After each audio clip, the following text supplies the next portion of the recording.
Namaste, Salam Alaikum, Sat Sri Akal, Aibo Kalamera. Good morning, cricket lovers, wherever you're tuning in from, and welcome to the start of day 5 of this cricket series here in Cyprus. It's a big day for a lot of our viewers here today. It's Orthodox Friday, so happy Good Friday to you. It's also a time for me to say Happy New Year to all of our Tamil viewers. It's New Year for you guys, and also to a lot of our Sikh viewers, Happy Vaisakhi to you as well. And here on the European Cricket Network, it is of course Peacock Friday. It's also a massive day because we have 6 matches coming up today. I'm Rico Full. This is the FanCode European Cricket Series, and the action here in Cyprus starts right here, right now.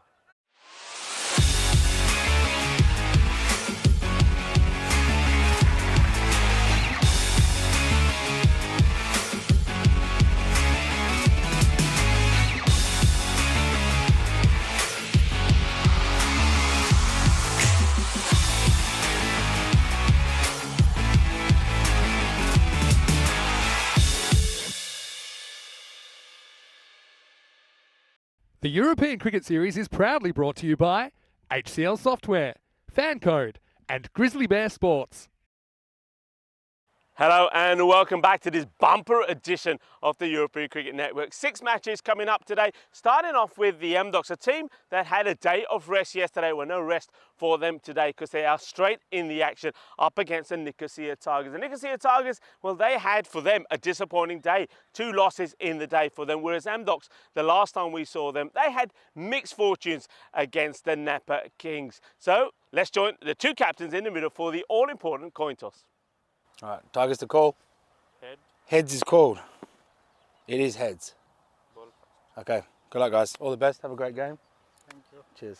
The news from the middle is that Jahid Hassan from the Nicosia Tigers, they are going to field first. It's something which they've won the toss and tried to do on a couple of occasions yesterday. It just didn't work for them. I think the captain himself has to really take a little bit more ownership in performances himself. I think I'd like to see him bowl a little bit more. I think that could make a big difference. That's where they have sometimes struggled. Iftikhar Jaman has been their key player with the ball, and though he is starting to get his line right, he's not really getting too much support from the other bowlers. Yasir Mahmood has been the man on top form for them. They need him to have a good day here as well. But one thing the captain is going to be very keen for is the likes of Zishan Mahmood and also Roman Mazumdar to return back to top form. What about their opponents? Like I said, MDocs, they had a rest day yesterday, so they're coming into these matches fresh. I think their captain, Vimal Kunduri, he's going to be very key in this one with his spin, and also somebody like Avinash Rana. Hitesh Tandani with the ball has been very good, but with the bat, I think a lot of pressure will be on somebody like Pritaj. Pritaj was brilliant the last time we saw him. He scored a half century, but can he get good support from some of the other batters up there as well? I think Gaurav Sagwan is going to be pretty key in this one. I think it's going to be an exciting start for us today, but also it's all about how a top team like the Nicosia Tigers can bounce back. They had 2 defeats yesterday. They lost to the Napa Royal Kings. They also lost to Everest. Everest, of course, picking up their first win in the series. It's going to be an interesting one. I know one man that's very excited for the start of this day, a big day, and that's Nish Bhatt. Let's go over to Nish Bhatt in the commentary box. Nish, the news from the middle is that the Nicosia Tigers have won the toss and elected to have a ball first. Thank you very much for that update. As well, before we start this fantastic Friday, let's have a recap of that terrific Thursday we had yesterday. As we have a look at this beautiful drone shot. Of course, today started off with that excellent matchup between the Napa Royal Kings and the Nicosia Tigers. We saw a short-handed Napa Royal Kings side beat the Nicosia Tigers. It was the day of the underdog, and this was one of many matches that came agonizingly close to a golden ball. Of course, it all came down to that dramatic final over where the Nicosia Tigers needed 15 runs to win, but Saran Ahmed gave up just 8. He held his nerve in dramatic circumstances, and then let's have a look at this one. It was the day of the underdog as Everest were in full giant killing mode. They went out there and they beat the Nicosia Tigers. Of course, they would have an absolutely miserable day as they faced the humiliation of being the first side to lose to Everest. Boy, what a special innings that was by Jeevan Lumsel. Of course, the only bright spot for the Nicosia Tigers was there was that they cut it down to just 13-run loss. And then Everest, well, David would beat Goliath once again as they beat the Napa Royal Kings. That was a sensational performance. Lumsel guiding them through the early stages of the inning, and then right at the end, Arjun Shahi was in pure finisher mode, clubbing 6s for fun, and Everest would beat the Napa Royal Kings by 7 wickets. Of course, then we'd see the first of 2 matches, a nice doubleheader to round out the day between the Limassol Qalandars and the Napa Royal Kings. And this will be the 3rd time of the day we come so close to that golden ball finish. Prashant Patel making a solid 30 for the Limassol Qalandars, and then they would bowl terrifically to somehow keep out those Napa Royal Kings. Star performer in that match was Mohsin with figures of 2 for 9, and then the Limassol Qalandars would unfortunately really struggle with the bat, make just 81 runs in the final match of the day. You could see a few weary bodies out there. The Napa Royal Kings looked a bit exhausted, and despite a good defense with the ball in hand by the Limassol Qalandars, they just didn't have enough runs on the board. As we take a look at the standings right here, the Limassol Qalandars currently sitting pretty at the top of the table, but now it's the Nicosia Tigers who we're just going to see take the field shortly, who have a game in hand. They're sitting there with 10 points, and boy, that's a very tough race there for 3 and 4. You know, everyone's tied neck and neck on 4 points, and this whole series could come down to just the net run rate as we have a look at the fantasy dashboard. Of course, our first match of the day is right here between MDocs and the Nicosia Tigers. Leading the way for MDocs is Vimal Kunduri with 221 points. Of course, very handy with the ball in hand and the bat in hand. A solid all-rounder you need to have on your team. And then the Nicosia Tigers, Yasir and Zishan Mahmood right there, neck and neck, 462 and 465 points respectively. This is a cracking match to start the day. I'm really looking forward to this one. Let's have a look at the bat versus ball wall. I mean, well, this thing has MDocs as 8-run underdogs against the Nicosia Tigers, but I think the Tigers will be reeling after those 2 losses. Let's see how their confidence is, and of course, MDocs' confidence is sky high right now. They've managed to get a couple of wins under their belt. I'm really looking forward to this. It's going to be interesting to see how things progress throughout this match. Of course, those of you who are die-hard European cricket lovers know just the rivalry these two teams have. Of course, back in the night series we had here in sunny Cyprus in 2021, we saw some of the really tight matches these two played against each other. Some really feisty matches as well. We saw some good aggression between both sides. No love was lost. And we know they don't like each other. And boy, we like matchups where both teams don't like each other, don't we?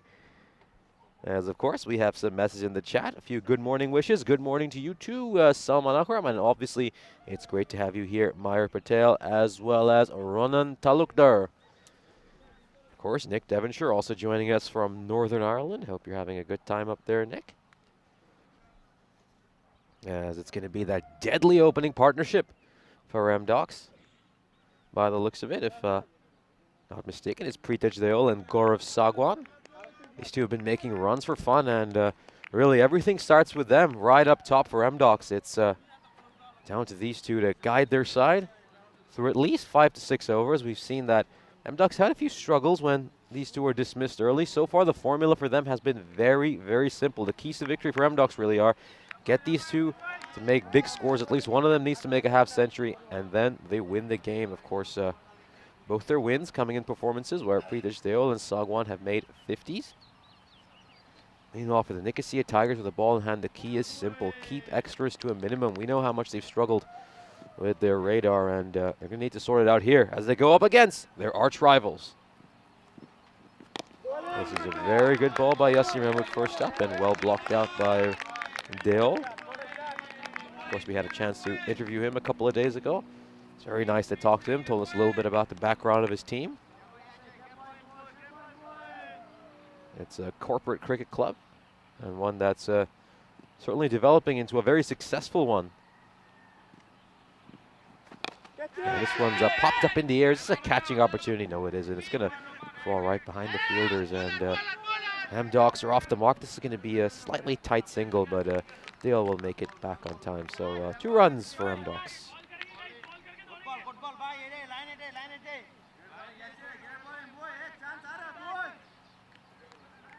Here, Rooster playing in the background. Of course, it is Good Friday here in Cyprus. It's a rather somber day. You'll often hear church bells ringing throughout the island. This one struck away. This is going to beat the fielder. That's Jayed Hassan, the captain. It's going to sail over his head, and that's the first boundary for MDocs. So opening his account well here, Pritej Deol. That's a very well-balanced shot.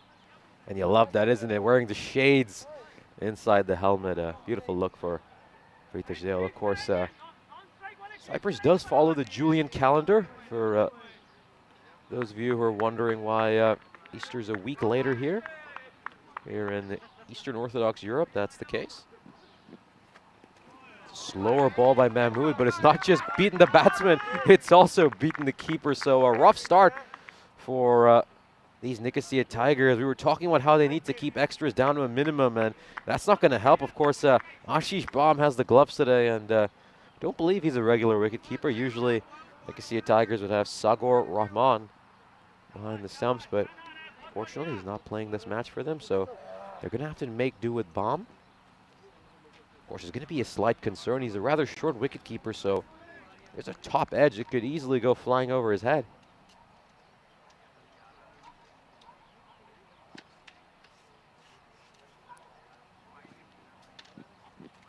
This one's down the leg side, and very well played by Pritej Deol. So a good start here for MDocs.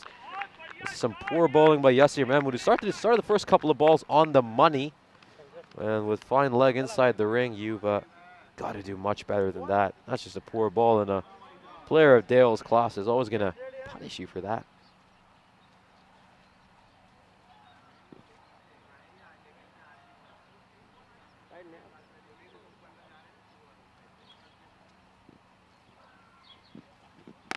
This one's played away. It's going to be a tough chase for Roman Mazumdar, and a chase in vain. So this is some nice boundaries Pritej Deol has managed to string together here in this first over. Excellent start for MDocs.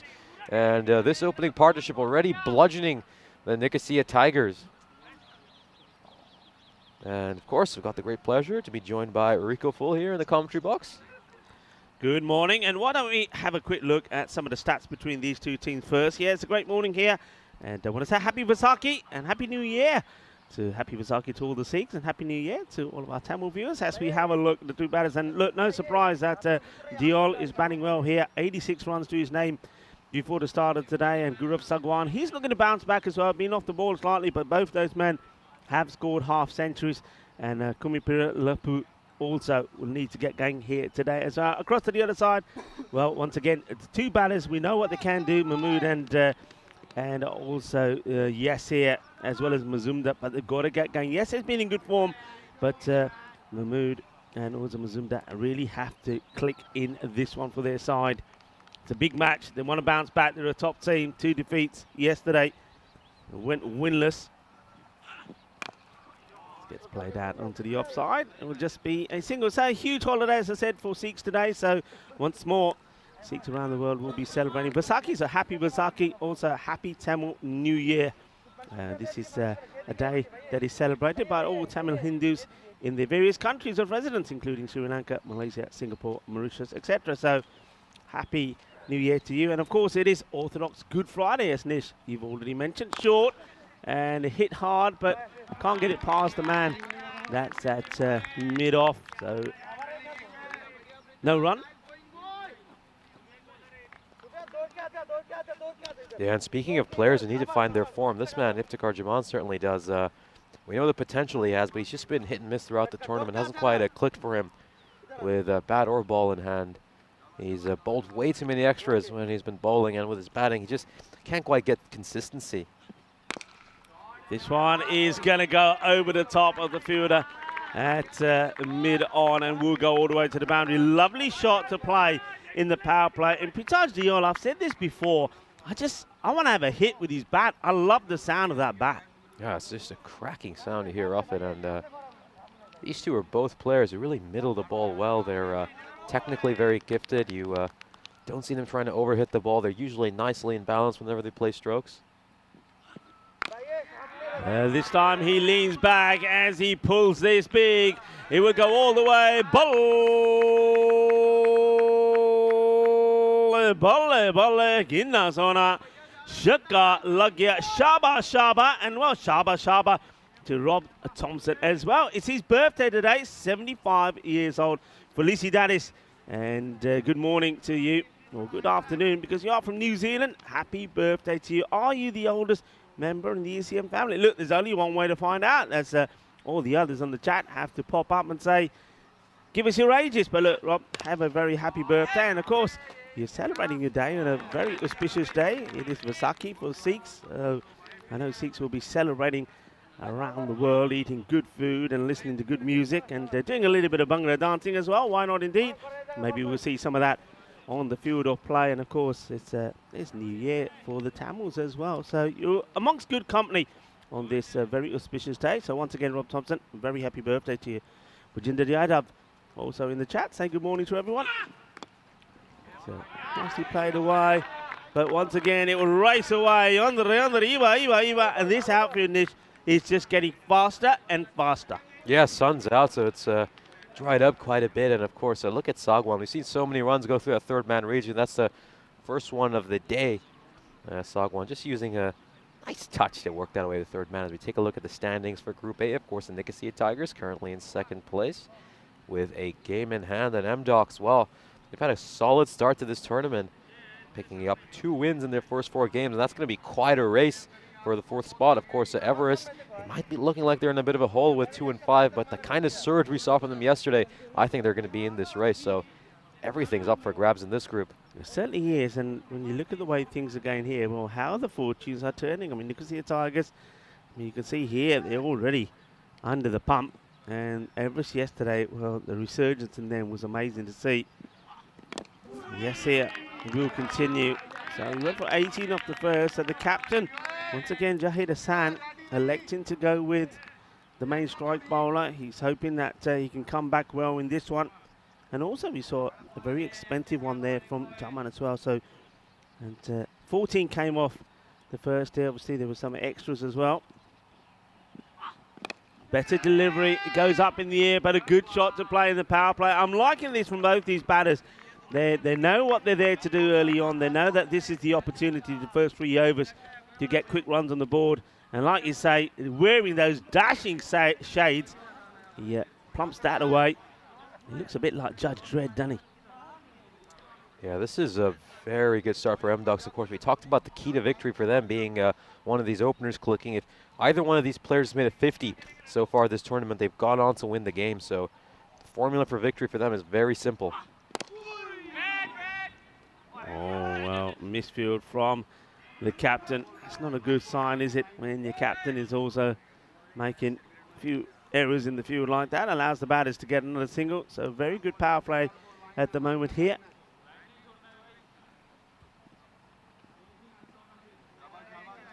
Nishita is saying thank you for the New Year wishes. You're welcome. Hope you have a very good, happy New Year. Hello to Maya Patel, as this one is down leg side. What a delightful and elegant shot this is. Just a beautiful flick off the pads. This is top draw. This is quality batting. And now Gaurav Sagwan gets in on the act as well, and just wide of the post as well. Yeah, that was very close by Gaurav Sagwan. And of course, take a look at this one. He's going for the leg stump Yorker. He slightly misses it. It's a very risky ball with fine leg inside the ring. And as we've seen from M-Doc so far, they don't feel the need to overhit it. There's plenty of gaps out there. They're just using their beautiful stroke play to score some boundaries. Slower delivery and walloped away. Fetch it, says the batter. And this is such a good power play. They may even bring the 50 up here, Nish. No, they certainly could. And just take a look at this. This is some very smart stuff. They know there's no protection on that side, and they're looking to bat there. But of course, you also have to say it's rather poor bowling. Considering the field setting he has, he's got a long off and a long on. He really needs to be going full and straight, and they just haven't bowled to their plan so far, the Nicosia Tigers. And we just see an adjustment now in the field. They brought long on back into the ring, and they put a man out at deep point.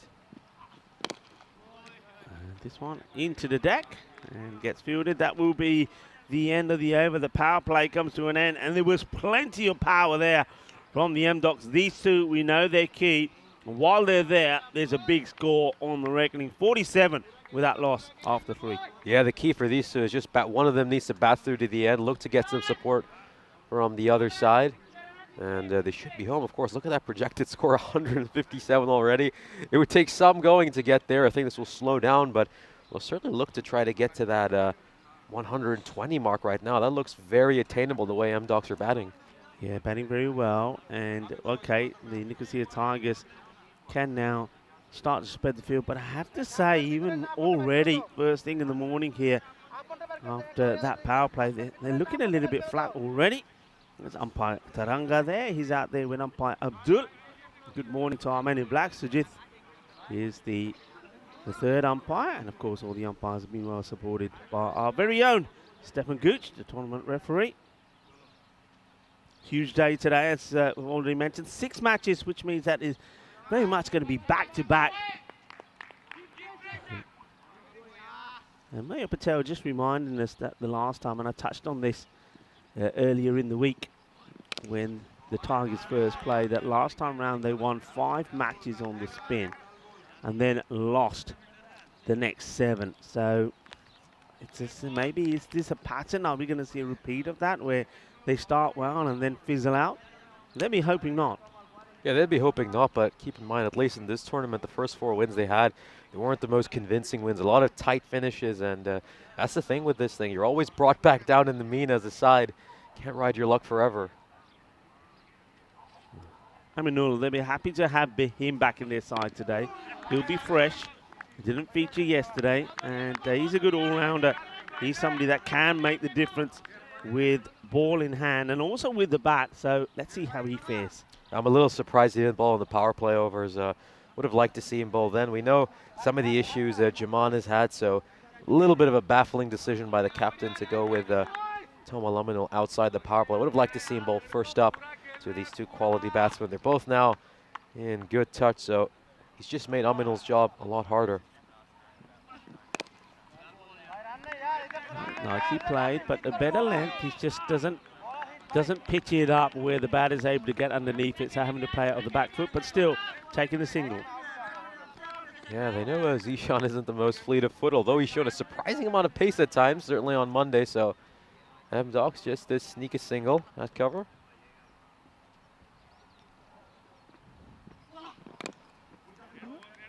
Places out into the gap once more. So very conscious effort being made by both these batters as the 50 comes up to not give up on any ball. They want something of everything. If it's not a boundary, they want the single. There, I've got to say that these two probably, in terms of what we've seen so far, are the most accomplished and best to watch openers, aren't they? They really have batted well together. This one gets played away onto the leg side, but with that field now being spread and 3 more extra men allowed outside that circle, you're starting to see that some of these shots that are going to the boundary now are just going to be singles. So it's going to be tough to try and stay at that pace and get to that 150 to, well, at one point, 189 score.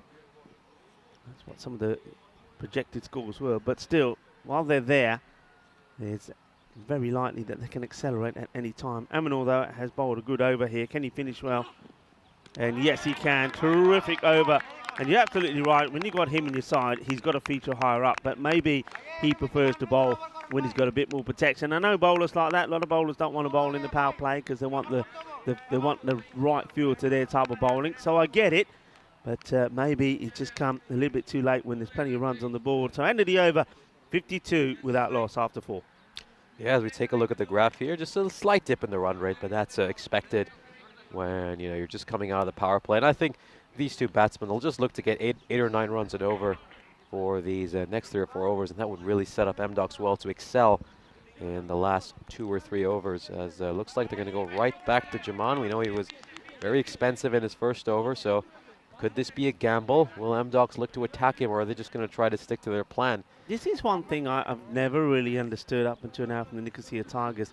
You know, we know that Yasin Mahmood, his first over wasn't the best. You just mentioned Jaman's wasn't. They've got other bowlers. You know, the captain himself. And why is the captain not backing himself to bowl? It really does surprise me. And see what happens is, well, here we go. This one is going to take some stopping, and the fielder can't stop it. So pressure on Jamon straight away as this one gets pulled away for 4. The fielder kind of gets a hand to it.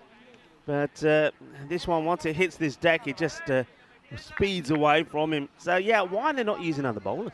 Yeah, this isn't smart captaincy. I mean, they've just applied a bit of pressure in that last over. They're going to allow these batsmen to relieve all that pressure. So this is a slightly baffling decision. But, well, we've seen some decisions we've questioned pay off. I mean, maybe Jaman can somehow force a wicket here. He could create an opportunity.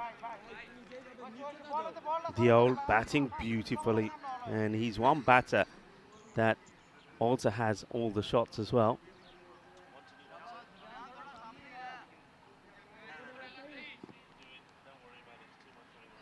Yeah. And he's just changed the angle here, Jaman. This is nicely played by Deoldo. Got behind the ball well, opened the face of the bat, and played him to Mazumdar. And certainly going back to your point in the last over, that these two look the most accomplished batsmen. They're certainly the most planned batsmen, don't they? They've got a plan whenever they're out there. You know, we saw some of the Kalundars and Napa Royal Kings yesterday trying to smack everything out of the park. These two, they hit it when there's a bad ball, but otherwise, well, they're happy to take the single. Oh, a big grunt, and a slow ball does the trick. And a little bit of a celebration there from Iftikhar Jaman. It's a slow ball, good catch taken by the man we were talking about there, the captain Jahid Hassan. So they do get the breakthrough. It's a Gaurav Sagwan that wants to go big down the ground. Doesn't quite get it right, and this is all to do with the delivery. Takes all the pace off it, and though he gets a fair chunk of that, not enough to get it past the captain. Yeah, and this is what happens in T10 cricket sometimes. A bowler is having a tough day, can draw a wicket. Both these players were looking to attack Iftikhar Jaman, and that just allows him to create an opportunity. A good catch sent to his skipper, Jahid Hassan, and this fantastic 57-run partnership comes to an end. So they provided a good platform for the rest of the team, and now I think Dale will just look to hang around there till the end. He'll want to be there until the 8th or 9th over. And as we see Vimal Kanduri come into bat, know what a solid player he is. This is well played, and once again, loud grunt by Jaman whenever he goes into bowl it, and it goes out to Roman Mazumdar, a player I hope we see bowling at some point in this innings. He's been rather under-bowled throughout the tournament, but he's a very important player for them. I think this is the kind of situation you want to bring him into. Yes, I mean, you're absolutely right. He's can be a little bit erratic, but he showed even yesterday when he was given the opportunity. This is going to take some stopping. It's beautifully placed and right in between the two fielders, the captain Jihad and also Aminul couldn't get to it. Lovely shot, and Pritaj, I mean, it's not just the way he strikes the ball, it's his precision. It's the way he finds the gaps. He is batting beautifully, and he's already into the 40s. 42 of 19 deliveries. He is, you're absolutely right, he's the key to a big score here. He's the key to them getting runs on the board, which could then maybe inflict a third defeat on the spin for the Nicosia Tigers. Oh, that is glorious. Absolutely glorious. What a hit this is. And Manos arriba from the arbitro as this one goes all the way to the boundary. That is the perfect hook shot. What a shot. That is terrific stuff. And he's on the swivel. He just managed to play it over fine leg. That's not the first time M-Docs have had some joy scoring that. And Jaman, who managed to get a wicket in the end, still gives up 16 runs in the over. So it's a good over for M-Docs, regardless of that wicket they lost. They're sitting pretty at 68 for 1. And boy, they've built themselves an incredible platform to attack from here. And I believe the skipper's going to go with Rashidul Hassan to bowl this over. So they're making a few changes here. The Nicosia Tigers, the skipper doesn't back himself to come in and try to alleviate this difficult situation for the Nicosia Tigers. Yeah, Rashidul Hassan made a good impact. This one could be close. And the umpire finally decides it's more than close, that it is out. So the captain, Vimal Kunduri, is going to go early here. It looks like he does go right across the line here as we see the replay. So let's see this. So here's the delivery. It's coming into him. He's going across the line. The question is, the only thing you're looking at, maybe the height. And let's see this. Yeah, I think that's a good call. I think that's going to hit the top of the stumps. So the captain, Kanduri, will go. Big, long appeal. So Rashidul Hassan comes on and picks up a wicket for his captain. Yeah, I mean, this is the sort of, sometimes what it is, I think, is captains, they have a plan. And no matter what's happening in the game, they don't want to change it. And he's exactly what he's done so far with the bowlers he's done before. So no doubt we might see Zishan get a bowl. And Mazumdar, he may get one over. That's the way he's been doing things here. So it'd be interesting to see if Zishan comes on to bowl this next one. But Hassan, credit to him. First ball, gets a wicket, sends back the captain. Yeah, that's a terrific line and length here by Rashidul Hassan. Of course, scored a sensational 61 yesterday against Everest. We know how good he is with in various facets of the mat game. He's a very solid fielder as well. We've seen him putting in a great effort out at the boundary, diving around. And now this could just be a good chance for Nicosia Tigers to claw themselves back into the game. This one's well played by Shrikant, but it goes straight to the fielder. And it looks like this might be the over that turns this match on its head. That is a terrific catch by the fielder out at third man. Well, this is a great catch, and well, you've got to feel for Kumiri Palupu, who comes out there. He thinks he hits this ball pretty well. Just watch this. He gets back, he hits it, but he hits it on the up. But that's a terrific, sharp catch. Beautifully taken, and I love the way he gets the roll in, and as he's coming up, he's got a huge smile on his face. Beautiful catch, and that is going to be, well, I'm loving that. It's going to be a duck. So a little bit of,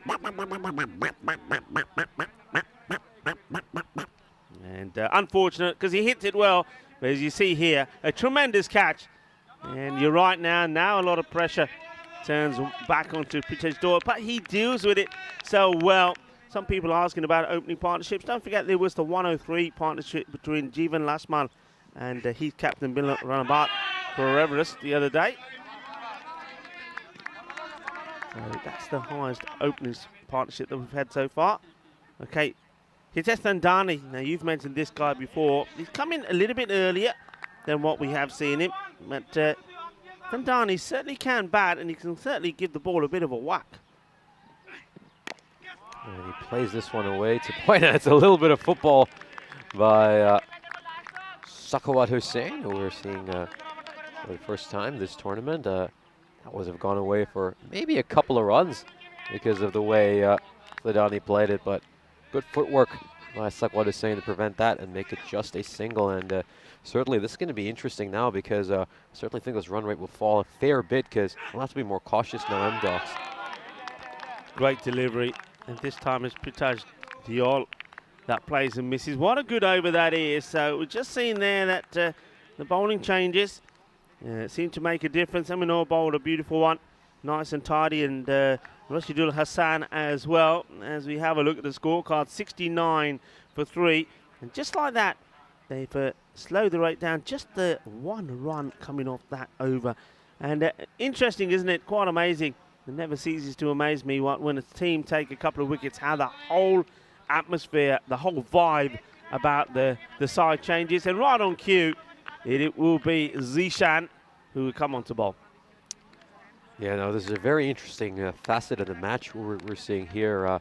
We know how M-Docs have struggled to make runs outside of their openers, but they're going to have to find a way to do that here. There's really no excuse for some of these middle and lower order batsmen now. They've been given a good platform, and this is a nice chance for them to excel. Zishan has got the ability to move the ball both ways, but starts with a Gandhi delivery. It's short, and it's down the leg side, and Hindustani just thudders it to the boundary. Nice little swivel, 4 runs. Thank you very much. Not a good start from Zishan. Yeah, we know Thledani is a batsman who isn't reluctant to hit it behind square. We saw him try some scoop shots, some inventive shots, and certainly at some point in the innings, I expect him to bring out the ramp, play a few unorthodox shots. Of course, we know about the history between these two sides. There's no love lost between them. The aforementioned Sakhawat Hussain was involved in a thrilling finish between these two when the Nicosia Tigers needed 10 runs of 2 deliveries, and Hussain hit 4 and then 6 off the last ball to win it for the Tigers. So let's see if we get another match as thrilling as that. Goes for it on the leg side again. The fielder gets it wrong, and it's going to be 4 more. And you got to feel for him a little bit. I think it takes a bit of a nasty bounce, but Jaman can't stop this. I don't know if we get a good look at this, but he certainly, I think the ball deviates away, and though he gets a dive in and gets a hand to it, but still not enough to stop it. It's going to be 4 more. So back-to-back boundaries for Zishan Mahmood, and not the start that he or his captain would have wanted in this over. Yeah, this is a very tricky field to field on. We've seen it take some nasty off and leg breaks. Well, he leaves this one, and it's a good leave from Thandani. Wide ball. Yeah, you can see he's just trying to correct after going way too far down the leg side. But again, like many bowlers, he slightly overcorrects, and this one is far too wide. Although we've seen a few batsmen unnecessarily poke at wide deliveries, and well, if it wasn't too wide, I think Thledani might have tried to get a bat on that. That's nicely played from Thandani. And when you see a batter play a shot like that, you can see that he's not just somebody that's going out there and just going to swing the bat. He can play proper shots. Just watch this. He waits for it, just plays it out, good shape, and just gives the strike now to Pritaj. So Pritaj will be happy with what Thandani's doing here. He's played a few shots himself, so you won't feel that he's got all the pressure on his shoulders to try and score the big scoring shots. Thandani can do it as well. Hits it hard. Fielder won't get to it, and it's been a tremendous half-century from Pritaj Diol. He moves to 52 of 22 deliveries. Shaba, Shaba. Both badaya batter nu apni half-century puri kar li. What a knock it's been. And yeah, he's exciting to watch, and he's looking pretty cool as well with those shades on. He's got a look of the Terminator about him, and maybe he is looking to terminate things here for the Nicosia Tigers in terms of inflict another defeat on them. Zishan still has other ideas, and that's a much better delivery on the stumps, but you can see from that shot there that he's seeing the ball pretty well now. He certainly is, and second half century of the tournament for him, 2 half centuries in 3 matches. So Pritaj Diol is getting better and better as this tournament progresses, and that's going to be a very worrying sign for a lot of M-Docs' opponents there. As you've said, this is a proper cricketing side. They know how to manage the game well. We saw yesterday Napa and the Kalandars unnecessarily wildly swing at some balls. Not the case with M-Docs. Just gets carved out. A bit of a hesitant run. A bit of a wait there first. I don't mind that. It was wait, make sure, and then we'll go. And it's good to see that both the batters did respond. So the end of the over comes. It's 85 for 3. Remember, we've got a big year ahead. This is, well, I'll give you a little preview of where we're going to be after Cyprus.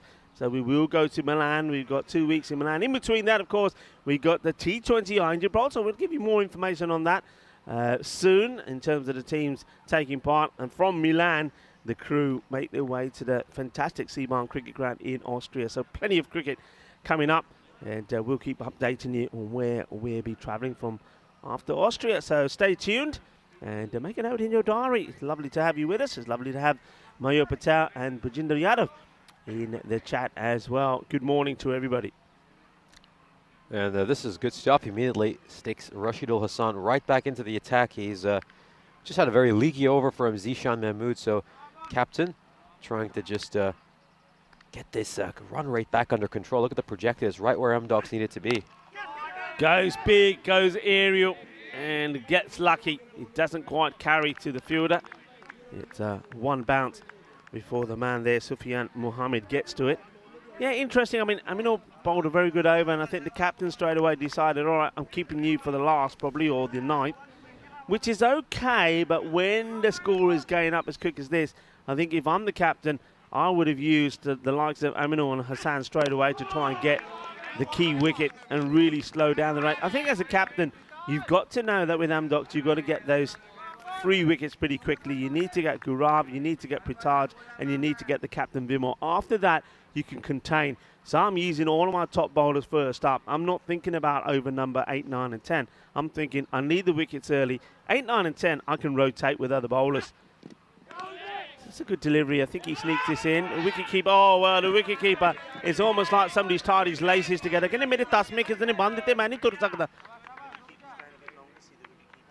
mean, this is a little bit comical over here. As we see Ashish Bhan with a few struggles, of course, he's just filling in for Sagar Hassan. So somebody's tied me laces together. I can't get up. Well captured there by Spring Productions. Good morning to Spring Production today. Of course, a long day for everybody here at the ground. Oh, no. Oh, no. Oh, no, oh, no. Please, please, please don't show it again. Spring Productions, Martins, please. Don't do it. Don't do it. Oh, Martins is going to do it because we say it's all action drama and a little bit of comedy as well. And this one goes straight through the fielder. He's not going to like that at all. And that is Aminul. And look at the bowler's reaction to it as well. Yeah, big day for everyone here at the ground in Spring Productions. Martin's in the production hub. And also Richards and Ballantyne going to be made to work hard. And they do a superb job. And as well as all the ECN crew here as well. And the likes of Sam Williams and Nilkas Patel, Ravi Panchal, Mehal Daub, Michael Guntulik and Andy O in the house as well. And of course, Diane Horrors, ECN photographer. A long day, but we love it. And it's also sunny. As long as that wind stays away, I'm up for it.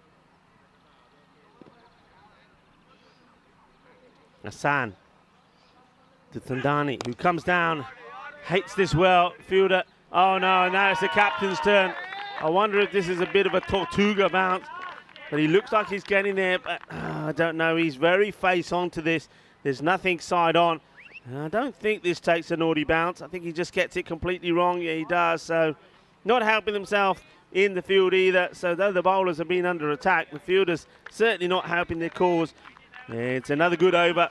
And it takes the score to 97 for 3. And there's still 12 deliveries to come in the innings. Yeah, they're well on track for that 120 M-Dogs. And you have to feel for Rashidul Hassan. His figures look terrific, 2 for 12, but they could have been even better. Should have been 2 for 6 if you take away those poor misfields. And he's done very well since he's been inserted into the lineup. Rashidul Hassan, we saw him make an impact yesterday for his side, but unfortunately his performances so far haven't really been replicated by his teammates.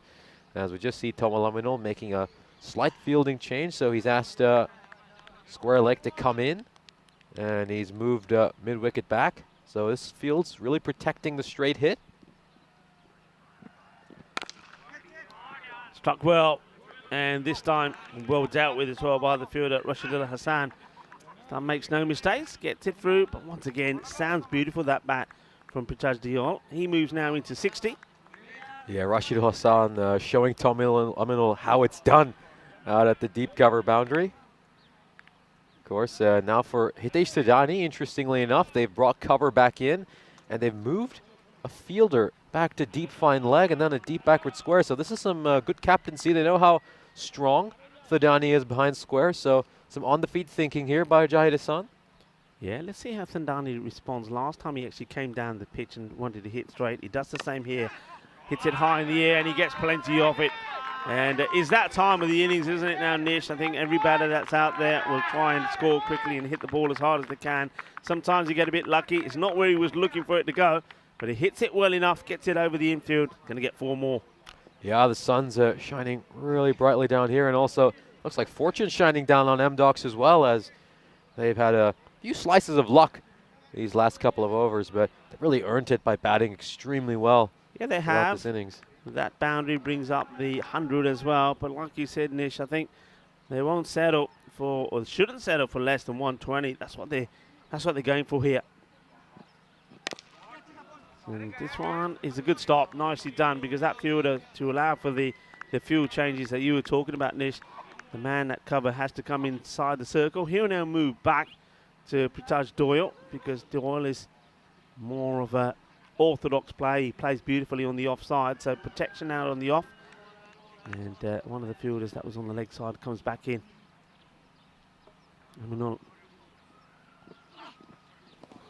This is pacey delivery, and he gets it through, no issues. Rare rash shot as well by Theo. We've seen him really play a lot of orthodox cricketing shots and open up that offside, but this time just off balance a little bit. You can see his foot sliding all over the place. Good take from Ashish Ram there as well. Not an easy one.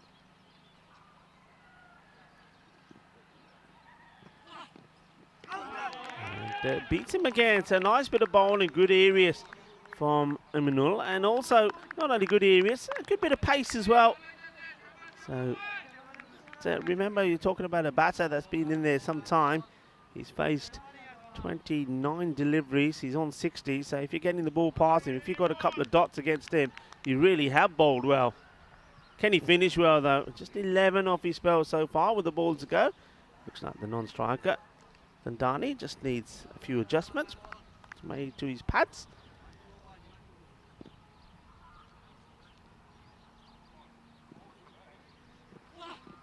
This one's going to be a wide. It's worth a try. I don't mind that from Emanul. You know what he's trying to do.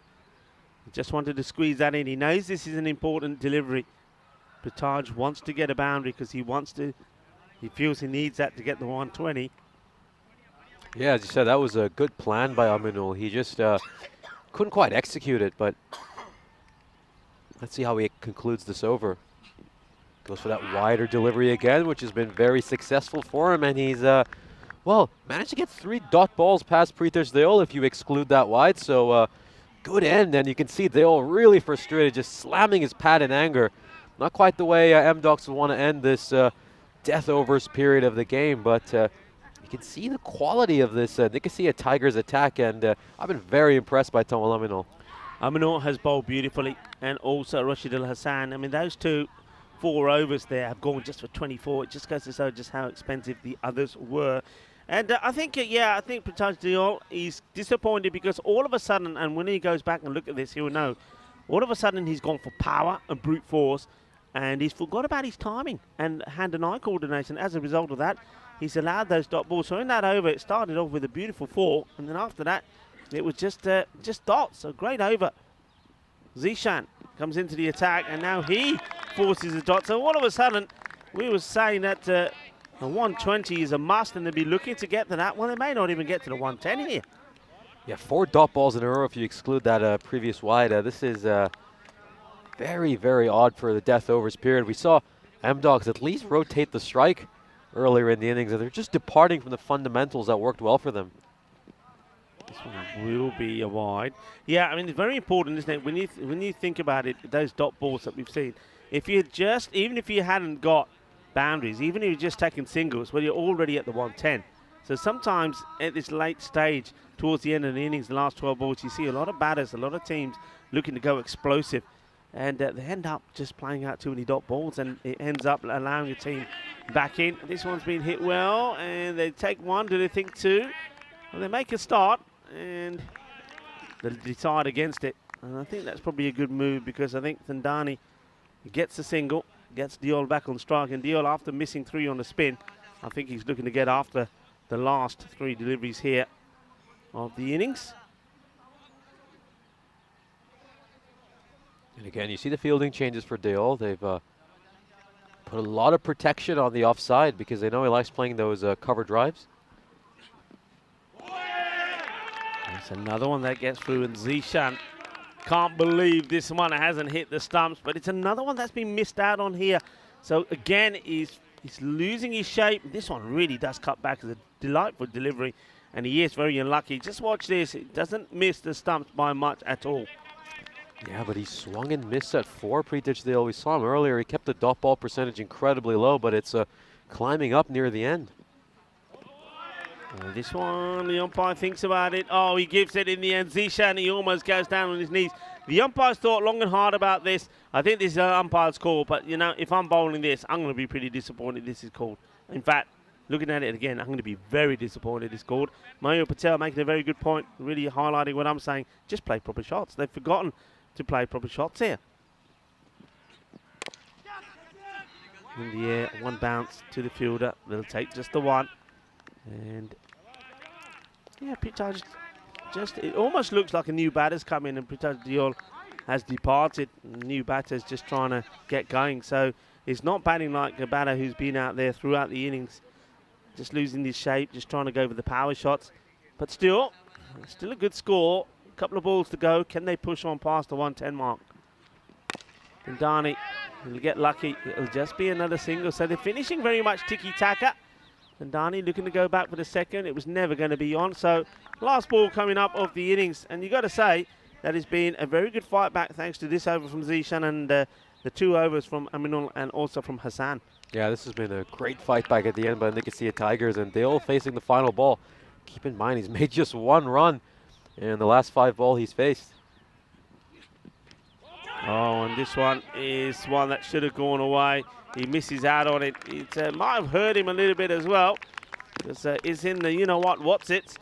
But it will be a leg bye to finish. So it's the innings will finish on 110. So there's still a little bit. I think one point, don't forget, we were talking about, or the projected score was anything from 140 to 189. So that just goes to show just how well that the Tigers have fought back. It was 68 at the halfway point. So a good fight back. And score with that leg bye, finish on 110. So they don't get to the 120 that they would have been looking to get. And I just think that those last 2 overs there just leaves the door open for the Nicosia Tigers. But they're going to have to bat well, and I think one of their top 3 is going to have to go on to score a big score as we have a look at these highlights. But early on, it was a perfect start, wasn't it? Because Gaurav and also Prithaj Diol were playing some lovely shots. They certainly did. 57 runs for that opening partnership. They were going along at 15 and over. Take a look at this beautiful dab by Gaurav Sagwal. And that's when M-Dogs hit so well in the early stages of the innings. They felt no need to overhit the ball. Largely played good cricketing shots. They were in balance. And they departed from that near the end of the innings, which is what cost them. And look, that was gorgeous by Gaurav Sagwan. Just plays it off his pads beautifully. Yeah, I mean, just look at some of these shots from these 2 batters. And just look at how well they played. Look at the rhythm. You see even that one, they're not rushing. It's all like a flow. It's like poetry in motion. That was Gaurav. He went for the big one, but he found the safe hands of Hassan, the captain. So they finally got a breakthrough, and there was delight there for Itifka Jaman, but he did still go for a few. I like the response then from the team, because all of a sudden a team that were really flat came back to their own. That was LBW, that was Vimal Kanduri, unfortunately going for just 1, and then worse still, Kumira Pelapu, he went for 0. A great sharp catch there from Yasin Mahmood. So the smiles returned on the faces of the Tigers, but it didn't last long because Hitesh Thandani came out and he played a very good cameo innings, 23 of 14, and of course Prithaj Diol just kept going. He finished 61 unbeaten. But towards the end of the innings, that's what's going to be disappointing for them. Towards the end of the innings, they just lost their shape. When talking about losing shape, I think some of the fielders did as well. There was that one, and then there's one out on the offside, which was a horrendous misfield as well. And that time was Aminul who was the guilty partner. But Aminul, though, at least he did come back well with the ball. He bowled a good, tidy spell, and it was his bowling and also the bowling of Hassan that kept this score manageable. So the Nicosia Tigers will feel that even though the opposition got off to a really good start, what they were able to do is come back well towards the end. Let's have a quick look at the scorecards as we talk about the batting. And of course, once again, it was Pritesh Doyle, 61 of 33. 9 fours and 2 sixes. Gaurav Sagwani made a good start, then he hit 3 fours before he went. And no joy for the captain Kenduri or for Kumapalupu. But here's a Sandani. You said before that he's a good player, that he can make a good contribution. 23 of 14 with 4 fours. Certainly was that. And Nish, who impressed you with the ball? It has to be Rashidul Hassan. He was incredible. Those 12 runs are really not fair to him. He should have had only 6 runs in his 2 overs. Of course, a few misfields on his bowling. And then Toma Laminal, for me, was the second star with the ball in hand. He was really, really good, very economical, good line and length. What I like about the Nicosia Tigers is they're improving with those extras. Just 10 runs of extras. Keep in mind they started off with 29 and 34 runs of extras on day 1. And they've just gotten better with it as the tournament has progressed. And in the end, they managed to claw back M-Dogs, who at one point looked set to cross the 120 mark, giving up just 13 runs in the last 2 overs. Yeah, so there's the mid-match summary. 110 on the board from Amdocs. They'll still be happy with that, though. They, in the back of their minds, they know it's a little bit below par from where it could have been. And I think Nicosia Tigers, they feel that this is manageable. But the top order has to click. 111, the Nelson required for victory. Join me and Nish as we return in under 10 minutes time for the conclusion of this, the first match of day number 5, match number 21.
The European Cricket Series is proudly brought to you by HCL Software, FanCode, and Grizzly Bear Sports.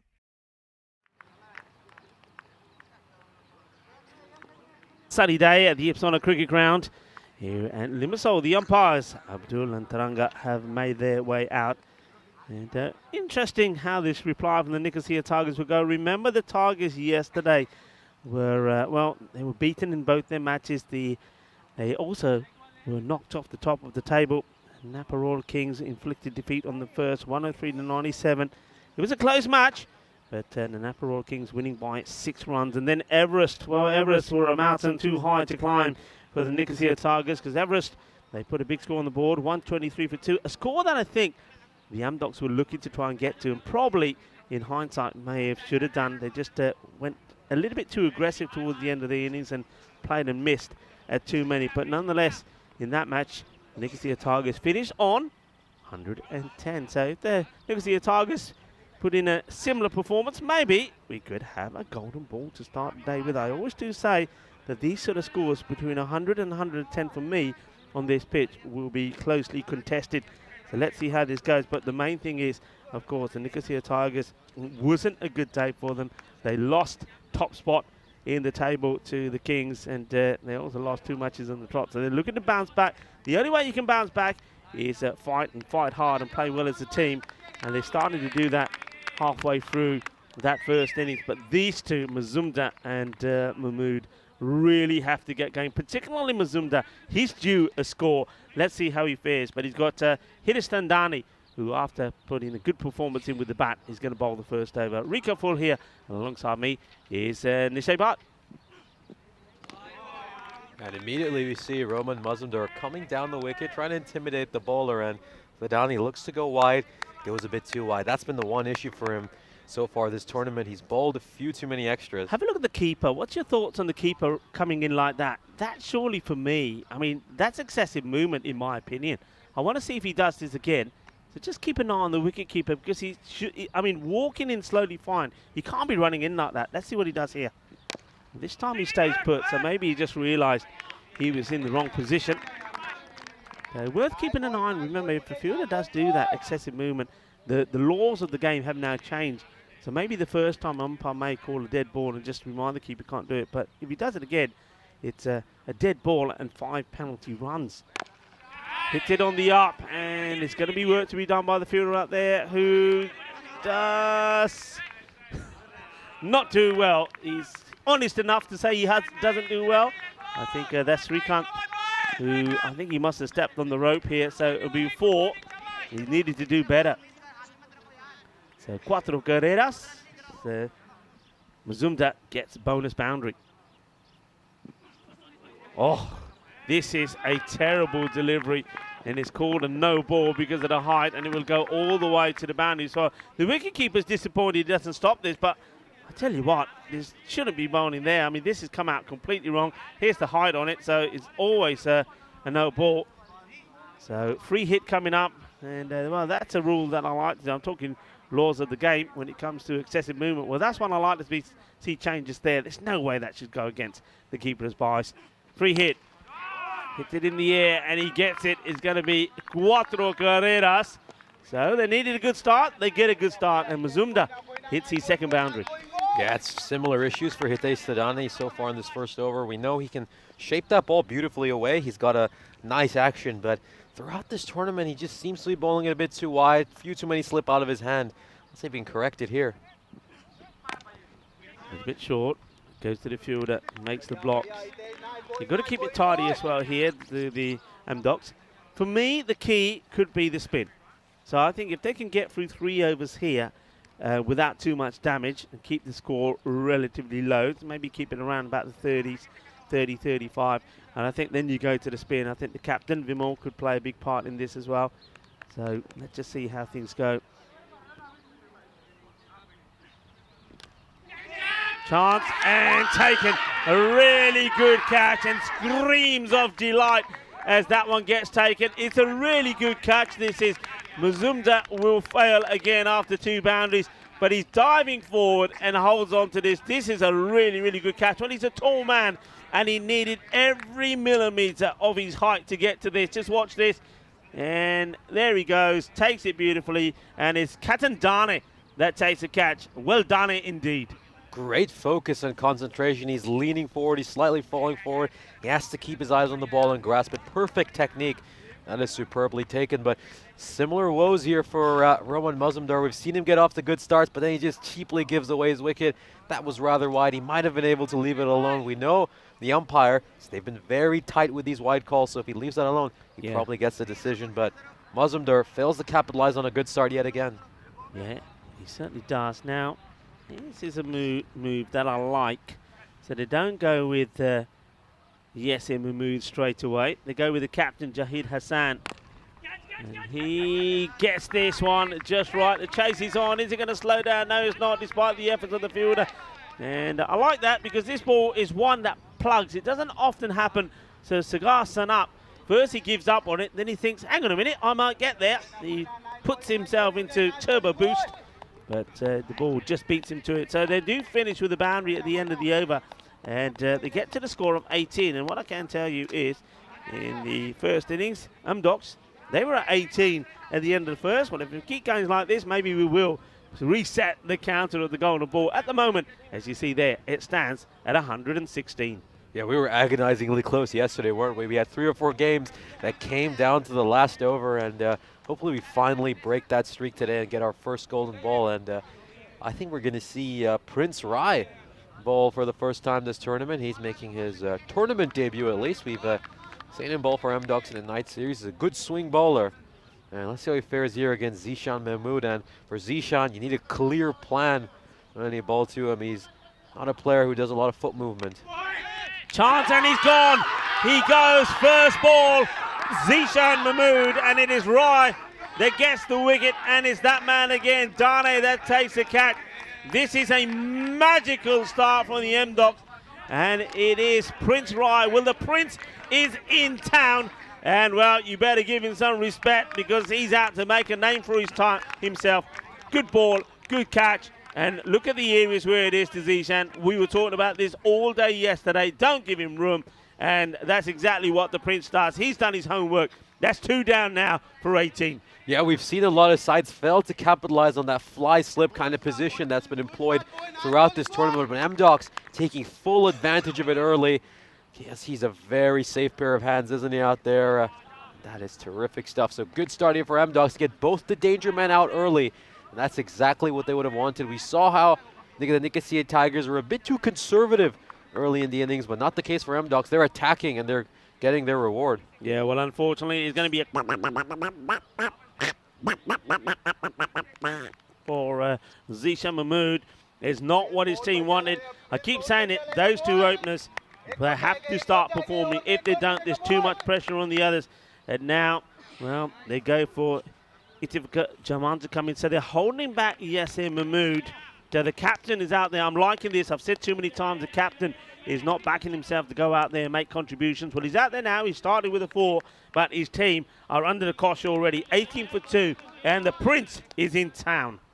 Yeah, I hope Zishan didn't have that swan for dinner, which is why it seems to have disappeared. But good start here for Prince Rai, and making an immediate impact as soon as he enters this tournament. And here's Jaman. He needs some runs. He's been struggling for them. That was a full toss, but this could be LBW. This one is surely going to go on to crash the stops. They're begging for it, and they finally get the decision, and they're overjoyed. Back-to-back wickets for MDocs as Jaman makes a complete meal out of it. He's staring at the square leg umpire, demanding that the decision be reversed.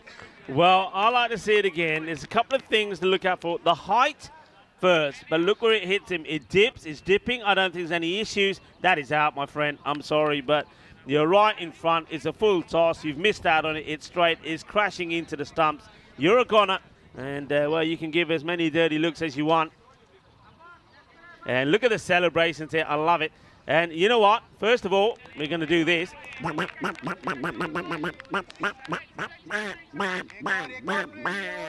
And then also, we're going to say that the Prince is now on a hat-trick. What a comeback this is. This is fantastic. And the duck is loving it. Oh, yeah, look at it. It's doing the funky chicken dance. Well, He's not a happy man. Here we go. We've looked at this so many times. Nobody's quite done it here at the moment in Cyprus. Could it be on?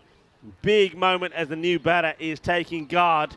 And they go with Rashidul Hassan, 18 for 3. Hat-trick alert. Prince Rai on a hat-trick.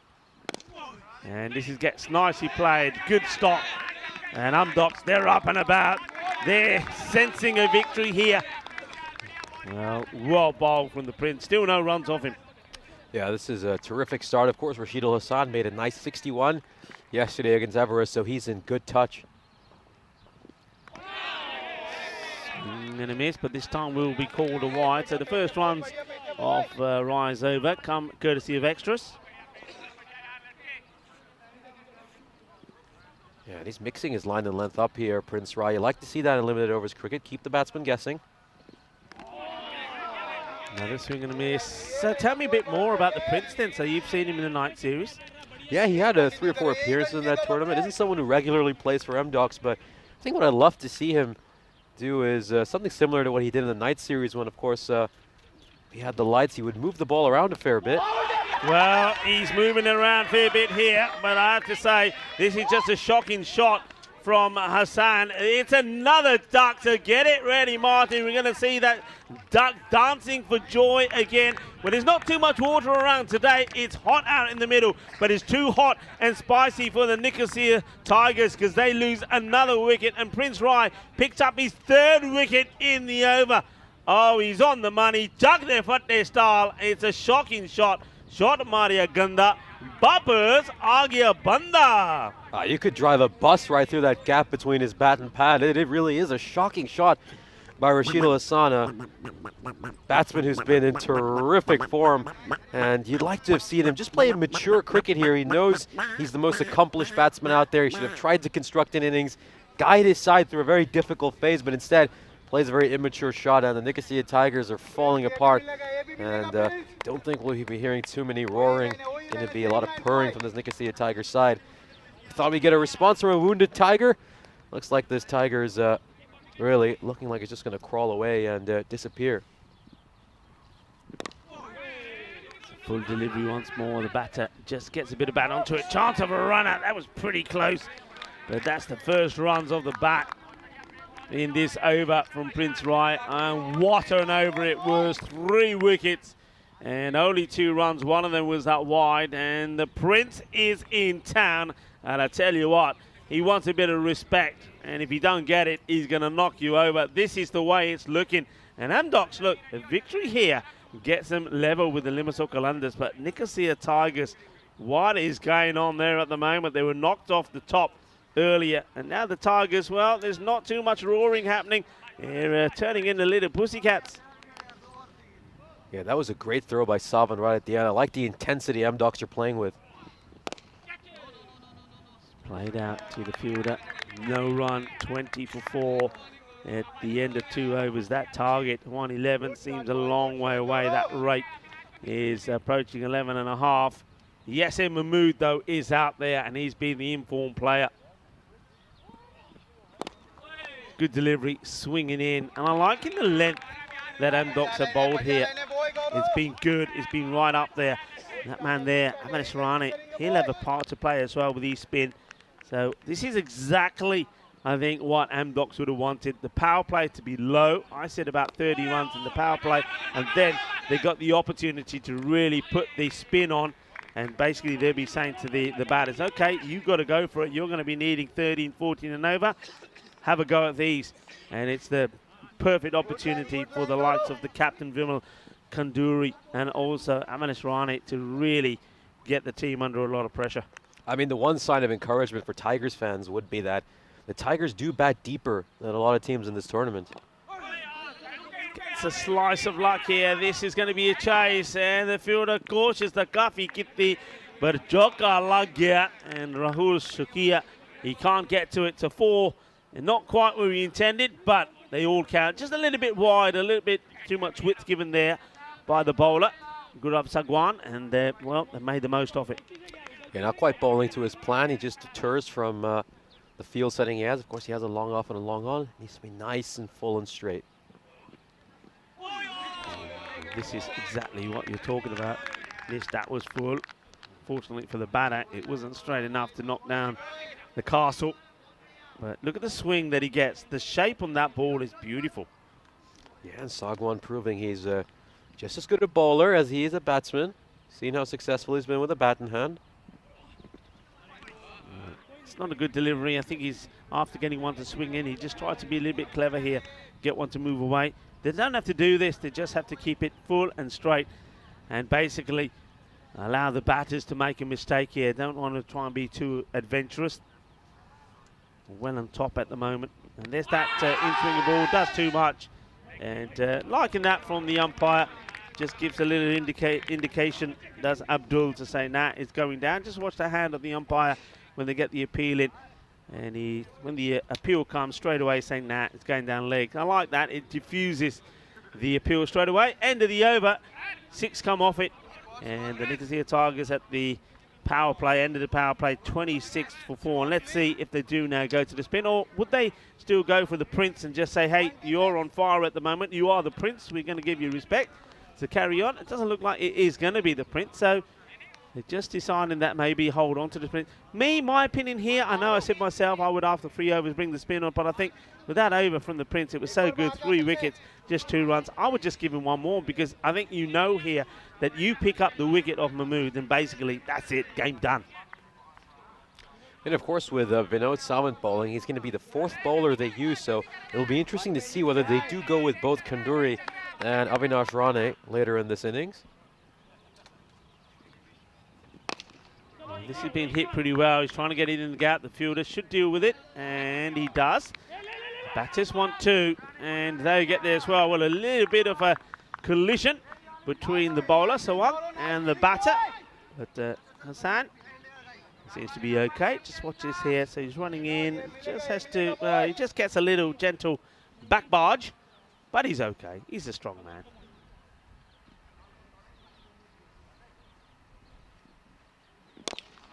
Smashed, and this will go all the way. 6 runs. Manos arriba from the Elbitro. And this one is sweet out the middle. Sweeter than a bowl of Rasmalai. It goes all the way. So we know that Yasin Mahmood is the man that's been in form. Does he hold the key to success for his team? Well, this one is that's the swing that these bowlers are getting at the moment. So one getting this to swing in, and I think Yasir pretty fortunate that he's able to block that one. Yeah, look how quickly M-Dogs are getting through these overs as a side note. So whipped away just slightly on the legs, and the umpire had to be pretty sharp in the morning there. It's a good movement from umpire Abdul, but it's a lovely shot, just straying on the legs and gets whipped away. 4 runs. Good shot this. Yeah, this is terrific shot. Look at this. Good use of the wrist, and the umpire, very handy work, got down extremely quickly. And he's done a terrific job umpiring throughout this tournament, hasn't he? Umpire Abdul deserves a lot of credit. Lovely shot, beautifully played, and Mayur Patel is absolutely right on the chat. 1 or 2 others also chirping in, saying don't get too complacent. The job's not done yet, and yeah, that's why I would be saying to the bowlers, look, keep it tight, keep it steady, and also I think missed opportunity. I think the way that the Prince started, get him on again. Let him bowl his overs. Let him try and get you that 1 more wicket that you really need. And then it could be game done. And, well, it could be game done here. This is going to be out as the batter has played this straight into the hands of the fielder. How many times have we seen a crucial wicket, a crucial catch being taken in this position of the man being on the 45? Yasin Mahmood cannot believe it because he's clipped this away. He's thinking as soon as he hits this, that's 4. Look. Little casual hit, but there's the fielder. Thank you very much, he says. Takes the catch. Yasin Mahmood goes. And I think with that dismissal, that surely has to be the match now safely in the bag for the M-Dogs. Yeah, of course. This is what often happens in T10 cricket, isn't it? You know, a poor delivery is often the best source of a wicket. We've seen it already in the first innings. Now we see an example of that here in the second. He'll be absolutely disgusted, won't he, Yasir Mahmood? He was looking nice. Managed to stroke a few boundaries, 2 4s and 1 6, and then gets out on a really poor ball. That was a simple catch for Prince Rai, whose day continues to get even more and more majestic. But of course, once again, we see the Nicosia Tigers boasting their depth in the batting lineup, as it's Shakawat Hussain, a man who M-Dogs have quite a bit of history with. Of course, he was a player who broke their hearts back in the night series, and well, let's see if we're gonna see something very similar today. The captain has inserted himself into the attack. Just gets guided away, and it's a nicely played. It's 4 runs. Beautiful little shot. We saw this played a lot of times by the Nicosia Tigers, in fact, yesterday. And a few other teams then deployed it. It's just a gentle nudge in that gap. What we're calling the vortex there, as the goal there at that backward point area sucks the ball in. He'll get 4. Neat little shot played there by Hassan.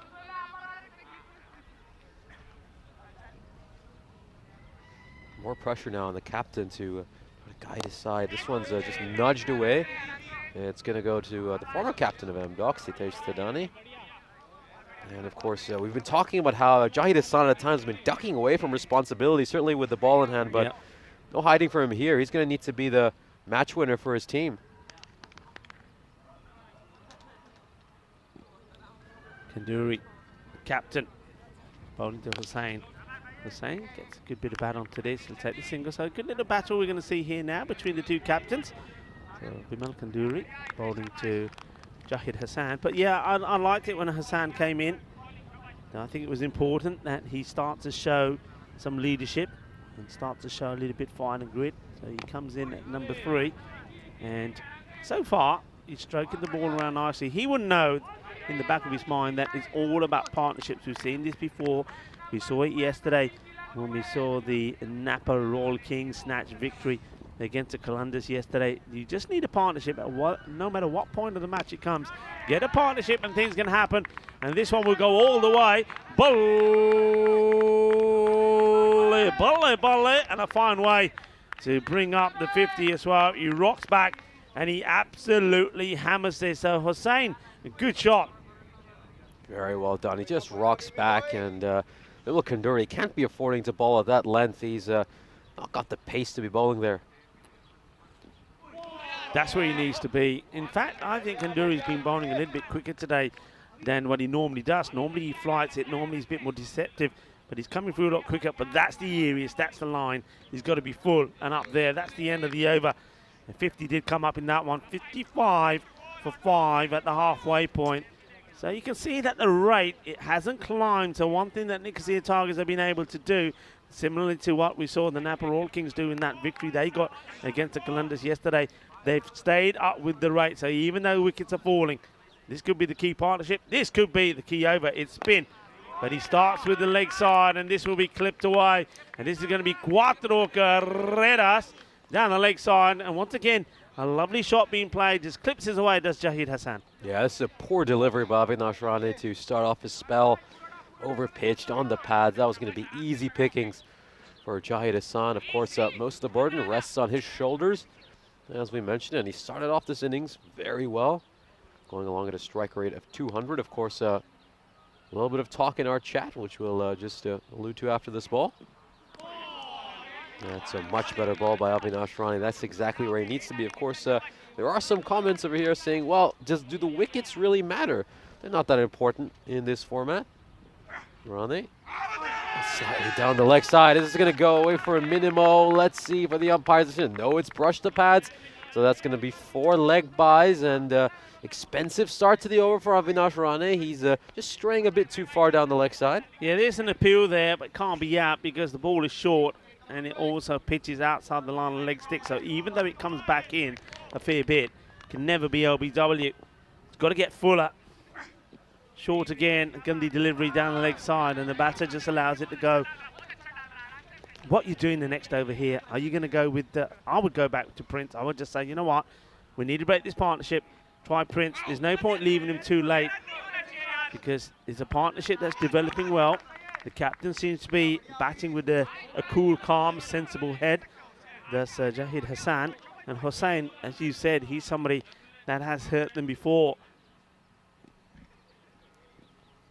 Rane. High up in the air, big moment, but he can't get there. Will go all the way. Manos arriba. Eso es una exi as it goes all the way. Nice, strong, powerful hit from Hossein. 6 more. So these two are really getting their side back in this contest. Yeah, and this is the big over that Nicosia Tigers desperately needed. And look at that required now. It's fallen to under 10, so things not looking rosy anymore for M-Docs. It's turned around very quickly as Rane sneaks in a dot ball, but despite that, it's a very expensive over. Nicosia Tigers will be delighted with proceedings. They'll be very happy indeed. There's, yeah, a few people saying, do wickets matter? No, they don't. And this is one thing that we've always said in this format. What does matter is how many balls those batters take to get out. I mean, if you're a batter and you're in there a long time and you batted, let's say you made 18, but you've been out there for 23, 24 deliveries, that matters. But if you go out there, you swing, you miss, you get out, you've only been out there for, I mean, like in this innings, you've had 2 golden ducks. The beauty of that, as you see it there on the scorecard, those 3 ducks have only cost you 5 deliveries. So they haven't cost you an over, but what that means is you're out the way, another batter comes in. It's more time for the other batter to get going. That's not a bad shout for me, you know. I like to see this again because I don't think, I mean, the umpire's saying going down the leg. Let's see. I don't see it myself going down the leg. Let's see. Okay, but one thing is it's high. I think it's on the up. So it may have gone down the leg, but I think it's probably going to go over the stumps. Watch this again. It's on the way up. Yeah, that's not going to be out for me. A good call from the umpire.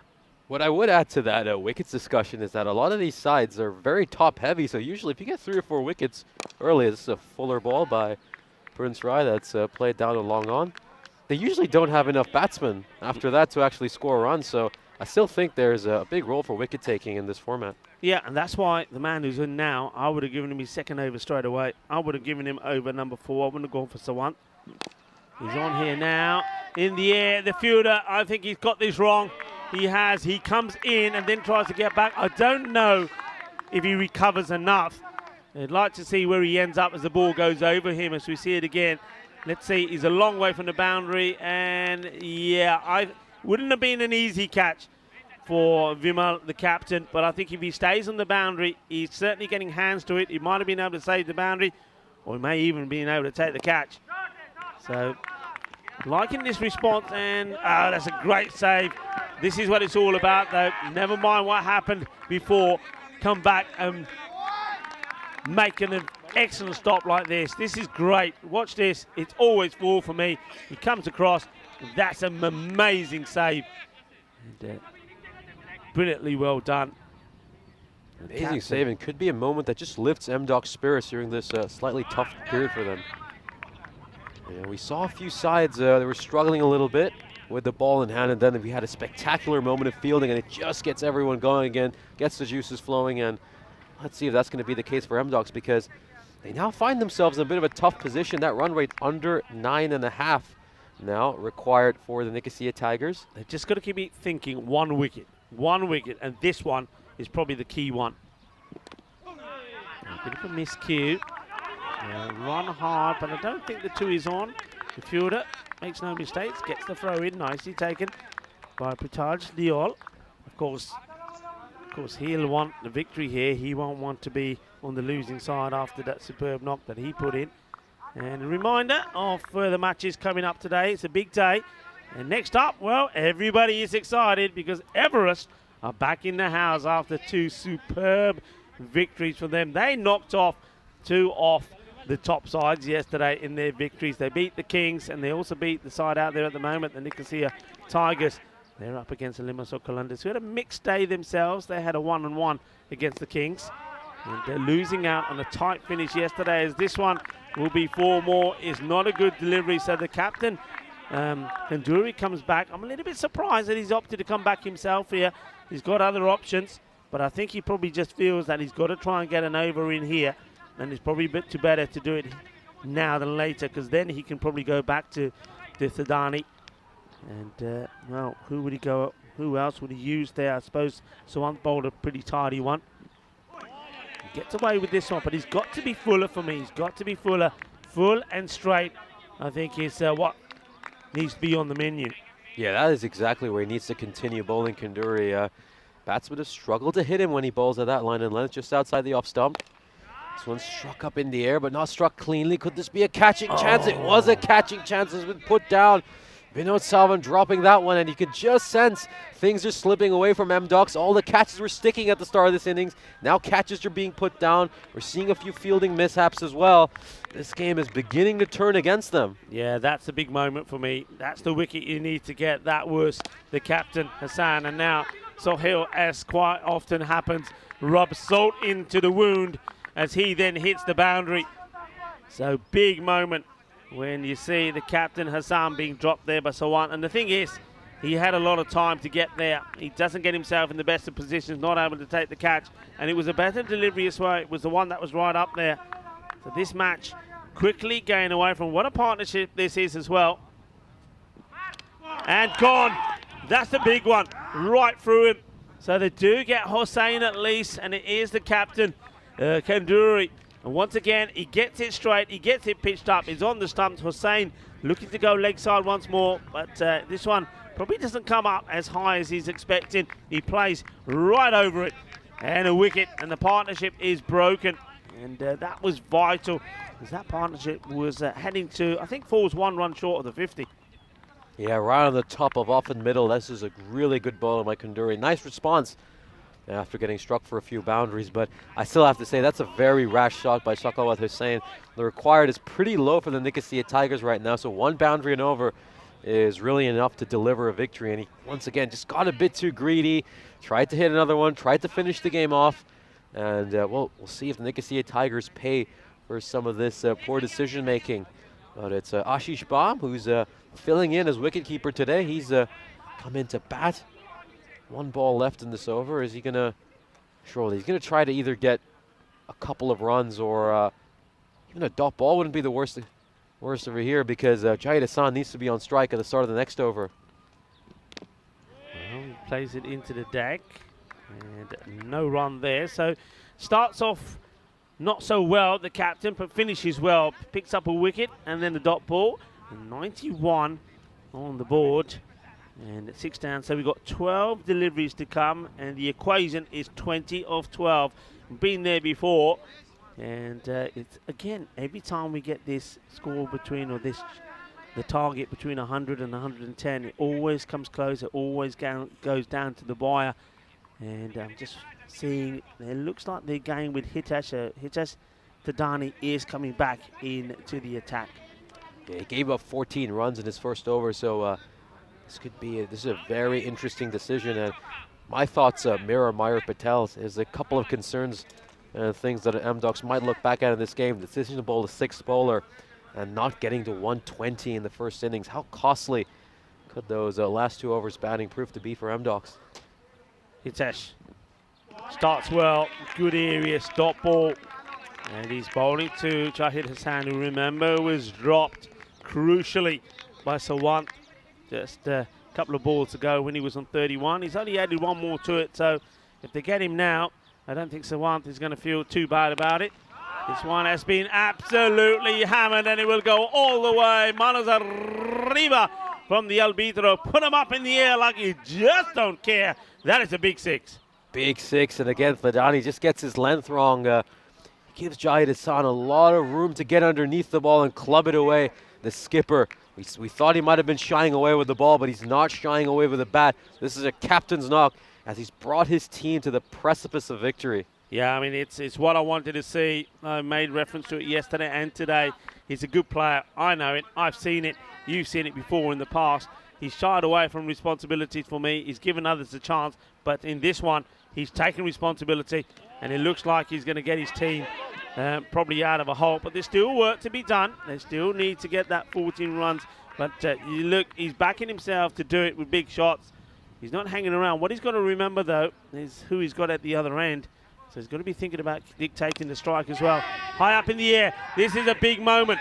And, oh, well, it doesn't even attempt to take it. Could be a run out maybe. But why is the man out there? I think that is Rane. Why is he not going for this catch?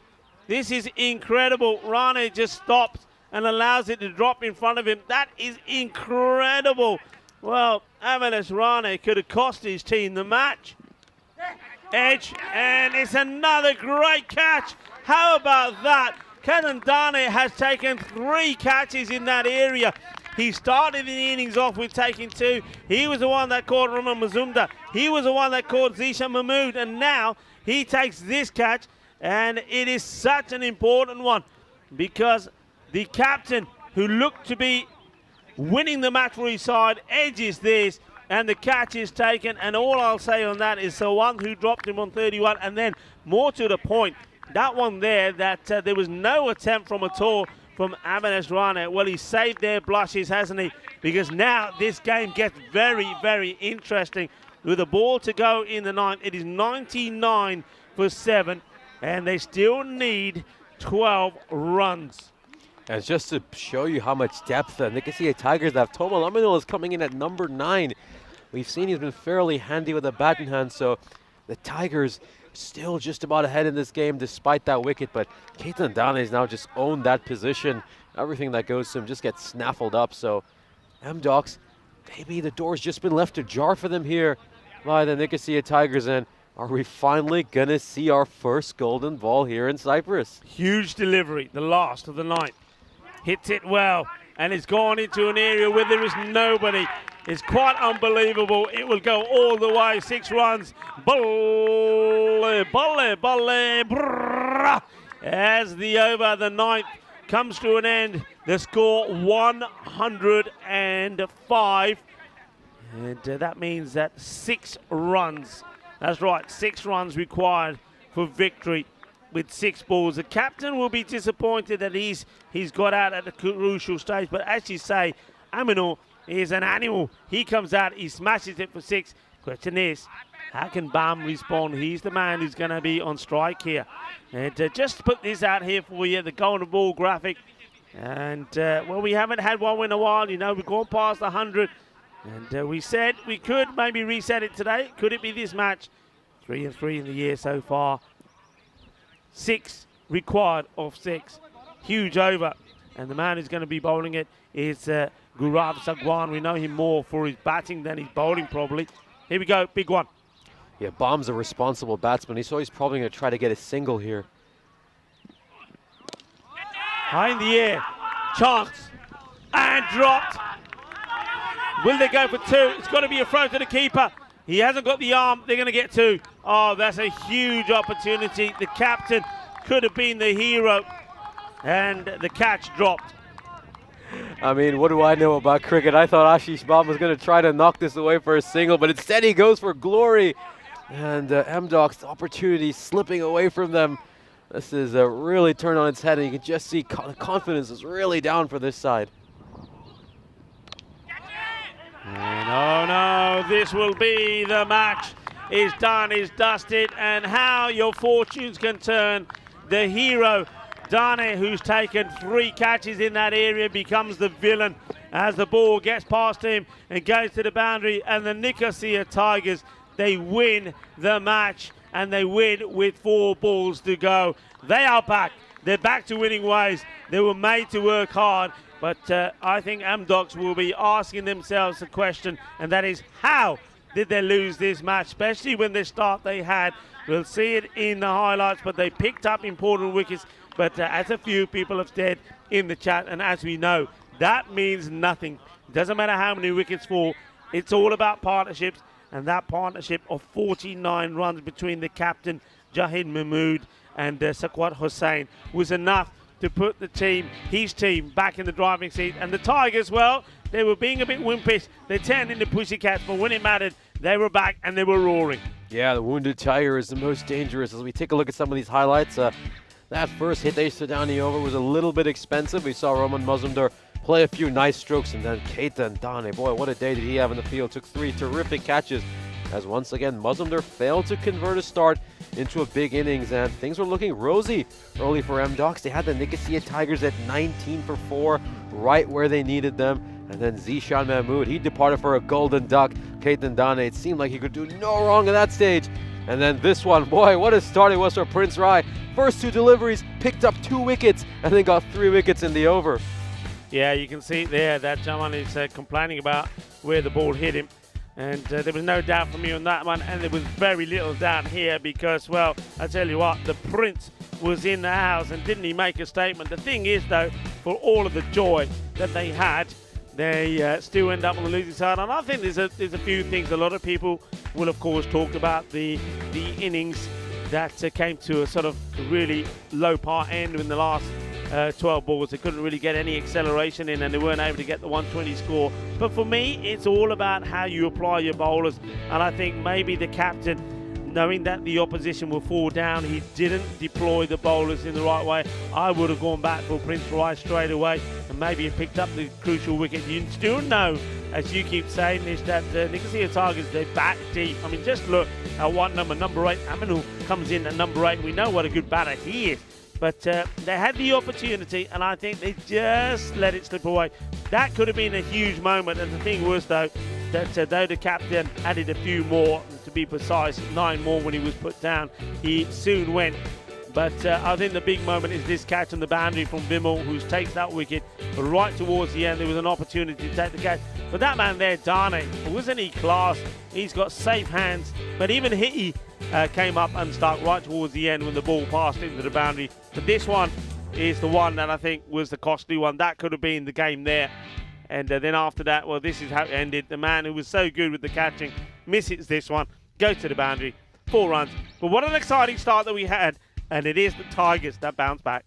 Yeah, excellent stuff as we see a nice little fist bump there between the two players, shaking hands with the umpire. A good game, a very competitive game, which was extremely fairly played between these two sides, who of course are known for their excellent rivalry. As we take a look at this scorecard, well, it started off with that opening partnership, Rahman Mazumdar and Zishan Mahmood, who really struggled today.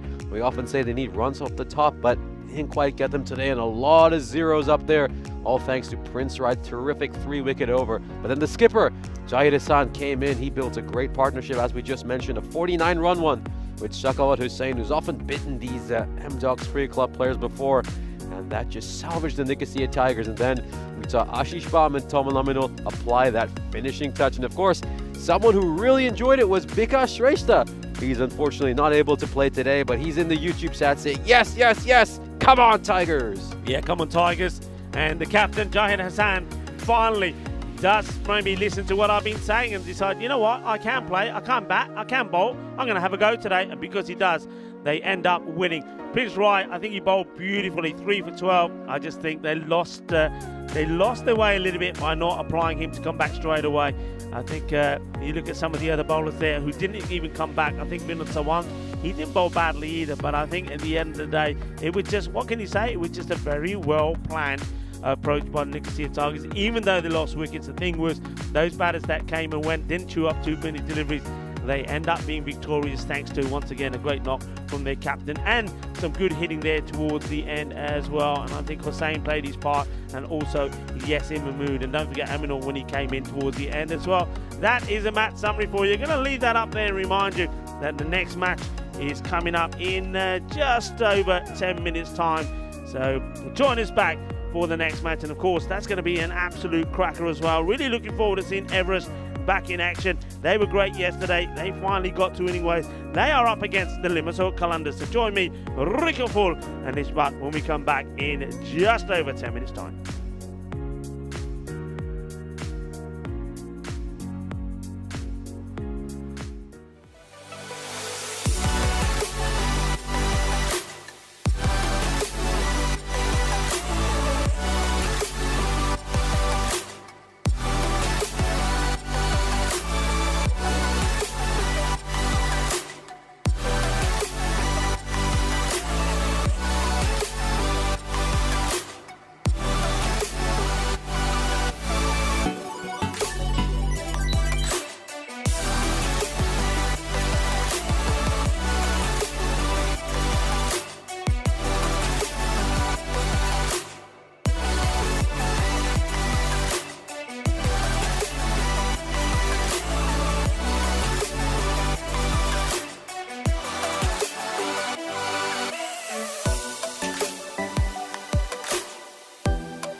The European Cricket Series is proudly brought to you by HCL Software, FanCode, and Grizzly Bear Sports.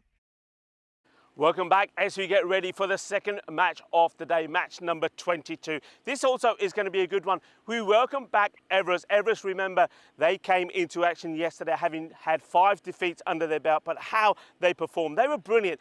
They toppled both the top teams. They beat the Napa Royal Kings, and they also then went on and beat the Nicosia Tigers as well. It was an amazing day for them yesterday, but can they continue that run going? Well, 2 men that are going to be key. I think Jeevan Lamsol was absolutely brilliant with the bat, a fine half-century from him. And Arjun Shahi, he certainly is a match winner for his side. Both of those men picked up player of the match performances yesterday. They're up against the Limassol Calanders. The Calanders, they had mixed reviews themselves. They won one and lost one against the Napa Royal Kings. They're looking to return back to winning ways. I think Prashant Patel is going to be their key player, and also watch out for Mohamed Mohsin. Well, let's go over to Nish, but in the commentary position. Nish will tell you the news from the coin toss and some of the other key players to look out for. Thank you very much. And the update for the coin toss is that the Limassol Calanders have won the toss and elected to bat first. So they're going to go out there and set a target for Everest. Interesting decision. Of course, a very good morning to everyone, wherever you're joining us from. And you take a look at this beautiful drone shot of this gorgeous village of Ipsanos. Of course, out in the distance, you can see the city of Limassol itself. Of course, we're just 7 kilometers from the largest port city here in Cyprus, as we take a look at this fantasy dashboard for Everest against the Limassol Calanders. Bimal Ranabat, the skipper himself, leading the way for Everest with 376 points. Of course, we know he's a multifaceted player, very good with the bat in hand, pretty decent with the ball, and also a solid fielder. And then for the Limassol Calanders, Prashant Patel is there with 315 points. He continues to grow as this tournament progresses. And Navi Doctor, that's a sneaky good player, someone you can get for just 6, who is going to give you a lot of points. And of course, the bat versus ball wall seems to have the Limassol Calanders as a 4-point favorite, but I think yesterday's just begun to change things a little bit. Everest, we saw, were in full Giant Slayer mode as they beat both the Nicosia Tigers as well as the Napa Royal Kings. Of course, Napa, they have a nice rest day today after playing 8 games over the last couple of days, but no real rest for the Calanders. This is the first of 4 matches they will play. Of course, they'll see this Everest side again later today at 1:45 local time. These 2 sides, of course, faced off right on the very first day of the tournament. The Calanders took that match fairly comfortably by 7 wickets, winning with 7 balls to spare. But a few changes for the Calanders. Their skipper, usual skipper, Farouk, is missing, so instead it's Sohail Ahmed, the gentleman at the non-striker's end. He will be captaining the side, and Varun Malhotra opening up the batting. Of course, Prashant Patel has just been in fantastic form, so I'd like to see him bat higher up the order. I was wondering if there's any chance that he's going to open the batting. And we're going to see Arjun Shahi bowling this first over. Expect to see some fireworks here. Let's see how this match progresses. And it's down the leg side. Easy decision for the umpire. So rough start for Shahi, who's bowling around the wicket, right-hander to right-hander. That's normally a fairly negative tactic, in my opinion, but it's actually worked quite well throughout this tournament. I expect the following over will be given to Mohamed Hussain. These two have really locked down those first 4 overs for Everest. It's a drive. It's an uppish drive, and it's very well fielded. I believe that's the skipper himself, Ranabat, or actually it's Lumsol who's standing right next to him. So good stuff here. That's nice intensity by Everest. Good bit of fielding can always energize the rest of the side. Yeah, so it was Bimal Ranabat who just reached out initially, so good stuff. You can always expect a lot of chatter from Everest when they're on the field. Great togetherness in this team. And this one's not the cleanest shot. Chance for a run out here, and it's just not the cleanest take by Jeevan Lamsol. It just kicks the air in disgust. Really annoyed with himself. Things went very well for him yesterday with a bat in hand. We saw him make a fantastic half-century. Followed it up with a good 30 against Napa. So a little bit frustrating, but they're off the mark of the Calanders. This is again a slightly uppish drive, but it's a single. And it goes out to Mohamed Hussein, the left-hander, who we're probably going to see bowling the next over.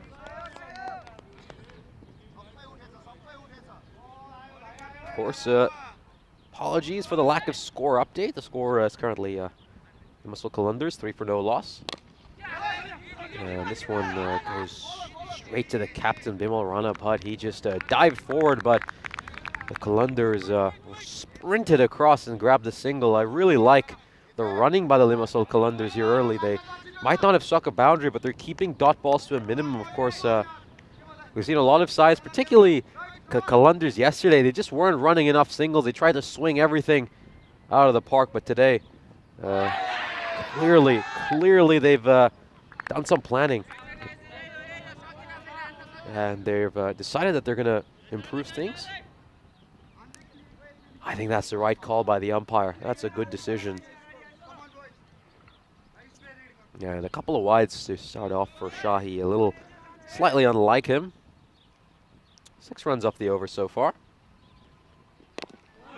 And this is, I don't think Shahi managed to get a hand onto it, otherwise it would have been a very unfortunate dismissal for Sohail Ahmed. We've seen a couple of batsmen so far this tournament fall victim to that. Yeah, it just goes underneath his hand, and besides, Sohail Ahmed had his bat grounded a good few feet behind the crease. So yeah, they're just finding a way to make runs here, the Kalundars. They've not struck a boundary, but they're running hard between the wickets. And again, a poor delivery by Shahi, and the Kalundars will go across for a single. So too many extras to start off.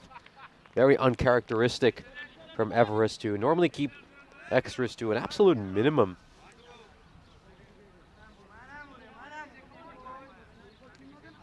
Of course, just 2 fielders allowed outside the ring early in the power play. These 2 fielders are currently standing at long off and long on.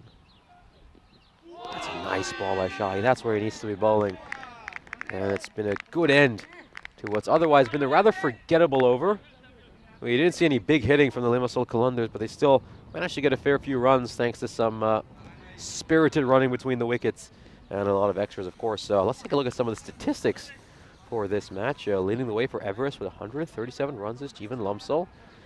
Largely, of course, many of those runs coming yesterday. He made 90-plus runs in just the 2 games alone yesterday. And then, of course, the skipper, Bimal Rana Bhatt, with 105. But then Shahi played a great closing role in that win for Everest against the Napa Royal Kings. Then for the Limassol Kalundars, Prashant Patel.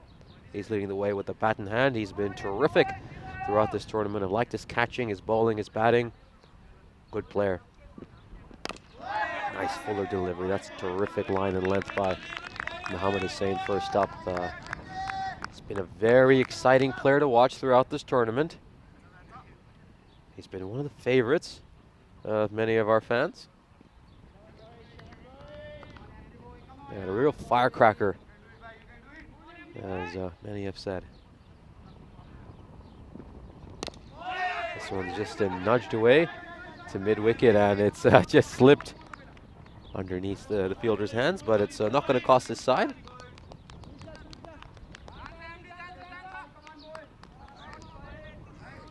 Of course, we still have Bikash Shrestha playing this game and watching this game, beg your pardon, and he just says, "Come on, Everest, guys, come on, Arjun and Pandit." Of course, Bikash Shrestha once played for this Everest side.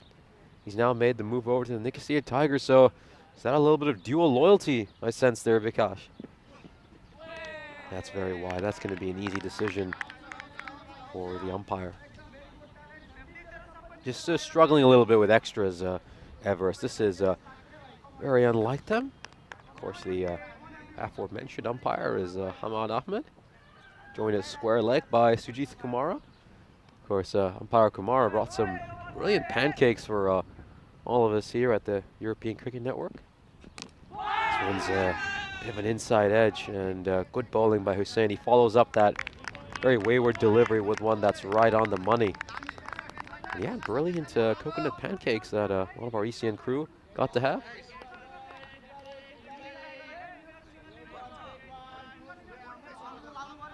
Of course, the third umpire, you got Abdul Rahman, joined by match referee Stefan Gooch. Of course, just a score taking a little bit of time to update. It's currently 11-0, loss at the 1.3 over mark. This was played nicely off the pads, and he's told a non-striker to stay in his crease. And oh, goodness me, that is poor overthrow. That is a poor overthrow. And really, in that case, I actually don't blame the fielder who was throwing it. I think it was Booman Khatri. He just failed to back up. Didn't quite get behind the ball well, and that's Sahil Akhtar, who had a shy at the stumps. It was a good shy. It was a well-warranted shy. Of course, just having a few issues updating score, and try to keep you updated as much as we can. Of course, once again, I'm Nishay Bhatt with the great privilege of being joined by Rico Full in the commentary box. Great to be back and looking forward to this contest. As you've already mentioned, what a beauty that is. Absolute beautiful delivery from a player that, you know, I'm really, really excited to see all the time, Mohammed Hussain. And he brings me a lot of joy because I like to see a good, genuine fast bowler in action, and he certainly is one. Yeah, just it's going to be a big day, isn't it? We know that Amdok's got 4 matches here today, and Limassol Qalandars as well. They got this one, then a break, and then they finish with 3 on the spin. It's a huge day for them. This one is high up in the air, but will bounce a couple of times before it goes to the fielders. And I want to take this opportunity on this very auspicious day to say, first of all, Happy New Year to all of our Tamil viewers, and also Sasri Akal and Happy Vaisakhi to all of our Sikh viewers. Aaj dana raj ke pakore khayo, samose khayo, pakore raj ke khaya karo, and naale na apne thode paronte bhi kha liya karo. Both enjoy karo. Happy Vaisakhi sarya no, maza karo aaj. Yeah, big day. And I know that there'll be plenty of good food, like some pakoras and onion bhajis, samosas, and a few other delights that will be offered around the world. So enjoy Vaisakhi today, and of course also Happy New Year to our Tamil viewers. And I know a lot of people today will be celebrating Good Friday. I know that here in Cyprus it's a holiday time, Nish. Yeah, certainly, but a very somber time on this island. Of course, we see church bells ringing all day. Khatri just inserted into the attack, and that one is wide. He just bowls a bit of a loosener, and slightly concerning though. That's the 5th wide Everest have bowled already so far this match. Need to just get their radar right. This is completely uncharacteristic from them. Khatri, like what he did yesterday though, he certainly can be a game changer. It's just too much movement away. He starts well, but he's getting the ball to swing just a little bit too much, and that's not a bad thing. The thing is though, if he gets that little bit closer to the stumps and then gets the movement away, it's a very dangerous delivery.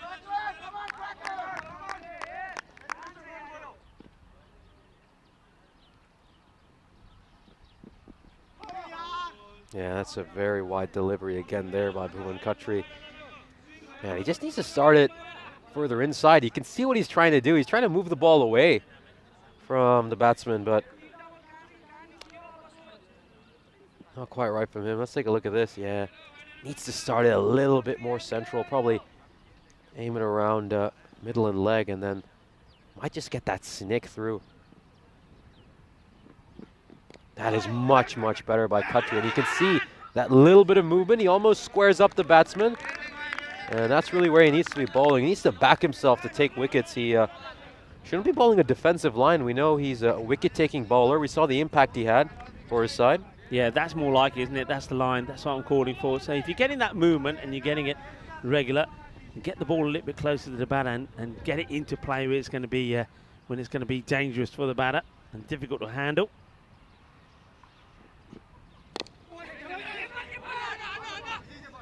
This one, Shahi just decides to attack the ball. Doesn't quite get it, but of course we know what an electric fielder he is. A few comments in the chat from a lot of our Nepali viewers. Of course, both Bikash Shrestha and Pujendra Yadav mentioning that it is also New Year in Nepal. So a Happy New Year to all of our Nepalese viewers as well. We hope that your Everest side can deliver some cheer to Nepali fans all over the European cricketing community.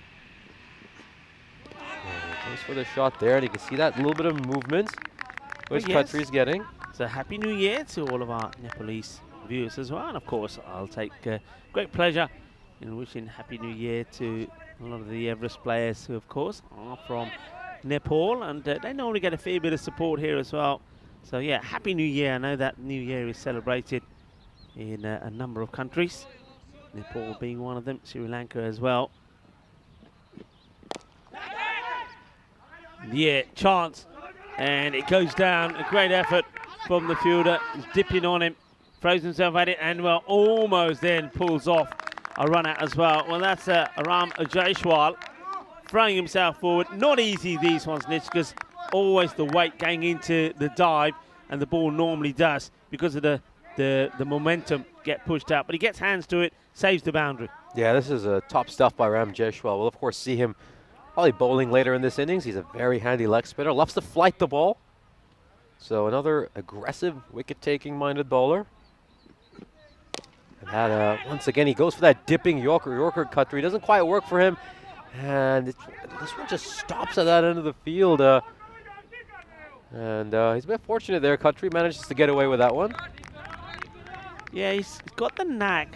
We've seen a few bowlers recently on the European Cricket Network. They've got this slow ball that looks like it's coming out the hand. It's going to be a big, filthy, full toss. And then it really does dip. And it can be quite an effective delivery, but I think he's got to get it straight. And the other thing is, it's got to be a surprise delivery. So you don't want to bowl it too often.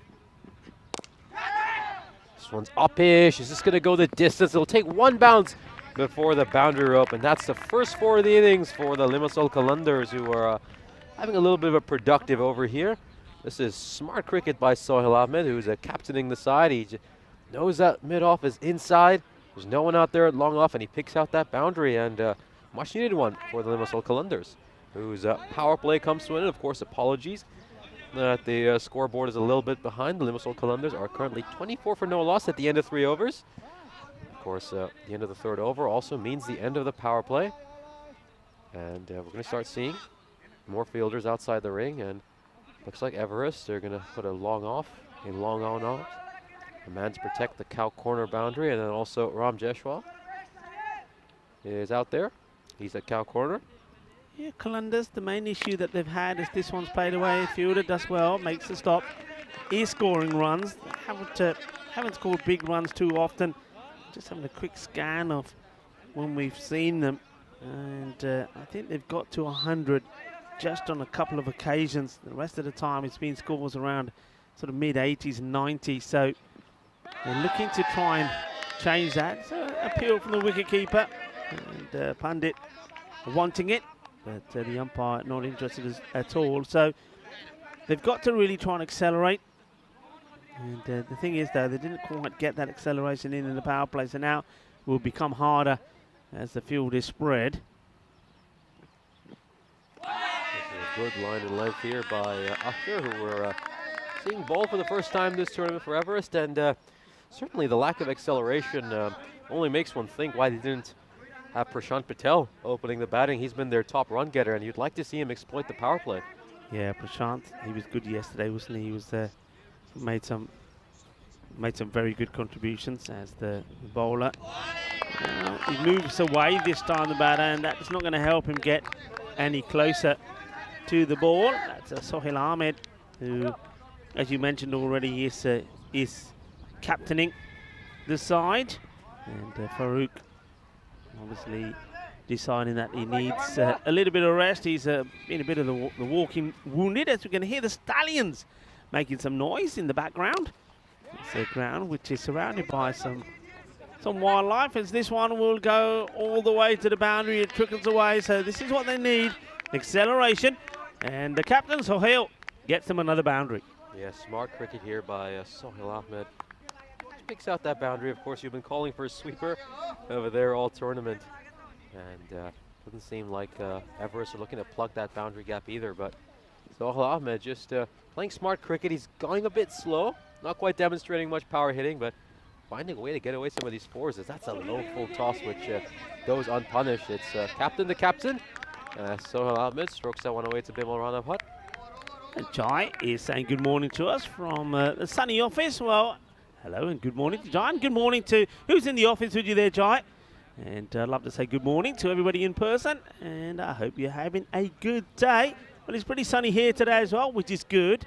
And let's just hope that wind stays away. It normally turns up here in the afternoon, end of the over. Once again, apologies that we don't quite have the graphics up there for you at the moment. We're working on that as we speak, but what I can tell you is that 4 overs complete and a score 30 without loss.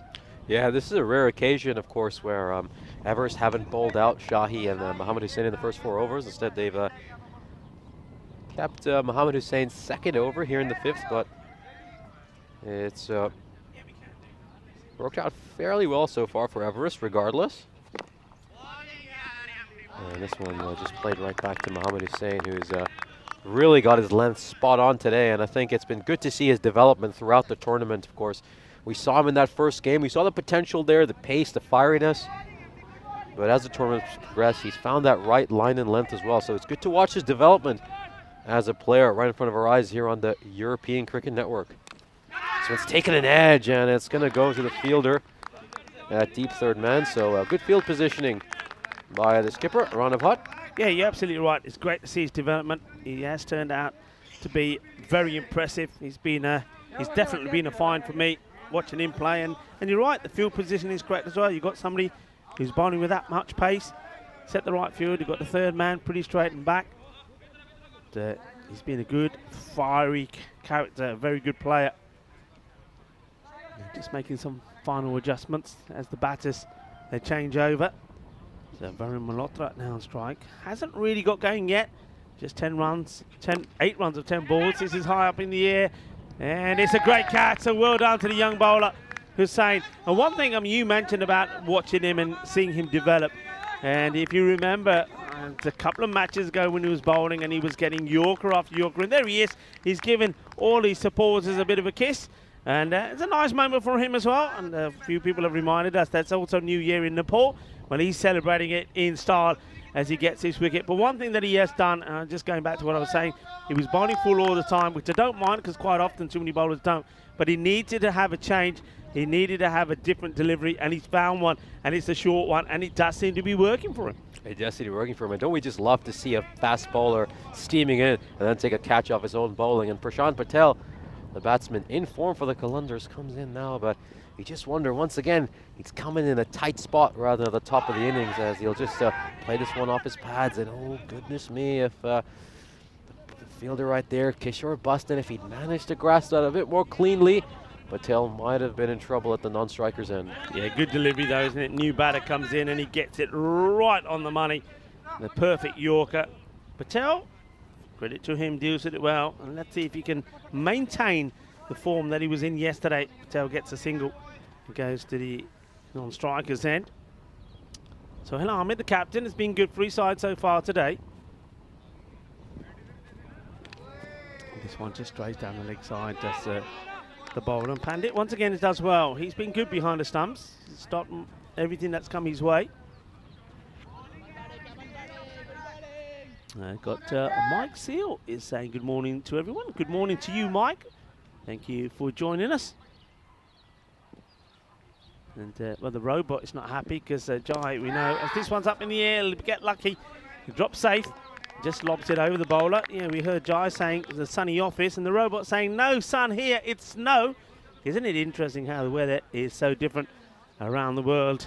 As we say hi to everybody wherever you're from. Yeah, and speaking of the weather, is a lot less wind today, a lot less wind forecast as well. Of course, it got up to 42K earlier yesterday as Prashant Patel goes for that big swing, but he's beaten for pace by Mohammad Hussein, and a lovely, lovely spell by Mohammad Hussein as usual, as Everest in a very healthy position.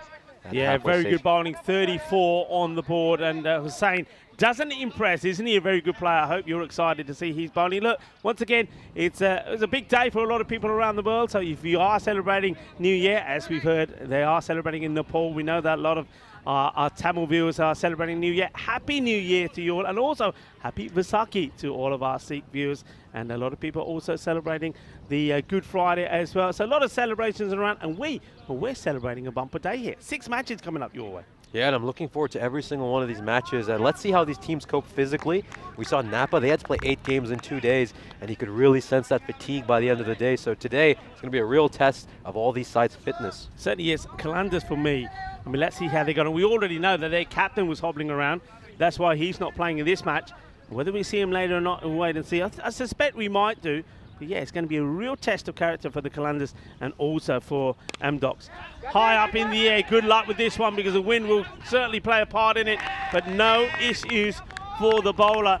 So Sahil Akhtar picks up his first wicket, and it's an important one because Sohail Ahmed, the captain, just trying to get going, wanted a few big shots. He realises that they're not getting a move on here with a score just on 34 at the halfway point. It gets skied in the air, and the bowler makes no mistakes. Good catch, good wicket. Good catch. Both openers caught and bowled, and a big congratulations to Akhtar as well, picking up his first ever ECS wicket. Doesn't quite get hold of this one, Sohail Ahmed, and you got to say, very disappointing from both the openers. Neither one of them even getting a strike rate above run a ball, and they've largely just been kept in the game by some of these very uncharacteristic extras from this Everest side. So a poor opening stand, in all honesty, and the Limassol Kalandars in familiar territory once again. They've been dug into a bit of a hole, and they're looking at Prashant Patel to try to find a way to salvage something for them. Well, Mike Seals says, you shouldn't be telling people that, Mike. He says he's in the UK, he's thrown a sickie, so watching the cricket. Okay, fair enough, Mike, but keep that to yourself. And Jay Hoodie is saying, great shirt. Well, thank you very much. Well, it is Peacock Friday. It's a day that we bring a splash of colour to the proceedings. So look, if you want to join in, get into your cupboard, find out the loudest shirt you got and whack it on. Well, Mike, you can do that. You're at home, so go on, go and find a bright shirt, a Peacock Friday shirt. Maybe you've got a Hawaiian shirt in there somewhere. Put it on, and let's enjoy Peacock Friday. Of course, it's also the start of the weekend. This is a Gundy delivery. That will be a no ball for sure. And I think the bowler, Sohail Akhtar, is going to have a little word said to him from the umpire.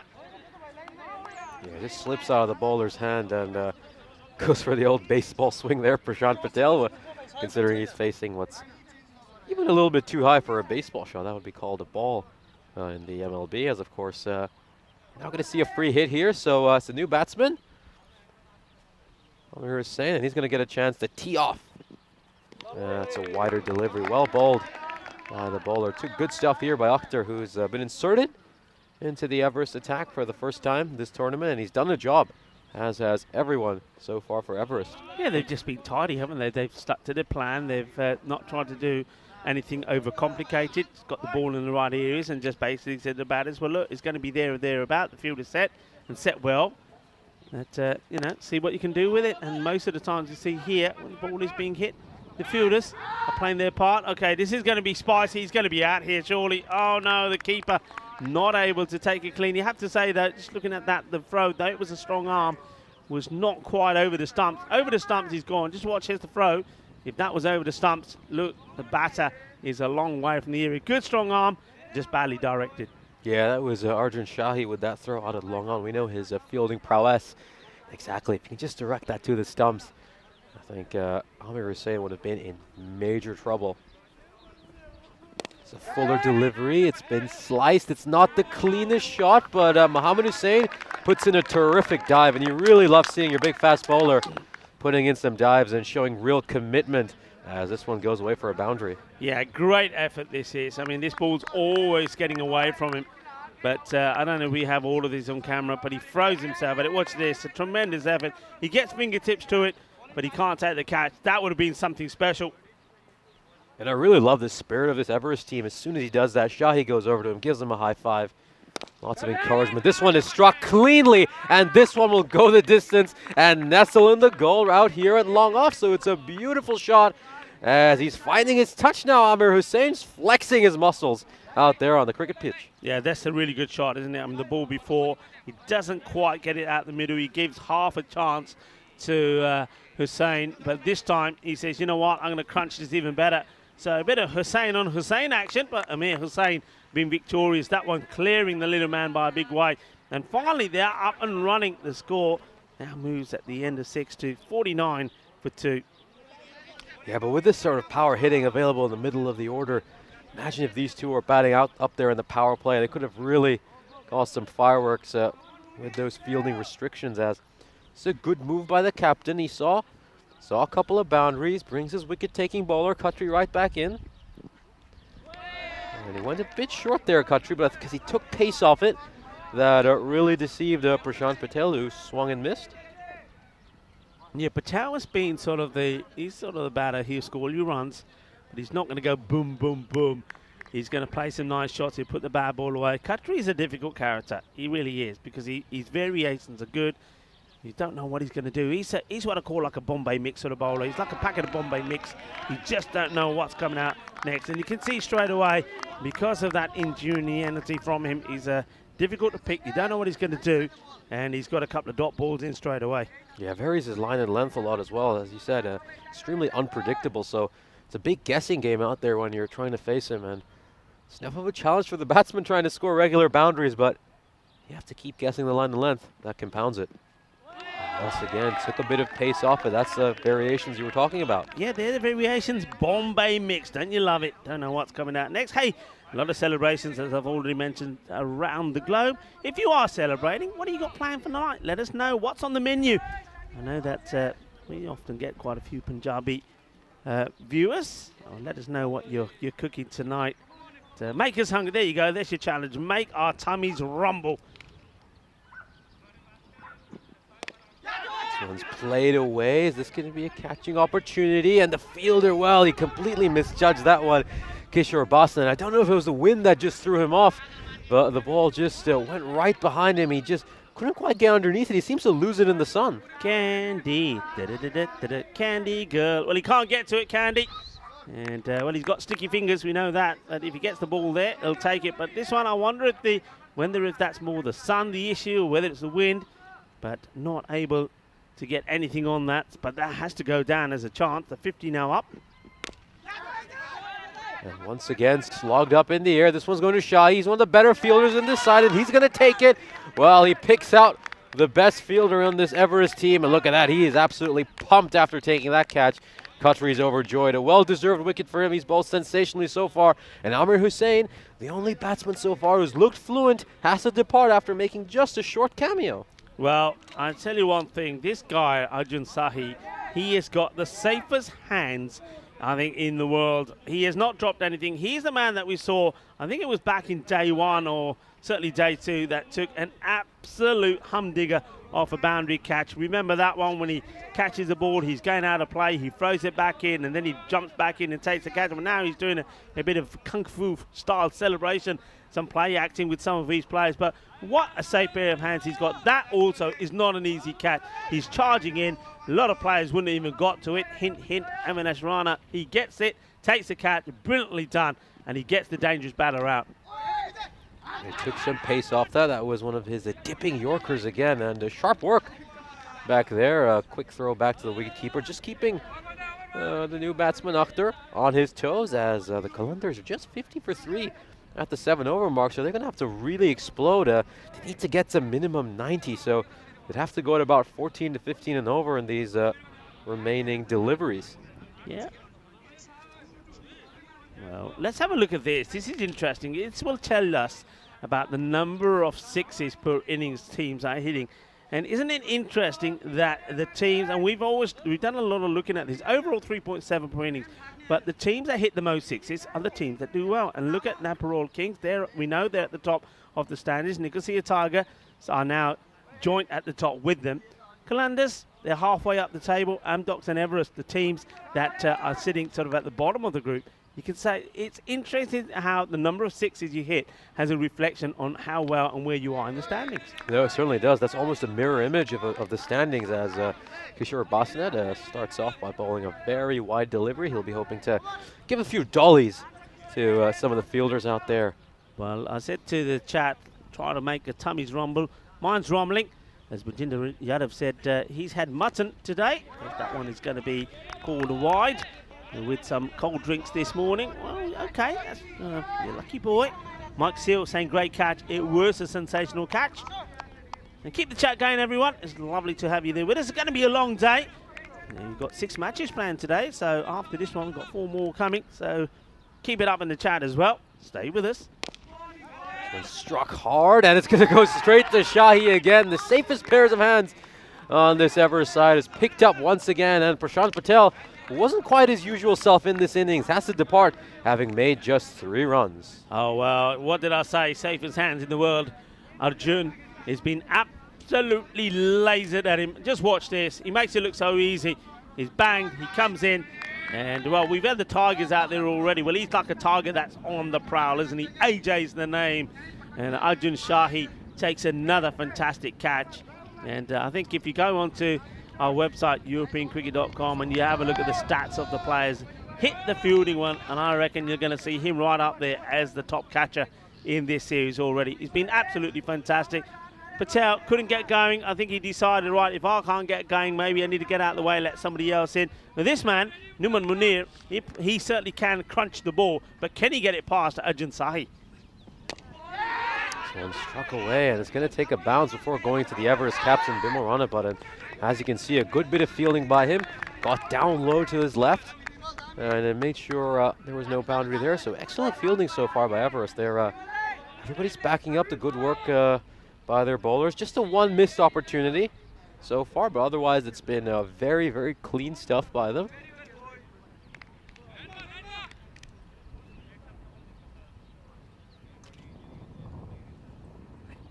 Goes Fuller, and this is struck straight to the long off fielder. So bowling to his plan so far, Kishore Basnet. We know that he had a good opportunity to take a catch earlier, but now with the ball in hand, he's doing a terrific job.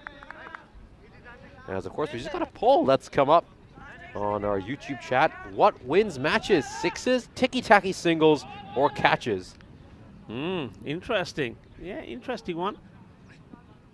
You see this one. I think the stats don't lie. With catches, what we've seen, it's been interesting. I mean, that's saying catches win matches. I think in this series, we've seen all teams guilty of dropping catches. But many a times, batters have been sometimes had 3 lives and not really made it count. But yesterday, certainly, in that match between the Napa Royal Kings and Limassol Qalandars, that catch taken by Hardeep Singh was absolutely crucial on the boundary. And that one, I think, he's missed. How have you missed from here? Well, this one will go viral as well, because that's the keeper Pandit. It's a perfect throw. Once again, I think this is our man, Arjun. Yes, it is, AJ. What great work. Gets the throw in, does everything right. All the keeper has to do is knock them off, and he misses from close range. What a miss. And the batter survives. Another wicketkeeper is not going to be on our 10-pin bowling team. That was an absolute sitter. It was right in front of him. He could have just reached out and knocked off the bails. He had that much time, and that's a terrible miss. A real howler by Shyam Pandit. I'm certain they're not going to make him forget that one easily, his teammates. And this one struck away by Numan Munir. And a good sliding dive. That is excellent work. That's Ram Jaiswal out there. And this is what's been fantastic from Everest. Everyone on the boundary has done the job. They've got their best fielders there as well. This is a good captaincy by Bimal Ranaput. Has all of his most important fielders in the positions where the ball is going the most. So smart work. Has to reach out of that one, the batsman, and it manages to evade the fielder at third man, but it's Ram Jaiswal out there to cut that one off. Yeah, too much tiki-taka, hasn't it been? You got to say, too much tiki-taka, and with 2 overs to go, the score moves to 59 for 4, and can they get to a 90 sort of score here and get some real acceleration in, or will it be one that will be sort of between, you see their projected score, 70 and 80? But just haven't really got going, all of the regular players, apart from Amir. I think Amir was the only one, Amir Hussain, that played a few shots out. So Ahmed early on, but he chewed up too many deliveries. And going back to that poll, I think this really speaks for itself. Hardly any sixes. Let's have a look how many sixes in this innings that we've seen. Only the 1-6 that was hit by Amir Hussain, the man I just mentioned. So way below where they have to be, and we've already seen that from the Limassol Qalandars. They're not hitting big sixes. That's why that's been reflected where they are in the table. So for me, it's simple. I know catches are important as well. Great bit of fielding there. Great stop. Saving the boundary there. They've been good in the field. I have to give them that, Everest. Yeah, catching is important, but I think in this format, sixes for me. What do you reckon? No, well, to go for the diplomatic answer, I think it's a combination of all those things. But I have to say, though, certainly having that six-hitting ability can get you out of a lot of tight spots. We saw Napa yesterday. They were not quite able to always rotate the strike, but a couple of big blows, and they turned the momentum of the game. This one is struck hard. It's struck firmly, and this is a good fielding out at long on Now that Shahi's, of course, bowling, so he's no longer there. Yeah, good replacement for him, and you don't want to let him down. I mean, he gives 110% out there in the boundary, the bowler here, Arjun Shahi. Slower delivery, clever, and unfortunately, though, he just can't get the line right. So he'll have to bowl it again. You've got to throw everything at this. The other thing I'll say about the Qalandars in this particular innings is they've giving too much respect to their wickets. You can see they're only 4 down. As this one drops in front of the fielder, they'll take another single. But if this was 62 for 7, for example, I'd be saying, yeah, okay, fine. They've been put under the cosh a little bit. They've done well. They've regrouped, etc., etc. But it's not the case. The case is they just haven't gone out and been brave. They haven't pushed. They haven't really attacked the field. They haven't tried to convert singles into twos. And as a result of that, they're in this low score. Plenty of wickets in hand, but once again, wickets in hand don't mean anything. And this is some people were talking about this in the chat in the earlier match when we saw Nicosia Tigers lose those wickets very early. They were 4 down, 5 down before the halfway point. And a lot of people saying, "Are wickets really important?"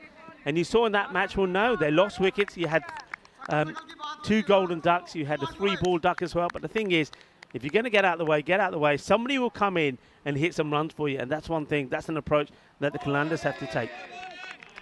As we've seen the dot ball go past, and speaking of dot balls, there's a really good shout here by Mara Patel pointing out the 4th option that could be added to the poll is dot ball percentage. I think it's a very important statistic. You increasingly see a lot of professional sides pay very close attention to that. As it just digs this one in, Shahi, and that's a good short ball to end the over. Fantastic bit of work bowling here today by Arjun Shahi. Just 14 runs given up in his 2 overs. We see this very well-directed short ball. And just going back to that point, I mean, we saw M-Docs who fell short in a very close game.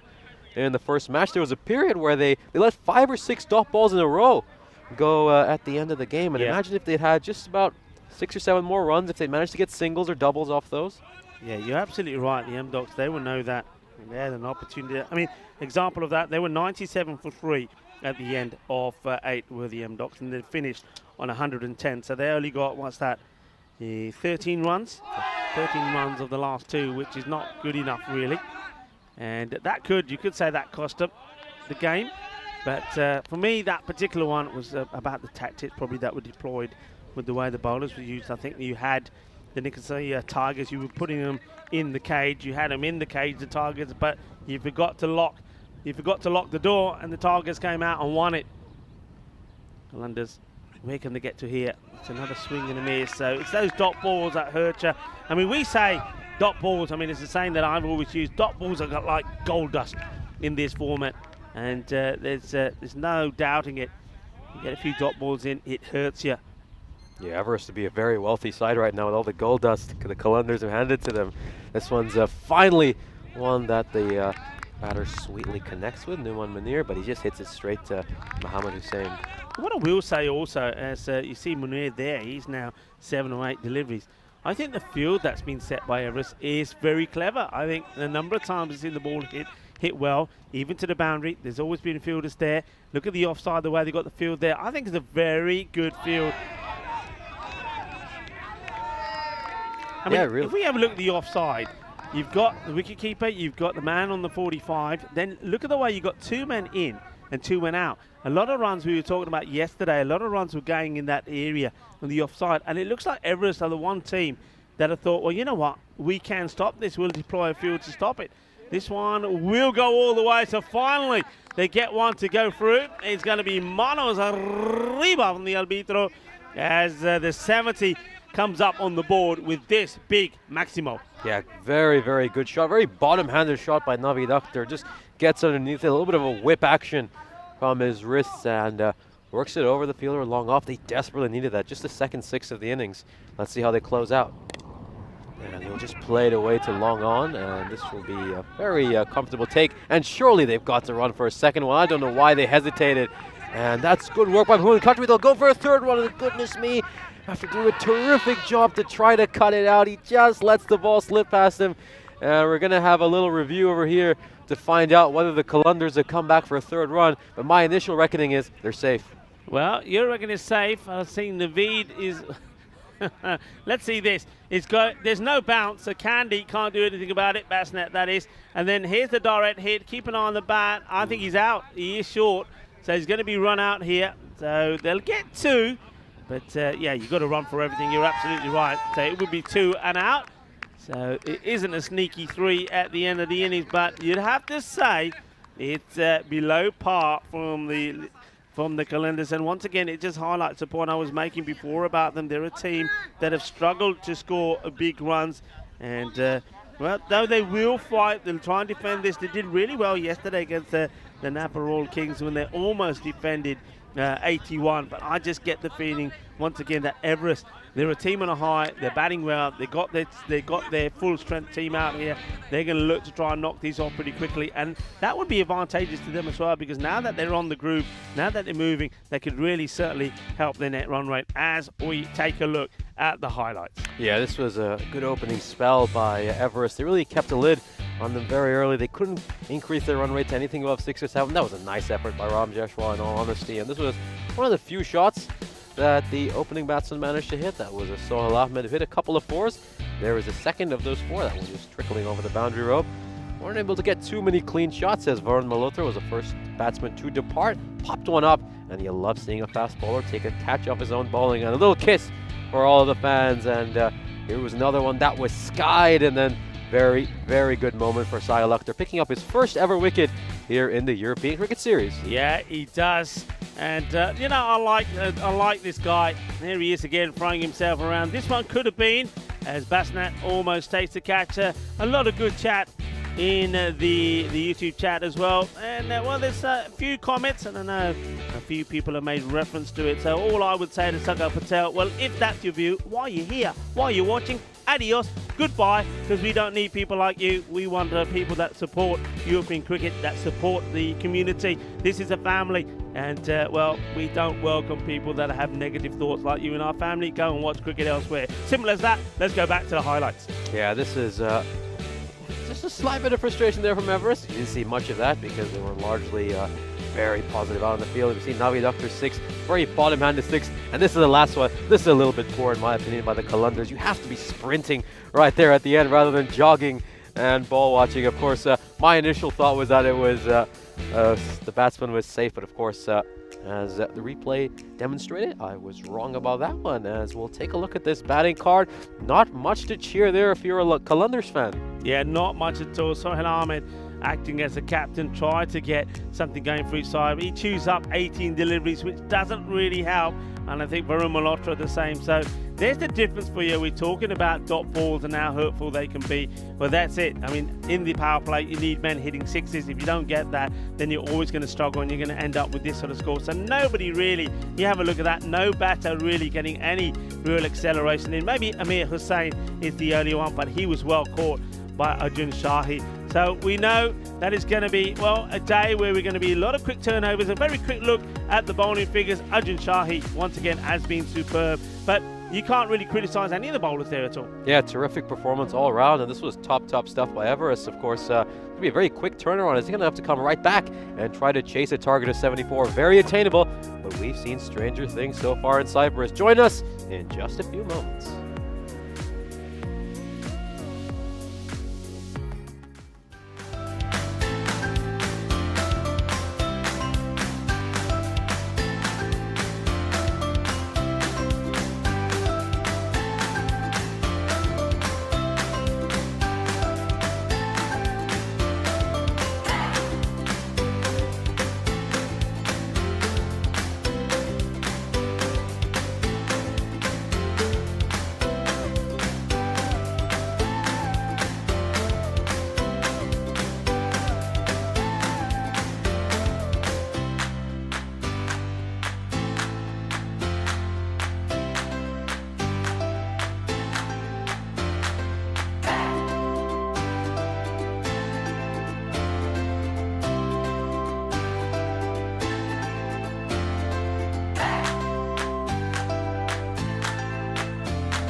The European Cricket Series is proudly brought to you by HCL Software, FanCode, and Grizzly Bear Sports.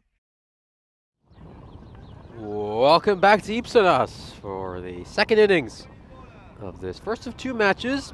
Everest and Limassol Calunders will play against each other. Of course, today we have a brilliant hextuple of games, 6 matches, and we're only in the middle of the second match. This should be a packed day of cricket, as the Limassol Calunders stuttered and stumbled throughout their innings.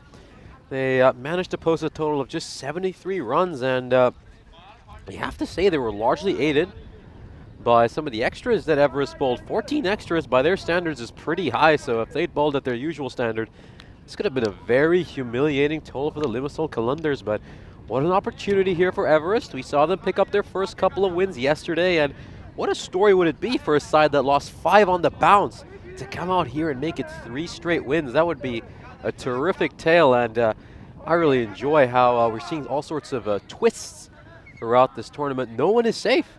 As we found out so far, even the #1 team can get humiliated by the side at the bottom of the group. So Limassol Calunders, we saw them yesterday. Of course, they've also got 4 matches today, so a busy, busy day for them. Of course, they've got a couple of matches against Everest, and then they'll round out the day with a couple of matches against the Calunders. So starting off with a loss would be a bad sign. Goes fuller and wider, Mohsin, and this is well played away by Jeevan Lumsel. He's in fine touch right now. He's in brilliant nick.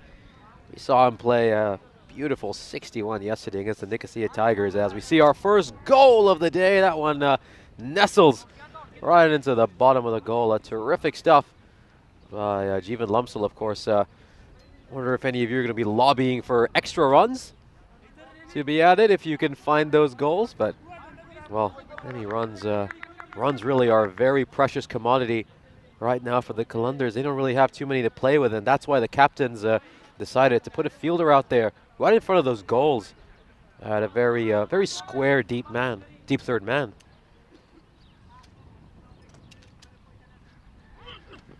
Goes shorter this time, and this is very well played by Jeevan Lumsel. Interesting choice of bowling, considering he just moved a fielder out to deep third man. He gives Lumsel one that he can just play over fine leg, who is currently inside the ring, and smart cricket by Lumsel. We know that he's a proper cricketer. He's someone who looks to play old school shots, and well, this is interesting. Captain sees a little bit of chasing the ball around, and he seems to be following the ball wherever it goes. So now the captain's brought both long off and long on in, and he's put a deep third man and a deep fine leg. And this is well left by Jeevan Lumsel. Of course, the captain, very reactive stuff here by him. He's watching a boundary go towards one direction. He just immediately puts a fielder there to plug it in. Of course, keep in mind, Sohail Ahmed, is it the usual captain for this side? It's normally Farouk, who is unfortunately unavailable for this match. That is extremely wide there by Mohamed Mohsin, and poor start for the Limassol Calunders. Of course, Mohsin is normally one of their more important players, and if he starts this way, that's a terrible sign. And of course, once again, I'm Nishay Butt, and joined in the commentary box by Rico Full. Yeah, just heard you saying Mohsin is a key player. Interesting we didn't see him bat. I mean, he's somebody like Munir that we know can come in and hit the ball well. Also noticed when Munir was walking off, he was limping a little as well. But yeah, Mohsin, when you think then really got no acceleration with the bat at all, he's a guy that can clonk it. Once again, I think I just go back to the fact that because they only lost in the end, they lose 5 wickets. One was right there towards the end. So during the main part of the match, only losing 4 wickets and having somebody like Mohsin sitting and not coming out there and having to go to accelerate, I think that just is not the best bit of captaincy. And just watching the field being moved around in this one, again, the captain not getting it right. He's following the field around, and even though you put a man out there, you can see that he's going for the catch. This is Naveed Ahmed. Doesn't get there, but worst case scenario, he lets the ball go through him and then goes to the boundary. Yeah, not going Calunders' way, and all of a sudden now, an opportunity's opened up for Everest here to try to finish this game off as soon as possible and really look to maximize their net run rate. And completely agree with that point regarding Mohsin. I mean, we saw their 6-hitting stats earlier in this broadcast, and it's very poor. This is a much better ball by Mohsin. That's where he needs to be bowling. And he ends this over well, but unfortunately for him and the Limassol Qalandars, it's a 13-run over, an unlucky 13. If you're a Limassol Qalandars fans, we'll take a look at the stats gun. The comparison between these two teams. Of course, so far with this tournament here in Ipsanas, we've seen that sides batting second win more often than not. And I was really baffled by the Qalandars' decision to win the toss and bat first, especially when they know they're not a side who normally post big totals. Yeah, that was a surprise, and I have to admit that they're a team that probably haven't looked at this graphic, because batting second seems to be more productive. I just thought maybe they, I think, know the strength of Everest. I think Everest, if you're winning the toss, you wanting to bat first, because these two openers can really pile on the misery for you, Jeevan and the captain. So I think they want you to, they're a bit of mind games, I think, take away from Everest what they want to do. But it didn't quite go to plan, has it? And Everest have made a pretty good start here. But interesting that on the other occasions that it's always been the team batting first that has gone on to win. This is going to be a big chase, and well, he goes for it with the foot and ends up stopping it. But once the ball goes past the boundary, so it was a long chase. But the ball always going to be the victor if you're going to chase after it. You've got to really try and get a dive and a slide in. You can see one fielder gives up straight away. But well, Faraz Khan does get there, but too late. Prashant Patel, can he make things happen for his side? Yeah, that was a photo finish with the ball winning that race. This one's just tucked away. Good stuff by Bimal Ranabhat. Of course, Bimal Ranabhat's a very smart cricketer. Of course, we've seen him out there when he recognizes that Jeevan Lumsel is going along quite well. We've seen him just keep the dot balls to a minimum. He rotates the strike, lets Lumsel score at the other end. So this sort of innings really suits him. Of course, as you can see, Everest needs to go at just under 6.5 and over. So Ranabhat, all he's going to do is just knock singles. This is what they did yesterday. Remember that 100-run partnership, 103 it was, when they played and beat the Nicosia Tigers. This is high up in the air, and nobody's catching this. It's going to end up in the goal. Goal! And also, manos arriba from the arbitro. And this is 6 runs. But these two, they complement each other so well. Jeevan Lumsel, he is in good form. He scored 61 of 29 in that victory yesterday. And he then partnered Bimal Ranabhat, these two. They put 103 on for the first wicket. They just batted really well. And Ranabhat made 26 of 24. This man was the aggressor, as he is again here, looking to get the boundary. And this time he's going to get it again. It's going to be 4 more. That fielder keeps on going with it with his foot. Faraz Khan, he's got to go with it with hands. He doesn't. It's 4 more. And Jeevan Lumsel is turning on the style again here today. And he's going to get good support, no doubt, from his captain as well. You've got to use your hands. And you see there, goes with the foot field, and he's going to give me 4. Yeah, the captain's just decided to move him away from there. He puts Shah Khalid. Good to see him back, of course.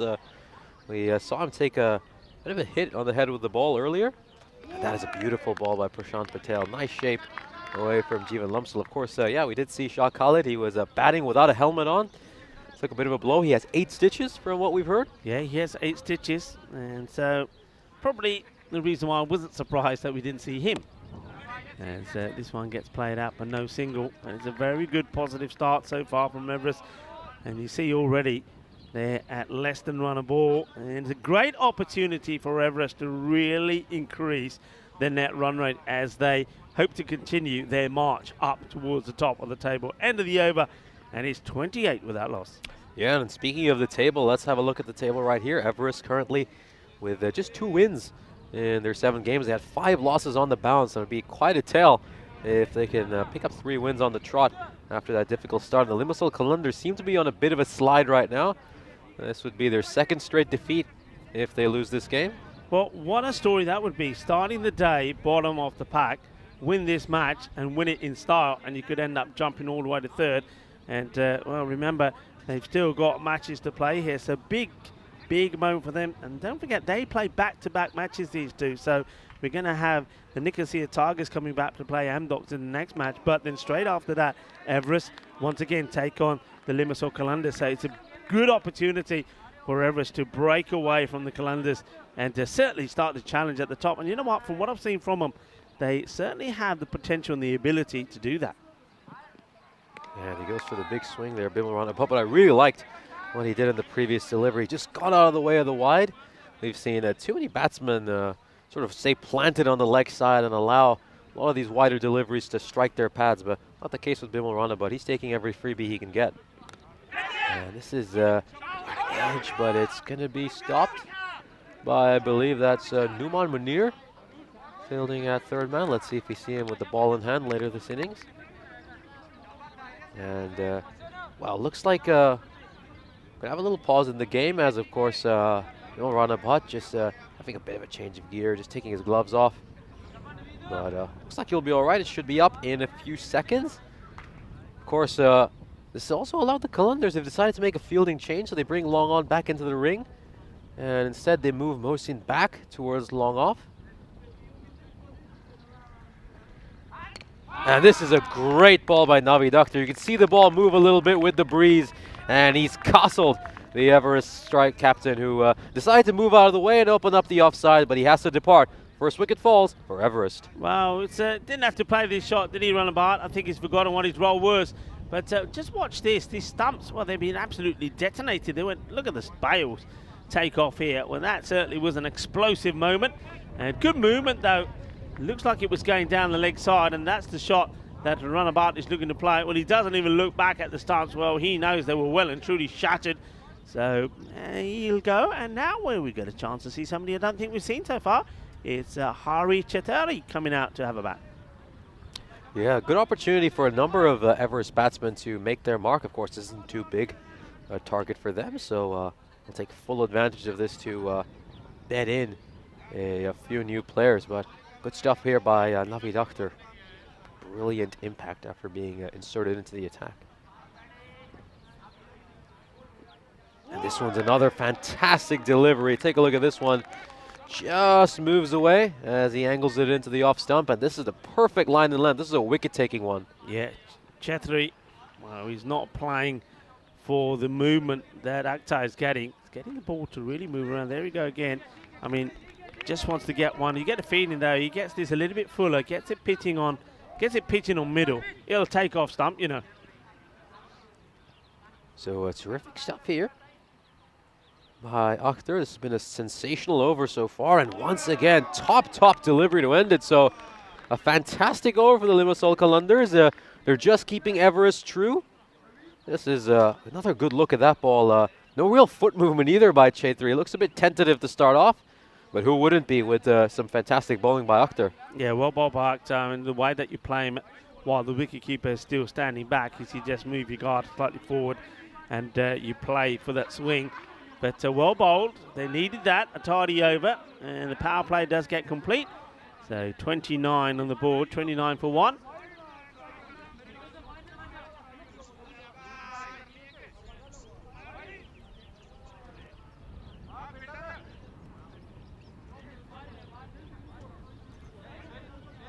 And now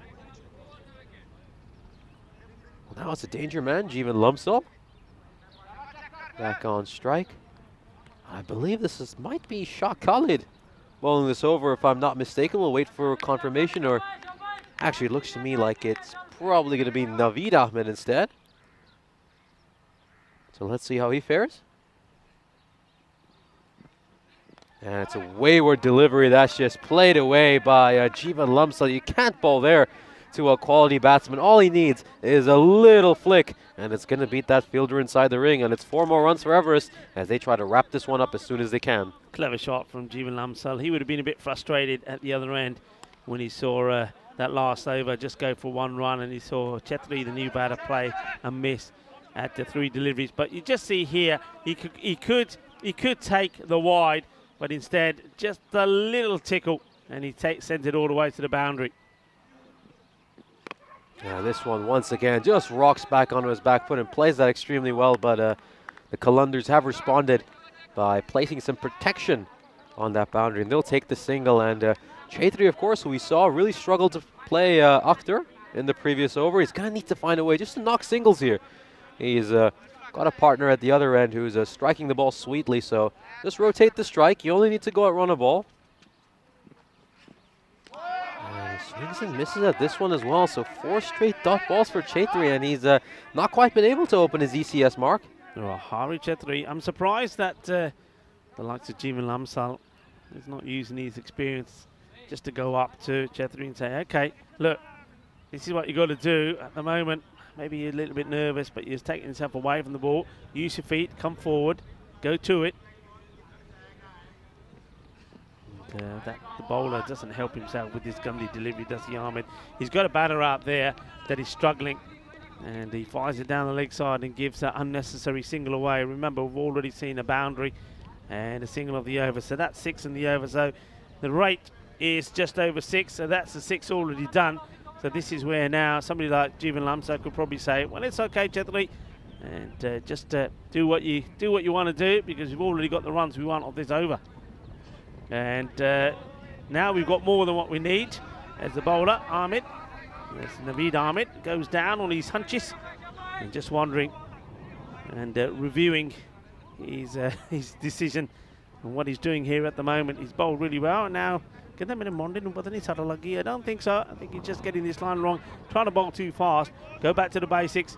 You can see the wicket keeper there, Varun Malhotra, saying, hey, come on, just get it here, outside the off stump. Let's see the response here from Ahmed. Better. And not the great shot from the batter, just swinging all over the place. You just get the feeling that Hari, if he does get one straight ball, it might be the end of him.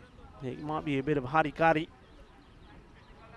Yeah, of course, Ahmed was just trying a bit too hard after bowling 3 solid deliveries to start off the over, and he just needs to stick with what's worked for him so far. Chhetri, all he needs to do is bowl straight at him. And once again, you can see he's really enthusiastic and trying hard, but this eagerness is just getting over him. Yeah, I was saying there that Jeevan Lamsal is probably thinking, we've got the runs we need off the over. But I'm just thinking, if Ahmed is bowling these deliveries to Lamsal, you know where the ball's going. It's going to the boundary every single time. So Jeevan maybe thinking, well, maybe I should have tried to get the other end, but now with 2 balls to go, he's probably thinking, a bit too late now. But probably a lost opportunity for Jeevan to get some easy runs to his name. Oh dear, this is even wider. So nobody's going up and then having a chat with him. And now finally there's some support, some encouragement, you'd hope, coming towards the bowler here, Naveed Ahmed. And it's Amir who comes up to him, and looks like Amir just says, wait, there's the stumps. Not there. Get it outside that side. And, well, I don't know what was said to him by Amir Hussain. But then another guy comes up and says, ignore what he said. Just do this. They're all having a chat with him now. And let's see who works. So that was Shah Khalid, who finally had a chat with Naveed. And it's even worse because this is a double whammy. It's another wide. He's got the lurgies here. And more annoyingly, this time, he's also ended up going in front of the stumps. Interesting, isn't it, when a bowler's bowling down the leg side, coming over the wicket, he thinks coming round the wicket's going to help. Yeah, it doesn't help him, and as you said, too much advice, and too many cooks spoil the broth. This is looking very rough here for Ahmed, who'll honestly just want to dig a big hole and dive right into it right now. He's just going to have to find a way to get through these next 2 balls. Okay, let's see. He still wants to go round, and it's going to be down the leg side once more. So look where he ends up as well. And you can see Jeevan still trying to find a way to get to the other end. I think you just got to say, hey, son, go back over the wicket and just go run in and hit the ball hard on the deck. It will automatically go where you want it. See, he's bowling a straight line there. If he bowls that from over the wicket, he's getting it at the stump. So whoever said to him go round the wicket, it was a mistake. Good. He's coming back over. And maybe it is Shah Khalid who's giving the good advice. Probably it was Amir Hussain who told him to come round. Okay, here we go. I'm confident this is going to be a good one. Come on, son. Get it on the money. That's more like it. And he knocks him over. Shaba, Shaba, Chakade Patte. Thank you very much. Well, I don't charge too much for my coaching fees, but anyway, I suppose that's well bowled from Naveed Ahmed. You've got to stick to what you do. Don't let other people get in the way and telling you should be bowling round the wicket. You shouldn't be, and that's one tip I'll give to most right-arm over bowlers, or right-arm bowlers, I should say. Bowl over the wicket. Forget coming around the wicket. And he bowls a really good delivery. And after all that, Hari Chhetri, it is a bit of hari-kari. He will go for a duck. So no runs from him. I mean, what a contrast, isn't it? Bowls numerous wides all over the place and then nails the perfect cricket ball right on the top of off stump. And we did say all he needs to do for Hari Chaitri is just get it straight and he'll probably miss it. And boy, he looks completely out of place batting at number 3. And Ahmed will be feeling much better after that one. So a little bit of confidence from him. And now he's got to go after the great finisher for this Everest side, Arjun Shahi. Well, Gandhi ball. The only saviour in this, folks, is that the over will come to an end because rather than leave it as a wide, he decides, I'll just clonk it away. So AJ, AKO, the best catcher in the world, just places away and gets 4 runs and puts Naveed out of his misery. Or does he? No, he doesn't, because it's called a no ball. So he can't get out of the way. He has to bowl another one. Oh, come on, umpires. Be kind to him. Just let it go. And you can see the bowler saying, oh, yaar, ki ho gaya the, kitne ball upar se ki. It was a bit high, actually, but I was hoping it would go unnoticed because, you know, my heart is always with the bowler. So Shahi gets a boundary, and now he's going to get a free hit. The question is, where's this one going to pitch? And are we on the verge of the longest over of the year? We've had 7 extras so far this over. 6 wides as far as I've counted, and 1 no ball. Well, how many was that one the other day from Jaman? I think that was about the same. Was it? In the 12 or 13 region. Anyway, here we go. Come on, finish it in style. Oh, it's a good delivery. It's okay. It's been well hit. It's a free hit, so the wicket, even if it carried, wouldn't have counted. And Arjun Shahi does get a run. And Naveed, he has to finish it all by himself in the end, and he does. And he's holding his bat like he just had a hard day of work. But it was a long over, so I do understand it. And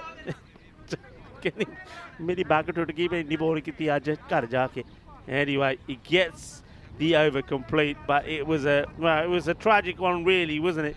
It started on 29 and it finishes on, in the end, 46. So the score moves to 46 with 2, and well in the driving seat here at Everest. But the one thing about that over was that Jeevan Lamsal stood at the other end for a long time, and then the last ball, a single, was taken. So he's still at the non-strikers end, but at least I think he knows that he's got a partner there with him now that can, with him, they can go on and win this match pretty easily. That rate now, just over 4.5 required per over. Yeah, and of course, Naveed Akhtar had a word with Ahmed.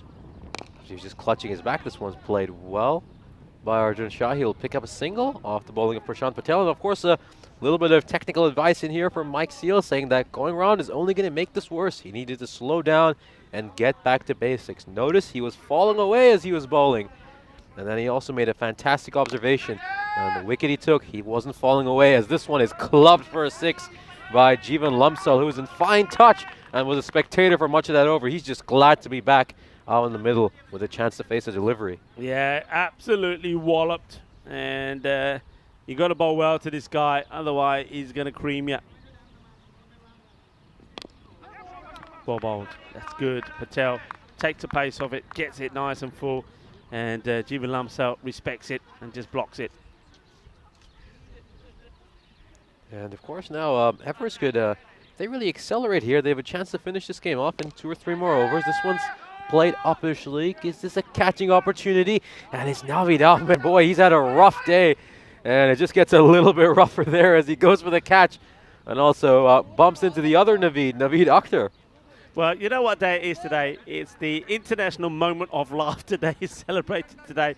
This is a day to let your inner child come through and laugh out loud and laugh your worries away. Well, I tell you what, Naveed Akhtar, he's not laughing, but he's making us laugh a little, as this one has been hit beautifully through the offside. What a lovely shot this is. And Arjun Shahi showing what a classy player he is as well. That's a delightful shot. Delightful. He comes forward, turns into a half volley by advancing down the crease. And we saw him yesterday play a great closer's role, and he'll be looking to do that here as well. And this one is struck hard again. Is this going to beat the field? It's going to be a tough chase for Mohammad Mohsin, who does really well to get across. You always love to see a big fast bowler supporting another fast bowler with his fielding. Yeah, well done. So you can laugh out loud or giggle. In fact, you can do whatever you want, but make sure you're laughing at the same time. Yeah, this is what we have to do.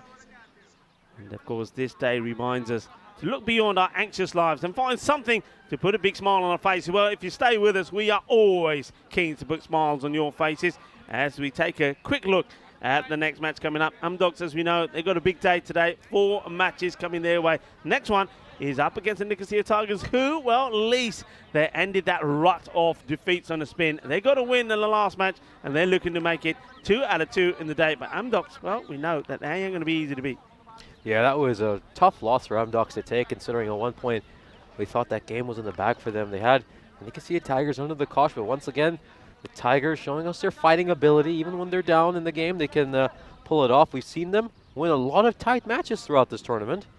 This one's struck well down the ground. We're going to see Feroz Khan bowling for the first time this tournament. I think the Kalundars are resigned to the fact that this result is inevitably going to go against them. So they're giving a few other bowlers a chance to get some overs in. Remember, the same way that the Nicosia Tigers and Amdocs are playing back-to-back matches. They played each other first up, and they're playing after this again. These two play each other as well again. So this is an opportunity to both sides to eye each other up. And I have to say, though, at the moment, I think Everest are probably thinking, yeah, we'll like this fixture again because we'll probably guarantee ourselves some more points. But we'll have to wait and see, because very rarely are two matches the same on the European Cricket Network. I expect to see the Limassol Kalundars fight a little bit more in that one. But one thing they've got to do is try and find a way to get runs on the board. This one's going to be another wide, as Jivan Lamsal never shies away from playing the shot, though, does he? Oh, he certainly doesn't. And of course, yeah, reiterating your point, of course, we've had a few back-to-back games so far this tournament, and almost all of them have gone 1-1. Yeah. One side wins the first one, and the other side just comes roaring back. So, been even Stevens so far this tournament. This one's well played by Jivan Lamsal. He's played it uppishly, but it's going to trickle over the boundary rope, just catches it, and that goes away for a 4. So a good stroke here by Lamsal. Thought he might try to play this on the offside, but he knows there's plenty of protection there, and he picks out the vacant boundary. Yeah, interesting. He's played and missed out a couple on the offside, though they were a little bit wide, and this one probably worse the cut ball delivery. And because it's short enough, he actually pulls it from outside the off stump all the way over to the square leg area, and that means that they pull a man across from the offside onto the leg side. I guarantee you this one is going through the covers.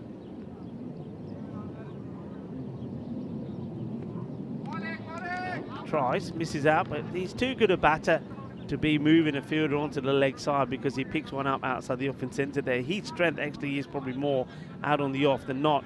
He probably just misses out on this one. Yeah, but this has been a feature of the Kalundars captaincy so far. Every time they see a ball depart to one boundary, they immediately put a fielder there. The captain's sort of chasing the ball all over the field. This is an extremely wide delivery by Feroz Khan, and you can see some of the inexperience of these new bowlers the Kalundars are experimenting with. Yeah, good observation from you as well. Yeah, they are very much following the ball. And they're not looking at the shot that Jevons is looking to play. There's no protection out on the offside for the bowler now at all. And this one's going to be another wide. And the man with the very good moustache is saying, what can I do? What can I do? The ball's moving too much. And the umpire saying, you see that line over there? You've got to get it inside it. If you bowl there, it's always going to be a wide. And you say, Mackie, and I think what he's trying to say is the batter is moving, but he doesn't move before the ball comes. Uh-oh, he's coming around the wicket. This is trouble. And there's the shot, and he's looking for, I told you it's going to go out in the offside. You can't put a man on the leg side and leave that area of the ground unprotected. And now the umpire will have his own say back to the bowler and say, well, if you want to come over this way, you can do, but you can't come in my way. And that's always going to be a trouble for a right-hander that now wants to come around the wicket. And I think a few people have already said in the chat, coming around the wicket doesn't really help. You just got to go back to your basics and get your line right. And once again, look straight in front of the umpire. Umpire cannot see anything. You're not made of glass, my friend. That's 4 more runs. Beautifully played. And you can see now that they're just literally a run. No, that's it. It's all done, right? That's the end of the game, I think. Let's have a look at this. There's 2 were required. This gets played. Yeah, that's it. That's the end of the game. It's done, it's dusted. The umpire's just checking with the scorers. And just like that, it's all over. And it's a very good, comprehensive victory. And look, the way they do it as well. They do it in style, do it with plenty of balls still left out there. So this is the victory that they want. And I suspect that's a victory that takes Everest from the foot of the table all the way up to 3rd place. I mean, this is a team that couldn't buy a win at the start of the tournament, and now all of a sudden, they've just had the quickest chase we've seen so far this tournament. So their fortunes have turned around. They've gone from 5 straight losses to picking up 3 wins on the trot, and looks like the fortunes are turning around for Everest. And this could be a side that could do a late surge up the table, as of course we'll now have a brief look at the highlights of what was a very successful chase for Everest, who won this game by 8 wickets, as we see some of the nice stroke play by Jeevan Lumsel. Unfortunately for him, he fell just 4 runs short of a half century. 46 of 19, he was undefeated. He would have hoped that the Kalundars made just a few extra runs so he could have picked up that milestone, but I'm also sure he's glad his team picked up the victory. We take a look at some of these shots. A bit more on the putt. Initially, just tried to do what he usually does, which is knock the ball around for a few singles, and there it is. This was a very tough innings for Feroz Khan. We saw some of the issues he had with the ball in hand, and then those 2 moments in the field where he tried to use his feet to stop them. And of course, look at the stroke play by Jeevan Lumsel. He never feels the need to overhit it. And boy, the less Naveed Ahmed sees of that, the better. This was a terribly long over and a bit of a comedy, and certainly one for International After Day. Yeah, but he came back with this, didn't he? Which is a highlight in itself. And you know what he'll do? You can do this. He'll cut all the others out and leave a full standing and be showing that to everybody. This one wasn't a good one, but he thought then, right, it's done and dusted. I'm out of here. Unfortunately, the umpire said, come back, buddy. That's a free hit. You got to bowl another. He's holding his back, saying, I can't do it. And then he has to get in the action again. There you go. It is International Day of Laughter. Yes, it is. Trust me on it. And I'm telling you this today, we're going to see a frenzy of action. We're going to see entertainment. We're going to see some drama. But I promise you this, we'll have some laughter as well. This is the European Cricket Network. We give you everything. And it's the best and most entertaining form of cricket on the planet, as we see Everest make it 3 wins on a spin. Yeah, very good little period here for this Everest side. The last couple of days have been extremely fortuitous for them, as of course we take a look at this scorecard. Jeevan Lumsel once again leading the way for Everest, making 46 runs of 19 deliveries. Of course, he almost came close to being just the 3rd batsman so far this series to make a couple of half centuries, and then Arjun Shahi just coming in right there at the end to seal things for Everest, as of course they chased down this fairly easy target by their account, and more importantly, managed to get the fastest chase so far this tournament. Yeah, I mean, that's a good chase. They do it with 25 balls to go, so well done to them. Jeevan Lumsel, he is just a classy player, and all of a sudden, remember how when Everest were losing, every time he went out there, he played 2 nice shots, then he'll play a cracking shot straight to a fielder, catch, crash, bang, boom. That's his innings over, and we said then he's class, he'll come good. All of a sudden he had that little bit of luck when he got put down early. In fact, he put down twice, went on and made it 50, and since then he hasn't looked back. Well, some of the bowlers will be looking back because they didn't bowl too well, but I have to say, Naveed Akhtar, you can't fault him. What an over that was. And just 1 run, and he picked up the 1 wicket as well. Naveed Ahmed, well, he'll say it wasn't a bad over. 1 for 17. Well, it was a long over, let's put it that way. And you saw that no bowlers really were able to get to grips with that. But I think when you're a bowler, when you know you haven't got too many to defend, and when the power play goes for 29, you know you're always up against it. So a very good victory for Everest. Remember, these 2 teams do it all over again after the next match. That match, of course, is coming up in, well, we've got a fair bit of time now. I think we've got about just under 35 minutes. So you've got a time to get a breather. And we're lucky to have a breather because remember, 6 matches coming today. So we're going to have a bit of a short break, but we'll be right back with the next match. And of course, that is the Nicosia Tigers back in action with these 2 teams. The Tigers and Amdocs started off the day, and it was the Tigers that were victorious. And they won by 3 wickets with 4 balls to go in a close encounter against the Amdocs. But the Amdocs will feel that they really, at several points, had the game in the bag, and they're looking to come back with sweet revenge. So join me, Rico Paul and Nish Butt, when we return in around about half an hour's time for match number 23.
The European Cricket Series is proudly brought to you by HCL Software, FanCode, and Grizzly Bear Sports.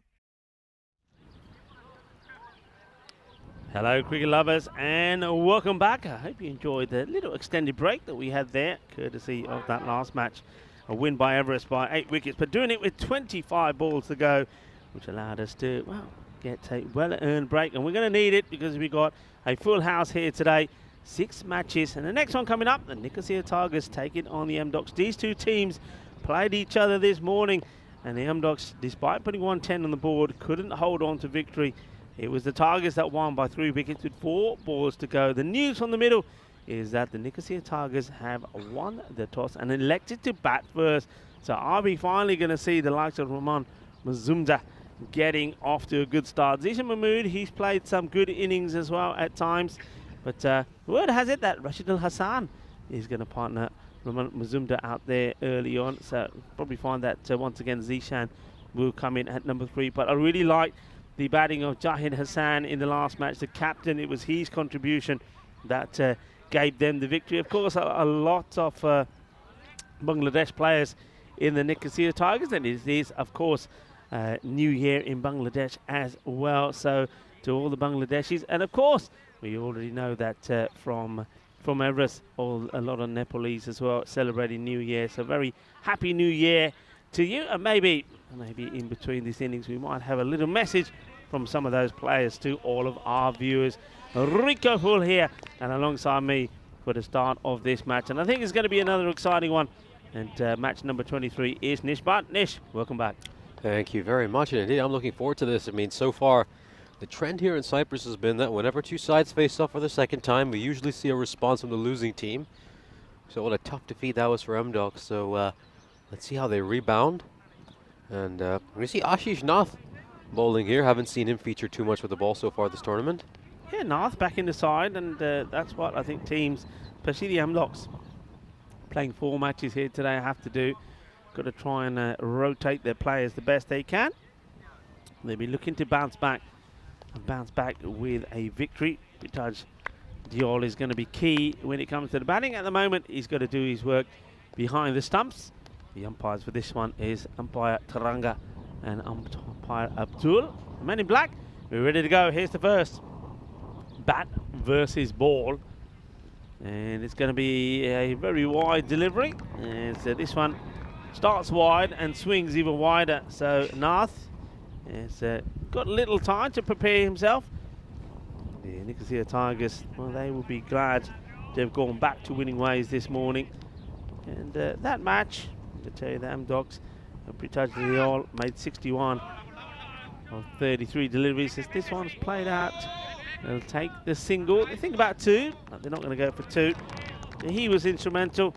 Hindustan Tadani made 23 of 14, but they just didn't get the acceleration in towards the end of the innings, which is where it felt flat a little.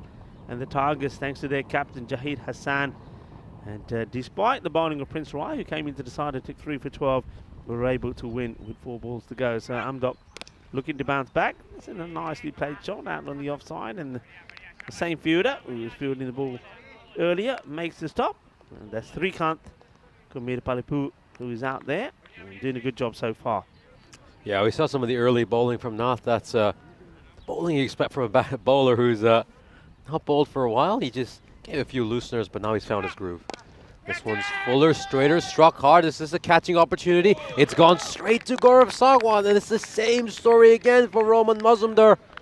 He keeps throwing his wicket away, and he's done it again right here as Nath picks up a wicket.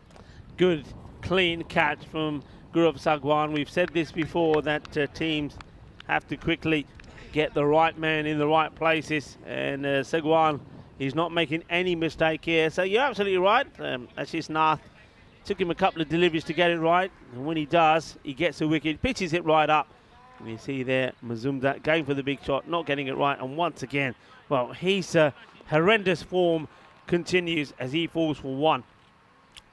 And this means Zishan Mahmood, who wasn't sent out to open the batting, is in practice coming out in basically an opening role, as he's just 3 balls in, and he has to face up. So he still doesn't quite have his gloves on. I don't think he was expecting to be out there this early. He thought Mazumdar would play a few more balls, but of course, both these batsmen have been in very good form throughout this tournament. We saw Rashidul Hassan's terrific 60 yesterday. Couldn't quite get it going in the last match. He was clean bowled by Prince Rai, but I think he can turn it around. And Ishan Mahmood just takes guard.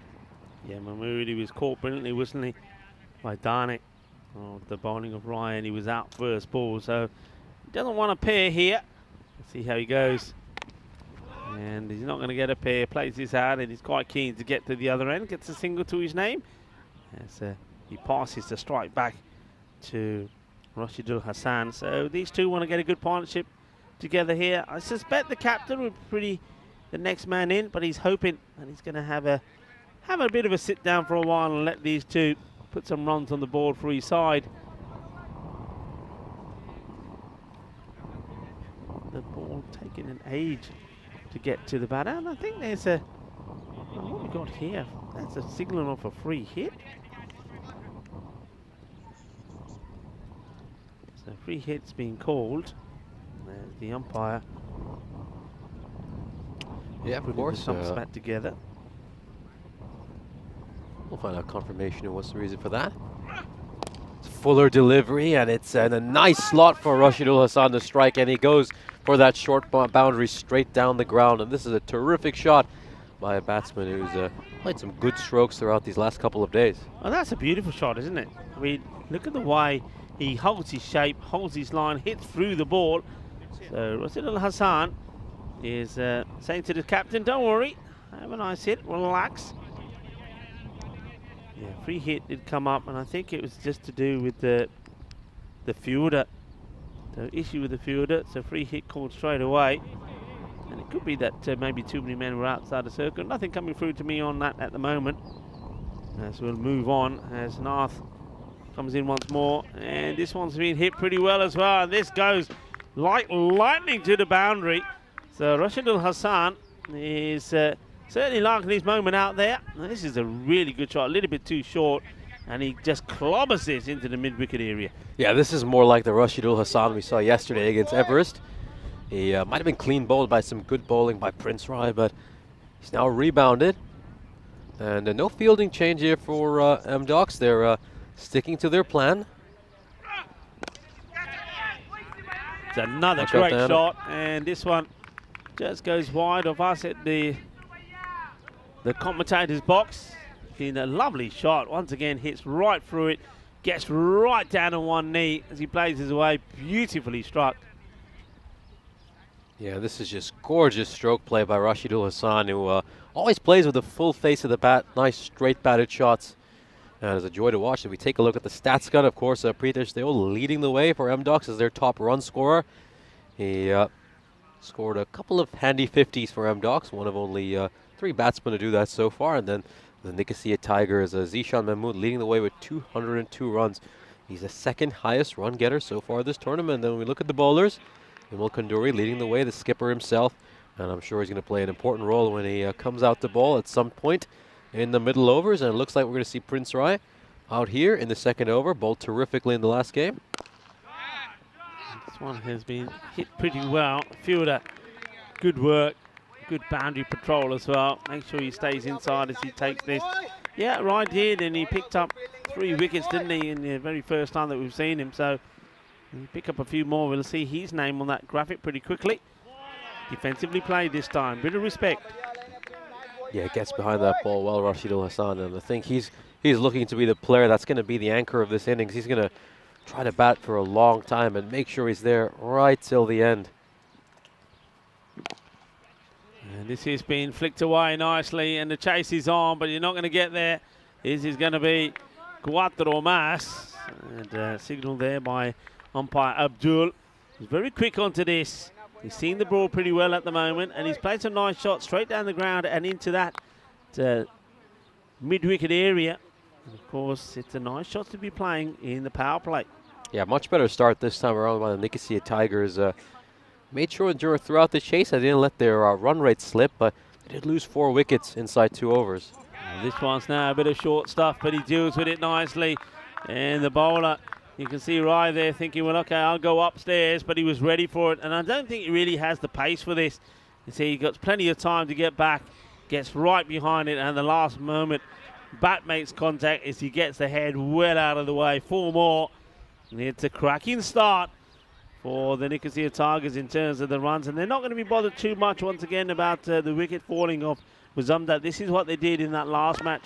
Even though wickets were falling, they kept playing their shots, and they're going to continue to do so as another wicket falls, this time Vimal Kanduri, who maybe was guilty of dropping a crucial one in the match earlier between these two, but he makes no mistakes this time. And Rashidul Hassan, well, you said looks like he wants to be set to bat all the way through the innings, but I think he was greedy, he was in a hurry, and all he's proceeded to do, after playing some nice shots admittingly, he would go for 21 off 7 and hit 5 fours, but he's on his way now. Yeah, this time he just slices it. You can see the bat slightly turns in his hand, but he won't mind that. This is a very solid innings by Rashidul Hassan, and that's going to be the plan for the Nicosia Tigers. They're just going to come out, they're going to try to slog every batsman's going to get about 10 balls to go out there and look to score as many runs as they can. Of course, this is a side who bat deep, so this really alleviates the pressure on the players. They know that if they aren't quite able to get that big knock, somebody else will. And here is Iftikhar Jaman. Of course, we did have a word with him between the games. He did say he's aware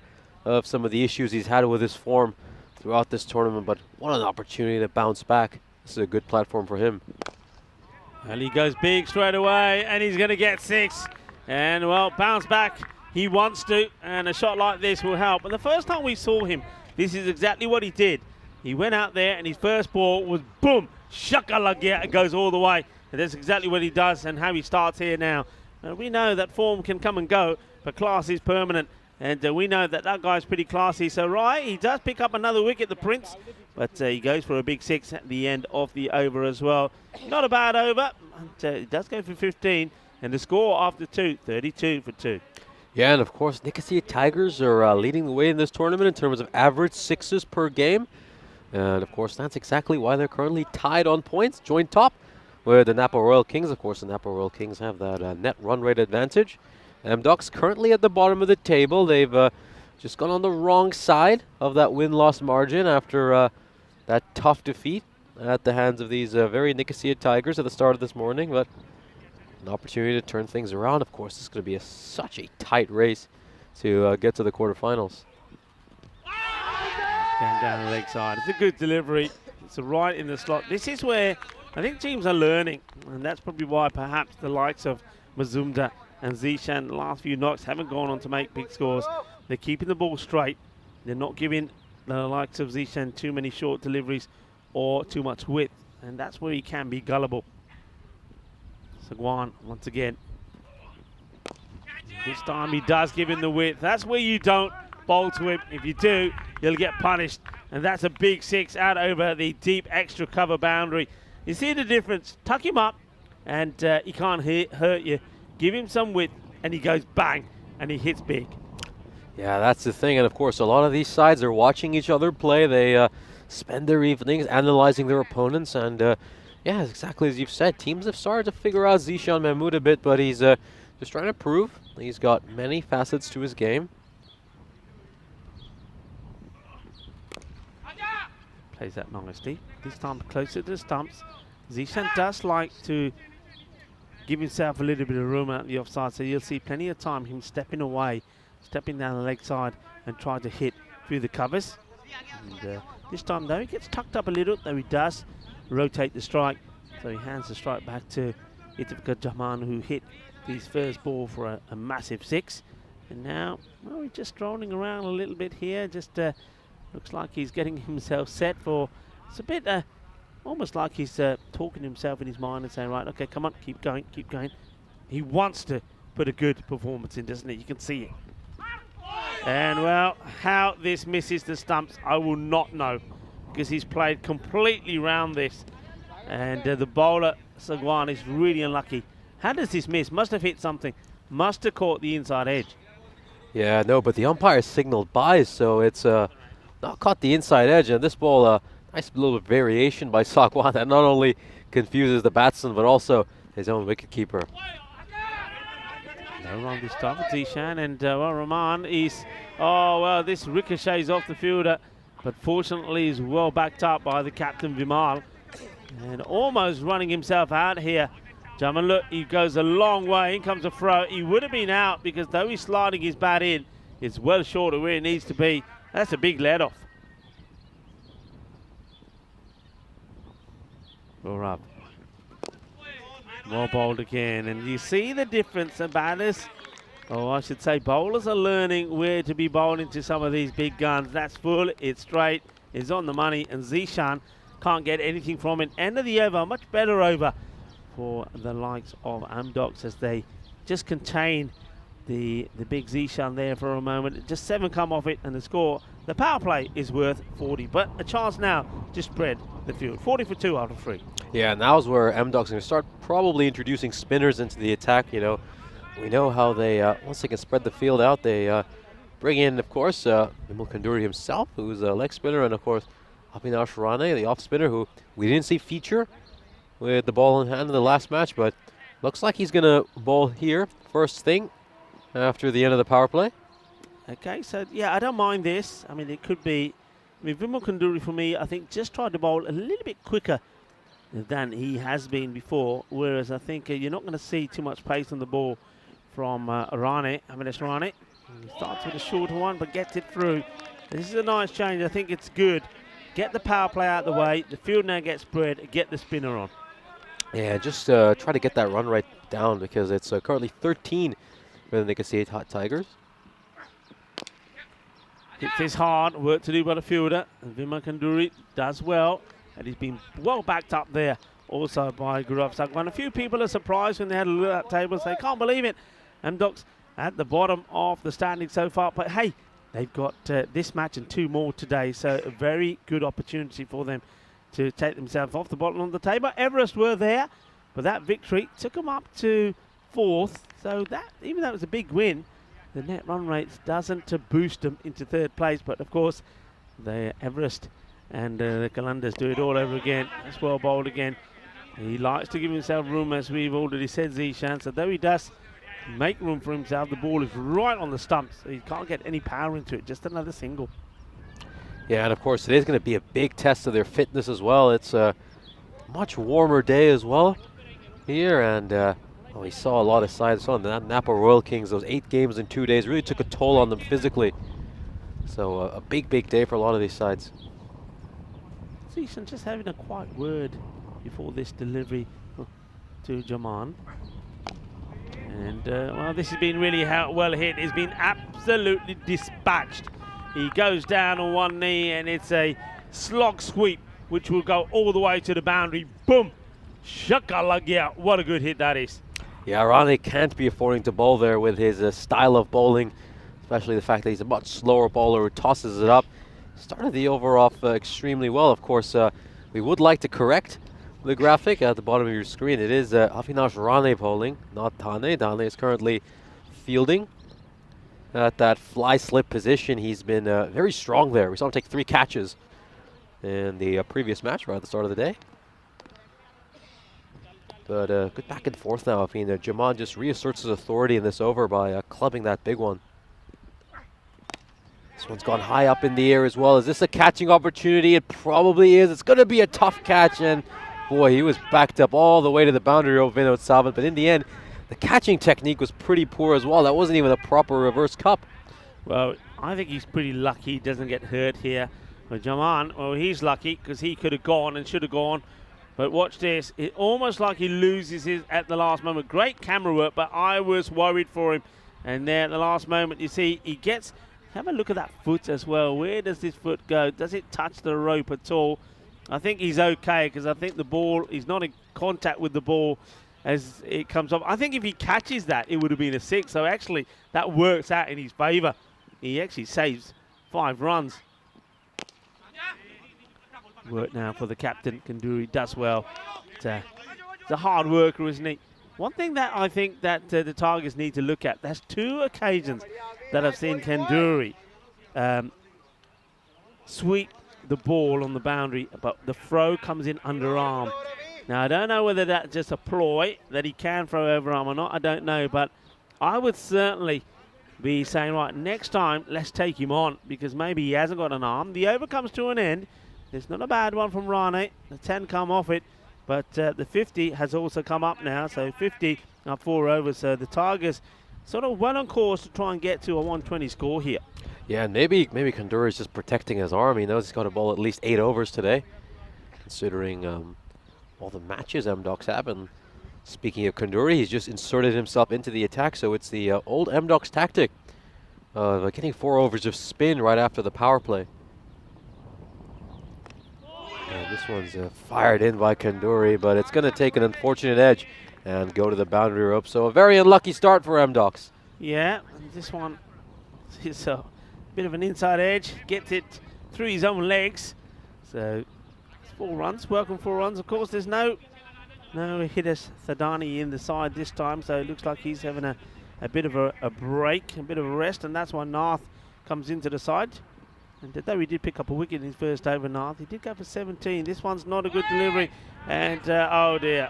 And I was just about to say that Zishan has spoiled a wide because he doesn't need to play at this, hits it straight to the fielder, but the fielder, it doesn't do well, does he? As that gets past him, goes to the boundary. It should have been a dot, ends up being 4. Zishan is not going to mind at all. Yeah, MDocs just a little bit more flat than what they were in the previous match, where we saw them a lot more energetic in the field. This one, he just tries to cramp Zishan Mahmood for room, and Zishan will only get a single here. He plays it out to Shrikant. That's a really good throw back, right on the money to the keeper. So that's something to watch if they try to get a second run over there. I think Shrikant's arm is one they might have to fear. Just a little bit quicker and flatter. He'll take another single. So looking for a couple of more wickets here, MDocs, before the Tigers pile on some more runs. We know they're more than capable of doing so. These two look pretty set at the moment. Zishan gets the width he likes, plays as well. He hits the ball really hard. It's going to be a difficult stop, but deals with it really well, does Avanesh Rane. Yeah, always does a very nice swivel when he throws the ball. That's a strong throw back to Petersdale.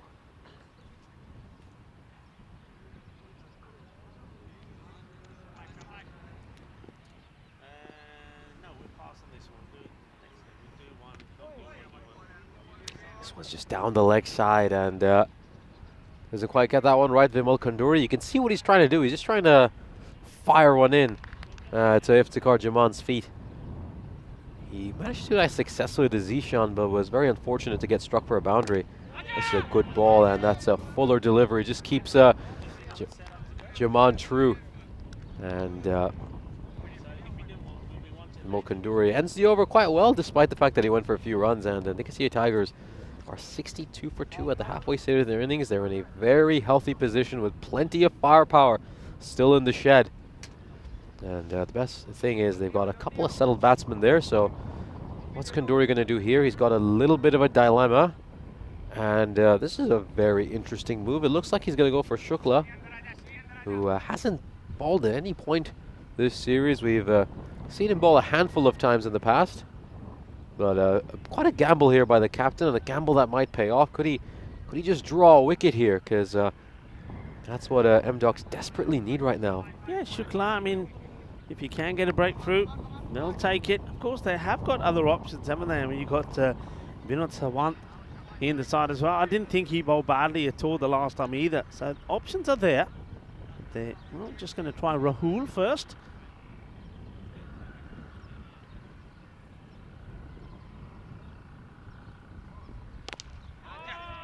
Firmly hit, and this is going to stay hit. It will go right into the boundary. Absolutely clobbered.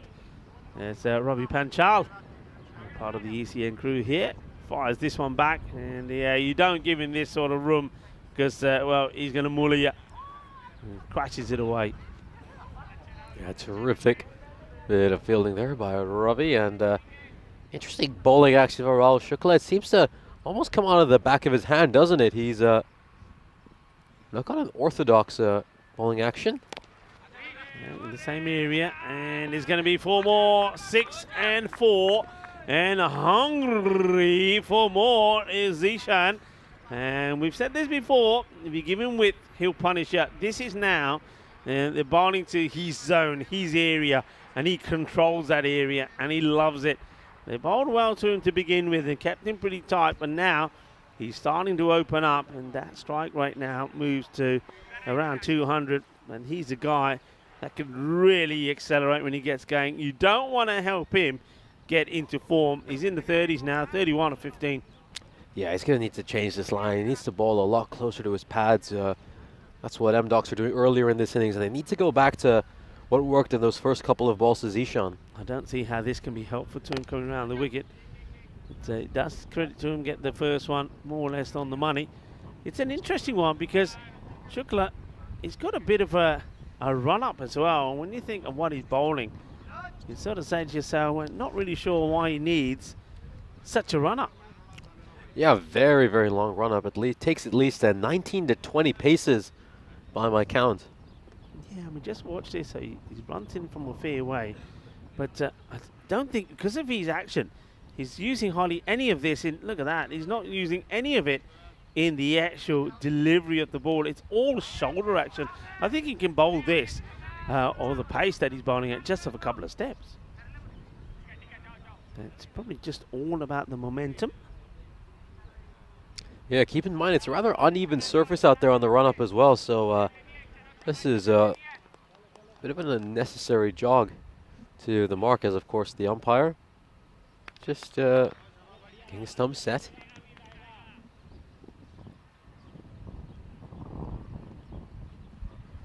Short and get through the fielder, and once it gets through, it usually doesn't get stopped. And Vimal, the captain, Kanduri, chasing hard.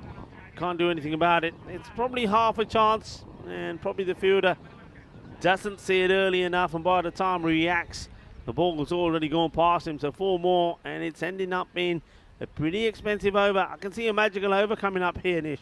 Yeah, it's just one of those stages in the day. It's almost 12:15 local time. They just come off a difficult loss. They look a bit flat in the field. Things aren't quite working in their way, and there's no will to really change circumstances. This one's better delivery, but no the fielder out there at square leg, so it's going to be an easy 4. In fact, it's 6. It goes all the way. But this is quite a crushing blow. It's once again the slog sweep. And yeah, it clears the boundary by a fair way. And the thing is, though, here, you see, wonder if the captain just needs to sort out the field in terms of, you probably don't need 2 men on the offside to Jamon. I think to Jamon, one of them needs to come in, so maybe you go with Avinash Rana coming inside and pushing a square leg back on the leg. That would be the call here, because they're 2 batters that have 2 very different contrasting styles, where Zishan will cut and tie. Well, that's exactly what they're doing here now. So Avinash will come inside the circle, and the square leg gets put back. Yeah, that's a better looking field, but you still have to try and get the ball right up there. The over, as I thought, has gone magical, and there's more to come from it as well, as this one will go all the way as well.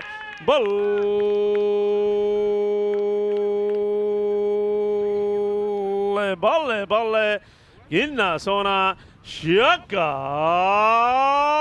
lagia. And well, look at the celebration there. He says, how about that? Now I'm firing.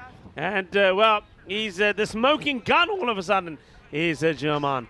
Yeah, really taking the mickey out of M-Docs there, and I hope this really fires up the M-Docs side. No fielding side should tolerate a batsman celebrating in that manner. Of course, we did speak to Jaman during the match break, and he looks like he is determined now to turn his form around, and this is what we were hoping to see from him at the start of this series. We know all the potential he has, and looks like he's found his former self. And of course, they can see Tigers, they just need to peak at the right time. They need to be in good form heading into the knockout stages. I think a team of their quality should be able to find their way into that phase of the tournament.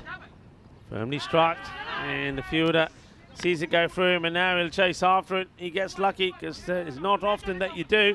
And the wicketkeeper trying to get to it quickly, as the 2 batters do take 2. Zishan doesn't normally run 2 unless he's going to be the man going back on strike.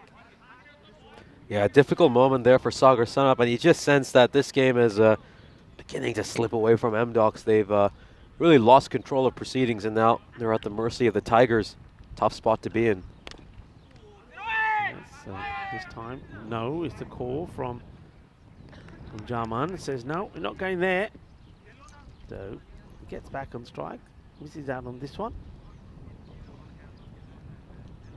Great partnership, though, you have to say. So, these two looking to take him to a big score. And it's high up in the air. It's got to be taken, surely, by the keeper. And, oh, it's dropped. It's an absolute dolly. Absolute dolly, and Pritaj Diol, we know he's a classy player. How does he drop this? We'll never know. Goes up, he finds it, he's in position, and right here, gets it completely wrong. Down it goes. What a let off. And Zishan gets alive from 34. I mean, he's one of the classiest wicket keepers in this tournament, and you just see him put one down, and it's really emblematic of what this MDocs effort has been like. They just seem a bit flat and lethargic, and of course, they still have 2 more games to come. They've got that big doubleheader against the Kalandars to round out the day. This one's struck by Zishan. Going to fall just short of Avinash Rane, but yeah, MDocs just need to up the ante. I thought maybe that Jaman celebration would fire them up, but nothing really seems to have lit a fire in their belly so far. Yeah, I mean, that celebration coming when he took Shakula for 28 of the over. So I suppose he was probably a bit entitled to give it, but you see he's not stopping. He goes for another one. This is another chance. Well, the fielder puts one hand up there to try and stop it. He's nowhere near it. It's been well hit. It's 6 more. And you can see that these two now getting very, very confident out there in the middle. As another one gets smashed out of here, big style. And that brings 100 up on the board. 101 after 7 overs. And this partnership just keeps flourishing nicely. They came together with the score on 26. 26 for 2 it was. So you can see not only is it a good partnership, but it's a quick one as well. This is where we are at the moment, of course, in Cyprus. We will then swiftly move on to Milan. From Milan, and while we're there, we've got the ECN T20Is in Gibraltar. And from Milan, the crew, the ECN crew that is, make their way to Milan to the Seabarn cricket ground, and looking forward to going back there and seeing some more exciting action. So stay with us as we have a stellar season coming up, and stay with this contest as well, because the Nicosia Tigers, having lost 2 matches yesterday, are really looking to make amends. They started well in the day already, beating their opponents out here in the first match, and that was a pretty close one, which really MDocs for most of the time had the upper hand. This time round, though, the MDocs are up against it. But can they do what the Nicosia Tigers did to them and really put the brakes on the innings towards the end? And that's what hurt the MDocs. And, I think there might have been a bit on this one. I think this one probably a much harder chance than the one that Diol dropped earlier. But I think this is a chance, and it goes down. Yeah, this opportunity is just slipping by MDocs at a regular pace right now, and it's a good ball by Gaurav Sagwan, and would have been a tough chance for Diol in all honesty, but look at that partnership, 75 of 33. Oh, well, this time he's overcommitted himself as a keeper. He's having a bit of a mare, isn't he, Diol? He dropped Zishan on 34 twice, and then here he skips right across, but it goes through his legs. A bit of a nutmeg on the keeper, and he goes all the way to the boundary, so that's 4 by. So the runs just keep on coming, and even if the ball doesn't hit the bat. Yeah, and keep in mind, Diol is MDocs' star batsman, so you just wonder if this hasn't hammered his confidence, and if he's out firing with the bat in hand in the second innings, this could be a real drubbing for MDocs. Sagwan bowled a good first over. He's been unlucky in this one. This one is over pitch and just guided away beautifully as Ravi Panchal. Looks like Noddy, doesn't he? Comes in, does the fielding. I didn't think it was that hot, that cold, Ravi. We're talking about it being a nice sunny day. I think Ravi, well, maybe he thinks he's in Austria already. We will be going to Austria, and that's probably what they're wearing in Austria at the moment. Ravi Panchal wearing his jacket and his beanie. Everybody else is in shorts around the ground. Ravi obviously feels the cold. Sagwan. And, well, Yeah, that slide by Pritesh Dale, I'm glad that hasn't turned into something worse because we've seen a few injuries when players across multiple sports slide like that. That's a rough look. I'm glad he's okay. Yeah, he just was waiting, wasn't he, to take the barrels up. But Zishan, to his credit, stays in his crease. Oh no, man, this one is going to hurt. Somehow, though, they managed to stop it from going all the way to the boundary, but it will be 2 wides. What I do like here by Amdocs is what they are doing, and a lot of teams haven't done this, is they are at least keeping Zishan in his crease while the keeper standing up. But the bowler's got to bowl a good line. I mean, there's not too much that Tadil could have done with that last one. And he does very well to deal with this one. It's another wide from Sagwan. Yeah, and you take a look at that projected score, of course, currently predicted to be at 146. That 150 is extremely attainable right now for the Nicosia Tigers, and they might even be able to post the biggest score of this tournament so far. This is launched into Adios Bolota. This one is not coming back. This goes all the way to the other side, to the other field. That is a goner. That is a big hit.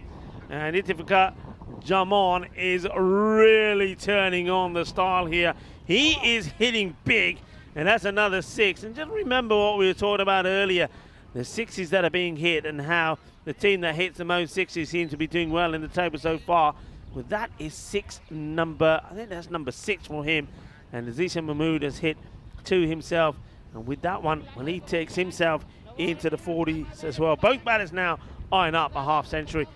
Yeah, clearly he gave himself a good talking to before this game, and now he's come out firing. He's found his form. That strike rate is unbelievable, just under 315. And as we see Prince Rai come into the attack, Zishan comes forward, plays that one down to long on. Of course, the biggest score we've seen so far this tournament was by the Napa Royal Kings on Monday, 146 runs. And I think these Nicosia Tigers, the way Iftikhar Jaman is striking it, they're well on track to clear that. Yeah, he takes one good over that can change things, and they go on to Prince Rai, who has made things happen so far. He's taken 4 wickets today. Well, that will help as a dot ball. And, well, behave yourself, as a Jaman is asking for a wide. And I'm liking that the Prince just smiles and he says to the umpire, "Yaar, inna gal kar pata nahi hai, main kati boli janda." I mean, well, if you're wanting a wide for this, and you need to go to get your eyes tested. This one has been hit hard, but doesn't quite carry to the fielder. And the fielder makes a decision early. Does he go for the catch, or does he save the boundary? And he decides that it's probably more worthwhile in trying to save the boundary, so doesn't throw himself at the catching opportunity. And that probably would have gone for wide if Jaman had left it alone. He would have got the decision on that one. High up in the air, opportunity. And it gets taken, so nicely done. So the Prince, no, does he put it down? No. He puts it down, I can't believe it. Looked like he took it. It looked like he was celebrating as well, but the catch goes down. Let's see this again. He took it, well, and that's why I couldn't see the ball, because he sat on it. I thought the ball was in his hands. So another chance goes down. So Yeah. Zishan now dropped on 41 as well. This one will be a wide. Yeah, M-Docs are really laying an egg so far this innings. It's been rough watching. Everything seems to have gone wrong for them. I mean, too many extras, catches dropped. This is an uncharacteristic performance by them. And this gets a dot ball in here. So one thing, and one positive once again, probably is the performance of Prince Rai. And the thing is, though, I think here, once this gets past, I mean, it's already at a point where we know the M-Docs have to bat really well, and the man behind the stumps is him there now. There's Doyle, who stops that one. He's the one who's going to have to be the key if they're going to get closest, because he's been in good form.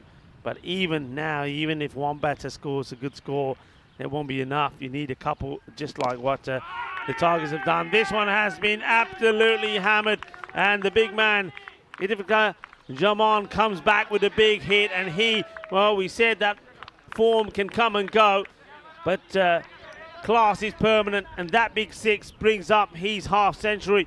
51 of 18 deliveries. What a knock, what a moment for him, and what a way to come back into form. Yeah, he said right before this match that I've not been feeling myself throughout this tournament, but I will come back, and he certainly has.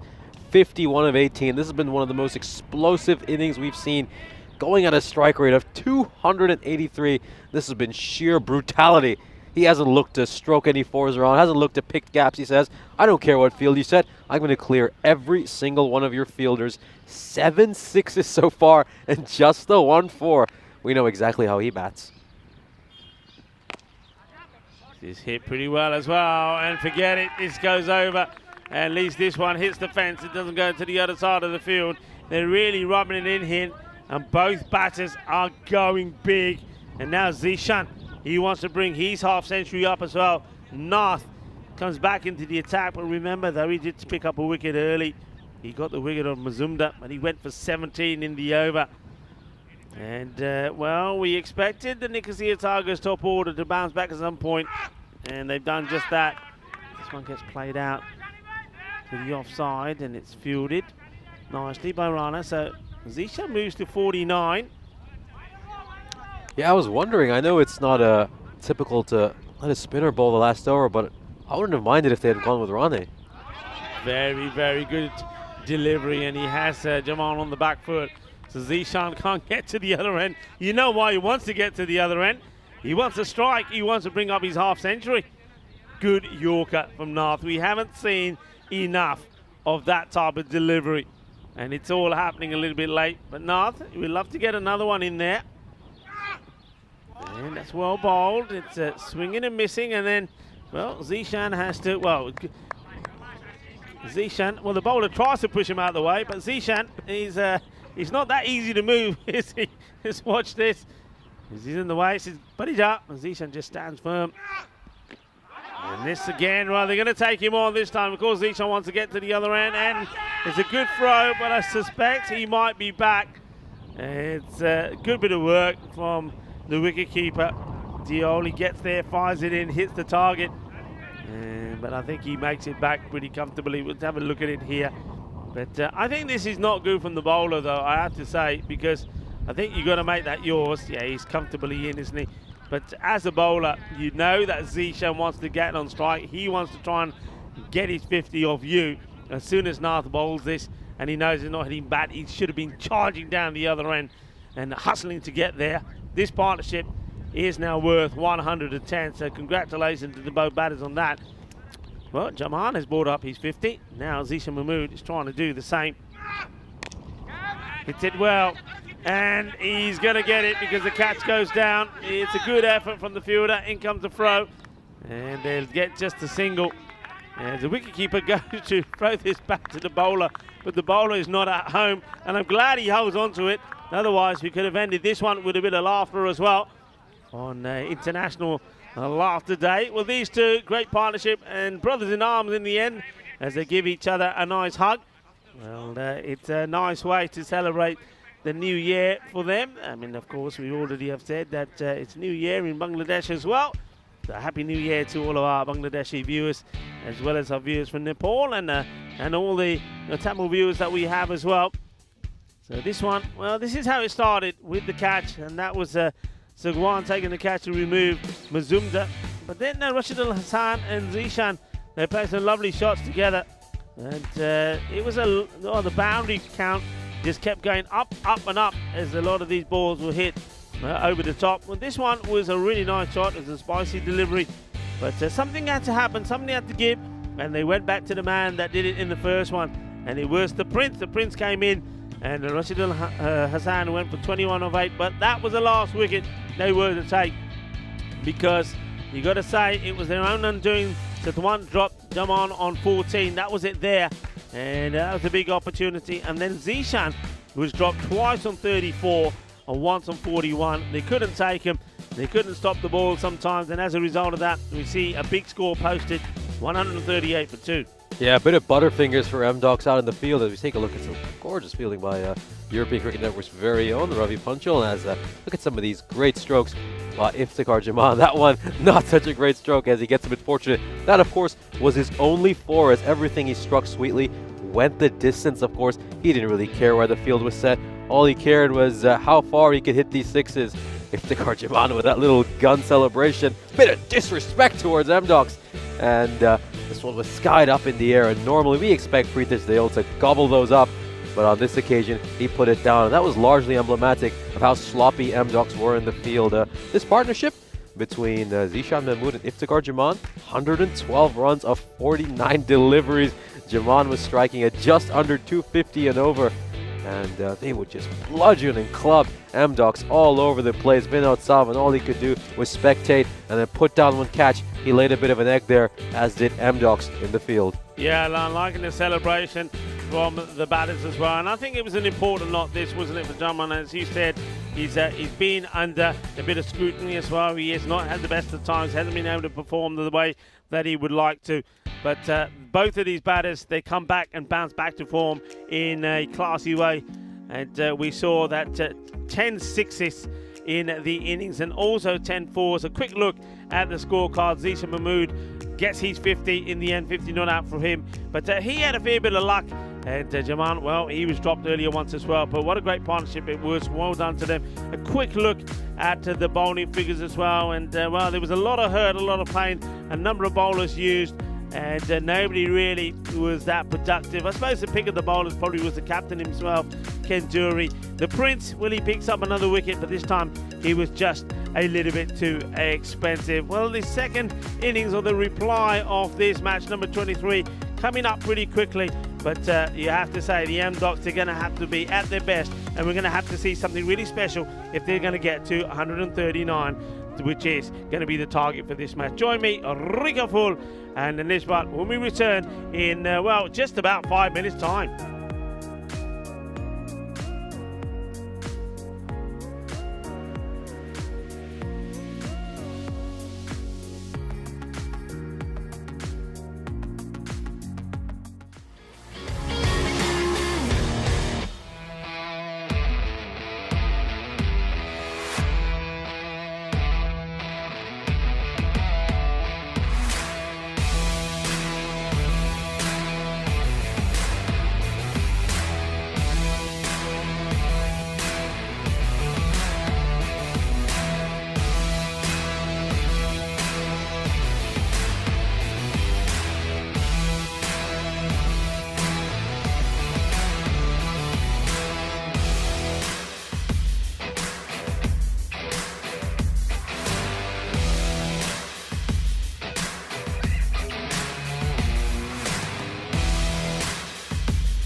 The European Cricket Series is proudly brought to you by HCL Software, FanCode, and Grizzly Bear Sports.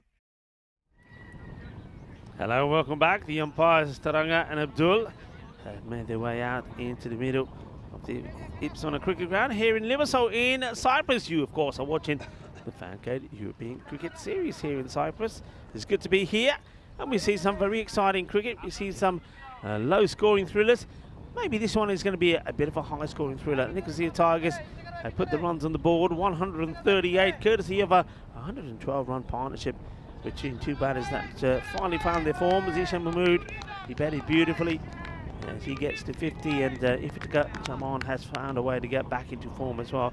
52 of 21, some really good hard hitting for those two. That means the target of 139 has been set. It's going to take some doing, but if there's two openers that can do it, then it's Pritchard Giol, who had a bit of a mare behind the stump, so he's got a point to prove. Wouldn't he like to bounce back?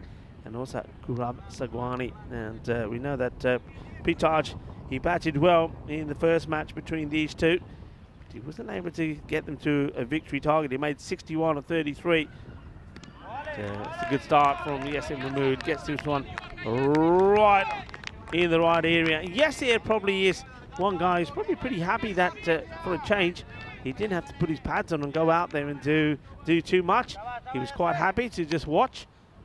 Probably was sat there with his pads on. He probably may have been the next batter in as he watched and enjoyed that partnership, as probably did his captain. High up in the air, but he gets it over the short third man and will go to the boundary. This is the way they're going to have to be. They're going to have to be brave. They're going to have to throw the bat, and they're going to have to hope that maybe they get a little bit of luck that it goes their way as well. Rico Full here, and alongside me is Nishbat as well. Yeah, absolutely. They're going to need Lady Luck to smile down on them. M-Docs gets that favorable edge, just throws through the kitchen sink at it. Breathers deal. He hits this high up in the air, but it bounces a couple of times as it goes towards the captain, Hassan. Just for a moment there, I thought he was going to miscue this straight into the hands of the skipper, the opposition skipper, but not to be. So he hands the strike back to this man, Gaurav Sagwan, who's due some runs.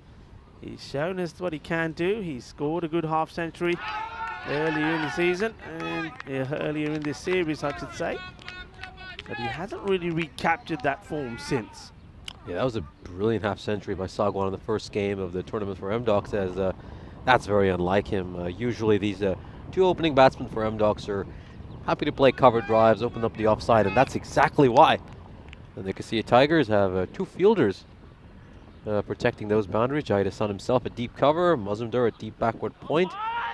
Oh, this is poor keeping. I have to say, this is pretty poor from Ashish Bam, because there's going to be 4 byes. He doesn't move. I mean, keep an eye on his feet. They don't move at all, and he doesn't even get down to this. So watch this. He just, he tries to stop it with the pads, but gets it all wrong, and then he does a little bit of a dance move, like he's, well, almost like he's playing a bit of twister on the floor. So 4 valuable runs from nowhere. Yeah, of course, keep in mind the Nicosia Tigers are without their main wicketkeeper, Sagar Rahman. So Ashish Bam just filling in, also filling in a few errors.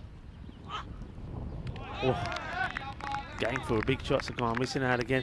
Yeah, I mean, we mentioned Gaurav Sagwan. I mean, it was in the match against Everest that they won, and remember, he made 53 out of 20, and when the target was 82, so that's what he can do, and it gave them a big victory. Golden ball count 118. You're going to say, though, we've been very close in some of the matches. Already today we got close in one, and this one, I'll be very surprised if it is close, but if there's 2 men that can get them close, they're out there in the middle now. So let's wait and see. 118 at the moment. Are we going to get to the 120? Now we're going to see Jaman come into ball. We talking about how he's turned his form around with the bat. Let's see how he does that with the ball in hand. This is struck away by Pritesh Dayal. This could be quite a race. Let's see who's going to win this race. It's going to be the fielder or the ball. The fielder wins this time, uses his feet, but this allows M-Dogs to come back for a couple of runs. Yeah, interesting that Jaman is deciding that he wants to come around the wicket. And I think he feels that perhaps if he's coming round and he's then really angling that ball across the right hand as he gets a little bit more control. Well, that's the horse again. So maybe he's got a bit of extra horsepower now, and this one gets played in the air, and maybe the extra horsepower gives him the wicket. Well, the stallion went, and Jamon then says, okay, I'll use a little bit of that extra horsepower in me bowling, and he gets a wicket, and he's having a good time, isn't he? Because it is Diol who's having a bit of a mixed bag here today. He was good in the first match, and not so good here in this one. He had a few issues behind the stumps. Remember, he was guilty of dropping Zishan on a couple of occasions. One of them was an absolute dolly, and now he's been taken by a sharp catch there at the man at third. And sometimes we said they need a little bit of luck, but I tell you what, well, Jaman probably feeling that he needed a little bit of love. Well, he gets that love, and now he's dishing it out to everybody. Yeah, if you just take a look at that one, Dale finds that thickish outside edge, and exactly this change of angle is just to improve the way Jaman is bowling, and this is a very, very worrying sign for M-Dogs. We know they've struggled to make runs outside their opening partnership, and they're now trying to chase down what's been the second highest total posted this tournament. And this one will go past the fielder, and it will go to the boundary. And Jaman, he was giving love before, and now he's giving daggers as he looks at the fielder and wants to know why he doesn't stop this. He goes all the way, 4 runs. He really is grunting away loudly, isn't he, Jaman? Looks like he's a man on a mission, doesn't he? A man on a mission. Yeah, and Vimal Kanduri getting a bit of fortune. We know that he's a very good puller and cutter, so bowling at that length to him is exactly where he likes it, but that's also probably where you can draw a wicket. That's a terrific delivery, isn't it? Just into the channel. Yeah, the only thing about this is he shouldn't be running, and I think this is probably what he's just apologising to the umpire because he's running right in front of him. And you can see he's saying, yeah, I'm sorry, I'm sorry. No, I don't mind that. That's good. Good on the umpire as well, just reminding him where he should and where he shouldn't be. A lot of noise from the bowler, but I like the sound from the bat even better. Well, he might be huffing and puffing and grunting, but that's a delightful shot from the captain. And Vimal Kanduri says, well, you can grunt at me, but I've got my own reply. Take that, and that silences him. Good shot. Yeah, and you notice immediately a bit of conversation after that shot. He's having a word with Roman Mazumdar. I think he wanted Mazumdar to come back into the ring so he could send the fielder out to cow corner, but decided to change his mind. Bit of debate about that amongst the Tigers. Once again, and this time I think it's a louder grunt but a slower delivery. So you could be mistaken that we're watching a bit of tennis here, couldn't we? That Jamon is putting in a big serve. I haven't quite really heard too much grunting like this in a long time. I've heard the fake grunt by bowlers when they're bowling the slower ball, but he's grunting every time.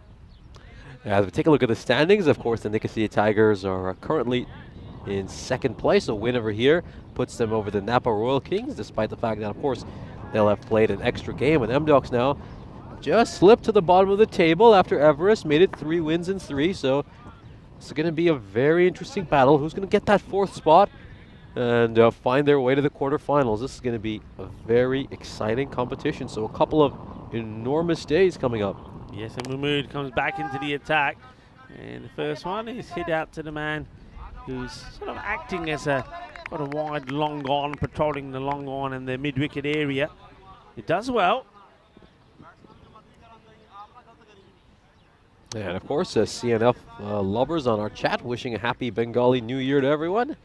Happy Bengali New Year to you too, as this one is played away by Vimal Kanduri. He's found the gap, or has he? This is some terrific fielding by Iftikhar Jaman, who really has the juices flowing today. We saw how well he was with the bat in hand, and now puts in a terrific stop. Well, he's been inspirational today, isn't he? And just watch this. I mean, he doesn't give it up. He keeps going. Let's have a look at this. And I think that's fine. That is quite an amazing stop. And I love the way that straight away he's saying, Nigia, Nigia, Nigia. And he's saying, no way. You're not calling that a 4. I stop it. That's tremendous work from him.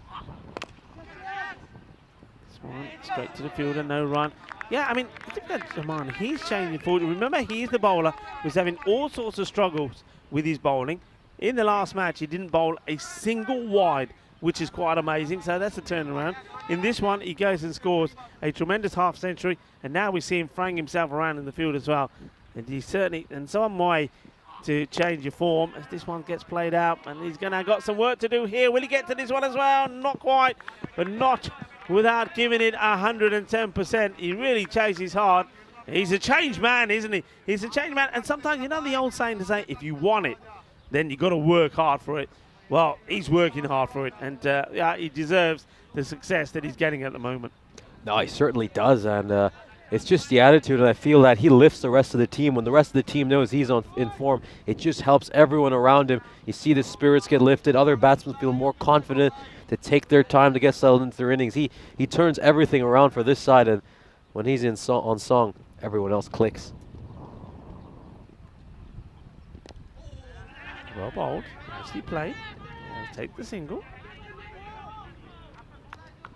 This was just tucked away to Zishan Mahmood, of course. He was part of that incredible partnership which we saw between Jaman and him. 112 runs of 49 deliveries. That was blistering stuff. And it should be a very exciting highlights package to watch, of course, later on the European Cricket Network's official YouTube channel. Make sure you are subscribed. This one's straight to song one's pads. They've gone up in an appeal. The umpire's uninterested. And that's a good end to Yasir Mahmood's over, who once again puts in some good figures. He's just a reliable operator. Yeah, it's wants it. And not out is the decision from the umpire. So power play complete. Now look, normally this is, we would say this is not a bad power play. 27, you'd say, yeah, they're going away quite nicely. But when you're chasing a big score of 139, yeah, you're talking about a rate required now from here on in around 16. So they certainly got to sort of up the tempo. Sagwan is still there, and Kanduri has played some nice shots. But I really think it's about Gurov now really deciding, okay, me being here on 22, 30, not out at the end of this is not doing my team any favours. I've just got to go out there and play some shots. They've got to. The other way I look at this is say, after this got 2 more matches, right? Yeah, Docs. They got 4 matches today. Try and back yourself into form, and by doing that, try and play some shots.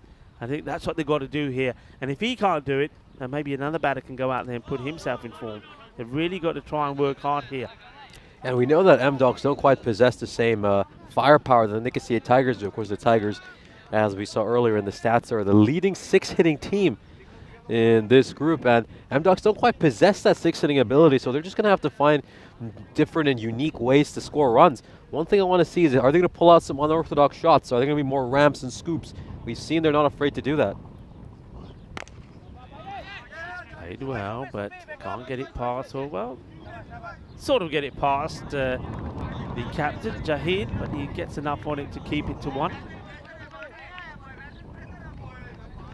Eminol is the bowler now, and I've liked Eminol coming into the side. I think he gives them a little bit of something with bat and with ball. He's also the man who took that great catch as well to remove Prithaj Diol, even though he needed a second bite at it. He took it.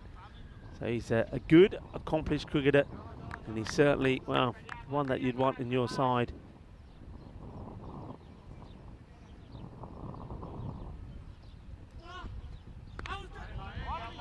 Good carry through, good pace, nicely taken also by the keeper, Ashish Balm.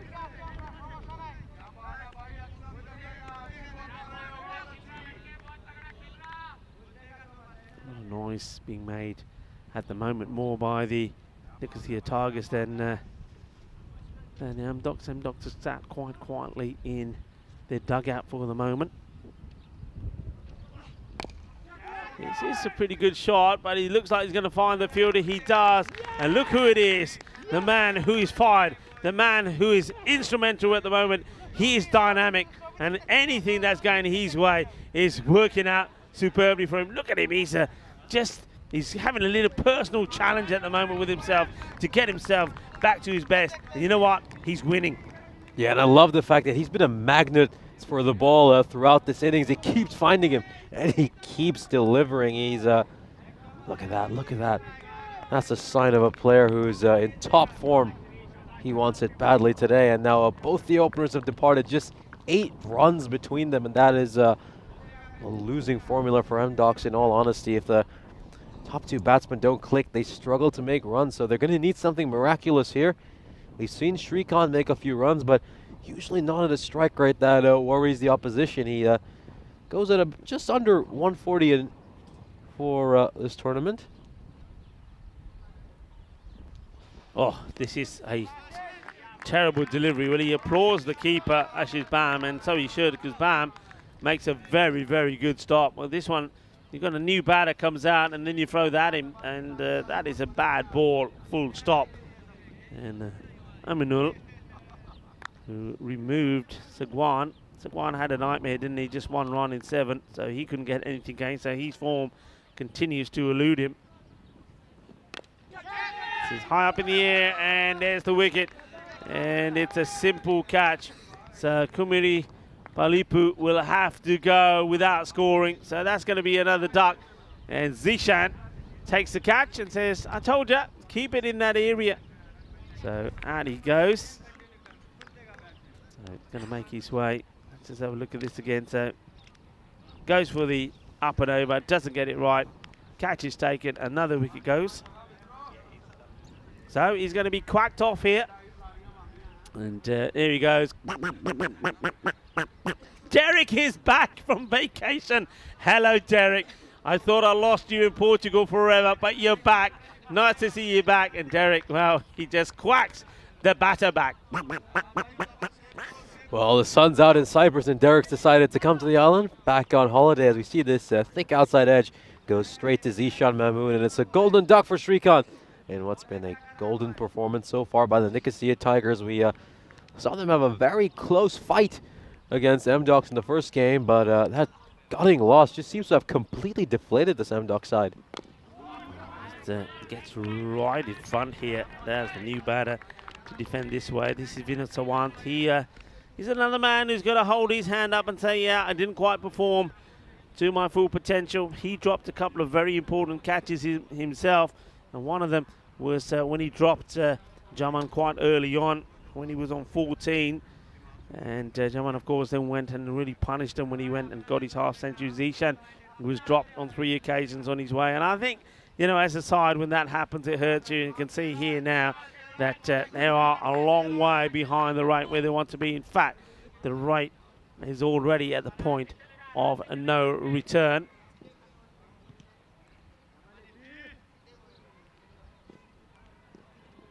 It's going to be Jaman coming into bowl his second over. He's been in outstanding form. Let's see if he can boost his stats even further.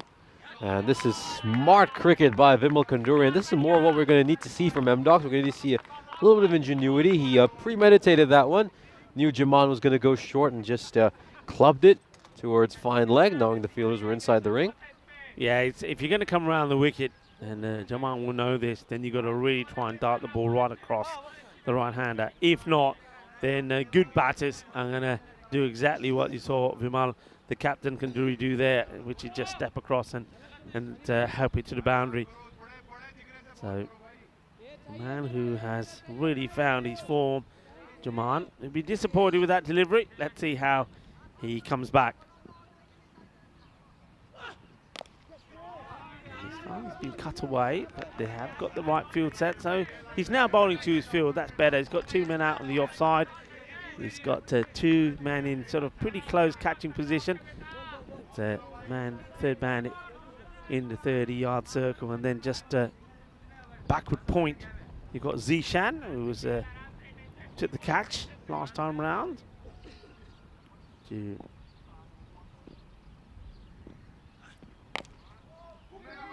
Nicely played away, and the fielder, no mistakes. Gets the ball in, so just need to try and get a hatful of boundaries pretty quickly here now. Otherwise, there really is no coming back. It's going to be very difficult here at the moment anyway. Yeah, even if they can't win this game, just going back to the point you made, they have a couple of games against the Kalundars to round out the day, so both Kanduri and Salva need to try to find a way to just bat themselves into some form, because they're going to need a little bit of confidence and runs under their belt when they go up against the Kalundars. That matchup between M-Docs and the Kalundars is going to be huge. And we see it once again, a little bit of ingenuity by Vimal Kanduri, who works that away for 4. And I did say Dogs were going to have to try to replace their lack of 6 hitting ability with some beautiful little scoops. That is smart stuff. And look at Jaman, he is incredibly frustrated. And he's been in constant conversation with Roman Mazumdar throughout this innings. He's had exchanged a few words with him. They don't seem to be the most pleasant of words based on his expression. I think they're all saying to him, quite rightly, say, hey, have a look at the field you got set, look where you're bowling. And he's probably trying to say, well, I'm bowling there, but the batter is moving right across and playing me this way. So they're sort of blaming and pointing fingers at each other. I get the feeling that Jaman, the way things are going for him, might have the last laugh.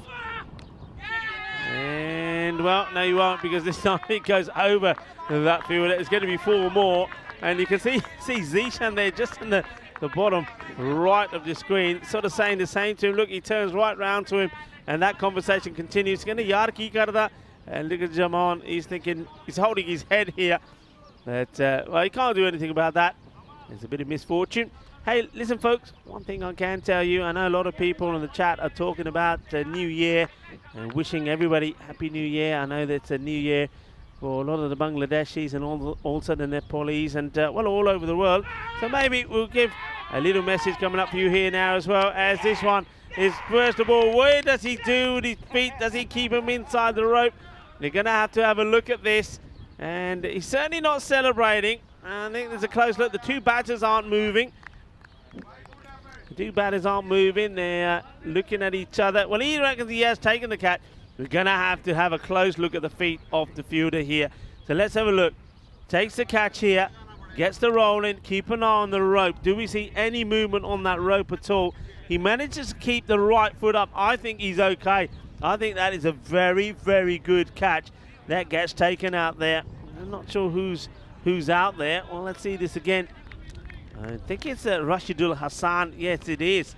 But that's great work, because that right foot he couldn't put down. He keeps it up. I mean, this is terrific by Rashidul Hassan. Yeah, well, as we go out, look, there was a couple of messages here. And this is for everybody from the Bangladesh side and also from Everest. It's a Happy New Year in Bangladesh, so I want to say Happy New Year to everyone in Bangladesh and all over in the world. Shubho Novoborsho, সবাইকে নববর্ষের শুভেচ্ছা। Happy New Year all and please around the world. नया वर्ष विक्रम सम्वत 2080 को मङ्गलमय शुभकामना सम्पूर्ण नेपालीमा।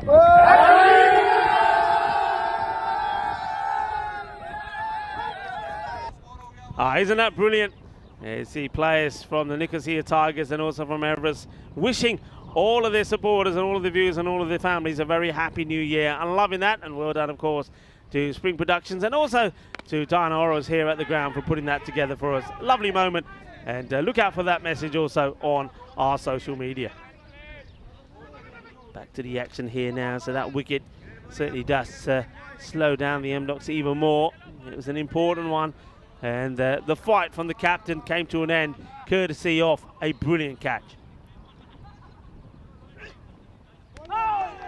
Yeah, this time Ketan Dane just tries to chase that one, and well, his shot rehearsal doesn't seem much better than the actual shot he played, but of course these are two batsmen we don't often see batting at this stage of the innings, but it's a good chance for them just to get some balls and get some runs under their belt.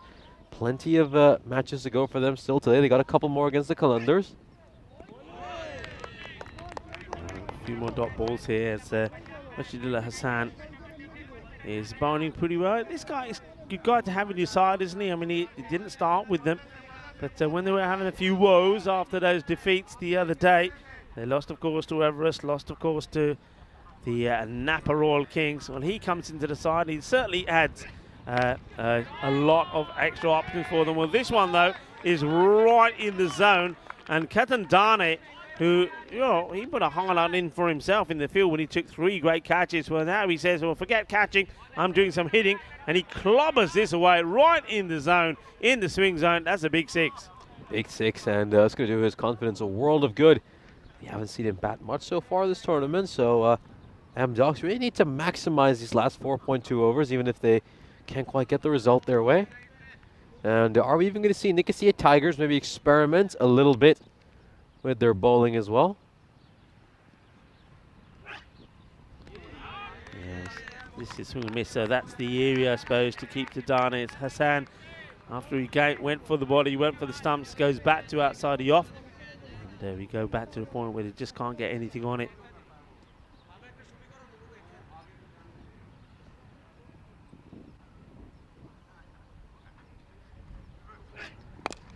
This time he's going at the stumps again. Is he going to get the distance? He is. There's going to be 6 more. So keep it off the stumps to Dane. Bowl at the stumps, he'll put you away. This is a lovely shot. Gets right in line with it. Follow through, gets the weight of the shot into the ball, and it goes all the way for 6 more. End of the over. So score moving along. But once again, though, they're way behind where they need to be. That's 56, 4 down at the end of 6 overs. Yeah, it just shows you the predicament they're in, where even a 13 run over simply isn't good enough. As we take a look at that scorecard, of course, the captain Vimal Kanduri with the only score of note so far, and Ketan Dane clubbing a couple of 6s and playing his role and trying to push this total. As we're going to see Tomo Laminal continuing. Nice full delivery, and this is well played down to long on, so it's just a single. As we're going to see Ketan Dane back on strike. Can he hit a few more 6s here? Can he continue this little roll he's on and give a little bit of unexpected hope to M-Docs? Yeah, get the feeling that this is really all about M-Docs trying to sort of say to, or the captain saying to his players, look, go out there, get some good batting in, try to get some confidence in your game, because the next 2 matches that we've got coming up is going to be pretty key as that one gets played away for a single. So remember, they will finish the day. So after the next match coming up, where Everest are back taking on the Limassol Calendars, well, the Calendars then will stay on for 3 matches on a spin. That is going to be huge. I'm going to be very interested to see how they cope with that. But then the M-Docs are back to play then, back-to-back in the last 2 matches. So that's how the day will finish. And, well, it goes to the wrong end. And now it does get thrown to the keeper. Where's this going? It will go to the boundary. Oh, wow. Well, have a look at this. This is crazy stuff. Well, the good thing about this is they've got so many runs to play with. It may not hurt them because it gets hit. It should have gone to the keeper in the first bit. It doesn't. In comes the throw from the bowler. And Amanor, well, he can't get it to the keeper. And adios, Bolota. It will go all the way for 4 overthrows. Yeah, that's not the kind of accuracy you want to see from a fast bowler. Completely misses the wicketkeeper. And some free runs for M-Docs, who will happily take them. This one struck high up in the air. Is this going to clear the fielder? Looks like it will clear very comfortably. So some 6s being clubbed here by Savant and Dane, who are enjoying their time out there. It's a rare opportunity for them to bat, and they'll take full advantage of it. Yeah, this is exactly what I'm talking about. You're not going to go and win the game from here, but you can give yourself confidence in the 2 games you're going to get coming up against the Limassol Calendars. And the Calendars, of course, are a team that have their own mishaps as well. They're not firing, so it's going to be an interesting one. So the team that can be in the best form and pick up some form going into it will be the one that will be rewarded with the right results. And that's what M-Docs are trying to do here, even though they go into those matches with 2 defeats back-to-back against the Nicosia Tigers.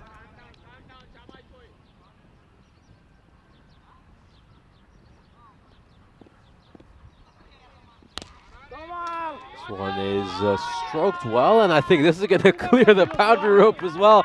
So they're having a lot of fun, Savant and Dane. This one's the 4th 6 in the innings. And M-Docs, a side who typically average just under 3 6s a match, have already smashed 4, and it's come from the lower order. Well, Sidwan saying, you know what, bring it on. I'll have a go. I'll try and get myself maybe elevated up the order. Well, this is what's coming up next. We talked about it already. Let's have a look at some of the players. So Everest back in action. They're up against the Limassol Calendars. Calendars now from here on in are playing the next 3 matches, starting off with this one. Everest are going to be boosted with that victory. It also is New Year for a lot of those Nepalese players. And, well, they want the New Year to be a good one. Well, it started well for them. Can they keep it up? Yeah, this is going to be a rough stretch for Limassol Calendars. They're going to have to really, really test their fitness over here. I'm really looking forward to this because I'm looking forward to seeing how Calendars are going to respond after that tough loss earlier to Everest. Everest on an absolute roll. Are they going to find a way to get to 5-5? It would be quite a story if a team who lost 5 games on the trot come back and then win 5 games on the bounce. Of course, that streak is currently at 3. Roman Mazumda finally gets on the right side of his captain as he gets given the ball to have a bowl. Now, this is one guy I think is underutilized by Jahid Hassan. Admittingly, he will bowl some bad deliveries, but he's a wicket taker, and he just gives them something different, a different depth. And let's see if he's going to be productive here. Gets played out onto the off. Zishan this time gets moved round into that short mid-off position. Makes the stop. Of course, it's going to be a long day for M-Docs as well. They've got a couple games after this. There's a little bit of width here, and the keeper just asked the question to the square leg umpire, but don't think that's a question worth asking. And of course, they also have 4 matches tomorrow, so if they're feeling at all deflated right now, they're going to need to find a way to turn that around. That's a little bit of a spin by Ketan Dani, not a very orthodox way. I wonder if we can slow this down. And look, when are both feet up in the air? They were at one moment, but not enough to get the cheeky stumping in, as this one is going to be 4 more runs to these two. Well, I'm liking this from Dani and so on. And you know what? With M-Docs with 2 more matches coming up, the captain may even be thinking, you know what? Maybe I could change the batting order slightly because I'm liking what these two are doing. Ketan Dani has played very well. I mean, he's the sort of batter where if you're attacking his stumps, he's going to cart you away. You've got to bowl well to him. What you don't want to be doing is bowling at his stumps. Let's see Mazumda. Now he's going to be lofted, and this is going all the way. Balle. Ginna zona. Gear. Shaka. 6 more. Yeah, they're finding their feet, Salmond and Dani, and they're going to be very important for M-Docs, of course, who've going to round out the day with a double-header against the Kalundars. This one's tossed up by Mazumdar. He gets away with a low full toss. Goes straight to Rashidul Hassan. They're just contemplating a second run, but it's just going to be a single to end the over. So 52 needed after the last couple of overs. Seems unattainable, but the way these two are striking the ball, if we get an over here with 4 or 5 sixes, sounds rather odd.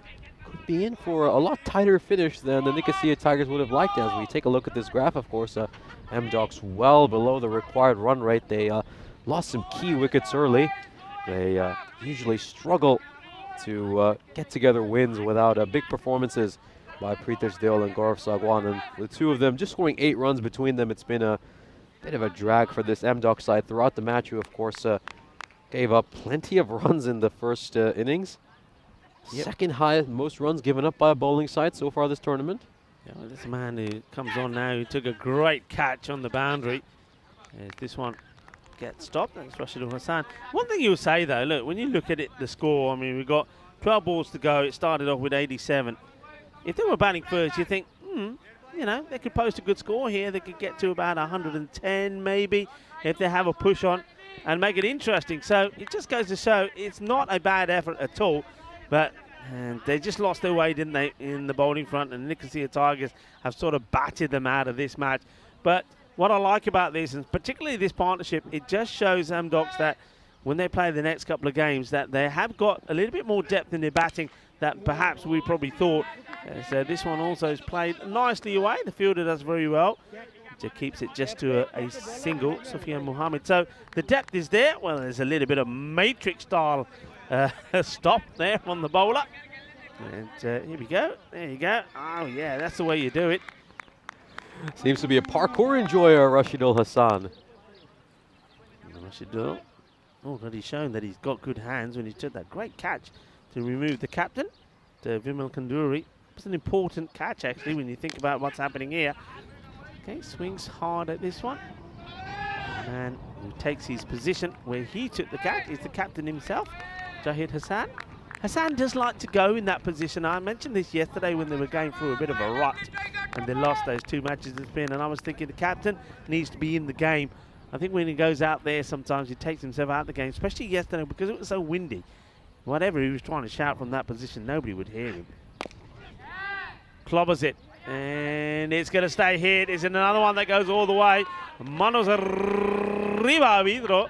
Well, there's another one that is sweet out of the middle of that bat. Well, this one is sweeter than a box of jalebis that a lot of Sikhs around the world will be eating today on Vaisakhi. Well, enjoy those jalebis and those laddus. Happy Vaisakhi. Yeah, Saidu normally average 2.36 a game. They've already hit 6 so far. This one should be stopped. It will be. So we get another singles. I think it's I'm quite like this. I mean, it's not enough, of course. They didn't quite get the start they wanted, and especially with Taj Diol going out early, and once again, Gugrav Sagwani not really get going. And maybe I'm seeing here perhaps any one of these two, maybe Dane or someone, probably open with one of them, and oh, that's a bit unlucky. He goes for the big shot, and he ends up playing it onto his stumps, Ketan done it. But still, go back to what I'm saying. I wouldn't mind having somebody like Diol opening with any one of these, and just while Gugrav Sagwani is not in good form, maybe just asking him to come in at number 4 or 5, just allowing him to get back in the game, because these two could be pretty useful in the power play. He just gets a little bit unlucky there. I think he gets a little bit too cocky, head is nowhere, and he ends up playing it back onto his own stumps. Yes, certainly. To add to your point, of course, the side they'll be playing later today are the Limassol Qalandars, who are also struggling to make runs. So they can have 4 or 5 good batting options in their side. M-Dogs, I think they'll fancy themselves to pick up a couple of wins and really put the Qalandars under pressure, who now, despite sitting pretty at 3rd a couple of days ago, are now really in danger of slipping down to 5th place and missing out on the quarterfinals, because you've got a surging Everest side on the one hand and a really dangerous M-Dogs team. Yeah, remember, big day coming up on the Saturday, when it's the last day of Group A action. Of course, comes up tomorrow. So if you finish 5th, then that is it. Adios. You're not going to see you the following Saturday when it's the quarterfinal. So it's not the position that you want to be in. Firmly struck, and this one is gonna be stopped. Gets it over Zishan. Here comes the throw. And they'll come back for 2. So looking to bring the 100 up. Still going to finish well short here, but I'm liking the effort. And of course, the next match, we've already seen the fantasy dashboard up for it already. That'll be coming up. This one's high up in the air. Is anybody going to get to it? Yeah, I don't think they are. It's going to drop past one. What a great bit of running this is. This is Speedy Gonzalez is out there. As that one gets smashed in the air. Yeah, next match coming out at 1:45. So we're going to have, again, about 25 minutes from the end of this match before that one starts. The 100 does now come up.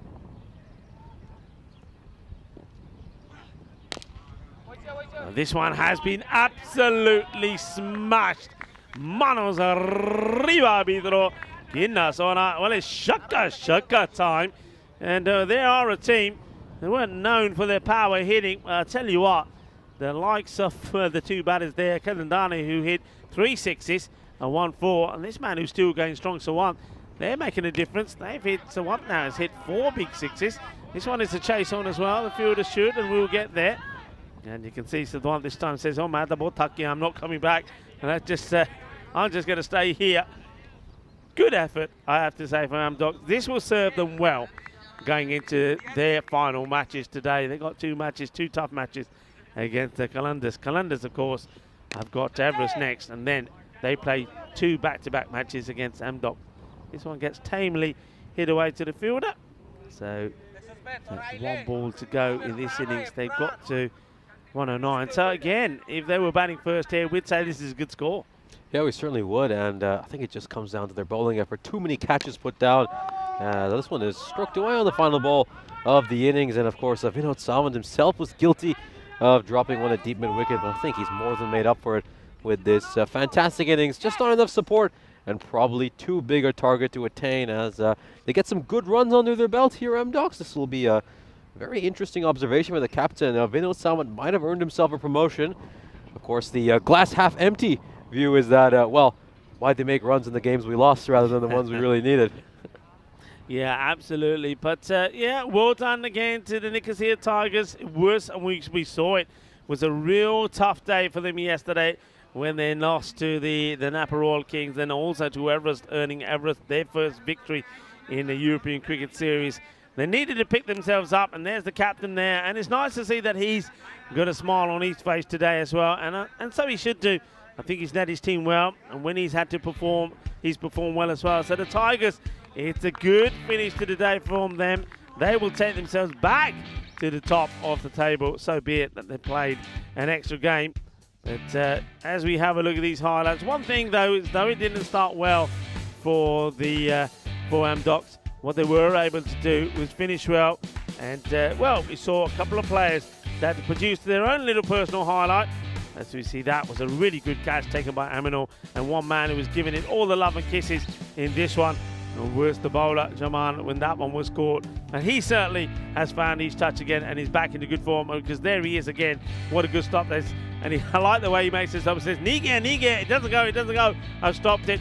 But this one, there he is again, takes a very good catch. He's sort of a little highlight reel all by himself today in this match. Yeah, he dominated proceedings and was a huge figure throughout this match. Take a look at some of these nice strokes. Of course, that one went straight to Zishan Mahmood, and Shrikant departed for a golden duck. But then we got this fantastic little partnership between Vinod Savant and Dhane, worth 54 runs of 23 balls. And at this stage, it seemed the game had drifted away from Amdocs. But both these batsmen got a chance to really make their mark, get a few runs under their belt. And Vimal Kanduri, of course, he's a very, very solid player. The skipper had a good innings of 29 of 15. As Rasidul Hassan, well, don't know if he's playing a bit of musical chairs there, trying to just freeze. And let's take a look at this shot. This was an underarm throw by Iftikhar Jamal. This would be a bit of a comedy of errors, as that was a poor throw by Tomal Aminul, and it went away for 4 runs as a nice little gift for Amdocs. And then Savant, well, look at some of these gorgeous shots he played. He would club 4 sixes in his undefeated 40 of 17, although that was the end of his partner, Nathan Dhane. Yeah, but Dhane, he should be very pleased with the way he's batted. He played some really nice shots. It's a bit unlucky the way he gets out there in the end. But, well, he may have gone. But you still saw there that Vinod Sawant was still going strong. What a very good innings it was from him.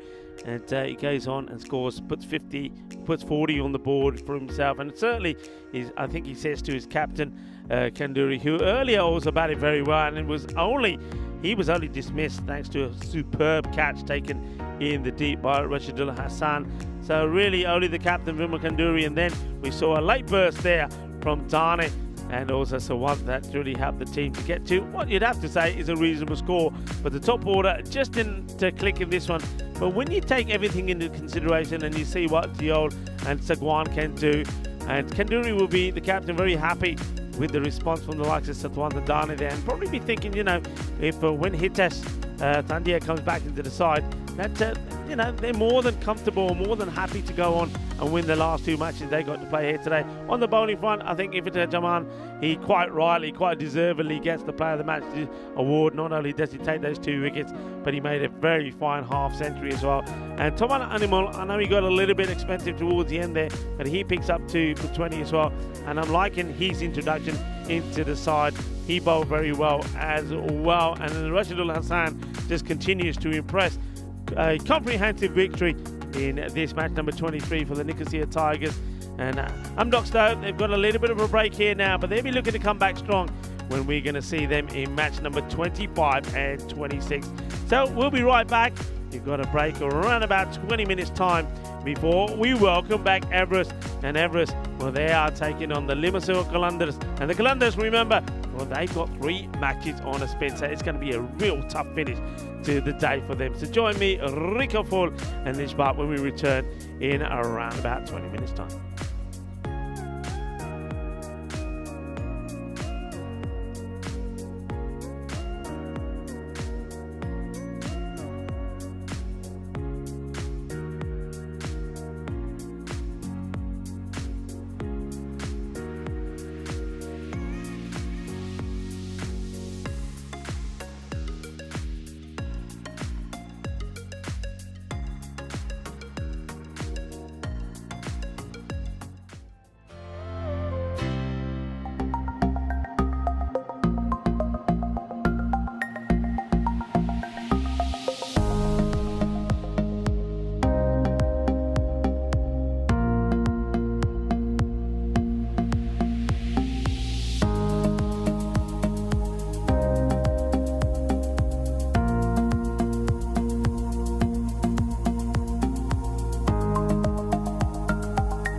The European Cricket Series is proudly brought to you by HCL Software, FanCode, and Grizzly Bear Sports. Hello, cricket lovers, and welcome back as we get ready to start off match number 24. And it's going to be Everest that come back into the equation. Everest have had a good start to the day, haven't they? They've got a good victory earlier on against Limassol Qalandars, and it's a rematch of that very fixture these two played in match number 22. And Everest just ended up being a little bit too strong for Limassol Qalandars. They couldn't get their batting going. 73 they made, and Sohail Ahmed was the highest contributor. He made a score of 16. You see Basim Basnet coming into the side for Everest, and Limassol Qalandars look like they're unchanged going into this one as well. But batting has been their issue. Everest winning that last one by 8 wickets with 25 balls to go. But this is interesting. So even though I'm telling you that statistic, that it was an easy win for Everest, knocking off the runs with 25 balls to go, the computer, and that was the ball, is saying this one is 95 to 95. So the computer, like us all, wants a golden ball. Are we going to get a golden ball in this one? So welcome back to everybody to what is going to be a marathon day on the European Cricket Network. And we've got 6 matches today and also 6 matches tomorrow. We'll give you a little bit more on the fixtures coming up tomorrow. Well, if it's a marathon day for us, well, it's also one for the Limassol Qalandars, because they are playing 3 now. The last 3 they play match. This one, 24, 25 and 26. And they've got to try and get some results as well as we get ready to start for this one. The umpire Hamid is out there with umpire Sujith. The umpires, of course, a big day for them, so well done to them as well, and umpire Taranga as well. The tournament referee Stephen Gooch been keeping the proceedings going nicely. It's not an easy job, but they do it well. We're just waiting for the umpires to give us the nod to start the match. Have to start precisely on time, and I think that first ball will be coming up now, and it will be Sohail Ahmed, the captain, to face the ball first. And it's a wide one down the leg side from Arjun. The non-striker, but Malhotra, pretty keen to get to the other end, but he gets sent back, and wide to start off with. As Arjun Sahi starts off with the ball. One of the key players, you have to say, on the Everest side. And this time he just gets his right. The umpire's quite happy with this one. Gets a lot of movement, doesn't he? So he gets this right across. You see, opting to go right arm round the wicket because he's looking to dart the ball into that area all the time. So right across the right-hander.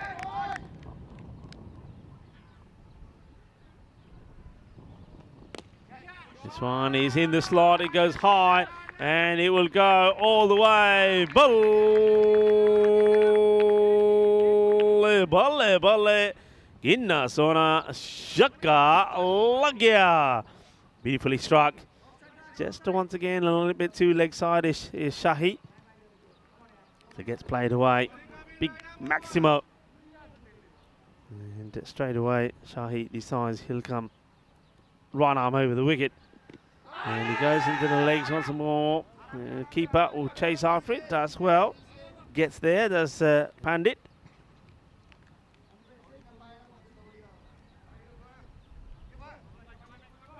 We'll get the leg bias. No real chance on LBW. That's too far down the leg side.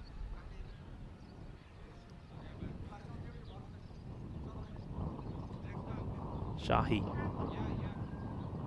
already made so many highlights in this series with the bat, with the ball, and also with his catching. Though this time he just goes a little bit too wide once more, so a few issues he's having here, like 1 or 2 of the other bowlers, just getting the ball in the right area. The Qalandars weren't able to get enough runs on the board last time. They'll love to try and get to a 100, 110 score. Just played out. Single gets taken. Power play. Got to get some big hits in the power play. That's what they're looking to do. That's what they've got to do. Got to try and get some big runs, some acceleration. So Hill. This one tucks right into him. Good running. Good backing up from Malhotra. Oh, wow, this is... well, an outrageous throw from the wicketkeeper. I don't think he was meant to release this. International moment of laughter. Well, here's one for you. Gets the ball and... oh, dear. Well, they weren't able to get the extras from that. And yeah, it is International Day of Laughter, so let your inner child come out and laugh away all your worries. Laugh out loud, or you can giggle, whatever way you want. Well, I'm going to have a laugh at that, a little chuckle to myself. A day that reminds us to look beyond our anxious lives and find something that puts a big smile on our face. Well, let's have a look at some of the key players in this contest. I think Jeevan Lasmal, the batter for Everest, he's just pure class. And Arjun Shahi, he's doing the bowling here now. Shahi, he's been pretty good. A runabout, of course, their captain will have a key part to play with the bat as well. And we'll go back to that. Looks like there was just a ball, one left in the over. There was a few wides. So it will be the end of the over now. And we can probably go back to that graphic we were looking at. So we had a quick look at the batters for Everest. What about on the Limassol Qalandars? Now, this is based on the players that are here playing. So I think Prashant Patel, with bat and ball, has to really put a big effort in. Sohail Ahmed, the captain, see if he can get past the 150 mark and keep going. And Varun Malhotra hasn't really got going in this time round. But you see there that Khatri and Runabout and Mohammed Hussain, the little pocket rocket, will be the key bowlers for Everest. On the other side, and Akhtar has bowled well. But Mohsin, I expect to see more from Mohsin. And I do like what Bharti brings to the equation as well. Qalandars, I think they've got good quality with the bowling, but those bowlers, they want runs that they can defend, and that's what the batters have to try and do. Oh, this is wild and erratic, and this is going to be 4 byes and a no ball. There's no way a wicketkeeper stopping this. Just watch how high this is. This goes so quick, so fast, and passes the keeper, who really doesn't have too much time to react to that. The Shaheen Pandit. So not the best of starts from Mohammed Hussain, a bowler that myself and Nishbat have really liked and enjoyed watching. So maybe just got a little bit rusty after being sat on the sideline, but see if he gets this one right. No, he does. Free hit. So I don't think he should get overexcited in taking the catch. The key thing here is just to try and not give any extra runs away.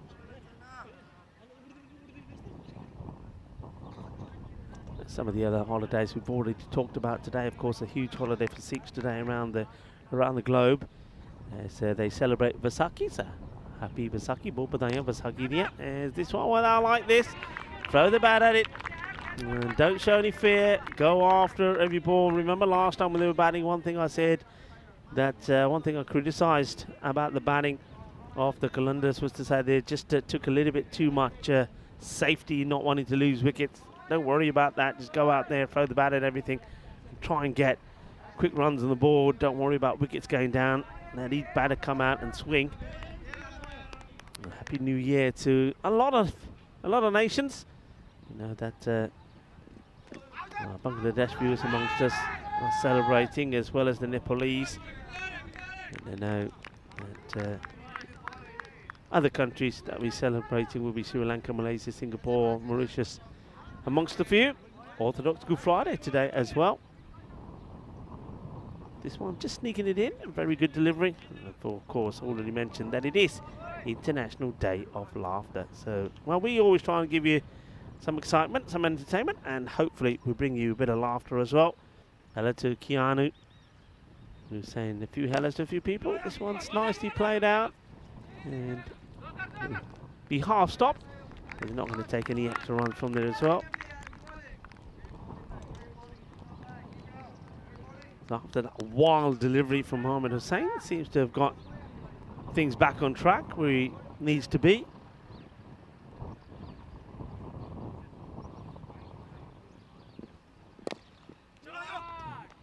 Should be stopped by Arjun, and be one of the better fielders that we've seen so far in this Group A. Remember, Group B will start on Sunday, which means that tomorrow is a humongous day for these teams. Two batters just coming together there for a moment about something. Not sure what this is about. Might be just a bit of a delay here, actually, I think. See that the umpires are not quite ready to go. Not sure what that delay is about. But, hopefully we can get started straight away. It's a positive start from Columbus. And this is what we want to see from them. Just be positive, be assertive, and just go out there and play their shots. Keanu saying hello to Bahim, who was on the chat earlier. Bahim, nice to see him with his nice green crown. And of course, namaste, salam alaikum, sat sri akal, One to all of our viewers that are watching in the sub-Indian continent via FanCode. I hope you're enjoying the production. I hope you're enjoying the action and the entertainment from this lovely ground. It gives us a chance just to have a look at the field, how it's been set there. Of course, number of bodies out on the offside. Nobody on the boundary on that offside. So you sort of got that ring of fielders there. And the men that have been deployed on the leg side are, of course, at the mid-wicket and the mid-on.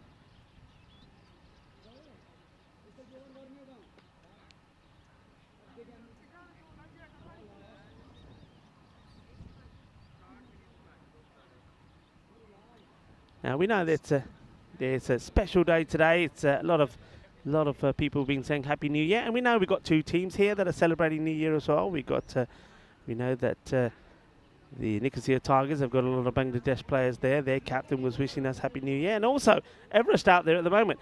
And they put a little video together for all their supporters. Maybe we'll have a look at that now. It's a Happy New Year in Bangladesh, so I want to say Happy New Year to everyone in Bangladesh and all over in the world. শুভ নববর্ষ, সবাইকে নববর্ষের শুভেচ্ছা। Happy New Year all the Nepalese around the world.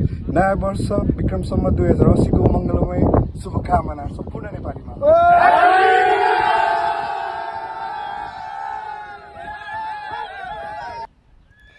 Lovely moment that, and it's nice the players to take the opportunity to wish Happy New Year to all their loved ones, their family, and of course to all of you wherever you're watching from at home.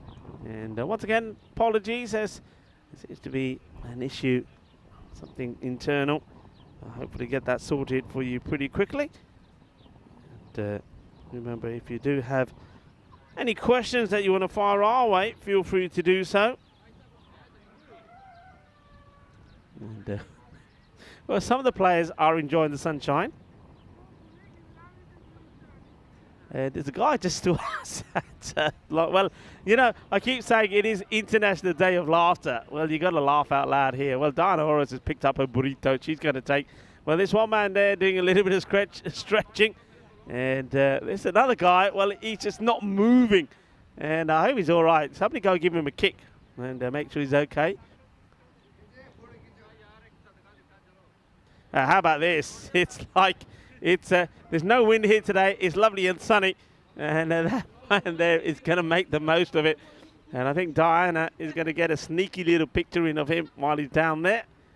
And, well, why not enjoy the sunshine while you can?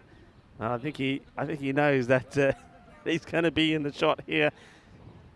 So you've got CNF lovers and saying lovely video. Yeah, I hope you enjoy that, and I think it's always a good opportunity, isn't it, if you can get some of the players in some of the production. And hopefully we'll be up and running pretty soon here. And of course, it is also Basaki, and I remember when being back home, Basaki used to be fantastic. Never forget coming home and the smell of pakoras being made. And mixed pakoras, bit of aubergine, courgettes, potato, all chopped up and fried beautifully. And didn't really do too many bhajis and samosas. I remember my father used to, on the way home, there used to be one particular joint where he used to get some samosas from. They were the best samosas in the world, proper Punjabi style samosas. Oh, I can taste them now. Tummy is rumbling. And then, of course, all the other delights you used to get. And, of course, I used to love the fact that used to go around to people's houses with boxes of barfi and jalebi, and lovely time of the year. So if you are celebrating Baisakhi or even New Year, let us know what you're doing for your celebrations. And Mayor Patel is saying, what about your cricketing background? Well, I can tell you that I started playing cricket, and when I, as a colt, as a junior, took up the game when I was probably about 11 years old, and it was one of those, one of the school teachers actually, where I was, the school I was, used to play at a club, and he said, look, the club's having a open evening, why don't you come down? And that's how it all started, and I just fell in love with the game, but more importantly, I fell in love with the company that you're involved in. I think cricket was very much a social game. You just love coming together, and in those days, I remember it was probably about a 45-minute cycle journey. You used to cycle all the way to the ground straight after school, and I remember having some of my friends used to go on the bus, and we'd have a bit of a competition cycling. I'd cycle, they'd be on the bus, and every time the bus would stop, I'd pass them. And when the bus would get going from the bus stop, they'd pass me, and then I used to hate the bit it used to go uphill, because then it'd take me forever to catch up with the bus. But quite often I won. On the way back was easier because it was downhill. But anyway, I would cycle there, and used to go to nets on Tuesdays and Thursdays, and then play T20 cricket. And interesting, I always say how cricket has changed. In those days, you used to play T20s, and if a team scored 80, you thought, game's done, we're never going to win, you know, at that rate, to know, 4 and over, we ain't going to do it. It's changed a lot since then. And then with that club that was based in Stanmore, in Middlesex, I then started playing in the 4th 11. From the 4th 11, pretty soon went up to the 3rd. So started playing men's cricket probably when I was about 14 in the 4ths, and then moved up to the 3rds. Was in the 3rd for a couple of years, and by the time I was 16 to 18, I spent a lot of time playing in the 2nds. So just love the game, and still to this day, I think probably the best memories that I have was playing cricket. And it used to be, you just look forward to the weekend. You know, you'd practice on Tuesdays and Thursdays. Sometimes you had a midweek game. You had, I used to play Saturday and Sunday. The worst thing about it was, of course, is playing in England, is that you always hoped that the weather was going to be good. So you'd fingers crossed, say it's going to be good weather. And I always remember travelling to the ground, and it would be sunny. And then as you got closer to the venue, it started to rain.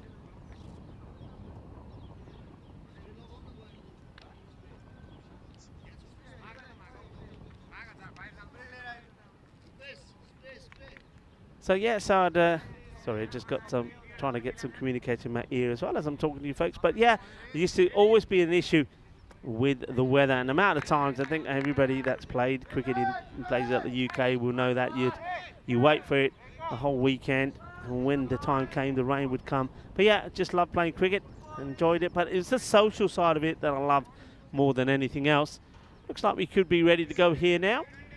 So somebody asked me, have I seen any snakes yet? Well, fortunately, no, and I can tell you why. Because we have a lovely gentleman here, Jagshir Singh, who gets the bus at 6 o'clock every morning to get to the ground. He gets here, and he's the man that goes into the overgrown areas to get the balls for us. So I don't go there, but I know that there are snakes here. That's why there's so many cats in Cyprus. Well, it looks like we are ready to go. So we will continue, and I can stop muttering now. We can go back to the cricket. So Mohammed Hussain is going to carry on. And fortunately for him, the delay doesn't affect his line. He's right on the money straight away. Yeah, there you go, Maria. Thank you very much, Maria Patel. And nice to have Stuart. He's in the chat. Mario is saying he always used to check the weather from Thursday onwards. Yeah, you did, but it was never right, was it? In those days, they never got the weather right. They always used to tell you stories. And thing is, that's why I've got to admit, I'm just finishing on that story, is that over comes to an end. There's a new over starts here. See this delivery first from Arjun. Gets played out. They run hard. It's a good throw from from the fielder. Gets it straight into the hands of the keeper, but they'll take the single. Yeah, the one thing about it was is when I moved to Spain, all of those issues went. And it's interesting, I know a lot of people have done this and moved from a country where there were always issues with the weather, not just for sport, you know, even for social reasons, such as, you know, planning a barbecue, as this one has been swung hard and will go to the boundary. So 4 runs, quite lucky, but they all help. Yeah, like you want to plan anything. For example, plan a barbecue, it rains. Going to cut the lawn, it rains. And then all of a sudden, I moved to Spain where basically you didn't have to plan anything. You just did it because the weather's always good. I can't think of a single time in the 23 years that I've been in Spain where I haven't been able to do something because of the weather. And this one has been hit hard. Well, this will go all the way. Shaba, kinna zona, shaka, lagya. Well, this is the big hit that absolutely clobbers this. And once again, apologies that we haven't quite got the graphics up to speed yet with the score. But we'll bring you that as soon as that we have it. And after 2 overs, I can tell you the score was 24 without loss. So Arjun Sahi, he's taking a little bit of stick here. He went for 11 in the first.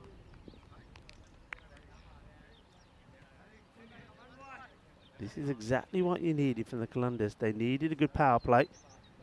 And it's good to see that they certainly are throwing the bat and everything comes away. Well, this is a chance.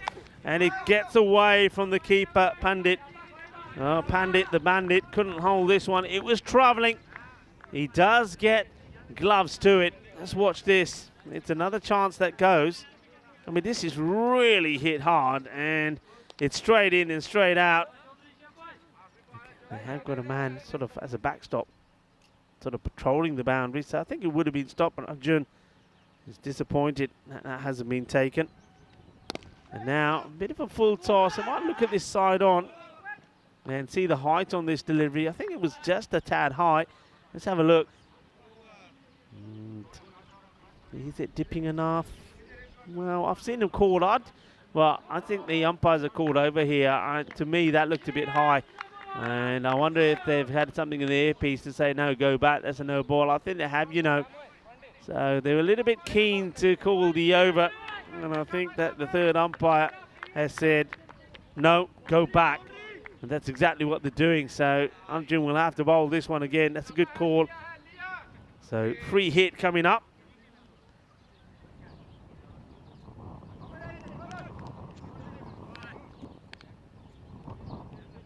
Ajay into the pad, so they don't get the most out of that.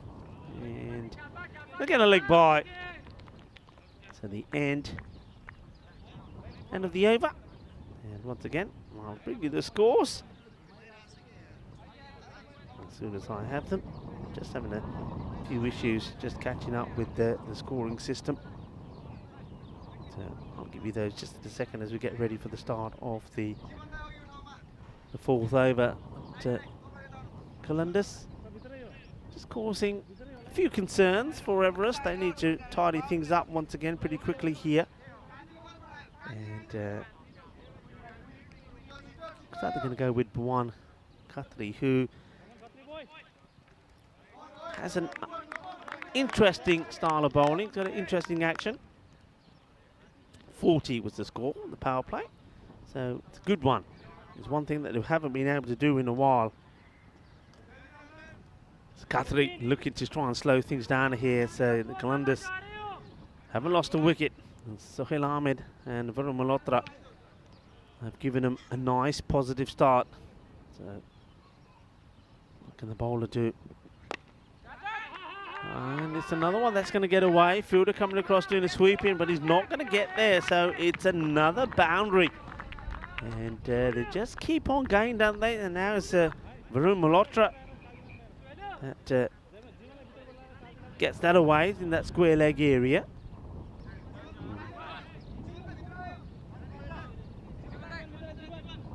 Columbus fighting. Big day for them, isn't it? Got 3 matches on the spin. They come into this one after a few defeats. They lost, of course, earlier in this very fixture. One thing that they've done is, and I think I was saying this when we saw the batting last time, when they only got a low score in the 70s, and it was 73 and 73 for 5, and they lost that 5th wicket of the very last ball of the innings. And one thing I said there was that what they weren't doing was taking any risk. They weren't running hard on the singles. They were too afraid to lose their wicket. And it's nice to see that they've made a change in their mentality here. They are playing their shots and they're doing things like this. And oh, that is an incredible miss from the wicketkeeper. Oh, well, what a miss. Well, the stallion is laughing its head off the horse. Well, some of you are laughing, we're laughing. And this one, first of all, it hits him right in the cojones. And then watch the wicketkeeper here. How does he miss from here? Oh, I can't believe it. Can't believe it. And I don't think that's the first time we've seen Pandit do it. It's all happening. And it's another opportunity that gets missed.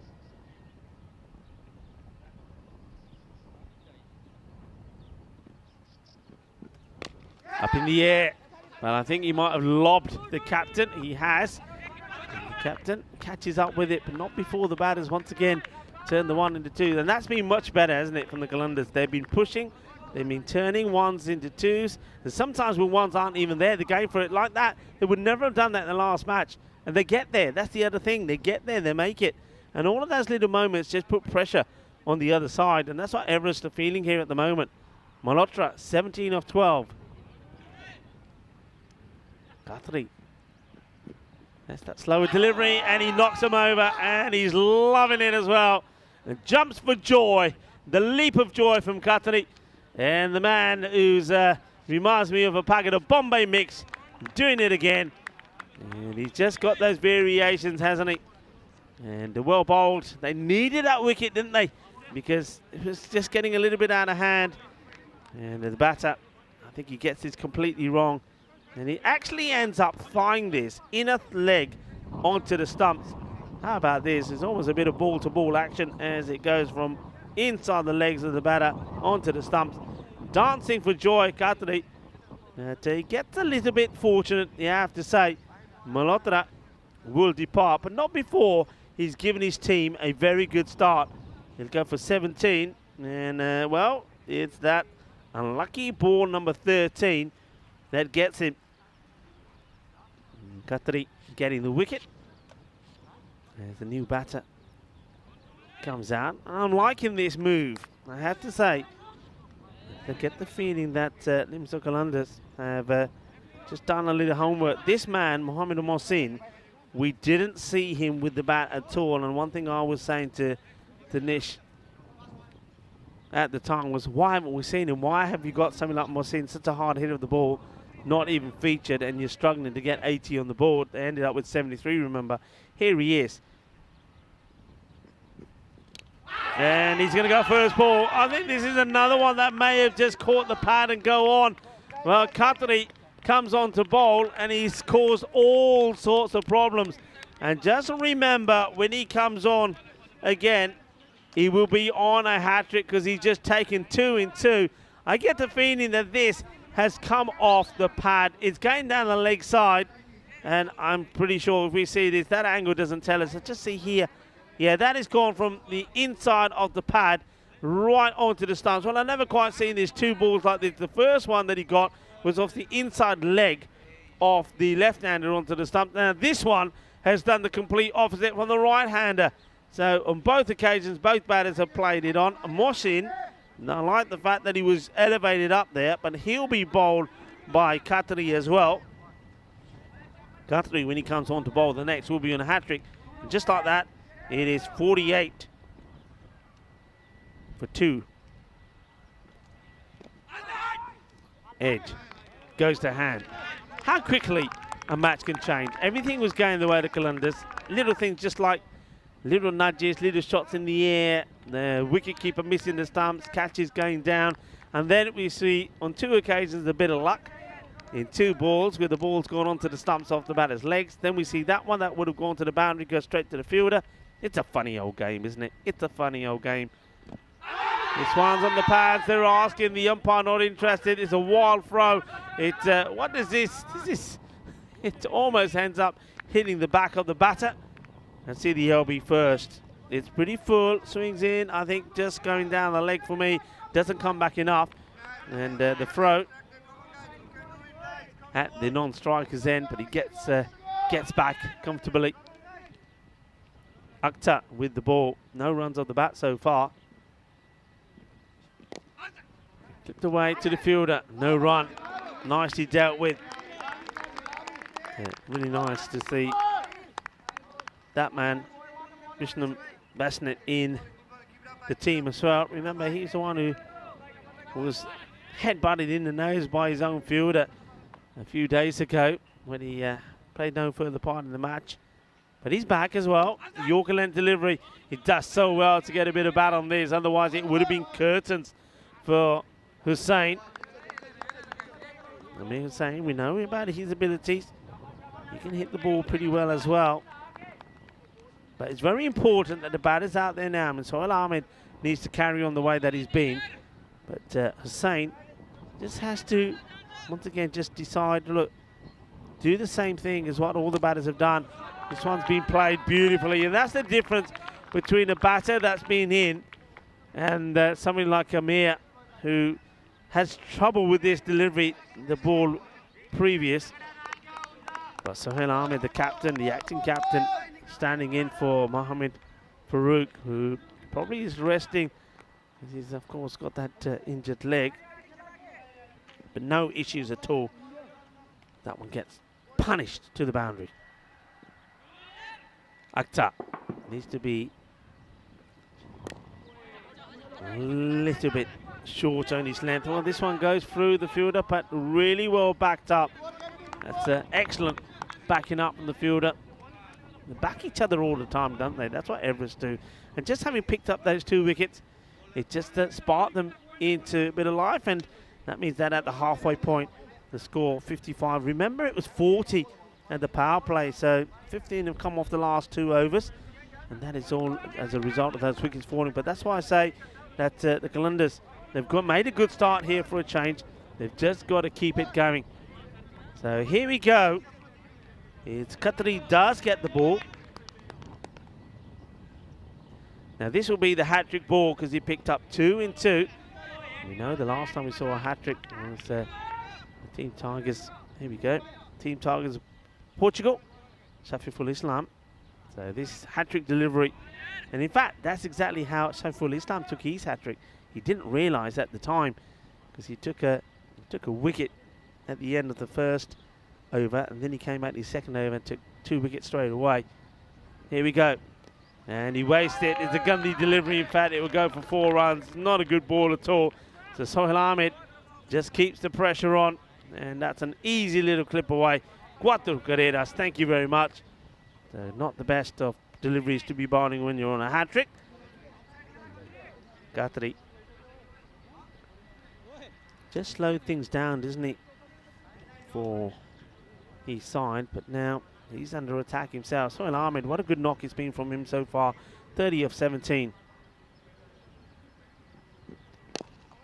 It's a good delivery, nicely played. Is he trying to split the field? He doesn't. The fielder gets down. They want to go for 2. And this is where they've been so much better. They've taken these little chances. They've taken the fielders on. And so far, on every occasion, they've got the result that they've wanted to.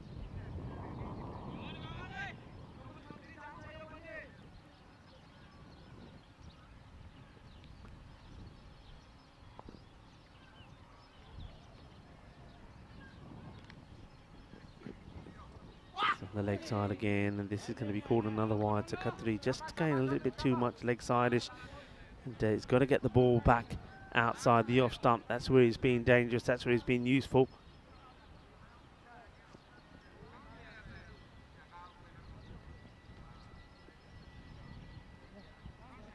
Ahmed wanting to continue, wanting to post a big score.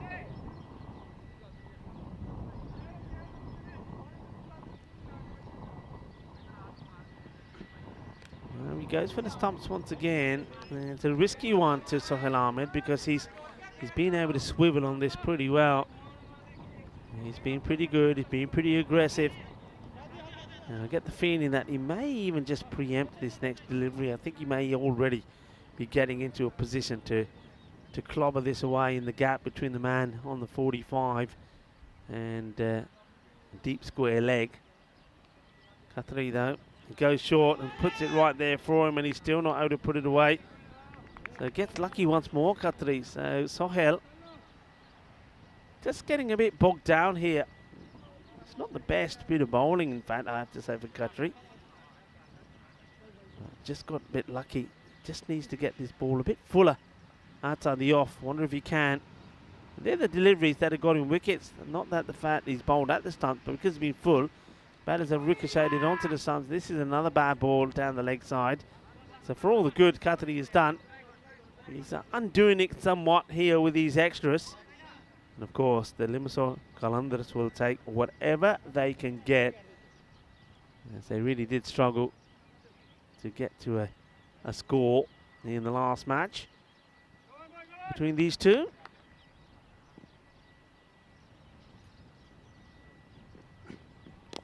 Better areas, nicely played out.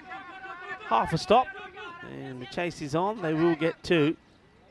And the bowler sort of just squats in no man's land rather than trying to get back to his mark. You can see him there, he starts moving now. And well, I've already talked to days when I started playing with cricket. One thing I was taught at an early age as a bowler is, right, as soon as you bowl, get back to your mark. I mean, I can hear him now. I can hear Colin Jones, who was very instrumental in coaching me when I was a youngster. Back to your mark, back to your mark. There's two things I can remember. I was told that this one is hit aerial, and it will be 4 runs. It's a pretty good effort from the fielder. Had a lot of work to do, did Sahil Akhtar, as he's running all along across the boundary rope. He gets hands to it. It would have been quite an amazing catch. And thing is, though, I think if he had saved the boundary, he would have done extremely well. He's not able to. And 6 overs are completed, and the score moves to 69 for 2. So Khatri finishes with 2 for 21 as we have a look at that scorecard. And really, it was the openers that got them going. Sohail Ahmed is still there, going strong, 38-22. Varun Malhotra, he made a good contribution of 17-13 before. Well, he and then also Mohammed Mohsin were done within balls of each other from Khatri, but Khatri wasn't able to follow that up in the second over. See a man now just warming up. Here's the captain, and Bimal Runabout. We saw him in that video that we showed earlier, where he, on behalf of his team Everest and his Nepalese players, and also we saw the captain, of course, from the Nicosia Tigers, Jahid Hassan, giving their New Year greetings to their supporters and families. Good bit of fielding. I like the way he gets the throw in pretty quickly. So nice start here from Runabout. Yeah, so I was saying it was always get back to your mark when you're when I was bowling, and the other one was get your arm right up, get your arm right up, get your arm right up. And that's bowling arm, of course. I was always saying get the arm up and get that shoulder clip in your ear. Well, this one goes up, and that's a nice moment, isn't it, from a man who we remember had a few issues in the field the other day. I've already mentioned how he's come back from quite a nasty injury when he was thumped on the nostrils. But Bishan Basnat comes in and takes a very good catch. And here he is. Just comes in and says, it's all mine. Nicely done. So the captain picks up a wicket. Bimal Runabout. And that will finally, batter will come and depart. This is going to be the end of Amir Hussain. He didn't quite bring his best game to this one. And he's going to go pretty cheaply, actually. He's normally a good hitter of the ball. But the thing is, again, doesn't chew up too many deliveries as Prashant Patel comes out. Patel hits this one hard, and nobody's stopping that. That's a cracking hit through the covers. It was short, it was wide, and it was in the zone to be put away. And that's exactly what Prashant Patel does. And, well, when you go out and you get a delivery like that and it comes sweet out the middle, you think, okay, now I'm feeling good. And he's probably feeling good already. As the captain Bimmel gives him a real easy one to start with. That's a better delivery, bit fuller, pushes it up there. Patel just defends this one out.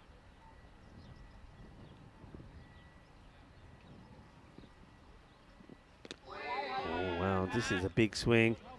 And I like the way that Bimmel runabout just stands there and says, okay, you really think so? Patel doesn't want to hang around like that. Well, this is a genuine leave. So why would you leave this? I mean, at this stage, you don't want to go back to your old habits. Just throw the bat at it. Don't worry about it. So good over comes to an end from the captain. Picks up a wicket. And though he did go for one boundary, that was the only runs that came off it. So only 4 from the over. And it takes the score to 73 for 3. Now this is where the Calendars really didn't get going last time. Now let's see if they fall foul of the same errors that they made in that one, or they're going to be better here. It will be Sahil, who was just unable to stop the ball going to the boundary earlier. Comes in. It's not a bad delivery. It gets worked away. And onto the onside from Ahmed. Sohail Ahmed, I think his role here now becomes pretty key as well. So it's made a very good start for his side, but he needs to finish it as well. You just get the feeling that if he falls here now, that the acceleration that they're looking for may not just happen. Akhtar. This is high up in the air. It's an opportunity, and it's taken. No mistakes at all from the fielder. And Jashwal, he's also somebody who's shown that he's got good, safe hands. It's the end of Patel, who it was 1-4 to him, which was a crushing shot. And then this one creeps up at him. Doesn't get his feet moving in the right areas. And that's a nice moment from Jashwal, who takes the catch. Patel departs for ball number 5, and he makes his way back. And well done to Akhtar. So you've got to try and find a way here to get Sohail back on strike. That's going to be pretty key here now, because a lot of these batters that we're seeing going in, we haven't really seen too much from them.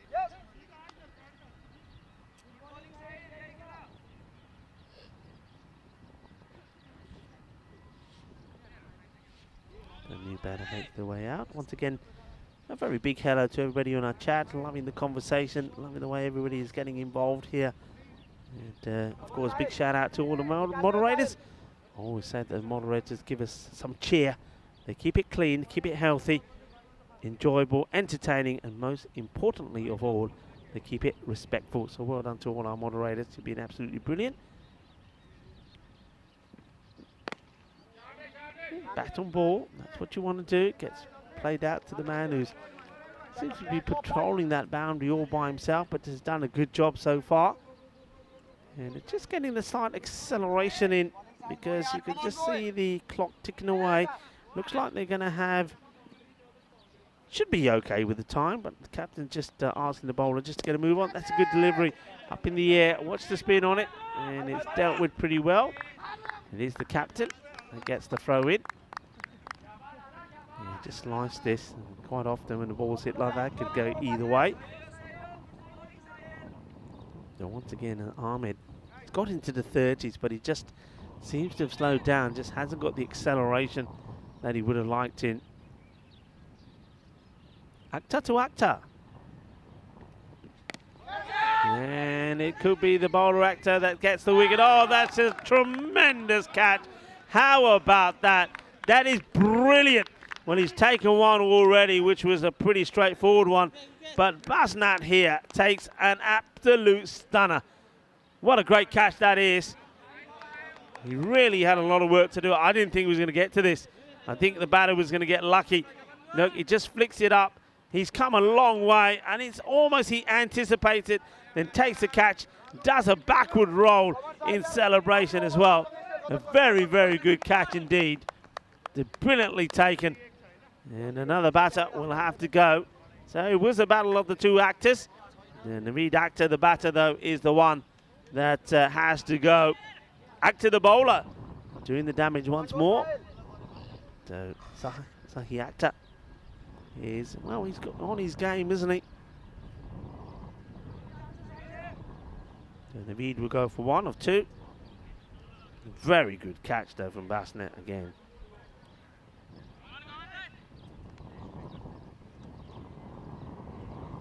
Yaz comes out, cleans it, clean hit, gets a bit of power in it as well. And, no issues from Jashwal. We know he's already played a huge part in the field. So end of another over, so you can just see the pattern that's developed here. They were on for a good score at one point, weren't they? We thought, okay, it looks like they've done a lot of things right that they were doing wrong before. They were taking on the fielders. They were running hard. They were hitting the boundaries. 40 of the power play. But now we've seen there that in the last 5 overs, they managed only to get a further 36 runs. 2 wickets and 2 balls didn't help. Well, this one will help. It races away and it's not going to get stopped. So 4 runs, a valuable 4 runs. And Fiaz, well, if he can't hit to the boundary, he needs to get out of the way and let Sohail get back on strike, but that'll do. Captain who bowled a very good first over. The same way that over went. The first ball went to a boundary, then after that he tidied it up. Is he able to do the same here? Well, maybe. Dot ball follows the boundary. We're in the 80s though.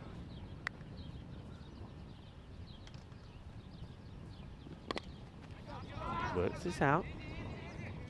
Fielder puts down the long barrier, gets the throw in. The other thing that I've noticed is how quickly the players have adjusted to this outfield as well. Everybody's being a lot cautious, getting down, making sure the ball's not going to get past them. Big swing. And somebody somewhere who is appealing. Nothing from the bowler or the wicketkeeper. So Hill trying to get going, he can't. A battle of the 2 captains. The bowler, Bimal, versus the batting captain. Hit high in the air and it will be taken. So that's the end of it. It'll be the bowling team captain that removes Sohail Ahmed. So Ahmed, it's been a gutsy innings from him. He gets to 40 before he will go corner bowled by his opposite number. And it's been a fine spell of bowling from Bimal, you have to say. So the captain came on to bowl at a difficult time, and Bimal Runabout has dealt with it really well. I mean, at that point, they were going well because it's Qatari's 4th over, really, wasn't it? It went for 8, and even though he went for 8, he did pick up 2 wickets, and ever since that moment, they just haven't been able to get going. So, bit of a swing and a miss. I think he keeps this one in the right area. So once again, another fine over. So he'll only go for 9 of his 2 overs. He picks up 2 wickets. Fantastic bit of bowling. 82 for 6. A real disappointment for the Qalandars. 6 balls to go. Can they at least get the score up into the 90s? That would be something. At the halfway point, they were looking at around about 110 score with wickets in hand to give them the acceleration, but it just hasn't happened. And they'll go back to Mohammed Hussain, who was a little bit erratic in the first over. Let's see if he can bowl a tidy one in here. Well, with this much pace, it's always going to race away, and it does. The fielder tries to stop it with his feet, not going to. 4 runs. You've got to get the field just right. I mean, that's not a bad delivery at all, in fact. And if you're the coach, that's where you're going to be encouraging your bowler to bowl at the death and say, right, get it in there, make it difficult for the batters to get anything onto it. So he bowls it well, but he gets unlucky. And maybe the fielder was just a little bit too wide there. That they've amended that now.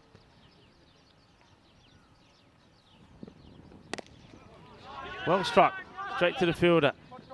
Thinks about having a throw, holds on to it because there's nobody backing up.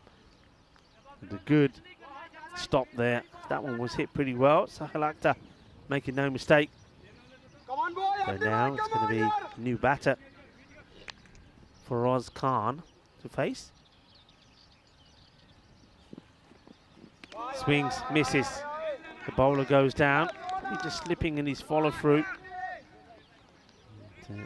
But the ball is okay. Just watch this, gets the foot down and just loses his balance, but gets the ball in the right corridor. And well, he loses his balance and the batter loses his helmet. Let's see this. We can't often see things like this. The bowler goes down and then the helmet. Well, it's a good job to buckle it on. If this could have fallen onto the stumps and it would have been out. Well, oh dear. International Day of Laughter. Go on, have a giggle. Swing and a miss. At least this time the helmet stays on. And I think it was the wicketkeeper who then helped him strap it up.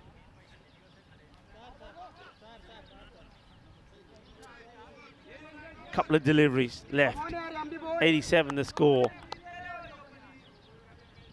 They'll have to settle for 90 if they can get to it. 100 looks out of the equation.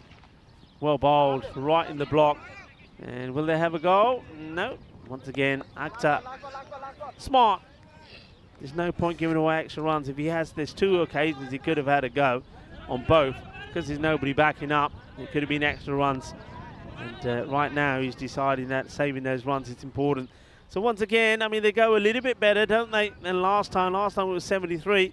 And Columbus, though they made a much better start this time, 40 in the power play. It's just all gone wrong towards the end. And even little things like that, they need to be running, need to be trying to take it on. Who knows, they could have got there. But losing a wicket there doesn't matter. It's worth sacrificing a wicket if you can get another run on the board.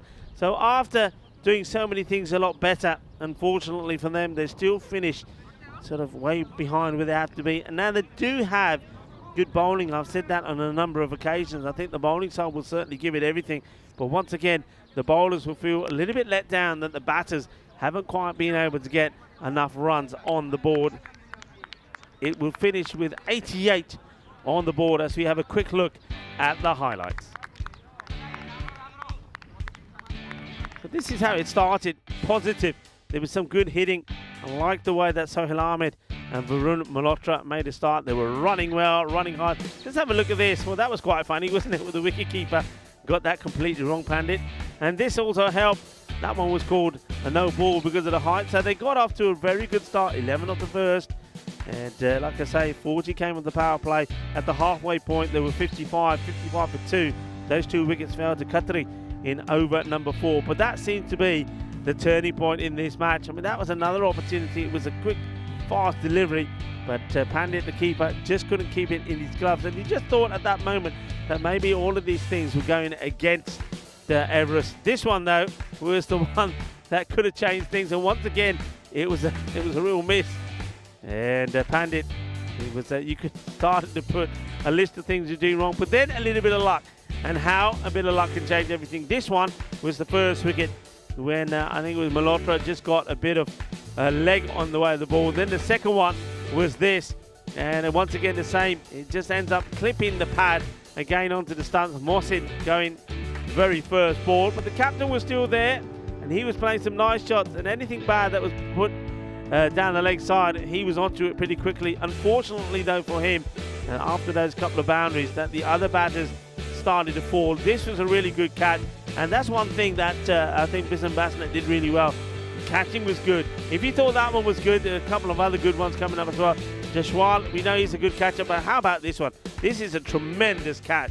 He came from a long way, takes a catch, takes a tumble, finishes with a backward roll, and says, yeah, thank you very much. Still found a way to get a boundary here and there, but they weren't able to get too many of them. And this was the big moment, the battle of the 2 captains. But Sohail Ahmed was undone by Ranabat, and Ranabat getting his opposite number. And after that, it was always going to be very difficult to get runs. And even though that boundary came at a welcome point, the very first ball off the return of Mohamed Hussain, they weren't able to really do anything else in the over. So we'll finish with 88. Let's have a quick look at the scorecard. So right at the top there, Sohail Ahmed, the captain, 40 runs off 26 deliveries. He had good support there from Varun Malhotra, but then have a look at that. It just all went pear-shaped. Only Fiaz there towards the end getting a good contribution of 11 of 7 deliveries. The bowlers, once again, I think they bowled very well. There was a little bit of pain for 1 or 2 of them. I think there was some poor deliveries from Arjun Shah. He is normally a good campaigner. Khatri, though he picked up 2 wickets, he wasn't at his best. But the others, Mohammad Hussain once again, 15 no wickets, but economy really good. Only 10 and 2 wickets for Sahil Akhtar. I think he was fantastic. And the captain, though, really came on at the time when the game could have really swung in the way of the Qalandars, but he brought it back for his side with those figures 2 for 9. It's going to be a quick changeover. We're going to be back in just over 5 minutes time, and it will be Nish Bhatt will be here on comms with me as well. So join us in around about well, probably going to be about 6 minutes time when we return for the conclusion of match number 24.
The European Cricket Series is proudly brought to you by HCL Software, FanCode, and Grizzly Bear Sports. Hello and welcome back. It's a very interesting match as we see developing here. Match number 24, match number 4 of 6 today. And once again, Limassol Qalandars, though they made a much better start than what they did last time, and they do end up with a better score, it's still probably a little bit below par where they need to be. They got 73 in this fixture earlier, and the Everest knocked them off with plenty of deliveries to go. And doing it with 25 balls to go, and well, this time they'll be looking to do the same here again as the Limassol Qalandars get ready for a very tough afternoon for them. They've got still 2 more matches to play straight after this as well. I'm Rico Full, and to talk you through the run chase, Nishpat is back in the comms box.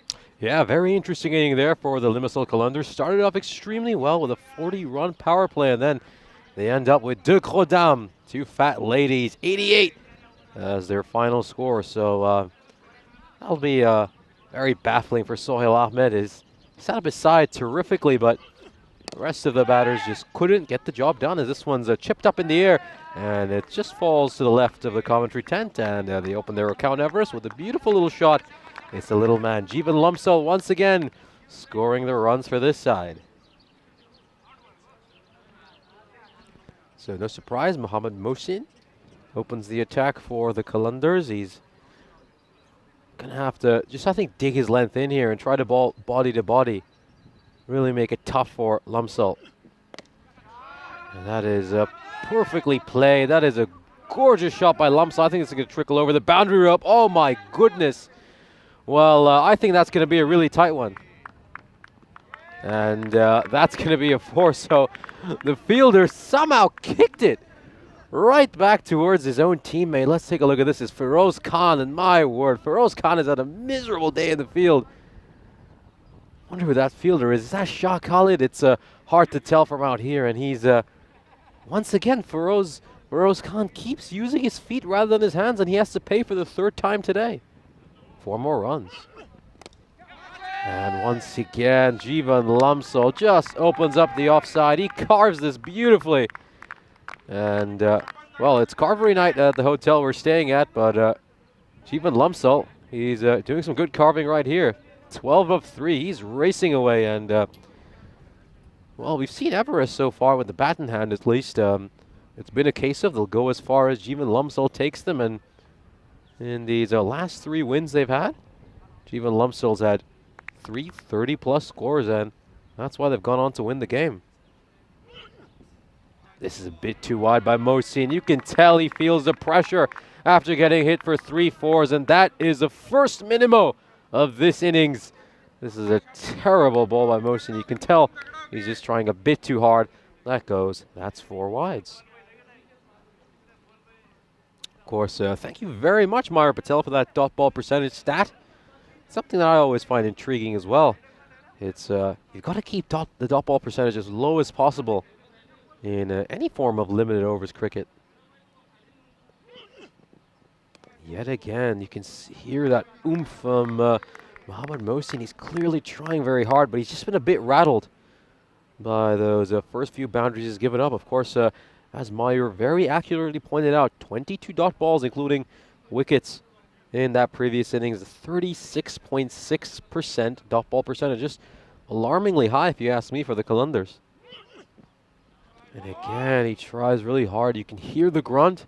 He's putting in the effort, the big man, but he's just started a little further outside. I think a good left-hander like him, if he can just hit that middle and off line, it's going to be so dangerous to play.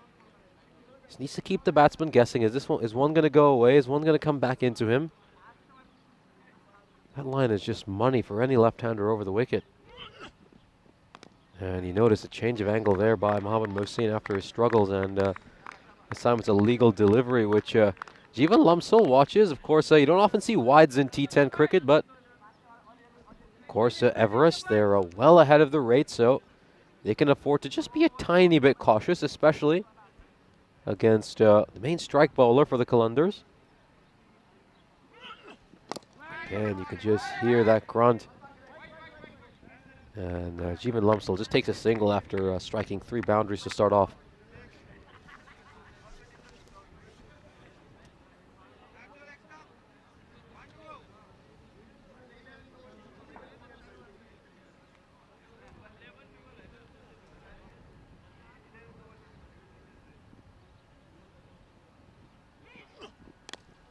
So takes a thickish outside edge and falls just short of the fielder.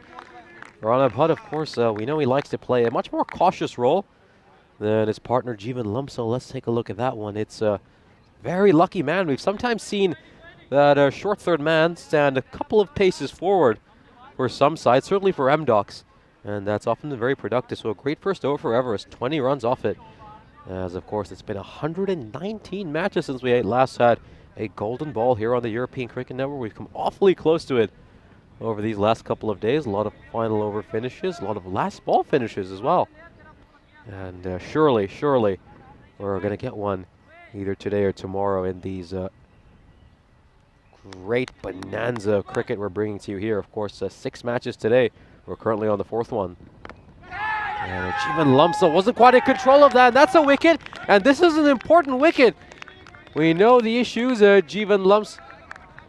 Well, I think this has just been a bit of a pause, of course. Jeevan Lumsel was just staring at the umpire, and for a second I thought he was, something had been told to him, but Junaid Bhatti, a very consistent bowler. Look at this, a very well-directed ball, back of a length. And this is a well-taken catch. Of course, we were talking about some of Feroz Khan's struggles in the field. He more than makes up for it with this excellent catch of Jeevan Lumsel. Of course, we did point out to you right at the start of this broadcast that anytime Jeevan Lumsel has gone on to make 30-plus runs, Everest do go on to win. And that's been the trend in all of Everest's wins. It's the fact that Jeevan Lumsel starts off, puts him in a good position, and that just allows everyone else to fill in with their roles. So Everest, who we know have a few issues, similar to the Qalandars with a lack of batting depth, this could be an interesting chase. Despite the runs that Jeevan Lumsel has made, and the start he got them off to in the first over, I think we could be in for a really spicy one. That's brilliant by Junaid Bhatti. He's a very solid bowler. I've really enjoyed watching him play throughout this tournament. He just always just bowls it in and around that channel. You could, if you could just put up a map of his line and length, I think it will all be sort of around a good length, the back of a length. Everything's just hovering in and around that off stump. Look at that again. That is brilliant stuff. I think Bhatti would be a fantastic bowler in the longer format of the game where you just need that consistency to bowl delivery after delivery for hours and hours on end on that same line and length. I think he's really a multi-format player from what I've seen.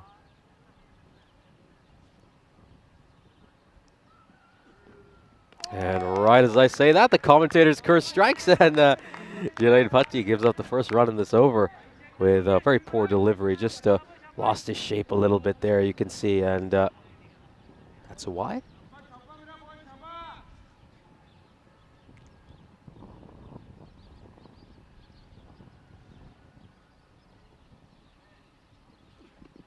And I wonder if Shahi was just contemplating going for an unorthodox stroke there.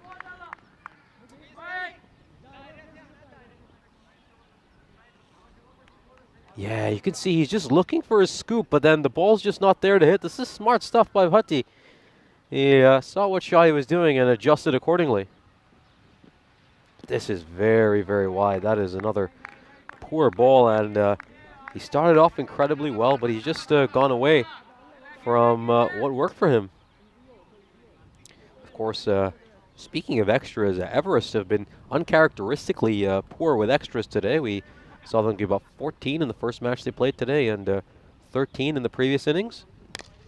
This one's a wider delivery. That's going to be there to hit. That's not the best ball to end the over. Still the 1 ball to go, but he's not quite concluding this over the way he started it. We saw him at the beginning. It was good balls, everything in and around the off stump, but he's just lost his shape a little bit. He's probably overthinking a few things after getting it wrong a couple of times. This one struck cleanly by Shahi. Don't worry about this one. It's going to take one bounce before the boundary rope at that vacant boundary. So an over that started off very well. Ends up being a rather costly one. As this is all Everest need. Just a boundary or two and over, and that should see them through home. As Everest are going absolutely steadily at 15 and over. And that require has nosedived down to under 7.4. So that's really going to bother the captain, Sohail Ahmed. You know, we know Bhatti's a player he often turns to, and someone he knows is always going to be fairly economical. As we take a look at the standings, of course, this is a crucial matchup for fourth place, since top four will advance to the quarterfinals. This one's played away well by the skipper for Everest. Just gets behind the ball and gets a single, and I think that's what he's going to do throughout this innings. He's going to let Shahi explode from the other end while he gets behind the ball and looks to keep that dot ball percentage to an absolute minimum. I hope you're keeping track, Meyer Patel, in the chat.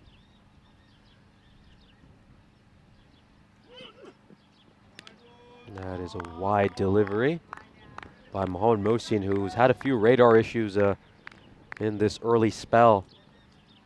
Not like him, really. We saw him have figures at 2 for 8 yesterday. He's normally a terrific bowler and a very important weapon for the Qalandars, but doesn't quite look at it this innings. Of course, he's still got 2 more matches to go after this, so long day ahead for them. Shahi advances down the wicket, doesn't quite get a hold of it, and he's just going to settle for a single.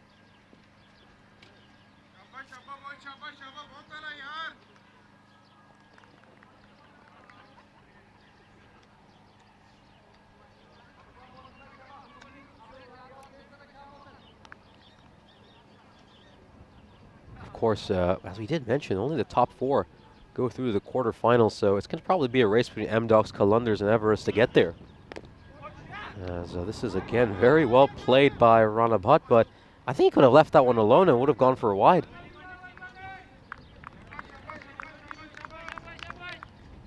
Yeah, just take a look at that one. I don't know why he plays it. Rana Bhatt's actually been one of the better batsmen at just letting those one go. And he could have just leaned over, let that ball go through to the keeper. Would have had a free run and an extra delivery, but decides to get some bat on it. Rather odd decision.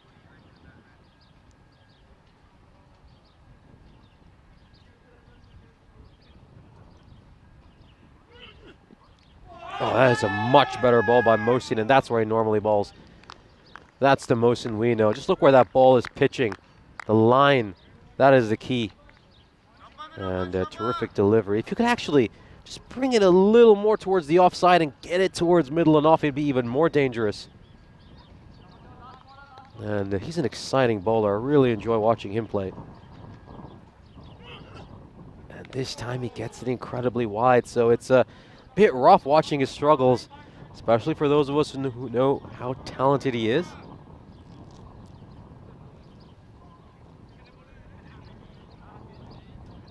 Yeah, this is going to be a real dilemma now for the captain, Sohail Ahmed. His strike bowler going for runs. He's going to have to find a super over from someone who usually doesn't give him one.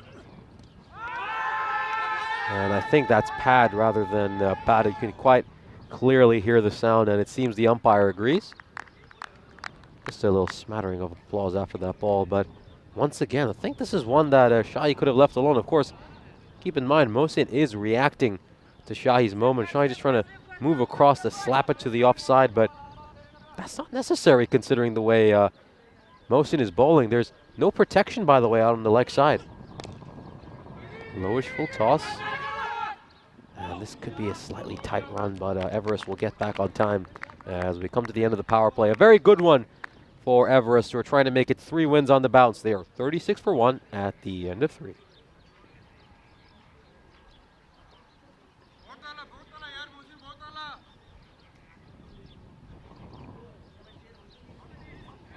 And now the captain's going to go to Prashant Patel. I like this move. Patel, normally a strike bowler. He can occasionally go for a few runs, but one thing you know about him is he's going to get you a wicket.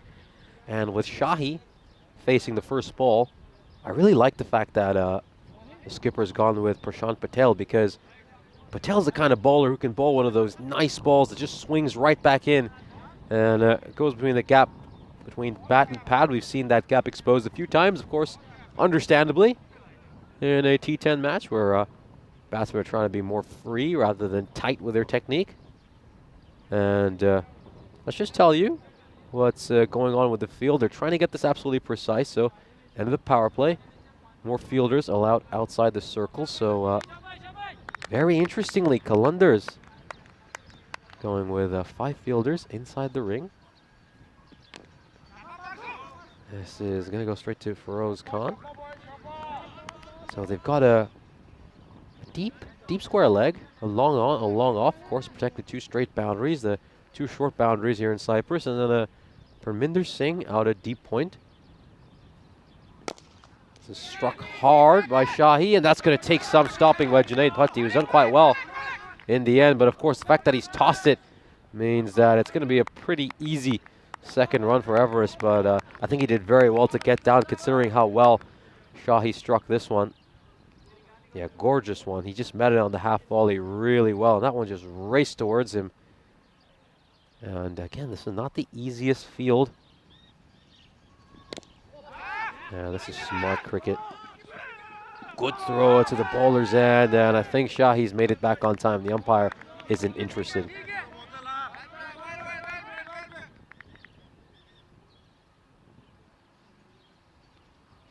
Yeah, this is a quick run. Good running between the wickets. He's slightly ball watching, which I don't like, Shahi, and should really be putting his head down and sprinting as hard as he can. And Rana Bhatt with a nice stroke. Gorgeous shot. Just opens up the face of his bat and runs it down to third man. Have a look at this. Top cricket. And now in response, the Kalundars have actually decided to take advantage of the fact that power play restrictions have been lifted, and they're actually going to just have the 4 fielders inside the ring as the minimum is, and they're going to send back Feroz Khan to a deep third man, as this is going to be a single. And smart stuff here by Everest. Of course, they're well aware of what the required rate is, so they're simply ticking along just the way they need to. And what a turnaround. I mean, this is an excellent story. One of the big stories of the tournament is how a side who managed to lose 5 consecutive games could now make it 4 wins on the trot. This is a gorgeous shot by Shahi. The man who's earning a name as an excellent finisher for Everest. Just gets underneath this one very well, and he slogs it. What a brilliant blast. And a great point there made by Mayur Patel is that all these extras are already hurting them, because even at the 3.2 over mark, they had already bowled 27 balls because of all the extras. So this is a huge concern for several sides. As we take a look at that run rate for Everest, they are well above the required and absolutely cruising right now. And this looks like a renewed and rejuvenated side. Of course, back on Tuesday when they were 0-5, of course, we kept telling you that this side, ignore their record. Just because they're 0-5 doesn't mean this is a rubbish team or a weak team or anything like that. They had a lot of tight losses. They showed plenty of potential, and now they've turned things around very rapidly. Of course, you do see that the Kalundars were at a very similar point at this stage in the match, but of course the Kalundars just fell apart after the power play. This one's gone high up in the air, catching opportunity. Is the fielder going to get underneath it? It's really well taken. Good catch here. So the skipper, Sohail Ahmed, inserts himself into the attack, and he says, well, I'll show you guys how it's done. It's a bit of skipper on skipper crime as one captain dismisses another. So Rana Bhatt, who played a rather rash shot there. He's usually been very composed and stuck to a plan of just trying to rotate the strike. He falls over trying to play that one. And it's really well taken here by Akhtar. That was not at all easy. And good stuff by Sohail. And well, again, if they can pick up the wicket of Arjun Shahi here, let's see if they can make this interesting. That required is still extremely low. It's under 7 and over. But of course, we've seen stranger things happen here in Ipsanas.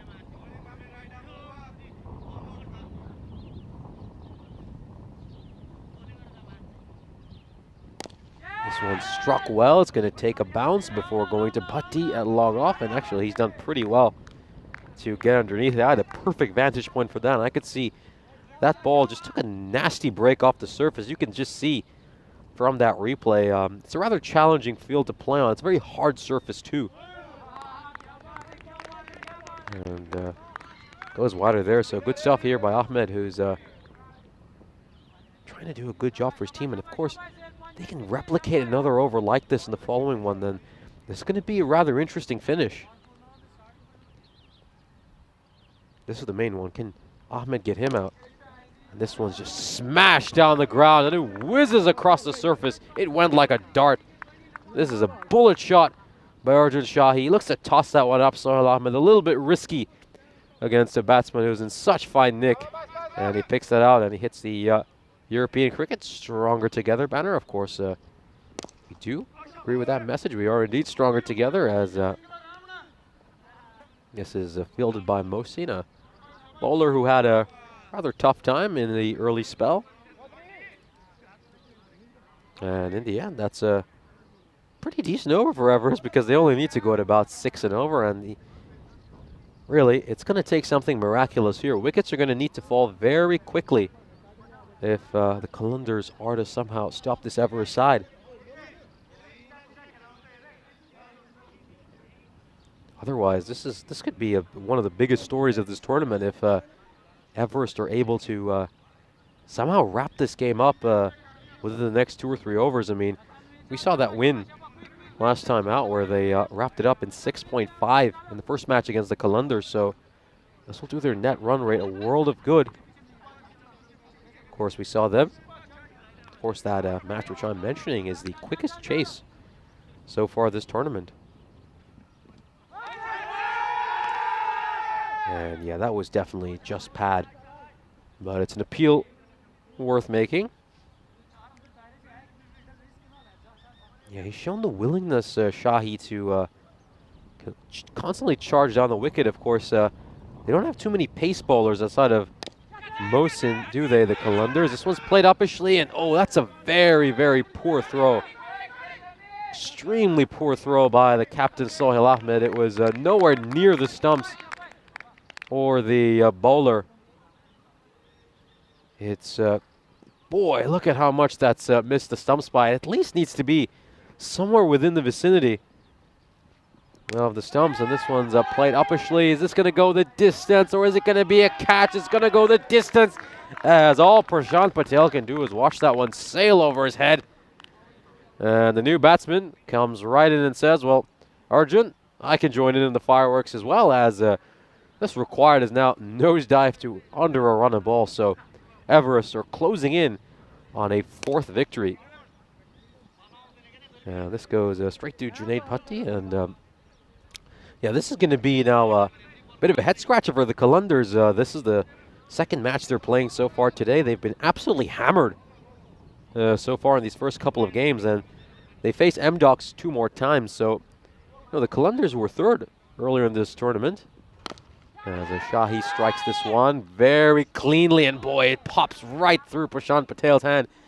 And worst of all, it's gone for 6. So more and more misery for the Limassol Qalandars, who were, boy, they're looking at a very, very long day. I mean, if they somehow end up this day with an 0-4 or 1-3 record, it would be extremely, extremely damaging to their morale and also their prospects of getting to the quarterfinals. Of course, they started off the tournament all right. They were in 3rd place. They looked like they would just lock that position up underneath the Nicosia Tigers. And the Napa Royal Kings will probably take the top 2 spots. If we take a look at the scorecard, of course, Jeevan Lumsel hit a few nice shots, but it's really been the Arjun Shahi show so far, as he's proving that he's as good a batsman as any. And he's also been helped by some rather ordinary bowling by the Limassol Qalandars.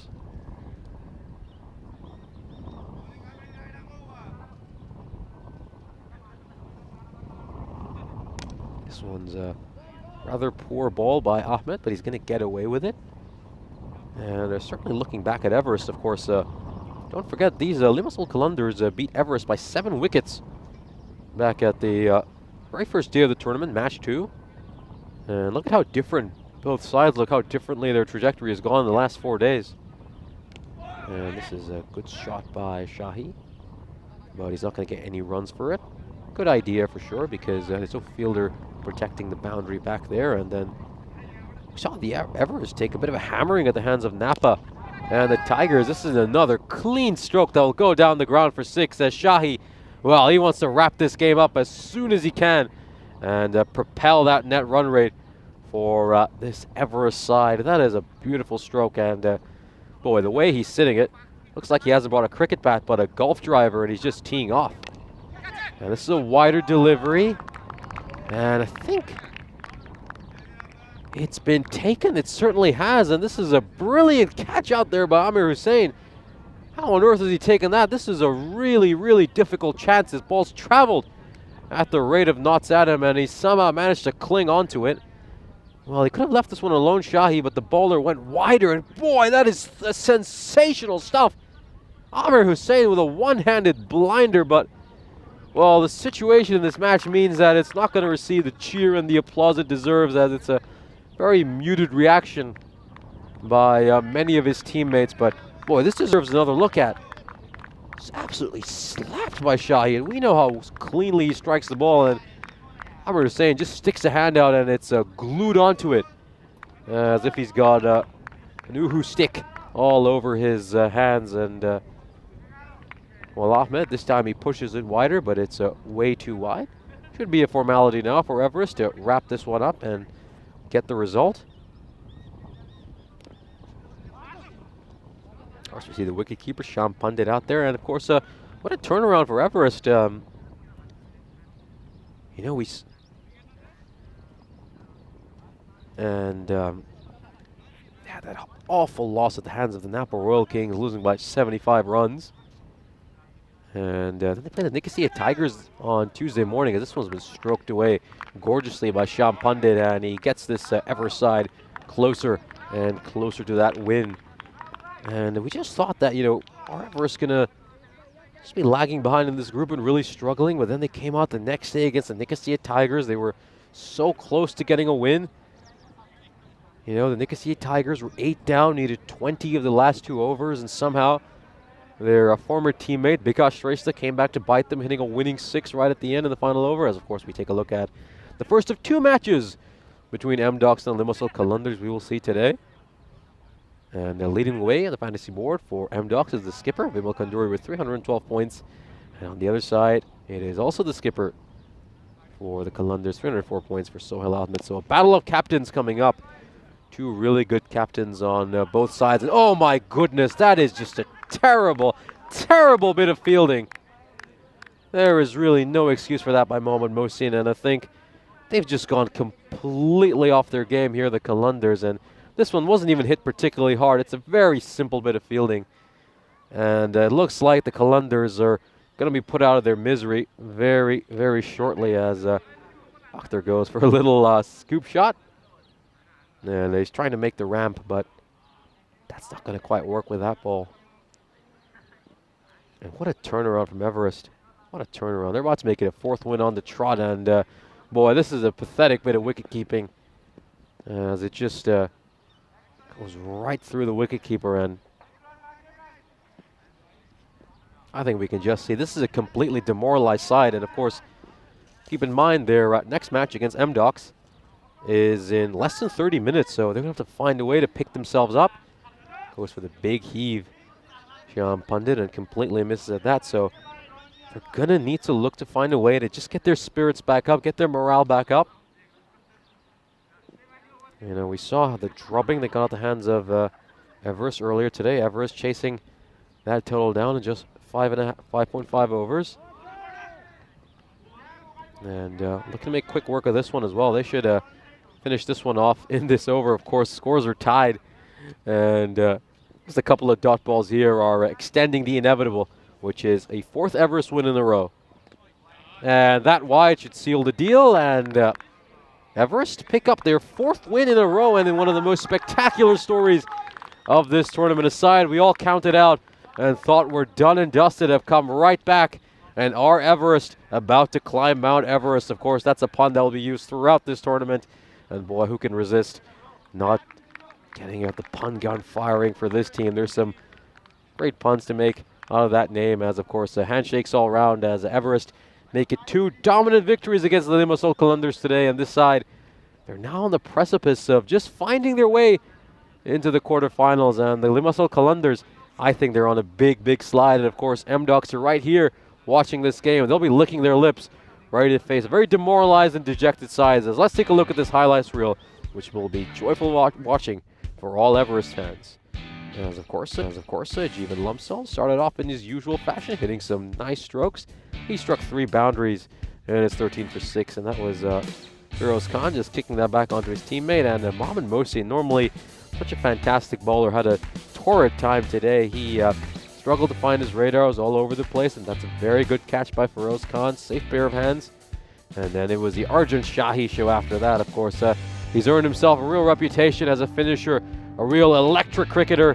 We love seeing him out on the field. We love seeing him with the ball in hand. He's a very talented player, and that was all on full display today. Good shot there by the skipper, Bimal Ranabhat. Look at this one. Arjun Shahi, boy, he decided to bring his golf clubs with him today, and he was just teeing off, hitting some really long ones. As this was a bit of skipper-on-skipper crime, as Sohail Ahmed would get the opposite skipper out, and terrific shot there. Just picks off the gap, and the Prashant Patel was just left watching from cow corner on that one. And these are just terrific shots. That was always going to be a tough catch for Prashant Patel, who isn't the tallest fielder in the world. And what a terrific catch that was by Amir Hussain. Shame the circumstances and the fact that the result was almost inevitable. But boy, in more dramatic circumstances, that catch would have been so memorable. And a good shot there by Shyam Pandit, as in the end, Everest wrapped this one up and pick up their 4th win on the trot. Boy, this is going to be one of the big stories of the day when we recap this day. Of course, looking at the scorecard, it's great stuff there by Jeevan Lumsdahl, coming off 13 of 6, struck 3 boundaries. And Arjun Shahi, as we just mentioned, hitting 3 boundaries and 3 sixes. Sahil Akhtar came in at the end, and of course he had a bit of fun as well. Hit a 4, hit a 6, and then Shyam Pandit, that was the final play on the highlight reel. He got to stroke away the winning runs.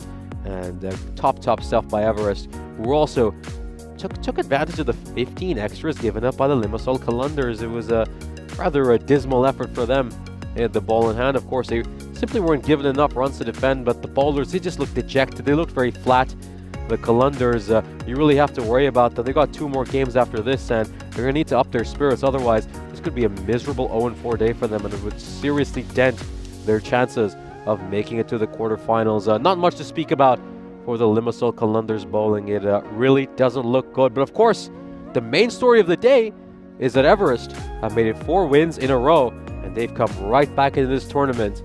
And that's because they've just beaten the Limassol Kalunders by 7 wickets. Join us in just about 24 minutes as we will bring you the first of 2 matches between MDocs and the Limassol Kalunders.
European Cricket Series is proudly brought to you by HCL Software, FanCode, and Grizzly Bear Sports.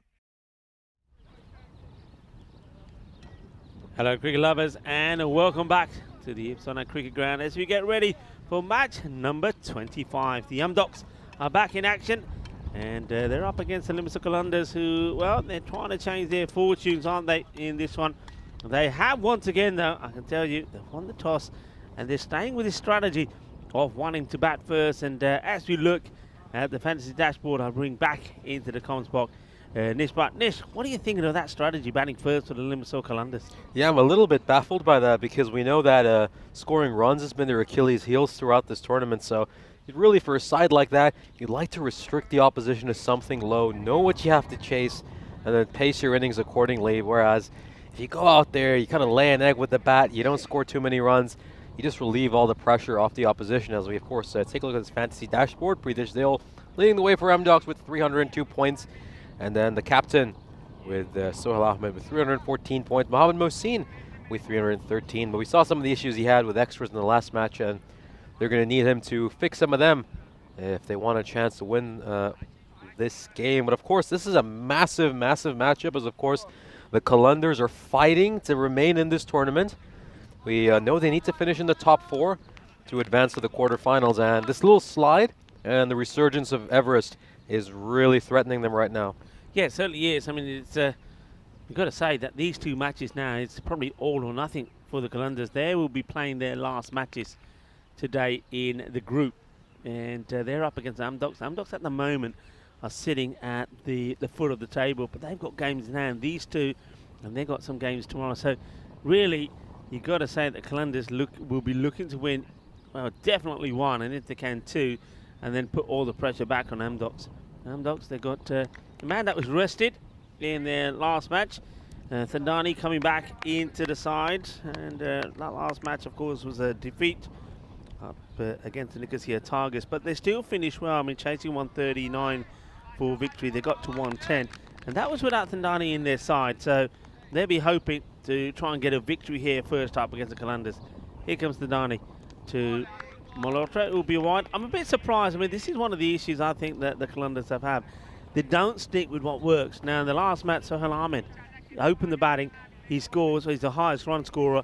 He scored 40 of 26 deliveries.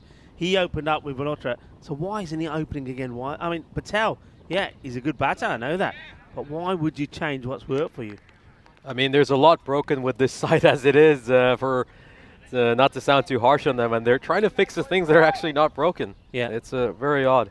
Yeah, just be intrigued to have a look at the height on this one, see how much it actually does dip. And not too much, actually. I wonder if this one could be called, you know, because he's played this back in the crease. I think if he's standing upright in his position, and hang on a minute, there's this, looks like, oh no, I hope there's not a long delay here. The ball gets passed back to the umpire. But I wonder if they've had a look at that last call. I thought the height, with the player actually going back in his crease, if he was standing upright in his position, quite easily have been called. But umpire has the ball in his hand, so there obviously is a delay for something.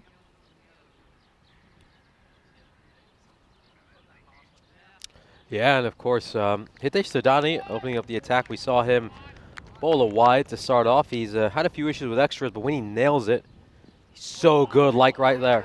Right there, that's where Hitesh Thandani needs to be. We know he just naturally shapes the ball away from the right-hander, but I think he's just not starting it, you know, far enough on the inside. He's starting it a bit too wide, and it keeps going even wider. So if he can just aim it a little bit more centrally, I think he'll get that nice off-stump line, maybe draw an edge. Time is driven well. Got two fielders that are patrolling that area. Well, that's not the way to do it. Kung Fu style from the captain, Vimal. I don't know why he's getting the foot onto this. Could quite easily have kicked it away from the other fielder. And maybe he's got some football practice afterwards. He's just practicing some of his footballing skills. He just Thandani back in. Short. It's not a good delivery, and it will and should go to the boundary. And no issues with that at all. Too short, too horrible. And the batter says, hey, thank you very much. I'll have that. And Prashant Patel goes big, and he'll get 6 for his efforts. Yeah, Prashant Patel's been leading the way. with scoring runs so far for the Kalunders. And if you bowl that length to him, it just allows him to get underneath it nice and easily. He needs to bowl just a little fuller on a good length, Ladani, and that's a much, much better ball. As we see, Prashant Patel just took a few steps forward, and Ladani adjusted his line accordingly, and it worked. And we know he can be a very dangerous bowler, just needs to get things right. Yeah, certainly did impress. I mean, he didn't start with him. We didn't see him the very first match. And when he came on, he certainly was probably the biggest. Oh, look at this from the wicketkeeper. Well, Pritaj Diol, and I had a quick chat with him in between this sort of the space he had between this match and the last. And I talked to him about the drop catch, and he said, yeah, he said, I know. And he was very critical of himself. He won't like this. This is a terrible effort from the keeper. It doesn't even use his gloves. Gets through him, and he gifts 4 byes. And at the end of the over, 13 without loss. Yeah, he's normally such an accomplished wicketkeeper. As we take a look at the bat versus ball wall comparison, the Limassol Kalunders, despite their slide, are still fancied as 5-run favorites. I'd currently say M-Docs just about leaning ahead for me. I'd give them a 2-run advantage, but anything can happen. I mean, the Kalunders did beat M-Docs the last time these two sides faced one another. A lot of noise, a good throw, and he could be in trouble. And if this had hit, it would have been interesting. There's one man who certainly has impressed today is the Prince. The Prince is in town. He's picked up 4 wickets today already. Yeah, that would have been out. You can see that's so close. The fielder there, his reactions tell you the story. Prince Rai into the action.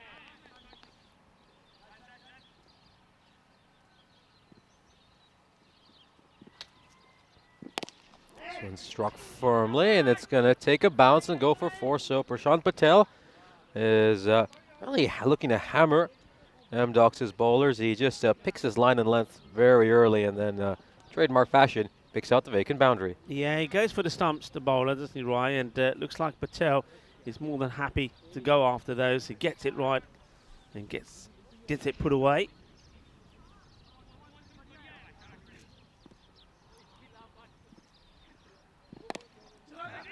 Gets thrown away once more, and well, it's a good throw. Got a question there, Gatmil Patel, saying my observation with the Kalunders batting, where they need to improve. Okay, very good question. I think a couple of things. I think they did some of this in the last match. I think they're a team, they have to go better in the power play. It's simple as that. Power play, you got 2 men that are out. You got to have your best hitters out there top. So I would be, for example, they've got some good hitters in their side. Mohammed Hussain is one that can hit the ball pretty well. I would be saying, right, okay, I would even take the gamble and say, you know, I'd have him and Numan Munir right up at the top of the order, because I don't think they're going to take away from anyone else. There's nobody that's done better in the side, not the players that are available today. Get the most out of the power play. And number 2, don't show any value for your wickets. And that sounds harsh. I think a lot of batters are trying to protect their wickets and not wanting to take on some 50-50 singles. They don't want to chance the arm. They've not been bowled out. In fact, I don't know, top of my memory, has the team been bowled out in this series so far in the group? None so far. So there you go. No team has been bowled out. So why are you trying to throw caution to the wind when it comes to batting? Go out there, be brave, throw your batter out, especially if your team struggling for runs. So that's what I would change. I would say get your big hitters up there, make the most of the power play, and once that's done, take on the singles. And I think they sort of did that for the first 5 overs in the last match, but then unfortunately couldn't keep it going. Yeah, the most wickets we've seen fall so far this tournament was the Nicosia Tigers when they lost 8 against Everest. And the Nicosia Tigers have a pretty decent T10 strategy. It's very similar to what the English national team does, which is just hit out or get out. And of course, they've got enough batting depth where they know that there's several hitters to come later in the innings. So everyone is encouraged to take risks and try to hit boundaries, which is why they're leading this group in terms of average 6s per match. Okay, this is high up in the air, and well, Singh, he does take the catch this time. Well, his heart would have been in his mouth, wouldn't it, with the wicketkeeper, and Pritaj Diol. And he says, you know what, when he dropped one earlier, he needed that confidence boost, and he gets it. And you can see, I like the way all the M-Doc players come to him, because they know that when you've had a horrendous drop, and he did have the last time, that when somebody like this goes up in the air, I think Pritaj is thinking, oh no, not again. But this time he takes the catch and he makes amends. Ale, he says. Ale. Yeah, they need a confident Pritić Deol to get a couple of wins in these 2 remaining matches they have today. Of course, some of the poor fielding, really, you could see it was playing on his mind when he went out there to bat. So, going to need him in full confidence with his swagger back. We know he's what kind of an operator he is. Very smooth operator. North again. I've been impressed with North. I think particularly when he gets his Yorker going well. Doyle is once again in the action as he throws this away. Yeah, North, he's got a really good Yorker. Yeah, we were talking about wickets. I mean, I know that early on we saw 9 wickets fall. Everest with 96 or 9 up against the Nicosia Tigers. And I think we saw 9 at another point as well. But we haven't seen a team that has been bowled out. Yeah, I think Amdocs was 75 for 9 in the match against the Limassol Qalandars. So, but not a team being bowled out. So once again, I think just be brave. And this is what I'm talking about, like here. Take it on and look what happens. Look what happens. There's the proof in the pudding just there, Maya Patel. Push, put pressure on, take the singles. The fielding team makes a mistake and 1 becomes 2. I mean, Mayur Patel has actually unlocked one of the issues with them, which is the dot ball percentage. Mayur's done an excellent job tracking that, and it's just far too high for the Limassol Qalandars. High in the air. This one is going to go a long way. And I get a feeling it goes all the way. Manos arriba, arriba, arriba, arbitro. Porque eso es 6 carreras. And the last thing that I'll say on the subject is, if something works, don't change it. So in other words, Sohail Ahmed, he opened last time, scored 40 runs, gave them a good start. He should be opening for me. Simple as that. Malhotra didn't really get going. He only made the 1 or 4 deliveries. But Patel, batting well and hitting hard, high up in the air. Is this going to be his downfall? And yes, it will be. Nice catch taken and accommodated curse as the catch well taken by Vinod Sawan. And that's a good one for him because we know that he's had his troubles in the field. Yeah, we saw him put one down when he was fielding at Cow Corner. And Prashant Patel, he's certainly a batsman who doesn't put much of a price on his wicket. He decides to attack that one. It's a good decision. And it was a wider delivery. Just doesn't quite get hold of it. He's probably hitting it in the wrong direction, and Salvant does well, gets underneath it. And I really hope that Sohail Ahmed is the one who comes out to bat now. Of course, we've seen a few shy captains throughout this series. We've seen Jahid Hassan often not promote himself when he's bowling or batting, and Sohail Ahmed is certainly one of them. You'd like to see more captains take the authority and try to win the game themselves.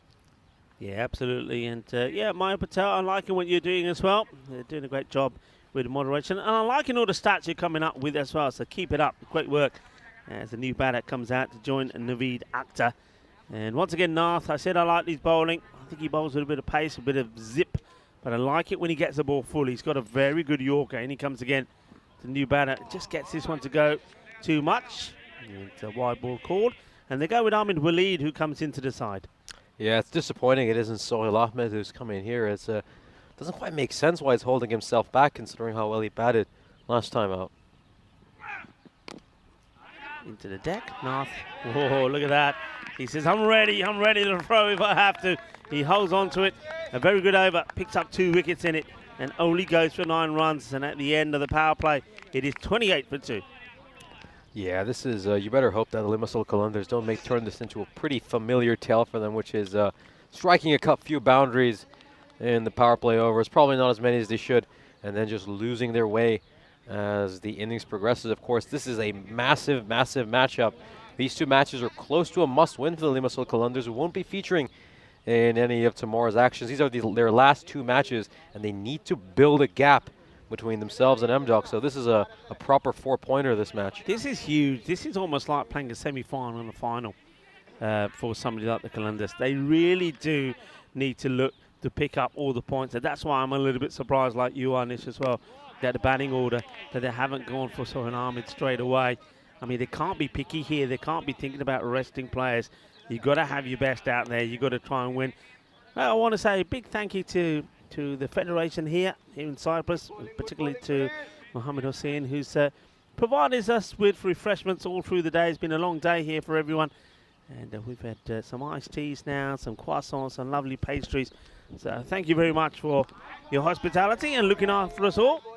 As Rai comes back in the attack and starts with the dock. Yeah, Prince Rai, he really played very well and the appearances he's made so far. And if he can just bowl that in the channel, we know he's capable of moving the ball both ways. Yeah, this time he tries to just move it away from the batsman, but goes way too wide, as Ahmed Waleed was never going to touch that. Yeah, getting all the bowlers. I mean, we saw that from Nath a little bit, and we're seeing the same here from Rai, even from Hitesh Thadani early on. Certainly getting the ball to move around a lot. Oh, that's an absolute corker, really is. I mean, when you're getting the ball to move so much, what a bowler then wants to do and say, I wonder if it does the same if I aim at the stumps. Oh, yeah, it does. That's an absolute peach. Beautiful delivery. I mean, he just squares up the batsman. We haven't seen that enough in this innings. This one struck hard and really well. You can forget about that one. It sailed into the olive groves. Oh, what a shot this is from Waleed. Well, Waleed goes big, and I love the way he holds the pose. This is Kitea photo, Kitanali Diana, Kitea, midi photo, we kitted. Smile, please. Click, click, click. Holds the pose beautifully. Oh, that's a biggie. That's a real biggie, as just put some pressure back on Prince Rai, who felt like he was just getting on top of the batsman. Now he comes down the track and darts this out towards the man at long off. And the captain will do the fielding and just rolls it back.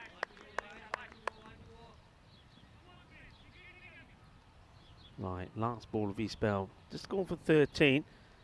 He will have a wicket, and he may have one. This will be out. Yeah, that is absolutely plumb. Great delivery. And Naveed Akhtar will have to depart. And the only thing is, once again, he doesn't chew up too many deliveries. Ball number 3, he'll go for 2. What a great ball this is. Just watch this. It's full, it's straight, it's on the money, it's knocking him over. And as soon as that strikes the pads, I knew the batter was in trouble. Yeah, plays all around this, the batsman, but it's a very good ball by Prince Rai, who, of course, as we said, he can move the ball both ways, and this time he brings one right back in. And he's bamboozled the batsman.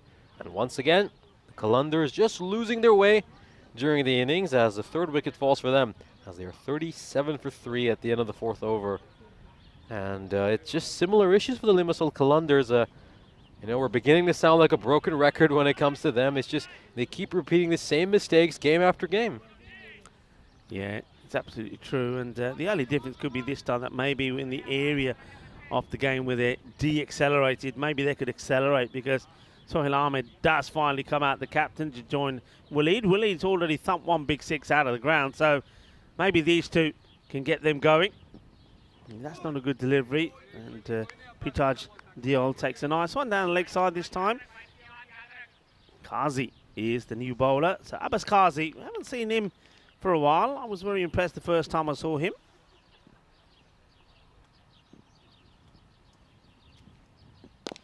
In the air, has he got enough of this?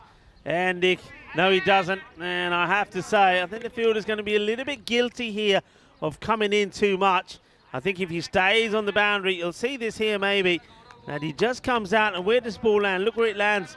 If he's back a couple of steps there, he's taking that catch, or he's certainly got the opportunity to take it. It ends up being a 6.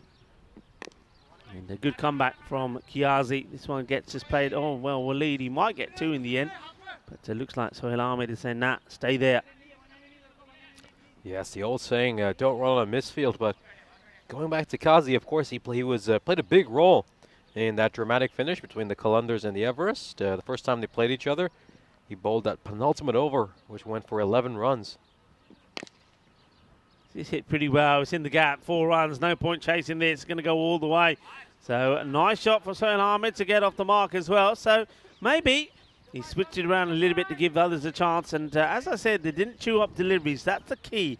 That's the bonus. That means there's plenty of balls left out there for these batters to score those runs. And that's exactly what I'm talking about here, because they're coming up to the halfway point, and they are at a rate where they'll be happy with they should be on course for 100. They haven't got 100 too many times, I think only on 2 previous occasions. But of course, if you can get to 110 to 120 score, they give your bowlers something to bowl at. And their bowling has been good. The bowling, I think, is a lineup that can defend runs for you, but you've got to give them something to defend. Yeah, they have some very solid bowlers, but again, it's a case of can they actually make enough runs, where Ramdox might actually have to sweat a bit in the second innings.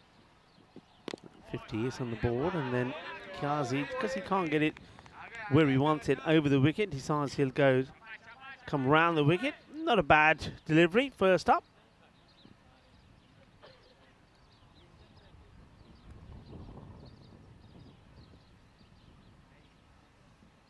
Yorker, well bowled, well played. Good bit of cricket all round, actually, that. It's a nice delivery.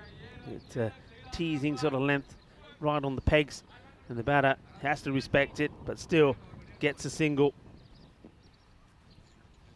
Yeah, this has been a very entertaining over so far. We've seen a nice back and forth between the batsman and the bowler. No one's really been able to get on top of the other, and it comes down to this final ball now. Who's going to have the last laugh in this over?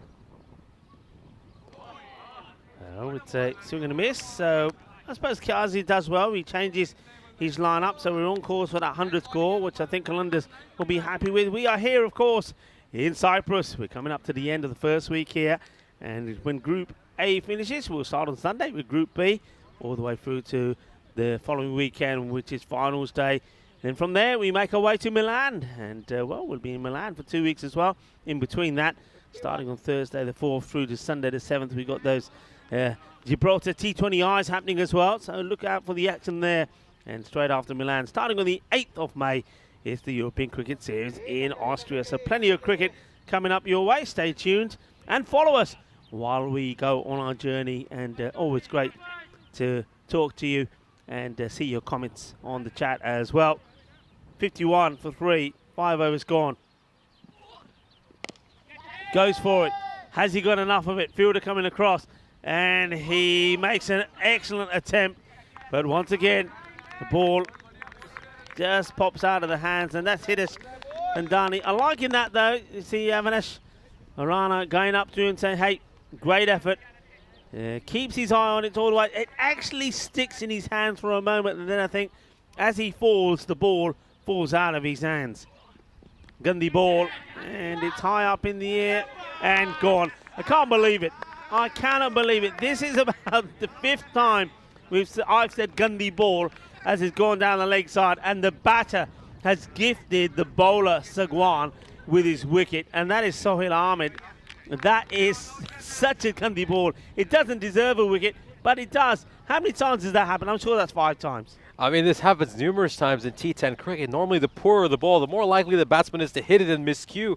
This has become a very common occurrence. That position out in a short, fine leg is turning into a real catching position. We, of course, saw Feroz Khan take a catch there in the previous match we had, as guys just gifted their wicket away there, the Limassol Qalandars. If they just managed to get any kind of sweet connection on that one, it would have gone away for 4 with fine leg inside the ring. So the Qalandars just gift a wicket here to MDocs. That's Sohail Ahmed, the captain as well, the major scorer from the last match, who has to depart. So in comes Numan Munir. Munir comes in. So they opt for Munir to come in before the Mohsin. I don't mind that. Both of these guys are big, tall, lanky guys, and if they hit it hard. And if you notice, Numan Munir was limping on the way to the non-strikers end, which is quite concerning. Does this mean that Limassol Qalandars won't be able to run quick singles anymore? Yeah, I noticed that in the match earlier when he was walking off from batting, and he was limping a fair bit there. And so he has got an injury, that is for sure. But maybe he's not there to run singles. And I don't think Waleed wants to run too many singles either. He reaches for this, so he doesn't get full power in it. And that is a tremendous catch. But, well, has he gone over the boundary? Yes, he has. So it's a great catch from Avanesh Rane. But he's run it over the boundary. As simple as that. I don't know if he takes the catch over the boundary or he walks it over. I mean, first of all, this is a good hit because he's really reaching for this. Let's have a look where he takes it. He takes the catch and then steps over the boundary. And look at Hitesh Thandani. He's saying, you can say Rani saying, catch waliya. He didn't say, catch the waliya, but apne pair dekh kitne khara ho gaya. It doesn't work that way, Rani. 6 runs it will be. And, well, hang on a minute. They're giving Waleed out. Bring him back. Bring him back. He's not out. It's all happening out there. Yeah, it was a good catch, but he walks outside the boundary. I suppose the scorer is a bit like us. You can't always see it because some of the obstacles in the way. But It was a very good catch, but unfortunately, it was taken the wrong side of the boundary.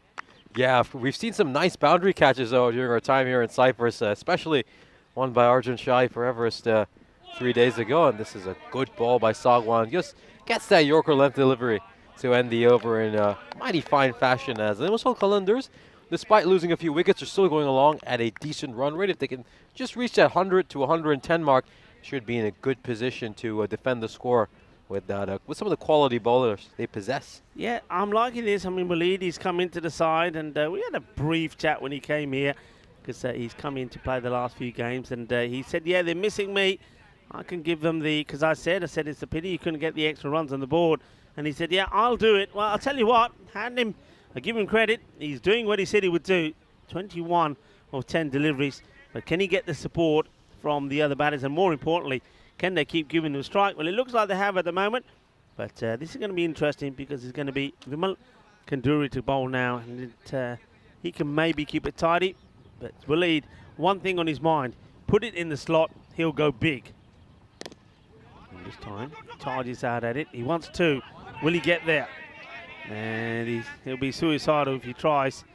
So gets the single. Yeah, very poor delivery by Vimal Kanduri. I'm surprised Waleed has been batting so well. Just blocks that one. He could have absolutely bashed it away to the leg side. So big let off for Vimal Kanduri. Hit straight, high. How high? Too high. 6 runs. Manos arriba, Vidro.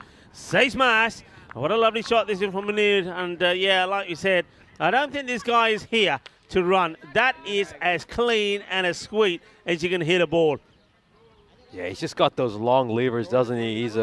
He's got a fast bowler's ability to whack sixes, which is basically, if they make contact with the ball, it's gonna stay hit. So yeah, he certainly won't be looking to run any singles. I think he's just looking at this as 4 big swings, and I'll be on my way if I don't hit them. Yeah, Kanduri. And this is another one that's been smashed. It's another one that's out of here. Balle.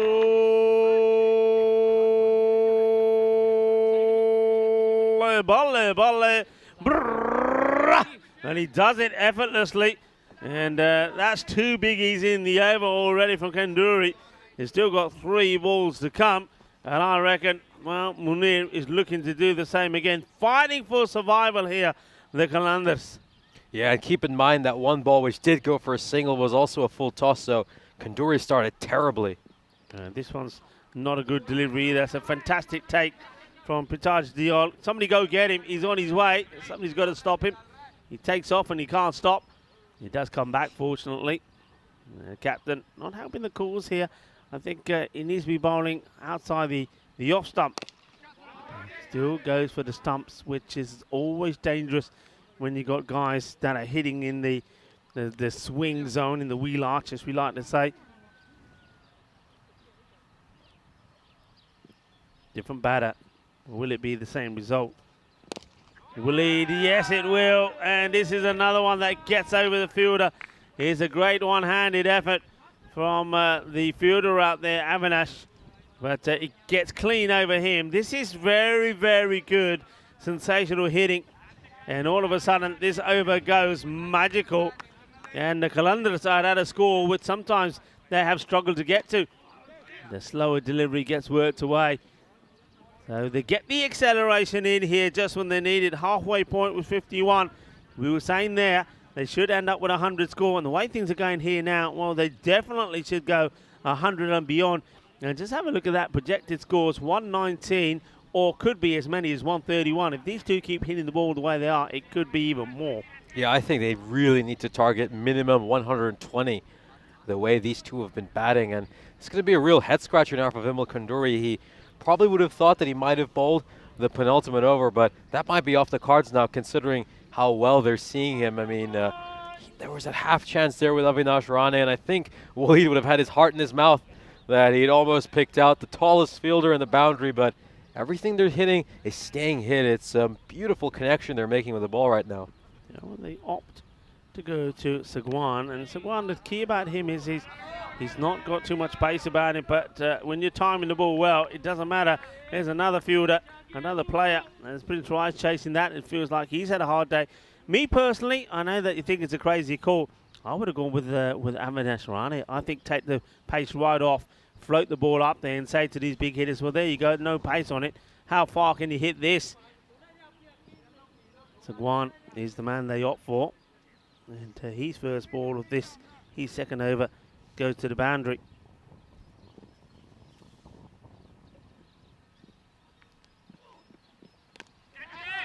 Shot to catch it, and it will be taken. So Sagwan gets a breakthrough. It changes his mind on the shot, Waleed.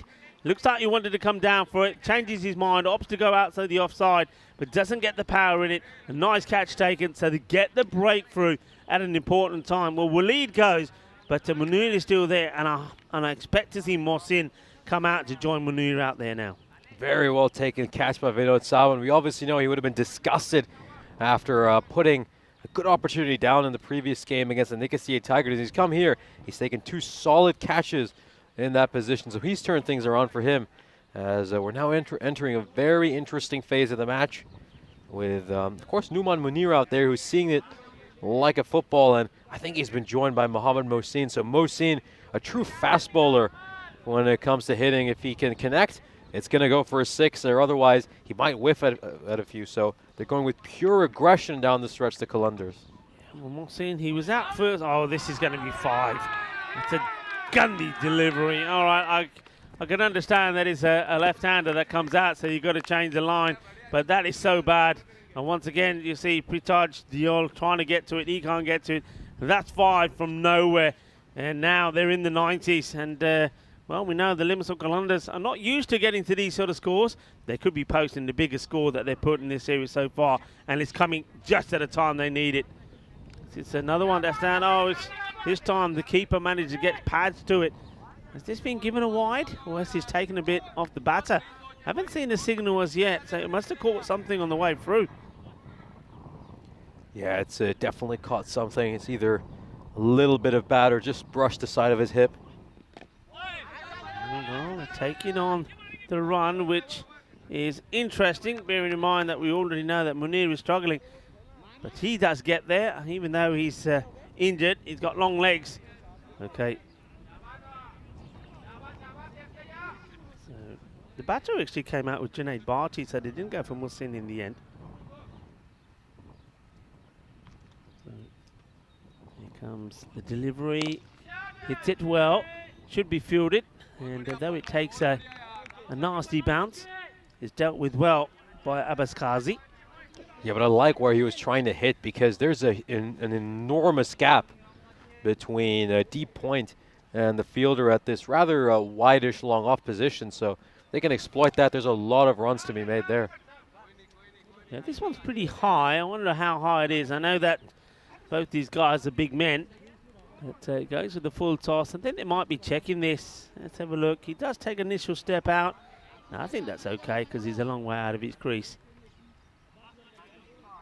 So that also brings the over to an end. So 8 overs complete, 95 on the board.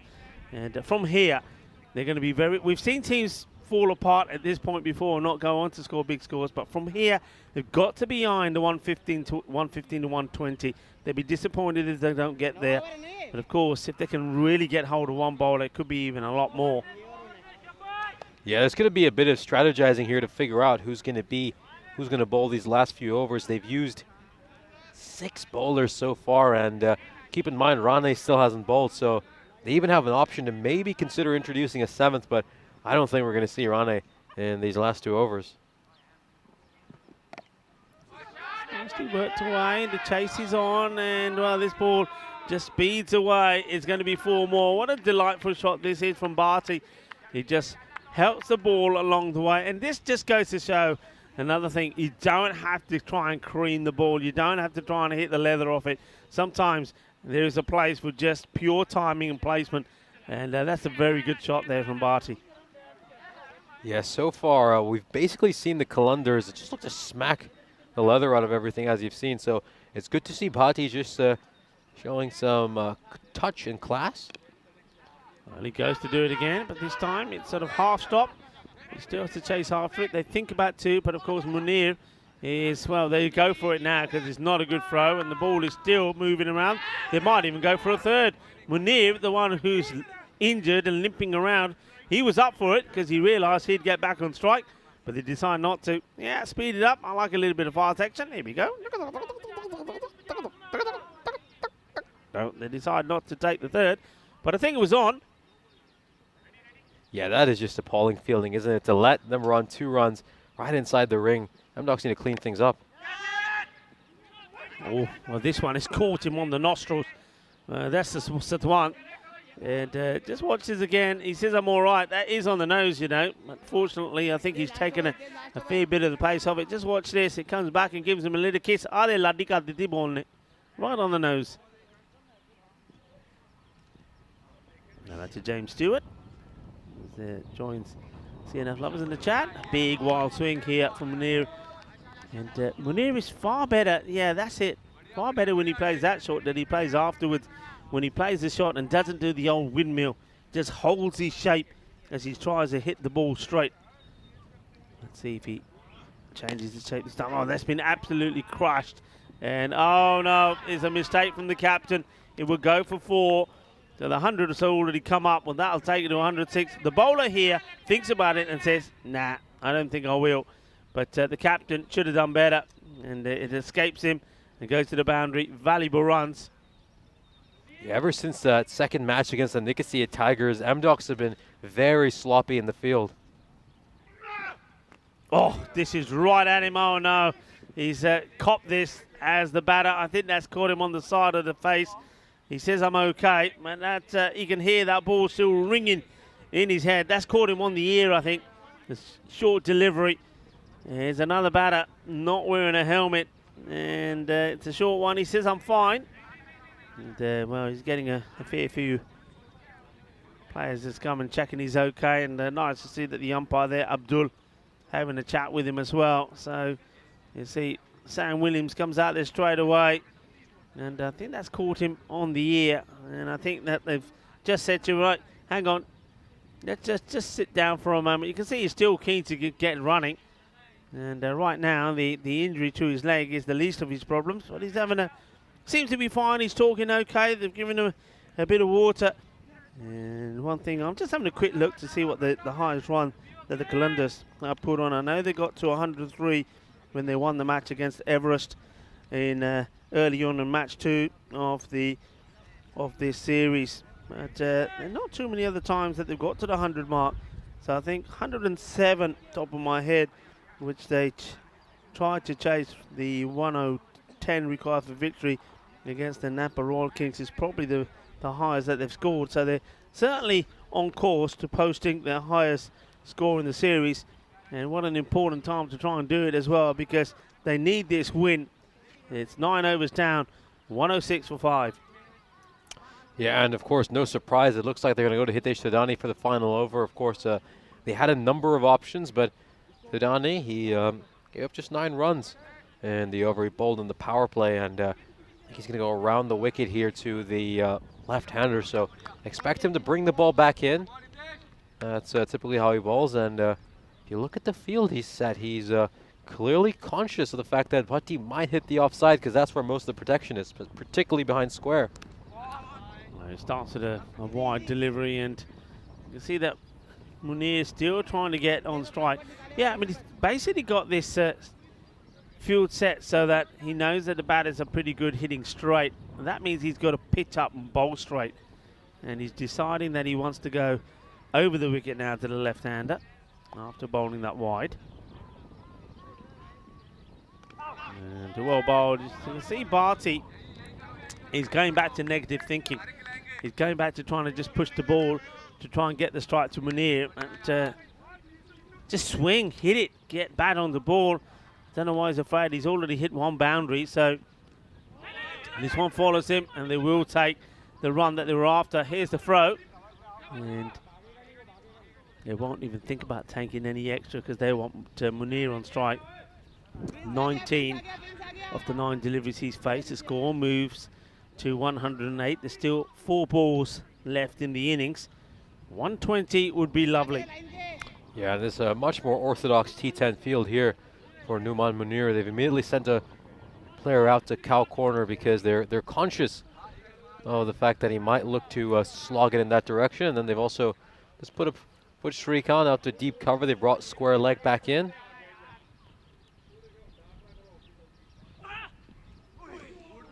That's that big swing. Just loses his shape there, Munir. Yeah, what they just did there right at the last moment is they brought the man who was at square back into the circle and pushed the man back out onto the offside sweeping. I don't think Munir is going to hit too many in that area, but I think it's there just in case of a miscue. It's another swing and a miss, and this is why sometimes the plan here in this last over from Barty just to try and push a single and get Munir on strike is a dangerous one, because he's managed to do that. He's got him in strike, but it's been 2 strikes and nothing. He hits this one pretty well. The umpire, just for safe measure, decides to dart out of the way. I don't think he was in any risk here, and then it hits us. Tadani sees the ball go through his legs and panics. And I don't think he's that tall. Here's the umpire. Here's Abdul. But okay, so we get to the last delivery of the innings. At the moment, it's a 110 target. Can they add anything to it? One thing for sure is, even though he's got a dodgy leg, Munir is going to have to run whatever happens. And well, this gets hit well, and here he runs. They want to come back for 2. It's a one-handed pickup. It's a good throw to the keeper's end, and it should and will be out. As well dealt with by Pitaj Diol. I think I like the way he anticipates that the throw is unlikely to be a strong one into his gloves. So he comes out to meet it, and then he once the throw gets into his gloves, he deals with it really well. It's nicely done. It always does intrigue me, though, why the wicketkeepers do take the glove off for those ones, because surely it's easier to take it in the gloves, and when the ball's coming to you there, you're not really looking to throw it. But it will be a 111 chase to get to the 110, and much better from the Qalandars. We said before, this is like them playing these 2 matches like a semi-final and a final, and they've got the runs on the board, and that's the most important thing. Docs, they're looking to register a victory for themselves here today as well. Remember, they had a tough game first up against the Nicosia Tigers. So let's see how they get on in this one as we have a look at the highlights. That wasn't a good look, though, was it, from Pitaj Singh when he tried to stop that, and that went for 4 byes. But he did get better, and most importantly of all, when he got the opportunity to take a catch, he was able to take it. Yeah, he certainly was, and he improved as the game progressed. We can see from that one that is a terrific catch by Pitaj Diol, and you know what that means for his confidence. They need him fired up for the second innings, ready to lead the chase. And we see Prashant Patel here going for a big shot. This one was skied up in the air and really well taken by Vinod Samant. That was the first of 2 catches he would take. Of course, we know Samant had a few issues in the field in the second match M-Dogs played against the Nicosia Tigers when he dropped a crucial one. And then this is some beautiful bowling by Prince Rai. Asks for the umpire to raise the finger. He certainly does. He's just a wonderful swing bowler. He's bowled very well, isn't he, today? I think we'll find in the stats that he's probably right up there as one of the top bowlers now. He's picked up 3 in the very first match he played. That was unfortunate for Hizas Tadani. He got there, did everything right, and then once the ball went straight into his hands, but it popped out. But no popping out this one. That was a big wicket. Once again, is another batter, and a good batter at that, getting himself out in a weird method. And that one, well, that was given out. You saw the bowler celebrating as well, but unfortunately, you can't be out if the ball is caught and then carried over the boundary. Everybody gets that one wrong, but there was nothing wrong with some of the hitting that we saw, though, from Ahmed Waleed. He certainly smacked the ball pretty well, and I like the way that Munir came out and played some nice shots. That was the downfall of Waleed. He's trying to change his shot and go outside the off, and then this was a terrible delivery, wasn't it? 5 wides, that doesn't help matters. And this was a kiss on the nose from the ball to Satwant. Satwant, though, good to know that he was okay. This one, the bowler didn't really fancy it, and the captain should have done better. It ricochets off him and goes to the boundary. And well, talking about ball giving a kiss to Satwant on the nose, well, this one, it was more of a tupper on the side of the face. But fortunately, once again, nobody hurt, and the batter did go on to, well, try to get some extra valuable runs for his side, but in the end, it was Barty that was run out when they were trying to get the 2. And there's Numan Munir, and he's a man who has been in the wars. He's got a dodgy leg, and now he's got a ringing in his head when that ball whistled onto his ears. Yes, let's have a look at the scorecard that comes up here. But what you'll see is a much better performance, and the main thing to focus on is the number of balls that were used by the batters. Yeah, of course. Anybody who was dismissed, made sure it was a quick dismissal. They didn't hog the strike for too long. Prashant Patel started things off, making a solid 19 of 12. The skipper decided to shuffle the lineup a little bit. He came lower down, all the way at number 5. It didn't quite click for him, but it did click for the likes of Ahmed Walid. And then, of course, Numan Munir did a brilliant job as a closer right at the end. Was helped by a few misfields here and there, but he did strike 2 very cleanly. Meanwhile, for M-Docs, it was a mixed bowling performance. As you can see, they had to use 6 bowlers. Abbas Kazi went for 14 runs, but the skipper Vimal Kanduri, that is extremely unlike him, 22 runs. But Prince Rai and Hitesh Sadani, both of them were terrific, beautiful swing bowling. The one major concern though for M-Docs, 18 runs of extras. They're going to have to clean that up, as of course, unfortunately for them, they gave up 110 runs to a Limassol Qalandar side who struggled with the bat for most of this series. Yeah, a lot of activity in the chat. Nice to see that. Mr. Maximo really Sandy's in there. And Maya Patel, thank you for your stats again. I shall certainly study them during this break. It's going to be a short break. We're going to leave you with the mid-match summary up there. We'll be right back in around about 5 minutes' time.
European Cricket Series is proudly brought to you by HCL Software, FanCode, and Grizzly Bear Sports. Hello and welcome back to the sunshine here in Limassol in Cyprus for this FanCode European Cricket Series. It is match number 25, the 5th of the day, but don't worry, there is still one more to come. This one is at the halfway point, and this time the Limassol Qalandars have got a much better score on the board. They get to 110, so it will be the Nelson required for victory for MDocs. And they are a side that they can turn it on. And they remind me a little bit like the Everest side. They've got good openers, they've got good batters, and if they click at the beginning, they can hurt you. So you need to pick up wickets quickly. One man to look out for is Prithaj Dion. The other one is a man that hasn't quite recaptured the form that he showed when we saw him earlier in this series, Gaurav Sagwan. When is he going to come good again? That is the question. You see that Prithaj Dion is the man who is opening, and his partner will once again be Gaurav Sagwan. My partner once again will be Nish Bhatt. Nish, hello and welcome back. How do you see this one going? Yeah, this is going to be a really interesting match. It's close to a must-win for the Limassol Qalandars, but also MDocs. Of course, so far we've said that this side goes as far as their openers can take them. But what we saw in that loss against the Nicosia Tigers was there's some more batting there. There's the likes of Vinod Savant. We saw how well he played. And then also Ketan Dane chipped in with some runs. So maybe this MDocs side has a little bit more depth than they initially let on. Yeah, you're absolutely right. They also, don't forget, they got Tandani in the side again as well. Now, he was missing last time around. The depth is there. I thought maybe, I mean, me personally, maybe they're going to give it a try this one more time. I would have probably gone with either Dane or maybe, I mean, somebody, maybe even Vinod Savant as the opener and just drop Sagwan down a little just to give him a bit of confidence. This is, almost a catch, and then, well, it gets kicked away by the wicketkeeper, Malhotra, and they'll get the run. Oh, we see it all here. Well, it is International Day of Laughter. Well, you've got to laugh about this because the keeper first looking for the catch, and then he clunks it away, and they will take a single. So whether it's laugh out loud or have a little giggle to yourself, do it. It is good for you. And it is the day to celebrate and laughter as Bharti comes in to bowl, ball number 2. And gets the dot in here. Gaurav. One thing that Gaurav, I think, did when we first saw him is maybe because it was the first match he was playing, he was a little bit cautious and a little bit more respectful, and he played balls on merit. Ever since he got to that 50, he seems to be a little bit more, I don't know, he's swinging at every ball. He thinks that he can put every ball away to the boundary, and you can't. See, be a bit more selective, and he's going to go. Oh, no, it's been dropped. Oh, would you believe it? I think he takes this catch, and then he puts it down. That is a bad look for Ahmed Waleed. He's done a lot of good work out there with the bat earlier. Let's watch this again. It's going straight into his hands. He's taken the catch here. Look, it's in his... Oh, well. Then comes out, and now he's saying he's lost it in the sun. Oh, valuable boundary and a big drop. Just keep an eye on that one, because that is Sagwan who gets dropped as this throw comes in, and that probably would have been a bit close. It gets through, and they're going to take 2. Well, it's a real calamity start in the field, isn't it? First, we see the wicketkeeper kicking the first runs away, and this one now goes through Mohsin. This one would have been close. I mean, he's watching the ball rather than concentrating on running, and I think he would have been just in, but then watch Mohsin. He lets the ball go through his legs, and then he'll take 2. So Sagwan gets back on strike. This has been hit well. It's high. It's going to bounce once as it goes over the boundaries. Cuatro carreras. And it's all happening out there in the middle. And Gaurav Sagwan is determined this time to try and get some valuable runs on the ball. Well, he's been dropped already, so no wonder he's determined. I mean, you really have to feel for Junaid Bhatia. I love the move to have him up here bowling first. Of course, he's just an old school bowler. Ball's on the top of the off stump. They usually have Mohsin there, but they go with Bhatti. This one's goes for that leg stump Yorker, and it doesn't quite work out for him, as this is going to be quite a chase for Mohammad Mohsin, who would normally be bowling the first over, and it goes away for a boundary. And Junaid Bhatti has to be feeling he's the unluckiest bowler in the world. 2 poor pieces of ground fielding, then a dropped catch. It's just all gone wrong for him this over. He hasn't been backed up by his teammates whatsoever. Yeah, and just like that, 15 come off the first over. So, well, when you're chasing a score of 110, well, that'll do nicely. 120 now up in terms of matches without a golden ball. Remember what I say, folks, a score between 100 and 110, it's always on. So it's on the cards here, folks. It's on the cards. Yeah, so they are going to go for Mohsin in the second over. That over a little bit expensive, but certainly not entirely the bowler's fault. As we saw Mohsin struggle a little bit with his radar these last couple of matches. So let's see if he can actually get it right this time. He was bowling way too far down the leg side. Too many leg side wides was his issue. Well, leg side is no issue this time. This time it's the offside dish.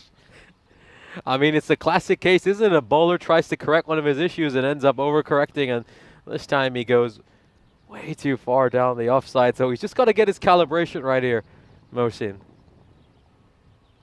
He wants to get a good score here. He wants to go back to his best.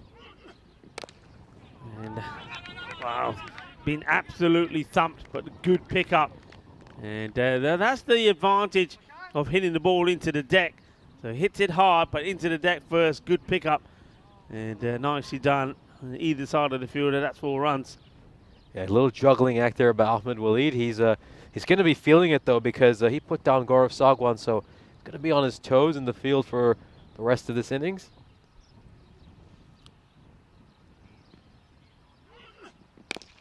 Oh, that's a delightful shot. And of course, my commentary partner, Rico Full, with a delightful bit of fielding, which you just see on the cameras. That's how it should be done. Just a coaching masterclass for all the kids watching this game. Oh, I had to go for it. I just had to stretch my legs. Nicely done. Yeah, I'm gone. I'm after it. And hello to Stephen Kelk and also James Stewart. This time, I'll take the single. It's all about getting that power play. I know that Vital Patel was talking to me earlier and we were in the chat saying, what do you do? And I keep saying power play is everything. Power play is key. Yeah, it's the other crucial thing is keeping these dot balls to a minimum. Of course, we've seen a lot of sides have that dot ball percentage above 30%. Mario Patel's done a brilliant job tracking that. M-Dogs will probably want to keep it under 25 as this one's been skied. Is this a catching opportunity? Surely they won't put him down again, and they don't. Good catch here by Mohammad Mohsin off his own bowling, and as you said, Sagwan just getting a bit too greedy today. That might have been a bit too aggressive a shot against a quality quick bowler. Yeah, he wants to take it on. I suppose what he's doing, I mean, we're talking about it, aren't we? When you get out there, just go for it. Play your game, be naturally attacking. And I suppose we can't say anything against him, really, Gaurav Sagwan, because basically he's saying, well, I'm doing what I think I need to do. That's why I'm out there. That's why I'm opening, is to give our team a good start in the power play. And, you know, he just does. He does that. He does pretty well. He gets 14 of 6. It's a good strike rate. He's trying to give his team a good start. And if they get a good start in the power play, because don't forget, after those 3 overs, the fielders will get split, so it will get harder. And John Gray is saying good afternoon to everybody. And he's quick break in the festivities, he says, in school to watch some ECN cricket. Down the leg side, so will be a wide. Well, they do make that change that we were asking to see. So Vinod Sawant, he doesn't open, but he does come elevated up the order. Yeah, he's earned this promotion after that terrific inning last time out. We really saw him hit a lot of sixes, of course. We know M-Docs' issues with their 6th inning. They're averaging just 2.4 sixes so far this tournament, and he hit 4 of them alone. Gandhi delivery, that's very wide. And Mohsin, a couple of times he's gone too wide on this one. Now he's got the grunt. Well, we know that Ifetuka Jamon was grunting a good one. And now it's the turn of Mohsin. Yeah, you'd think if anything, grunting would be discouraged by this tournament, because the more you grunt so far, it's been proven, the more your radar is off.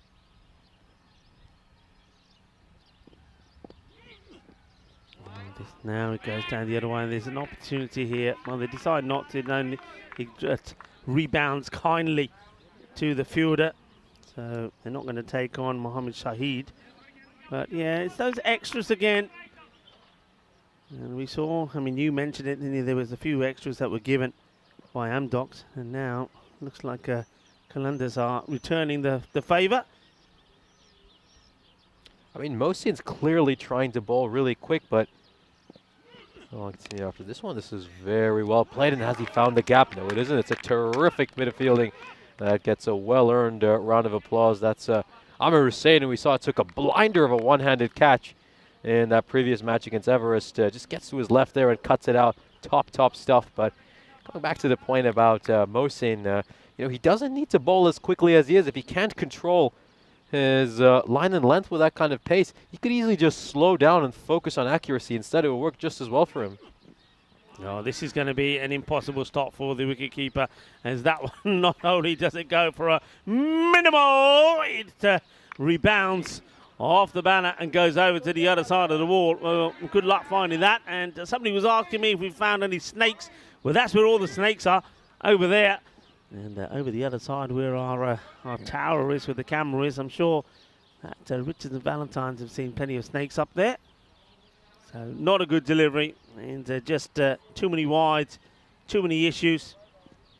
And see a lot of people saying hellos. That's James Stewart saying well done to me. Was that for that stop? I don't know.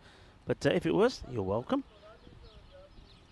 Bajendra Yadav out there again, and this one is in the body of the batter. Once again, I think if he was able to get inside, that would have been another wide. You can see there the wicketkeeper just suggesting to Moshin that he should be bowling into his gloves. So despite picking up a wicket, still 15 come off the over. So that's 15 and 15 so far. 30 for 1 after 2. They're right where they need to be, and this is why it's so important between these two teams.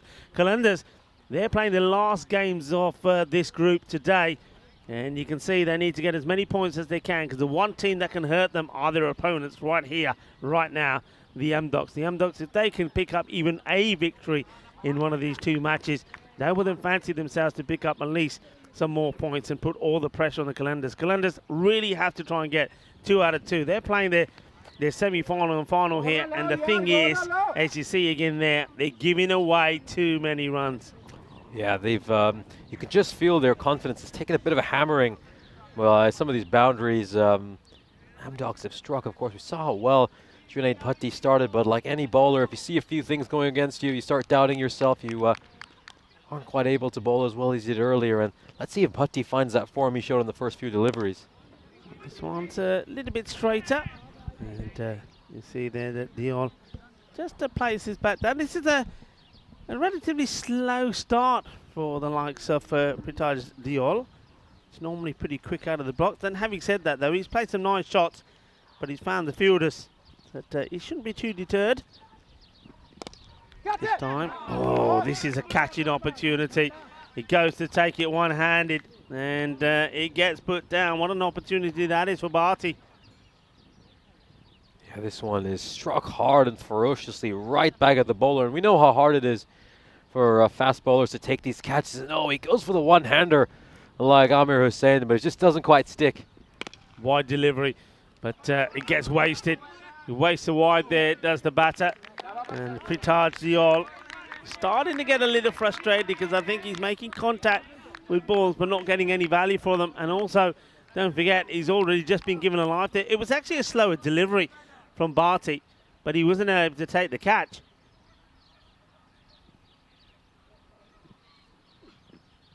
Well, this one is too wide, so they'll just let that go by again. So it's another extra. A little bit of a stutter step by Prithaj Diol, and the lead up to the delivery. I wonder if that was just to throw off the bowler a little bit, but it's worked regardless.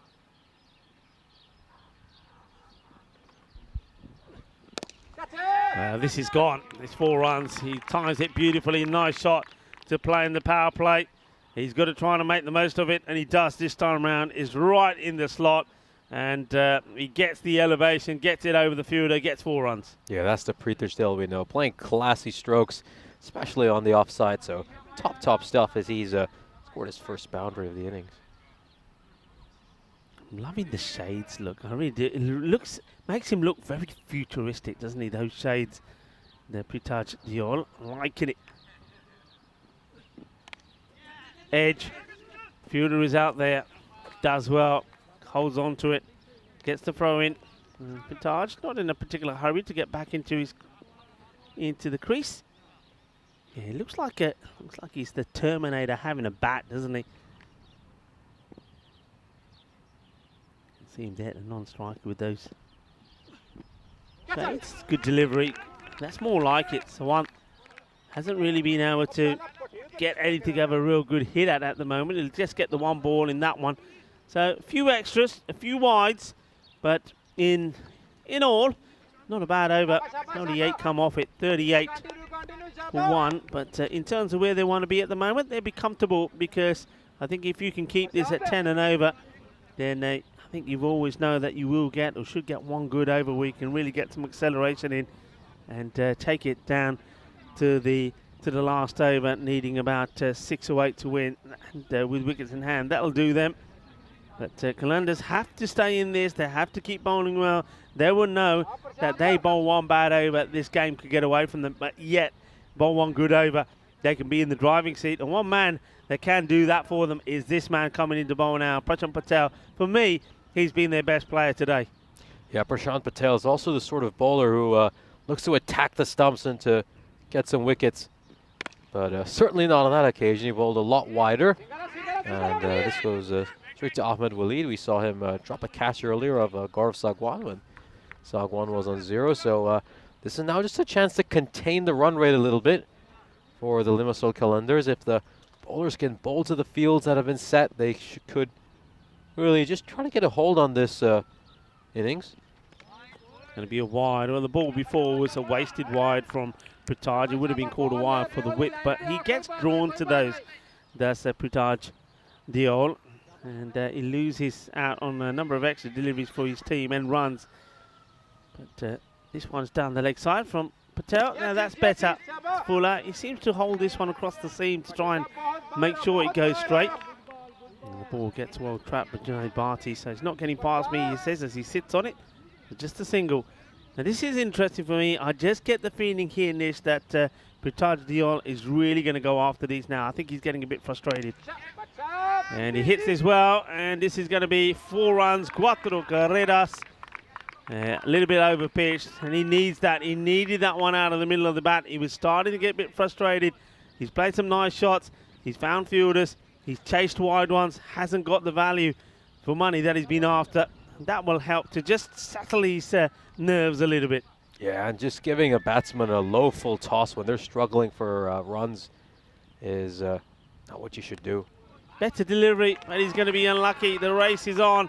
They're not going to get to it. There's going to be 4 more. And Patel comes back with a good one.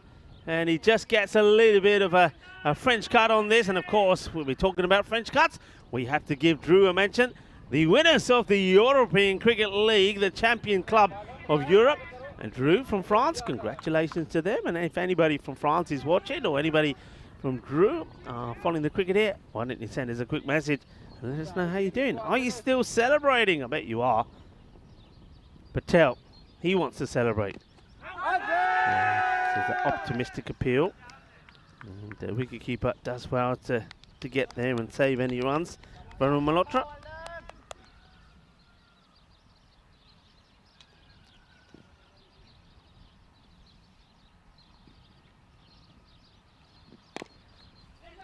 Into the deck, that's a single, and a good throw is going to be in trouble.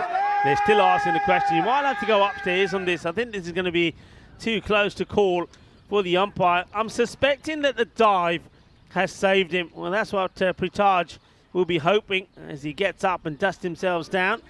But the question is he going to stay or is he going to go? He has to dive, and let's see, the bat is sliding in, and he does get there, and it is that dive that saves him. So that's very, very good batting from Pritaj Diol. And at the end of the 4th over, courtesy again of extras. What's the count on extras at the moment? Be interested to know. The score is 50 for 1. So this game is even Stevens at the moment, could go either way.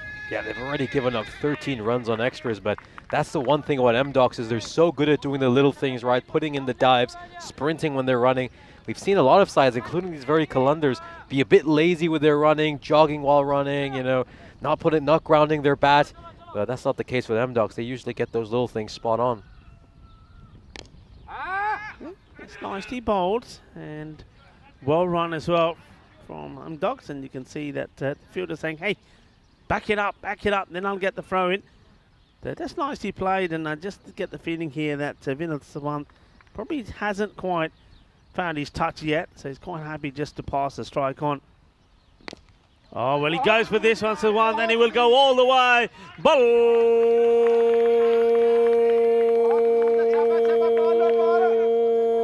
Balle, shaka lagya. And that one has gone all the way over the olive trees and into the grapevines at the back of this ground. What a big hit that is. Yeah, slow over pitch delivery to a batsman who's been striking sixes for fun isn't a wise idea. As and he almost falls over there.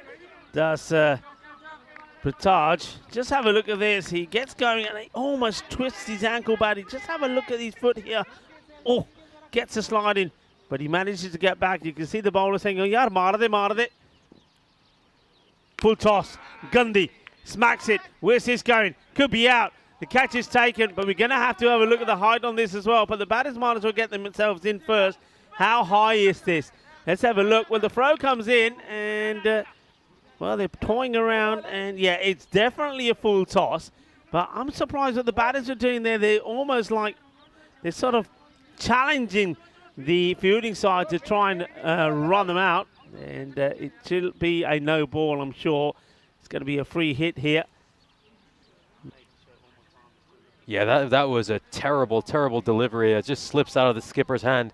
And he's almost clubbing that just underneath his elbow. This is a very good strike by Vinod Sawan, considering how high that ball was. Yeah, the decision they're looking at here now is because he's come a fair bit out of his crease, with the ball have dipped. It's a difficult call to make, and it's a tough one.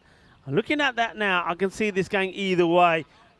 Me, if I'm calling it, I'm going to say call it a no ball, because he shouldn't be bowling it there, and I think that's a... Oh, no, they've given him out. They've given him out, so, okay. I told you it's going to be a tight one. A lot of it was to do with where he is. Now, looking at it from that angle, you think it definitely is. But when you look at it side on, you can see he's come a fair way out. So it's a tricky one. You literally have to draw a line, an imaginary line, and say, right, okay, if he was inside his crease, how high would it have been? So after all that, after all the antics, after all the cat and mouse, come on, get me out if you can, if you want to run me out. They don't have to do any of that. None of it counts, as it will be given out. And I get the feeling that, yeah, that's a fair call. I could have accepted that anyway. But I think in the end, the decision is out, because they decide that he's come a long way out of his crease. That if he was standing upright in his crease, it would have been okay. So they lose a wicket, and it's an important wicket, because they lose the wicket of Sadwan before really he gets going. Oh, this one has been lasered back. A great stop on the boundary there from Munir. This was half a chance. This was half a chance, and this is a big opportunity for the captain, Vimal Kunduri. We haven't seen him go on to make a big knock so far this tournament. That one just going right under the opposite skipper. So a bit of captain v captain action there. Prithaj Dale now plays this one nicely towards Junaid Bhatti at long off. So they basically need to go out about just a boundary and over here. And we know how strong Kunduri is, especially with those pulls and hooks hitting them behind squares. So this is going to be a very important phase of the game with two experienced batsmen out the middle. 59 for 2. And their opponents at the same stage with 51 for 1. So you can see just how close this is. And once again, I keep saying it, one good over either way, either for the batting side or for the fielding side, could change the way this match goes. I'm a little bit surprised that Naveed Akhtar hasn't been used so far. Expected he would get the previous over. We know he's a wicket-taking bowler, likes the ball at the stumps, and they just don't seem to want to go with him in this match so far. The bad delivery. Fiaz is given the ball. He starts with a wide. This is Mughis Fiaz. I don't think Mughis has bowled that often, has he? So starts with a wide. Can he get the line right? This has been thumped, and well, a good throw. He's in trouble, and he is in trouble. He goes. Well, this is disaster, because the El Capitan is going to have to depart. He wants it, but to be honest, I don't think this is a run. I think It's hit too well. The fielder doesn't make a mistake. You can see it's straight in his hands. He releases it straight away. That is excellent fielding. It's happened a few times here, of course, to Pritaj. And I think Pritaj is absolutely right. I think he's the set better. He's the one who can go on and win this match for his side. And I think it would have been a disaster if he'd taken that on and committed and been run out. Great moment for Ahmed Walid as well, the fielder who threw that to the non-striker's end. We saw him put down Gaurav Sagwan when he was on 0, and he makes up for that with that run out, but have to totally agree with you there. There was no run on, and Kanduri didn't even wait for a call by Pritesh Deol as the chance is immediately presented on the very next ball, and Fiaz is creating opportunities left, right, and center. Yeah, well, Dane comes out, we know. Well, he goes to the non-striker's hand, and maybe because this is all about, I think, what's happened the ball before. Pritaj slices at this one, and the catch is taken, and with that wicket going, you just got to feel that perhaps that is the end of this this run chase. I know that Dane is there, Ketan Dane, and he did marvellous things in the last match, but they needed somebody with a little bit of class, with a bit of cricketing know-how to stay there at the other end. With the captain gone and now Pritaj, the old gone, I don't know who's going to bring that from them. I mean, I'm not going to take anything away from Diana. He batted really well, 27 of 14 the last time we saw them out there, but he needed somebody out there to work with. I don't know if he's got that here now. And they're asking the question here now. All of a sudden you can see that this run chase just fizzle out. And they're saying that it's on a hat-trick. I don't think it's going to be a hat-trick on a run-out. So I think that would have been a team hat-trick, not actually a hat-trick. So I think our guys are just getting a little bit excited. It's tossed up and struck very well by Shrikant. Now, don't count Shrikant out. Granted, he's not the biggest of hitters, but he's very good at noodling and nurdling the ball around. We know how strong he is behind square. He can often use the pace of the bowler to his disadvantage by playing it around. So anything that's over-pitched, you can bet Shrikant will find a way to hit it away for a 4. Well, this one gets through the keeper. And what's the call here from the umpire? Would it be a wide or bias? It's a wide, so that's 2. Isn't this match very similar to what was the last match yesterday between the Qalandars and the Napa Royal Kings, when the Kings had lost valuable wickets early. They were 5 down, and then a partnership was required, and Hardeep Singh got the partnership with Jasdeep, and they just managed to go on and win the match. This is very similar to that. They need a partnership. Can these two do it? Down the leg side, that's going to be another wide. Where's this going? It's going, but the fielder puts his foot on it and stopped it. It'll be another 2. At least that man is quick enough to stop the minimum. The wicket keeper, Viren Malhotra, is disgusted with Fiaz because it's another wide, and you know what? It could be, at the moment, if this match goes the way of Amdocs, it's the wides that's going to do it, you know.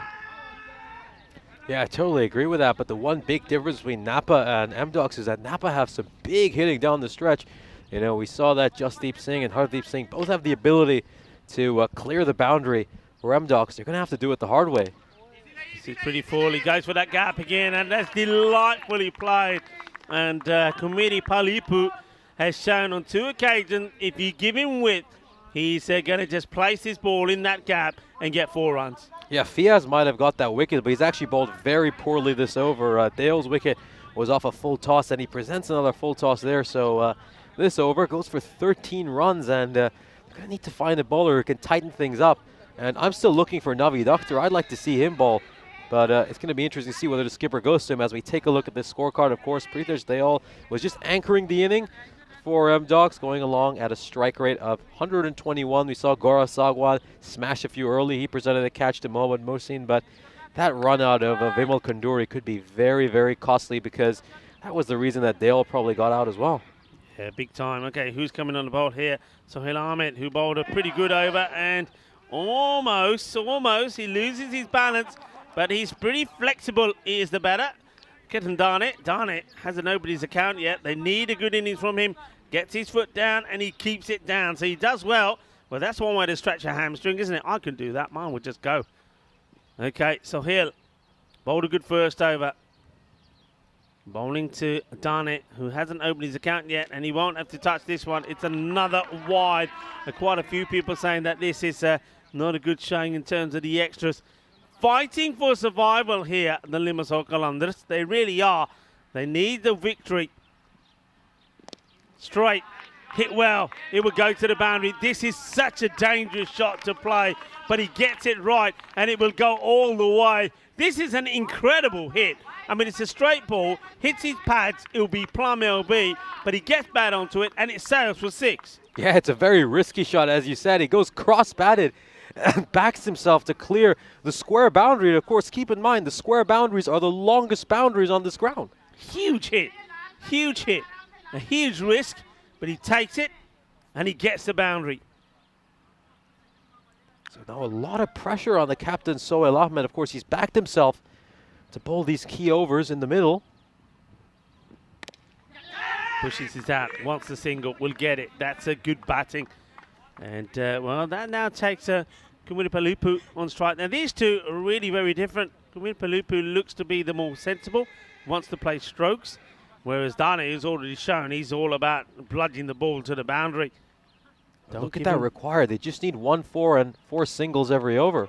And, well, that don't help, does it? We've got to be in double figures now on extras. Yeah, they're currently sitting at 20 runs of extra, so ouch. This is reminiscent of the Nicosia Tigers on Monday. Yeah, ouch is the word to that. Going down the leg side, and the umpire straight away indicating that, and that ends the appeal. We're seeing it just here one more time. Just trying to paddle that away. Goes aerial, doesn't get it right, should be out, and well, it just gets plucked out of the hands of the fielder who was ready to take it. And Amir Hassan takes the catch. He doesn't want to risk any other fielder getting anywhere near it. Well, this is a case of, it's mine, now you see it, now you don't. Okay, that catch in the mirror, look at this, he says, it's all mine, baby, it's all mine. And Waleed is saying, what's the matter, you don't trust me? I mean, he has good reason not to trust him, considering Waleed's already dropped an absolute sitter. And Amir Hussain, the man who took a one-handed blinder against Everest, says, nah, I only trust myself with the catching. So that's the end of Shrikant, who struck a couple of boundaries. But otherwise, it's a very short stay at the crease and a bit too short for what M-Docs needed. We're now need to go at just under 9.5 and over, but still have the experience. Hitesh Thadani here. Let's see if he can just string together something with Dane here to really put the dagger into his Limassol Qalandars side's hopes of making it to the quarterfinals. Yeah, I remember you mentioning saying that Thadani has played some key roles with the bat free side. Well, this one could be the vital one. Oh, we don't have to play that. It's just awful bowling, really, from the captain. It's another big wide. You know what? I'm gonna say that. I mean, a lot of people are asking me about my playing days. I don't think I've ever bowled a wide as bad as that, unless I've got injured in the process of bowling. So some of them I don't understand. This has been hit well down the ground. I mean, I think when you're playing the game long enough, and these guys, you know, we're not talking about youngsters here. You get into a rhythm when you're bowling. I just don't understand some of these wides, Nish. And it's even more inexcusable when you're bowling as slowly as some of them are. I can understand when Mohammad Mosid is a big, tall, fast bowler, bending his back, trying to bowl a lot of bouncers. So I don't understand why he might go down the leg side a few too many times. Of course, remember, this is just the first of 2 matches between these two sides. 2 vital matches to determine who advances to the quarterfinals. Of course, we can see Pritesh Deo leading the way in the fantasy points for M-Docs with 314. He's an absolute must-have at 7.5 points. And then look at how sneaky good Sohail Ahmed is, 384 points for the price of just 5.5. So another must-have for your fantasy team. And it's going to be interesting to see how the end of this match progresses, because Limassol Qalandars, well, they'll be absolutely kicking themselves if they don't win this game, because it's really through pure charity they've kept M-Docs in this match. The horses are getting excited, as it looks like that Waleed is going to come on to bowl. Waleed is made a good impact coming into the side. He played a valuable contribution with the bat. He scored runs quickly. He did what we said that Qalandars hadn't been able to do. Now, can he be the decisive factor when it comes to the bowling? Starts with a Gandhi delivery. That is a no ball, and the wicket keeper has done amazingly well to stop this. I think he's going to get hurt in the process because that has hit him right on the big toe. That is going to be black in the morning. Ouch, that hurts. It's a Gundy delivery, no ball call straight away. So it will be a free hit. And the keeper has warm on free side. And now he's another one that's going to be wobbling around. There's another walking wounded just there. They are falling apart. They are. And Calendars are probably saying, well, it could be a last match. It may be our last matches here today. It may be the last matches in the series, depending how things go tomorrow. But, well, there may not be enough of them to come back with. This is Gundy. It was a free hit. It gets walloped away. And I get the feeling this might have gone all the way. The umpire just waiting to see what the call is. I think he may be putting his hands up in the air. And let's see how far this goes. Does it go all the way? And it's a brutal hit, but it's not a good delivery. And now, what's the call on this one? I think we're still waiting on it. I don't think anybody knows. And let's see where this goes. Here's a hit. I don't know. Can you see it? Where's the ball? It's right there in front of the goalpost. I think it's going to be a 4 because, to me, it looks like it's landed just about a yard in front of the boundary rope. Probably not even a yard, maybe just a couple of feet. Yeah, I think you might be right. So 4 gets called. Not a good start from Waleed. And no ball. That breaks the toe off the keeper. And then he bowls a Gundy one down leg side right. He wants to come around the wicket. And this one gets worked away, and the chase is on the Eva. Well, they're not going to get there. It's 4 more. Delicately played by the Great Dane. And it's going to be 4 more. Yeah, that's a chase in the vein there for Mohammed Shahid. Standing on a fine leg, and of course you have to question this decision to bring Ahmed Waleed into the attack, especially when there are good strike bowlers like Naveed Akhtar out there. You know, this is not the time to experiment, it's the time to turn to proven players in a pressure moment when this side are hanging on for dear life to remain in this tournament. You know what I want to see? I want to see the clock. I want to see the time here as this is get played away. They're running hard again, and it's going to be 4 more. Well, the time might not come into it, but I want to see the clock. The amount of extras that they're bowled, they've got to be pretty close to the time here. I want to see when that clock comes up here. And that's 4 more. It's a no ball that's been called as well. So that's a no ball. And 4, a no ball.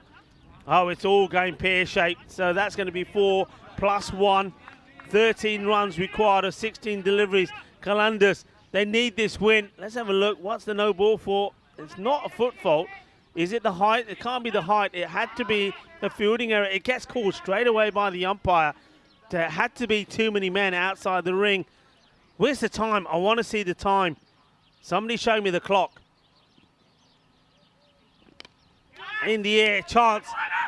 And they're saying run because it's a free hit. So the catch is taken, but it doesn't matter. Oh, the scream from the bowler, from the batter and the bowler at the same time. The bowler thinks he's got a wicket.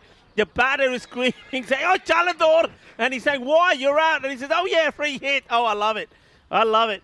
Still not seeing the clock here. 99 on the board.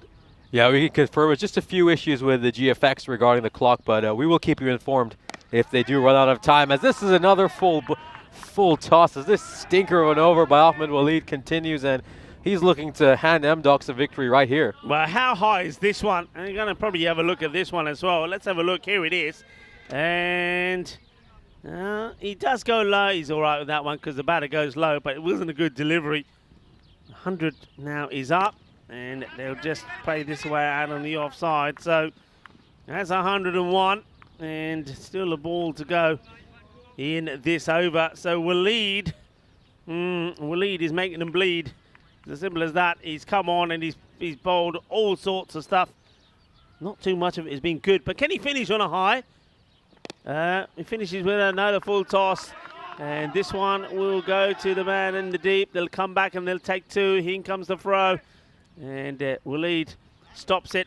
This over will come to an end, and an expensive one, not a good one. 103 for 5.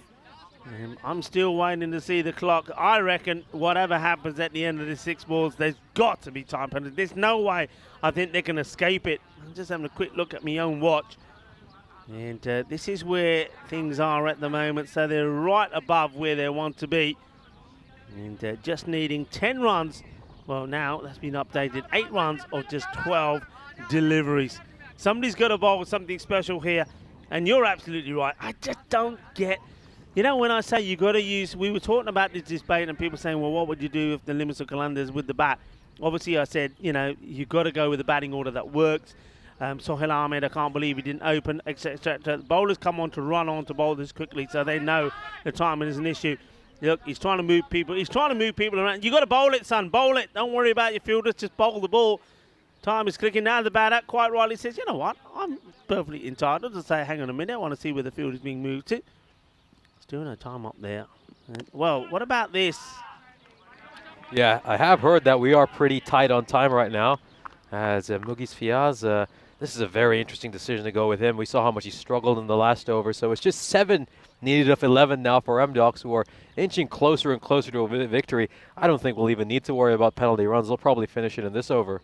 Well, have a look at that. Oh, dear, have a look at that. That doesn't help. It's another wide. Well, you say don't have to worry about it. Just remember that if they get a couple of runs here and that clock runs out, well, that's game over. You don't even have to go into the last over. Oh, he just tried to... Oh, that's a tight call. That is a really tight call. Oh, if I'm the bowler here, I'm going to be really disappointed with this one. I have to admit, I reckon that Taranga has probably not got that one right.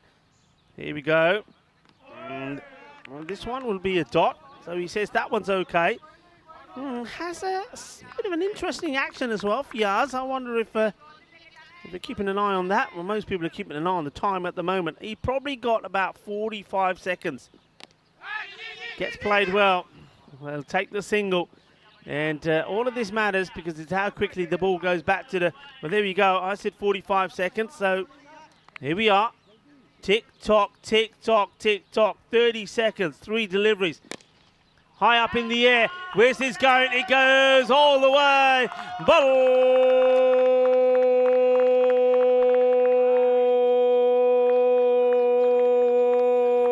Balle, balle, shaka lagya, shaba, shaba. And M-Docs have got the victory. And it's a great hit by Ketan Dane down the ground. And Dane, well, he proved himself in the last match. He gave himself the right to come up the order. Not only does he come up the order, but he finishes the match. He finishes in style. And he says, you know what? We don't want to win as a forfeit. We don't want to win because of penalty runs coming our way. We want to do it all by ourselves, and they do. Well done to the M-Docs. They get the victory, and they pile on a whole load of pressure on the Limassol Qalandars now. I mean, they just wanted to win in style, didn't they? They wanted no doubts or any calculations going on to figure out whether they won or not. Ketan Dane wins it in the most clinical fashion possible, clubbing 3 4s and 2 6s in that fantastic innings of his. As we take a look at some of the highlights, of course, that was Ahmed Waleed putting down Gaurav Sagwan when he was still on 0. Of course, Sagwan would have a short stint, but a very fast stint. He made 14 runs of the 6 deliveries he faced, and he hit 3 very nice boundaries. Then we saw Friedrich Deola just tried to anchor the innings, wasn't playing as quickly as he normally does, went at a strike rate of 121, and that was the first wicket of the innings. Mohammad Mosi just digging one in, and that caught Gaurav Sagwan. But really, that was the tail of the tape today for Limassol Qalandars. Far too many extras. We saw Junaid Patti try to take that one one-handed. Very brave man. But 25 runs of extras. This is as bad as some of the stuff we saw from the Nicosia Tigers on day one. Yeah. And a lot of full tosses were bowled as well. They were just all over the place. And the M-Docs are more than happy to accept these gifts. Yeah, I think some of the comments on the chat sum it up, so I'm not really going to dwell onto it too much, but it's not a good effort in terms of the extras. I mean, full credit to M-Docs. I mean, they just weathered it perfectly well. They knew what they had to do. They played the shots well, and I think they did probably what a lot of the other teams didn't do well. I mean, even this, I mean, it's a crazy run out, but it doesn't hurt them too much. What hurt more was that even though they did the right thing and Pritaj Singh stayed there, he then got himself out the very next ball. But what they've done is they make changes. You know, a lot of people will ask me questions about with the Qalandars, you know, what would you do different? And we talked about that, about the batting. Sohail Ahmed not opening when he scored 40 runs. Why change something that worked? Well, the same thing with the bowling. Where was Akhtar? You said it a number of times. How can you not bowl Naveed Akhtar in a match like that when everybody else can't even get the ball to go straight? It doesn't make any sense to me. And I think when you don't play smart cricket, you're not going to win matches. And the other side of the coin, M-Docs, they had a game where 2 batters, Sadwan and Dane, play well, and next thing you know, they're up the order. That's the way it's got to be done. If you're performing, you've got to go out there and you've got to perform. If you're not performing, you've got to go and take a back seat. So I think Amdocs, they deserve that win because they played the smart cricket. Yeah, they certainly did. And I think the Limassol Kalundars, tactically, they've been absolutely woeful throughout this tournament. And if they end up going home, then they'll know exactly why. As we take a look at this scorecard, of course, as mentioned, Friedrich, they all played an anchor's role, hung around, made 23 of 19 balls. Gaurav Sagwan accelerated early but couldn't kick on as he presented a nice catch to Mohammad Mohsin. And then, of course, Ketan Dane, the person we saw accelerate in the last game against the Nicosia Tigers. We said that little partnership between Samant and Dane could come useful as they get valuable runs under the belt for the next match. That certainly was the case as Dane came to play in this game, going with a strike rate of 280. Then, well, it's a pretty sorry look if you take a look at that Limassol Kalundars bowling order. Not too much to praise over there. They really struggle. Junaid Bhatti was probably the unluckiest. He really doesn't deserve to give up 22 runs in his 2 overs. He wasn't helped by some dropped catches as well as tons of mishaps in the field. But this is absolutely shocking and unacceptable. And that are the 25 extras, 22 runs up wides. That is simply unacceptable for the Limassol Kalundars, and they have no one to blame but themselves. Yeah, and you know, you make a very valid point there. We talk about teams when you're losing matches, and go back to the Amdocs, and when they were playing that last match, and they said, okay, you're not going to win the match, but try to lose it in a good way.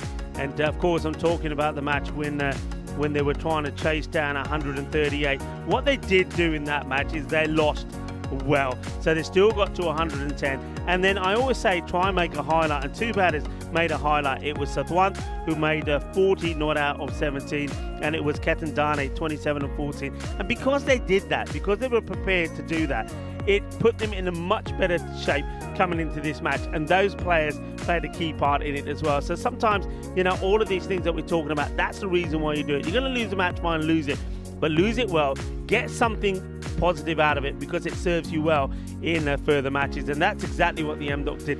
Limassol Kalundars, well, this next match, it basically is their final. If they don't win this next match, well, basically, I don't think we're going to see them again in this series. But that next match is coming up in around about just under 20 minutes time. To join me, Rico Full, and this part when we return for the final match of the day.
The European Cricket Series is proudly brought to you by HCL Software, FanCode, and Grizzly Bear Sports.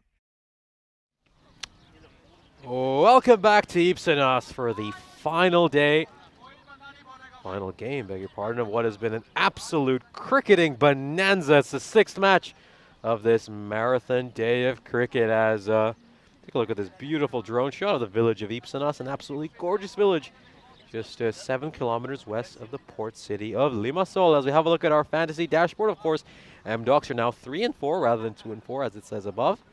And we can see that Pritesh Deol's leading the way in fantasy points for M-Docs. And then for the Limassol Qalandars, it's Sohail Ahmed with 384 points at an absolute bargain price of 5.5. And then Navid Akhtar, who shockingly, we didn't see ball in the last matches there with 392 points. So this is a must-win for the Limassol Qalandars, who they don't get this one, they'll find themselves in a real hole, and they'll probably be saying goodbye to this tournament. So an absolute must-win for them. They've been rather depleted and deflated throughout this day. They're sitting 0-3 for the day, and boy, they're going to have to find something. They're going to have to find some energy, some guts, a little bit of fire in their belly. I hope they had a tough team talk. I hope there was some, a little bit of screaming. I hope the captain really tried to fire his guys up and to get them going for this game, because it's a tough match for them.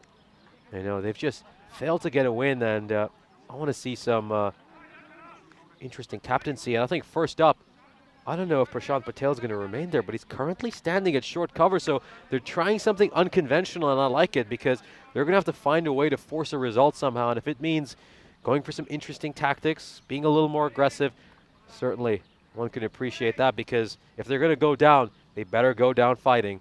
Let's see how this over goes. And this one's popped up in the air, and is this going to clear the boundary rope? Yes, it will, by a few feet, and the first ball is a 6. So we were talking about the Limassol Qalandars potentially trying to start this match in a different manner to the previous one, and boy, this is a rough way to start a must-win match. They've given up a 6 off the very first ball, as we see Mohammad Shahid get absolutely clubbed. And you're bowling at that pace, you can't afford to bowl at that length. It needs to be full. That is much better by Mohammad Shahid. That is exactly where he needs to bowl. He needs to be forcing Deol to drive at that length. Let's take a look at this. This is a good ball. And that's exactly how you're going to get Deol out. He fancies himself, he backs himself to hit that drive, and that's where he might be able to draw an edge. Goes for the short ball, tries to surprise him, and that was a catching opportunity. Varun Malhotra just sort of lost track of the ball. You could see he was just trying to gaze. Maybe if he'd backpedaled a little bit faster rather than... Look at this. This is a little bit slow. He's slightly flat-footed, but one could be fair to him. That was never going to be an easy opportunity. As we're going to see Gaurav Sagwan coming into bat. Of course, we saw how he started off the tournament with a nice 50, but he's lost his form since. And he's looking for the single there, but Pritesh Deol turns him back. Of course, Deol's going to be very hesitant with his running. At least one might think he might be, because remember, he was involved in that run out with Vimal Kanduri. So you just wonder if that's going to be playing on his mind a little bit. And of course, there's still Prashant Patel standing at short cover. And this one's played to Junaid Bhatti, so Sagwan gets off the mark with a single.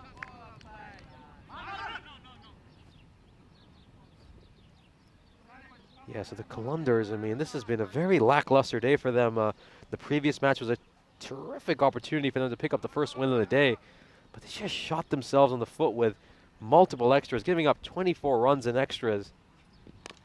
And this takes an inside edge, so the very first thing with the ball they need to ensure is they keep those extras to a minimum.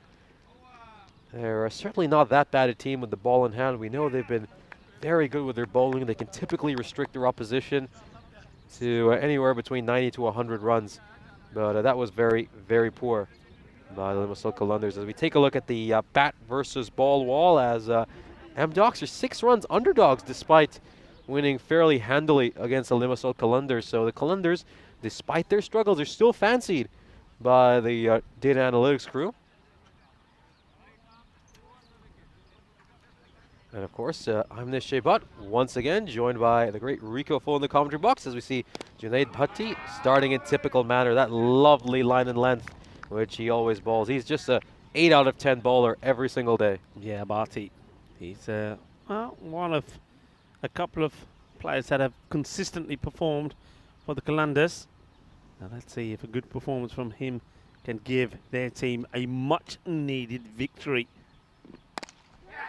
This is high, not far. Will it be taken? Yes, it will, and that's a big wicket.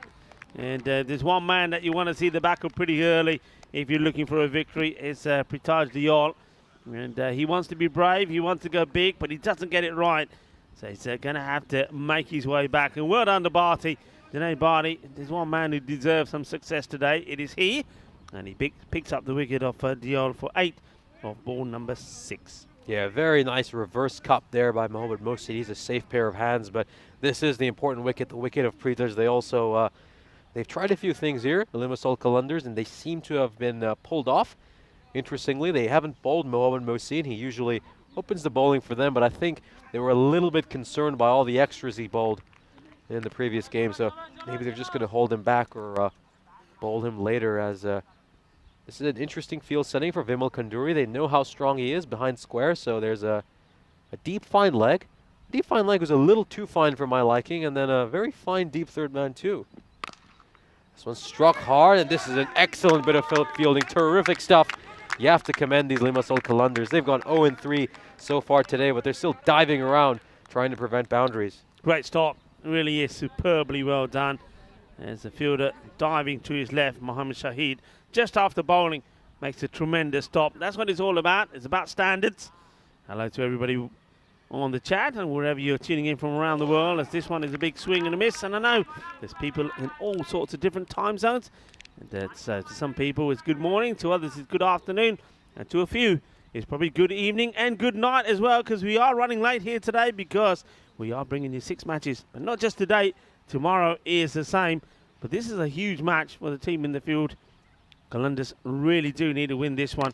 And even then, they're looking to see how the other results go their way. This is half a chance.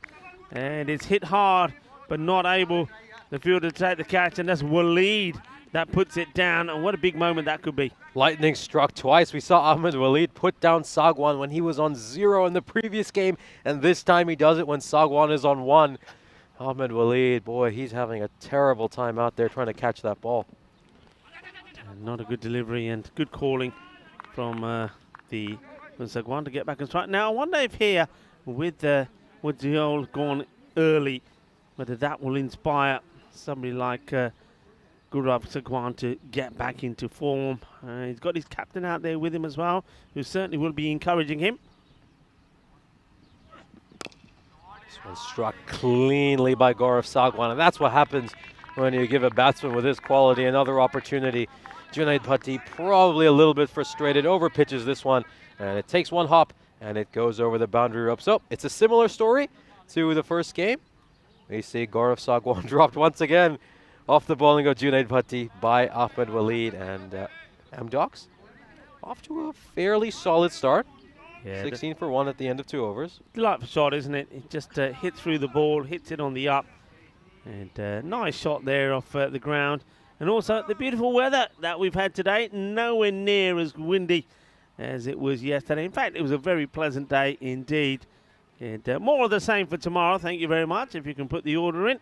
Once again, thank you to everybody here, the Federation, that have looked after us so well and have kept us well nourished through what has been a very long and hard day. And, just waiting to see what the issue may be here again. Just a slight delay. I think it could again have something to do with the graphics. I wonder if that was the over or not, or whether the graphics have frozen for a moment. But looks like the scorers are onto it. And once again, while we have this delay, we'll give our congratulations to people around the world that are celebrating. Of course, it is Vaisakhi today, and I know the Sikhs around the world will be celebrating Vaisakhi. And Happy New Year. We've seen that some of our teams here, the Bangladeshi players and the players from Nepal, have been celebrating New Year. But New Year also celebrated today in Sri Lanka, Malaysia, Singapore, Mauritius, amongst other countries. Also Orthodox Good Friday, And we've had plenty of laughs today. International Moment of Laughter Day celebrated today. And also, it is National Dolphin Day. And on this day, we celebrate dolphins, one of the most intelligent and friendly mammals in the world. So that's some of the days that we've had today. And we've certainly seen a lot of action here today as well. Thank you to everybody in the chat for staying with us. And remember, at the end of the day, we always have the top highlights of the day. So if you have missed any of the action, well, stay with us because you get a chance to see some of those key highlights today. And what we can do, we can have a look at where the European Cricket Network will go after we finish here in Cyprus. And we make our way to Milan.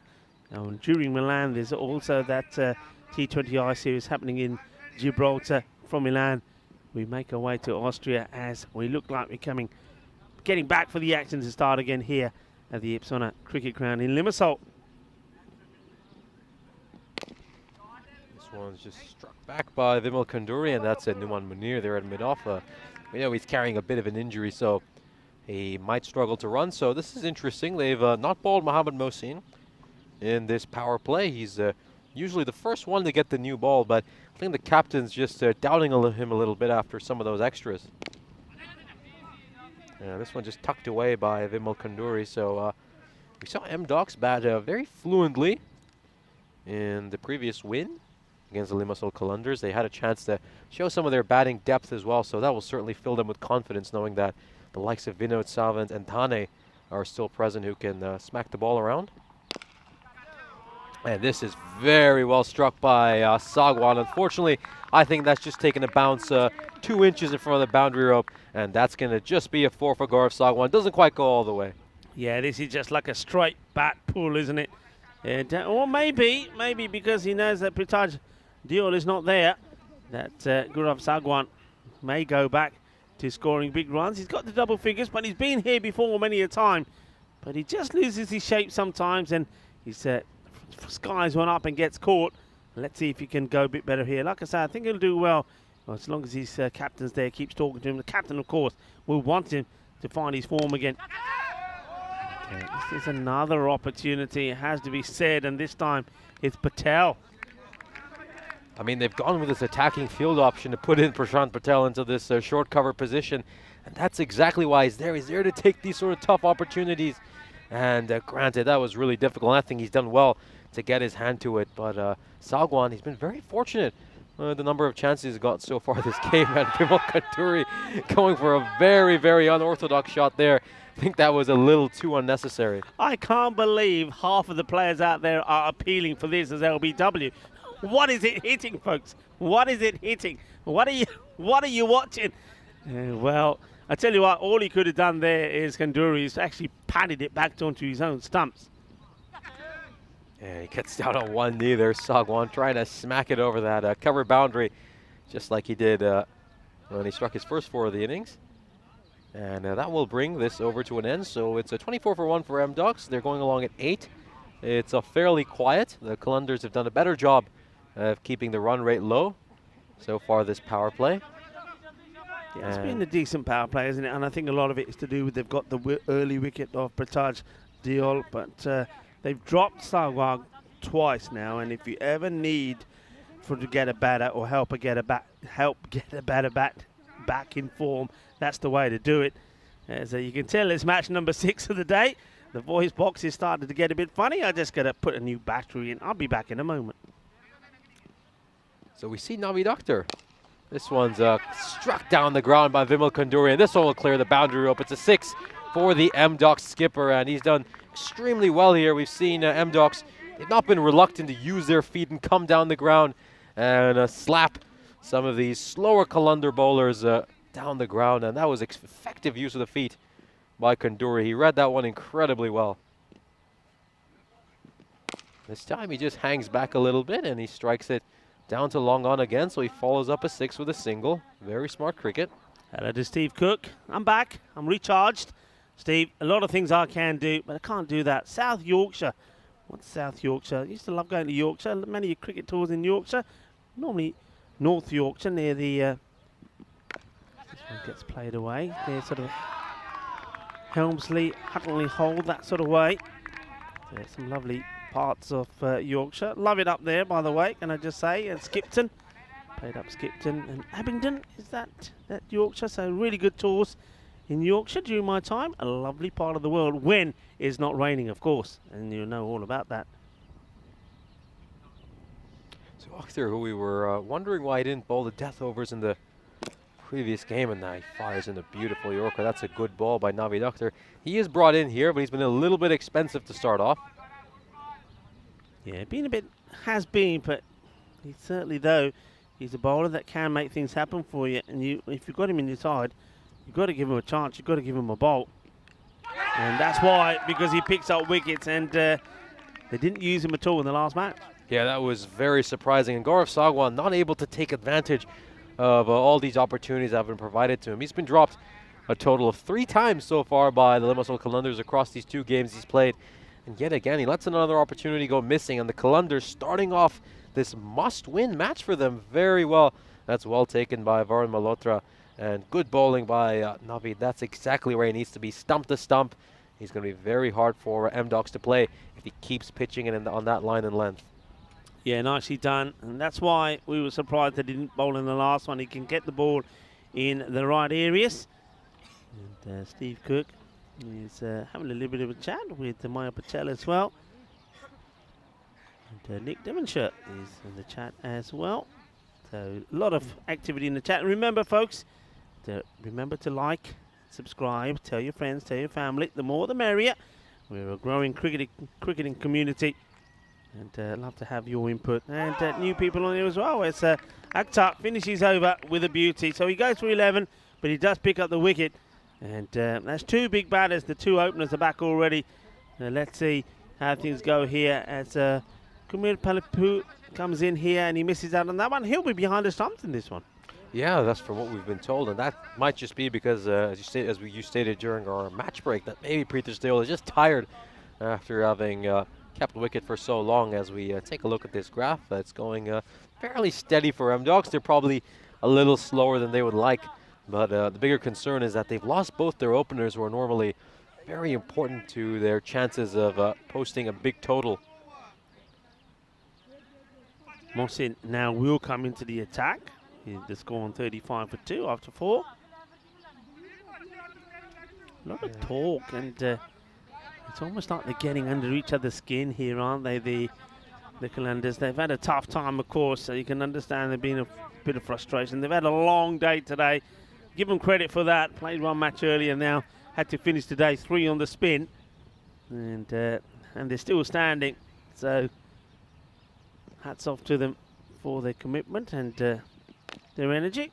But you can see that some of the bodies are starting to fazzle out. Waleed, he should be pretty fresh. He's come in to play the last 2.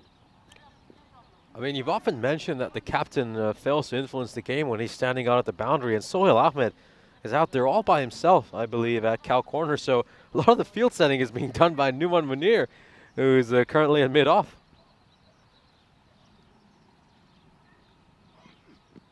And this is nicely played by Shrikant. He is so good at that shot, isn't he?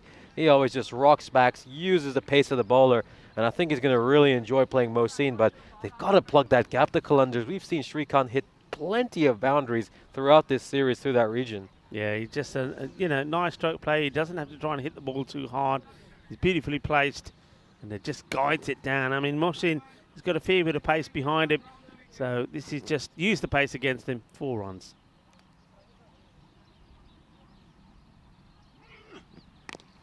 Hear a big oomph there from Mohamed Mohsin as he tried to dig that one in. Of course, Amir Hussain was just sent to that region. This needs a good throw, and I think the keeper, well, wonder why he's appealing. He never actually clutched the ball. He just knocked the stumps with his own gloves. He is running into trouble. Kumiri Palipu, why he's going for 2 here, even when he completes a single, there's no way he's getting back.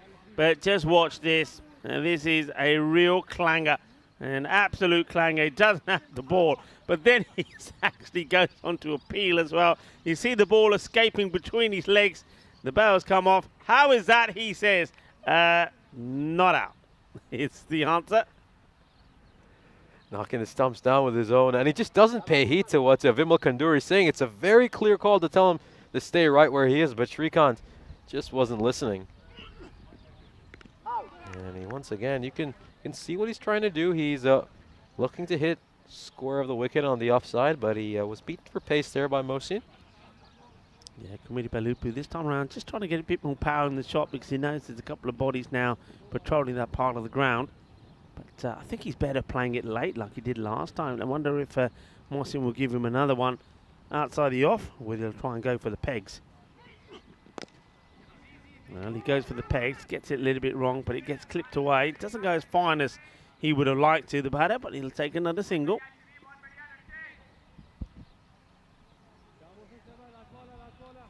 And of course, we've just got the one ball left in the over, so Mohsin, who usually likes to bowl very aggressively, and try to bowl shorter balls at Vimal Kanduri. Let's see how he does here, because Kanduri is strong on the pull and cut, but instead he goes for the fuller delivery, and this is a hit towards Numan Munir, who's at mid-off, and of course, the over ends with a single.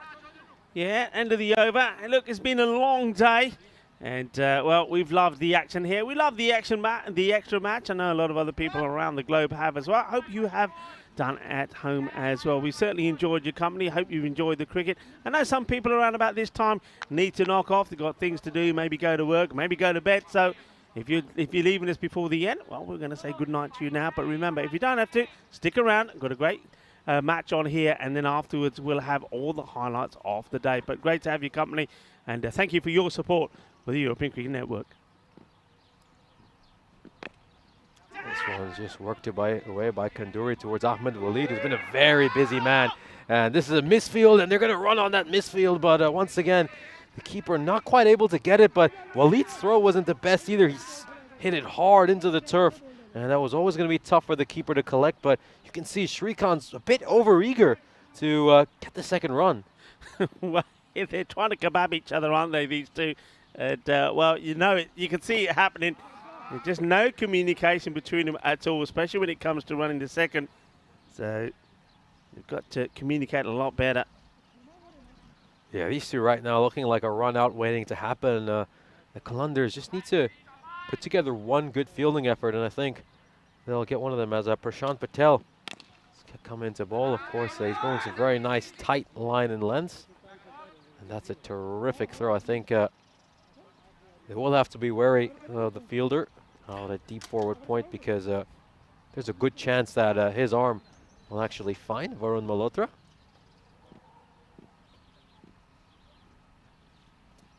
This is extremely wide by Prashant Patel. Of course, they've improved a little bit with the extras so far this match, the Limassol Qalandars, but we know they gave up 24 in their earlier loss to MDOC, so it's good to see that they've improved that facet of their game.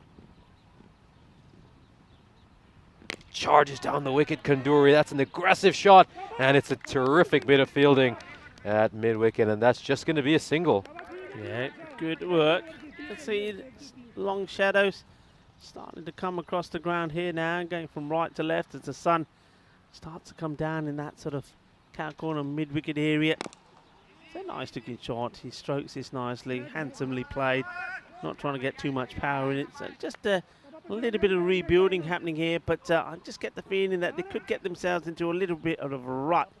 They need to find some boundaries from somewhere just to get the acceleration going again. And well, maybe the captain, Kanduri, is going to be the man to bring those. Well, he goes up and he's going to find the hands of the fielder. Well, he tries to get the acceleration going, but he can't get it past Numan Munir, who, well, takes a very nice catch. So Kanduri will have to go. So it's going to be unlucky 13 for him. 13 and out of ball number 11. And just like that, with the score on 49, you just think the Qalandars are just starting to put a bit of a squeeze on the MDOCs here. Yeah, they need to, of course. This is a must-win match, as we pointed out, for the Limassol Qalandars. If they don't get the win here, they'll fail to make the quarterfinals. Of course, this is the last match the Limassol Qalandars will play in the group stages. MDOCs have a couple more tomorrow. Beg your pardon, 4 more tomorrow. And what should be another great suite of games. 6 more games coming to you tomorrow, as this is Vinod Savant trotting out there. We've seen him smack a few good ones in the previous games MDocs have played today. And you can see now for Shrikant, they're just moving a fielder back to patrol that region behind square on the offside.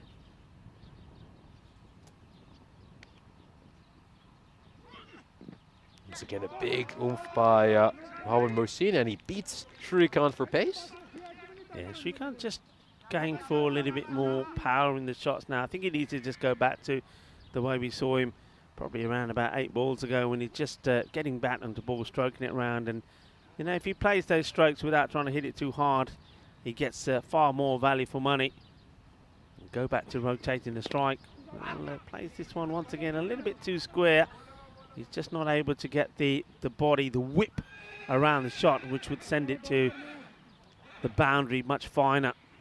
So he's played it a few times. Okay, so we go with Sawant. This guy, if he gets going, can certainly give it a crack, and I get the feeling that he's going to try and get going pretty quickly as we're approaching the end of the 7th over. I sense that was more pad than bat, and it seems the umpire agrees. Yeah, you can see afterwards, Mohsin himself says, yeah, I think you're right, umps. So it's a good take from Varun Malhotra. Won't be out. He just needed to step inside of that, Sawant, but I get the feeling he's ready to go for the big shot now. We've seen that one whiz past down the leg side. Mohsin, it's a good spell from him so far, just 10 off the 9 balls that he's bowled. This one's struck down towards long on as Sawant gets off the mark with this shot. Now, Mohsin is doing a fantastic job here. Of course, he's we saw some of the issues he had bowling wides in the 3 previous games the Limassol Qalandars had, but so far he seems to be getting it bang on the money. Yeah, what an improved performance. Only 3 wides so far.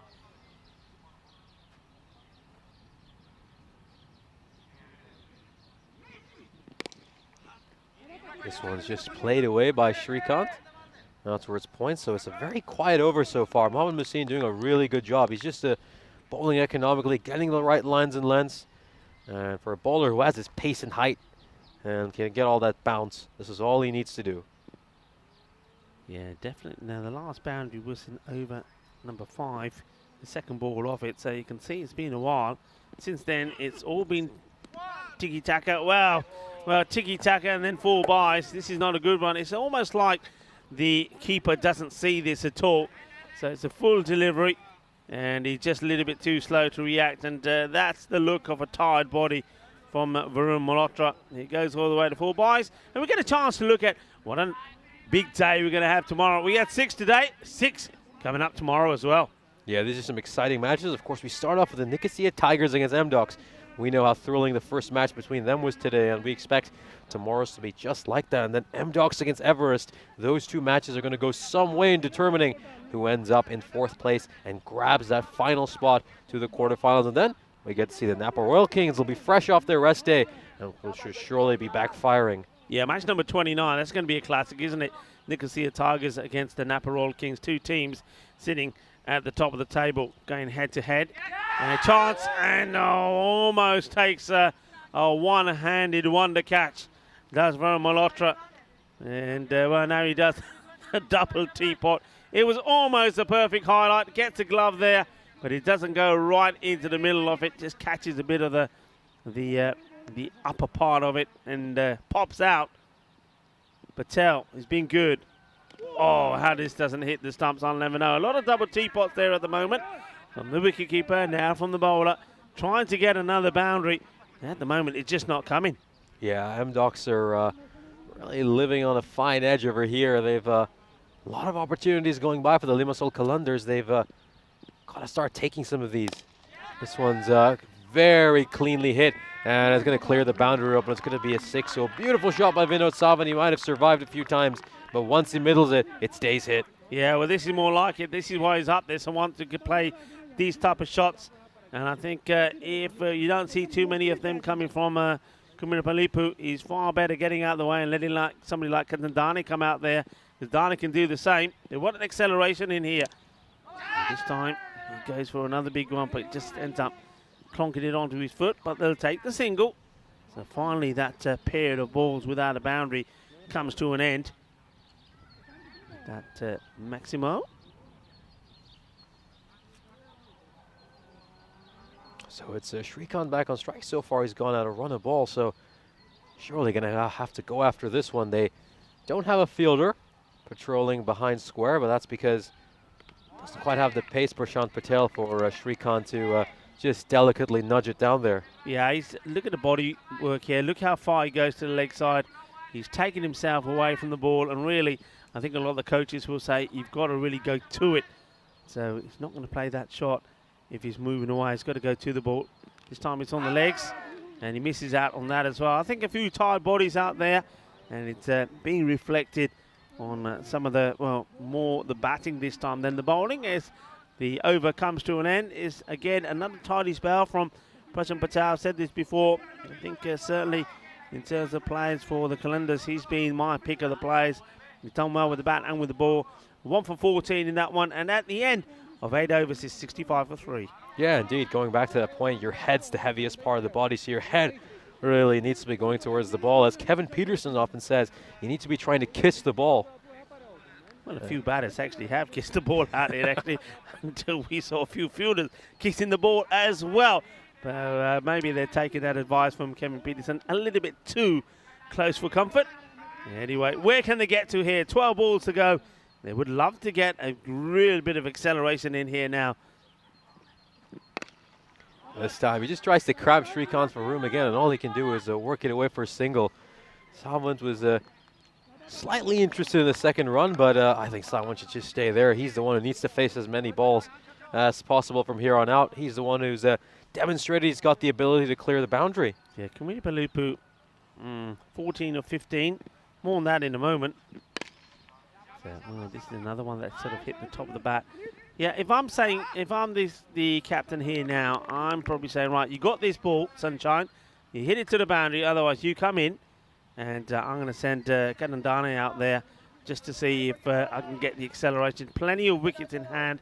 It's something we don't see done often enough. No disrespect to Kumiri Palupu, but if it's not happening for you, make way for somebody else. And there you go. Well, that's as good a way to do it. I think the captain pushes the button of self-destruct and gets his man back. And surely now Kanandane can come out. And if Dane hits a few balls to the boundary and gets the acceleration in, you can see exactly why I would be making that call. Sometimes you're just not getting the runs that you need. You're just chewing up too many deliveries.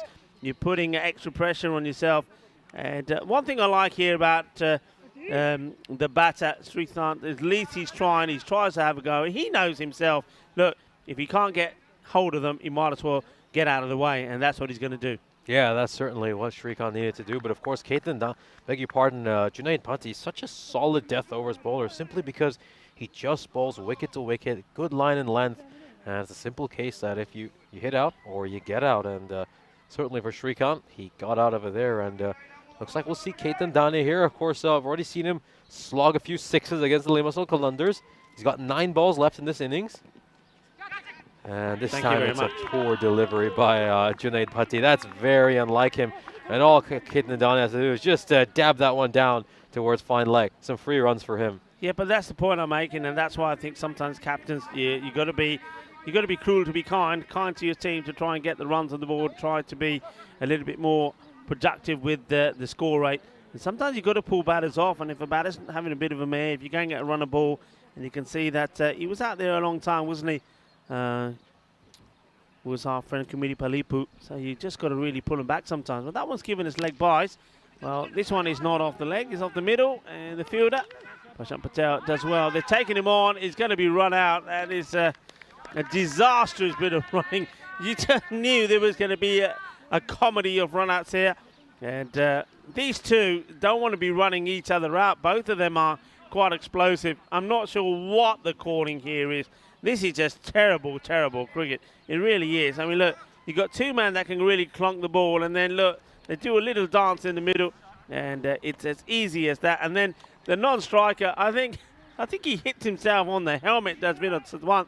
I don't know if we can see that again, Martin, but he thinks, oh, no, I'm out. And he clonks himself on the head. I'm so glad he's wearing a helmet. Yeah, and I mean, MDOX's communication running between the wickets has been awful throughout this match. It's not been like what we usually expect from them. They're typically very good at the finer parts of the game, but certainly not the case so far this match. They've been very sloppy, and nothing seems to have clicked for them. after a very, very encouraging victory earlier against the Qalandars. So how the tables have turned in such a short space of time. This one is struck well. I think this is going to beat the fielder. Mohamed Mohsin will give a good chase, and it was a nice effort. But Ketan Dane, we wanted to see him bat further up the order. Shrikant probably hogged a few too many balls for our liking, and Ketan Dane proving why he should have been facing many of those balls. Yeah, absolutely. I still think that's a really poor run because you got Sadwant, we know, can hit the ball really well. We know Dane can, and they just missed the opportunity. But then having said that, I think Hidis Dandani will probably say, it's okay, Rico, I'm here, I can do the same. Thing is, though, they're running out of balls, 75 on the board. One thing I will say, though, is though this seems to be a low score, if they can get another 10 or 15 off the over, I think they'll know that the Qalandars have had issues themselves getting to these sort of scores. So it could mean that we finish the day with quite a close, low-scoring thriller. Waleed going to bowl. Can he get his, Naveed rather, can he get his line right? No is the answer to that. The first ball is wide. Hitesh Tadani is really annoyed with himself that he hasn't actually hit that. I think it's probably for the better that he's just let it go for a wide, although one must say the Limassol Qalandars did make 110 runs in the last match, so let's see if they've actually turned around some of their batting issues. Tadani wants to give it a thud. Yeah, that's a very tame hit. I think it's come off the bottom edge of the bat, and he's just going to have to settle for a single. Well, now because it was an unnecessary, difficult throw to the bowler who is seething. There was no need for that. You can see the batter just waiting and saying, you know what, let him throw it in. If the batter will go, look, they're both watching. There's the bad throw. I think the bowler could have done better with that, to be honest. I wonder if that's the sun in his eyes there, because remember that sun's pretty low now. Look at those shadows. So they get two. I think he needs to borrow Dale's shades, as this one is stroked down to long on. They surely have to push for a second run, but Sawad's just telling Tadani to stay right where he is. Yeah, there's two there, to be honest, because even though they're at the keeper's hand, the wicket keeper doesn't even run to get behind the stumps. He's going to have to go some to get there, but maybe that's the right call. Maybe the man is more likely to hit the boundaries for you here late on is going to be Ketan Dane.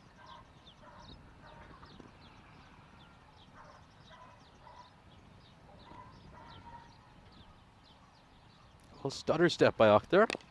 This one's played uppishly, but he hasn't quite connected cleanly. They need to push for a second run, but once again, they just settle for a single. Yeah, they're not pushing hard, and the point to make there, you're absolutely right. There's only 5 wickets going down, so it's not, again, as we've said before, that they're in danger of being bowled out. No team has been bowled out in this series so far. Donnie goes for the big shot, and he's certainly cleared the fielder, one of the shorter fielders without a count corner, but it didn't matter if he had Curtly Ambrose out there. That was going to clear him anyway. Clean strike by Thadani as Akhtar overpitches one, and he has to pay for it. Yeah, this is a good hit. Boom. Shakka Lagya. Well, he may be small, but mighty. Thadani, he really does give that one a thud. It goes all the way. Lovely jubbly. Thank you very much. 6 more. Well, maybe they are eyeing up the 90 here, because that will take the score to 86. Couple of balls to go. Goes for the big slog again. This one's going to go straight to the fielder, though. And it's a really well taken out in the deep by Mohammad Shahid. Good catch. Hitesh Tadani doing the right thing, going for the slog again. And, well, he's come in, he's hit the 6, and he's departed immediately. And maybe this is more of what M-Docs needed if more M-Docs batsmen had just come out and been a bit more willing to score the big 6s. They might have been in a better position. Good catch. Yeah, from Shahid. He certainly made an impact when he's been in the side. So it gives it a big wallop. That's Thadani, but this time it's, the catch is taken. So with the ball to go in the innings, it's the Grady 80s at the moment. But to get a boundary away, it will take the score to 90. But still, I think the Limassol Qalandars will be hoping that the hard work and effort in this one, certainly the way that they kept the extras down, will reward them with a victory at the end of the day. But, he just pushes this out for a single, and it looks like that will be it, the end of the innings, and it will finish 87 for 6. Yeah, below par score for M-Docs. They certainly could have done better. They'll be disappointed with this effort, but We know some of the concerns the Limassol Calunders have had with the bat in hand, but surely now in a must-win game, we'll see them come out firing. Well, let's wait and see. But first, we'll have a look at the highlights of this M-Ducks innings. Yeah, they didn't really get going they wanted. There was a lot of luck about, wasn't it? Especially for the opener, Gaurav Sagwan. But once again, he wasn't able to make things happening. And Doyle, well, he hoiked out. He had to go early. And when he goes early, then that means that they don't quite get the start in the power play they want. There was a couple of those chances. That one, has to be said, was absolutely lasered and wasn't able to go to hand. This was a lovely shot, wasn't it, early on? We saw the straight pull as well as Vuma Kunduri, the captain, started to play some nice shots. There was another chance to get put down. This one, straight down the ground. It goes all the way, and he just thought that those chances being dropped was going to cost him. This is another one that sliced off the bottom of the bat. It went all the way, but then there came the wicket, and it was our man, the Akhtar, that got the breakthrough. It got Gaurav Sagwan, and then after that, runs were hard to come by. We saw that Kumiri Palupu, he played some nice shots, but then after stroking the ball nicely, he decided that he wanted to go with the bigger shots, and he got it wrong, and the wickets kept falling. That one was a bit of luck, one that went through the keeper, and then this catch went down as well, and he just had the feeling that at that point, with the score around the halfway point at 44, that there was going to be some acceleration. We knew that the big guns were still to come, so one was still to come in, and also done it. But even they came and went pretty quickly as well. They just couldn't get the acceleration. But one thing I will say here, that the way that the Limassol Calunders acted and got their bowling sorted out and stopped giving away so many extras, I've got to commend them on that, because first time around, they were all over the place. This time around, in terms of number of wides, only 4, much better. Yeah, they tidied up their game because this is a pressure match for them. And we take a look at some of these shots. That was a good strike by Hitesh Sadani. Massive six, but in the very next ball, he would find the fielder out at cow corner and would be dismissed. This was a very well-taken catch by Mohammad Shahid. The M-Ducks innings would come to an end with a very underwhelming score of just 87 runs. And of course, we'll take a look at the scorecard for this M-Ducks side. No real scores of note. A lot of starts for the likes of Pritesh Dayal, Gaurav Sagwan, Vimal Kunduri, but no one was quite able to take that start and go on and play that big innings they needed. And unfortunately, that's why M-Ducks end up with a fairly paltry score after putting on a very good batting performance just an hour ago. Yeah, I mean, you always need one batter to get you a 30-plus score. That gets you past 100. It never happens. And you saw that also Kumiri Palupu, he did one thing that we talked a lot about, using too many balls and not getting too many runs. And I think the captain, Kanduri, was a little bit guilty of that. But the bowling, much better, as we said, only the 4 wides. A few no balls, but the wides was much better, 13 extras. 2 wickets for 14 for Bharti. He's always good, isn't he? Naveed Akhtar, the man who surprisingly was not used at all, though in the lineup with the ball in the last match. He picks up 2 wickets for 23, and just highlighting the fact that myself and Nish, we know what we're talking about, and the captain on that occasion got it completely wrong. And fine bowling figures once again for Prashant Patel. Only goes for 14 runs, and he picks up that very important wicket as well. So well bowled, and certainly in this must-win match, you've got to say, from the Limassol Calunders, they put themselves in a very good position. It's the last match of the day. It's going to be a very quick change of time. So join me, Rico Pool and Nish, but when we return in around about 5 minutes time for the conclusion of the match.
The European Cricket Series is proudly brought to you by HCL Software, FanCode, and Grizzly Bear Sports. Welcome back to Ipsanos for the final innings of what's been a marathon day of cricket. It's the 12th innings of an absolute bonanza, a real cricketing festival here in Cyprus on Good Friday, as Limassol Qalandars need 88 runs, yes, two fat ladies, deux gros dames, to keep their tournament hopes alive. They're just about hanging on, and if they fail to get this, then unfortunately they won't be at the dance the following weekend when the quarterfinals will take place. So this is some real pressure on the Limassol Qalandars, and let's see how they cope with it. Will it bring out the best of them, or are they going to crumble and fall? Of course, we saw them last time out. They batted fairly well, managed to make 110 runs against MDOC, so one would think that with a fairly low target, they would just play this out as smart as they can. Of course, this could well be in a situation where net run rate could influence who makes it to the quarterfinals. So let's see how the Limassol Qalandars do here. If they get off to a really explosive start and are at a point where they're well ahead of the game, then maybe they'll go for the kill and really try to wrap it up as soon as they can. So this could be very interesting. We could well be at a point in this match. We've got our calculators out looking at all kinds of scenarios. And this is a wider delivery by Ashish Nath. And I'll look at the umpire's decision. Yes, I think the umpire's got it spot on there. Of course, it's been a long day for the umpires as well.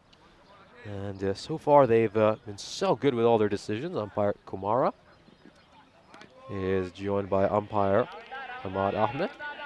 And of course, Abdul Rahman is the third umpire. Well, I'm hearing some calls from fielders at the boundary saying that's a really good line to Ashish Nath. They clearly can't see where he's bowling, as he just bowled a couple of wides that are incredibly wide down the offside. That's a much better ball by Ashish Nath. And it's going to be a single for Ahmed, who's come back to open the batting once again. We were a little bit surprised he didn't open last time when he done fairly well against Everest earlier today. But the other little interesting change here is that Fiaz is going to be alongside him. So a lot of experimentation for a must-win match. But Fiaz plays that away pretty firmly, although he found the fielder. He's helped by a little misfield by Harish Takita, who we might see with the ball later. He's an interesting left-handed bowler. Bowls with a rather unorthodox slingy action.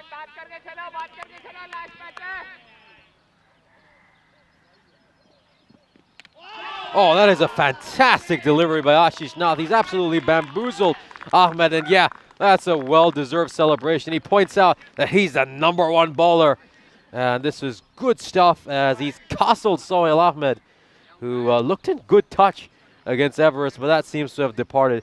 Take a look at this delivery. It just comes right back in and clips the leg stump. This is utterly done, Sohail Ahmed.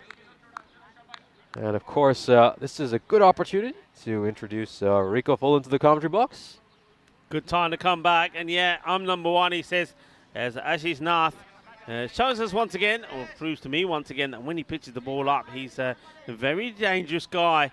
And he takes the wheel of Sohail Ahmed, who does go back to opening the innings after, well, he elected to put himself slightly lower down the order in the last match. The match before that, when he did open, he scored a fine 40. Hasn't worked out well for him. Nath gets it on the money and knocks the stumps over, so they get one dangerous batter sent back already. Yeah, that's a good ball again, pitches it up, nice movement away, and Hossein whiffs at that. And Hossein, another batsman we haven't seen at #3, so I really do find it interesting that the Limassol Qalandars are choosing to shuffle their batting lineup in a must-win match rather than going with proven performers. Yeah, I mean, Hossein, though, at least with him, he's a dangerous batter. If he does get going, he can hit the ball pretty well. And I think maybe the move here is to say, right, okay, maybe we do need to change things in the power play. We'll talk about changing things. You weren't mistaken. That was, of course, Pritaj Dion doing the fielding out there. There's been a change in the wicketkeeper here as well. For Amdocs, it's Kumiri Palupu is behind the stumps. Yeah, that's a big oof there by Ashish Nath, really bending his back to deliver that ball. And Dale, who's normally behind the stumps, must be feeling quite lonely now that he's been positioned out at deep point. So a quiet first over here by Ashish Nath, just 6 runs off it. And he's given up a wicket, of course. Well, we're 121 matches since the Golden Ball. We've come agonizingly close these last couple of days. And are we going to end this marathon day with a Golden Ball? We certainly hope so, because low-scoring thrillers are ones for the purists. Yeah, we had a good opportunity, I suppose. We had the very first match of the day, 110 to 111, where the Nicosia Tigers won with 4 balls to go. But other than that, it's been a little one-sided today. But yesterday, there certainly was some close ones. And this is not a good delivery from Prince Rai. And Prince, he's been in the wickets, I have to say. He started his account with 3 today, and he's always been picking up something. But he just gets that one a little bit wrong. Let's see if he can get back to where he needs to be. This is a wide one as he's just struggling to find his radar. Goes way too far down the leg side, then attempts to correct and goes too far down the offside. So still calibrating Prince Rai, and let's hope he finds just the right spot here, because when he nails his line and length, he's so difficult to play. That is a fantastic leg stump Yorker, but it's certainly going down the leg side. But that's much better by Prince Rai. Yeah, the quick shake of the head from the umpire, correct call. It's a better length, isn't it? But just straying once again down the leg. And the batter gets himself into a bit of a muddle, but they'll take the leg by.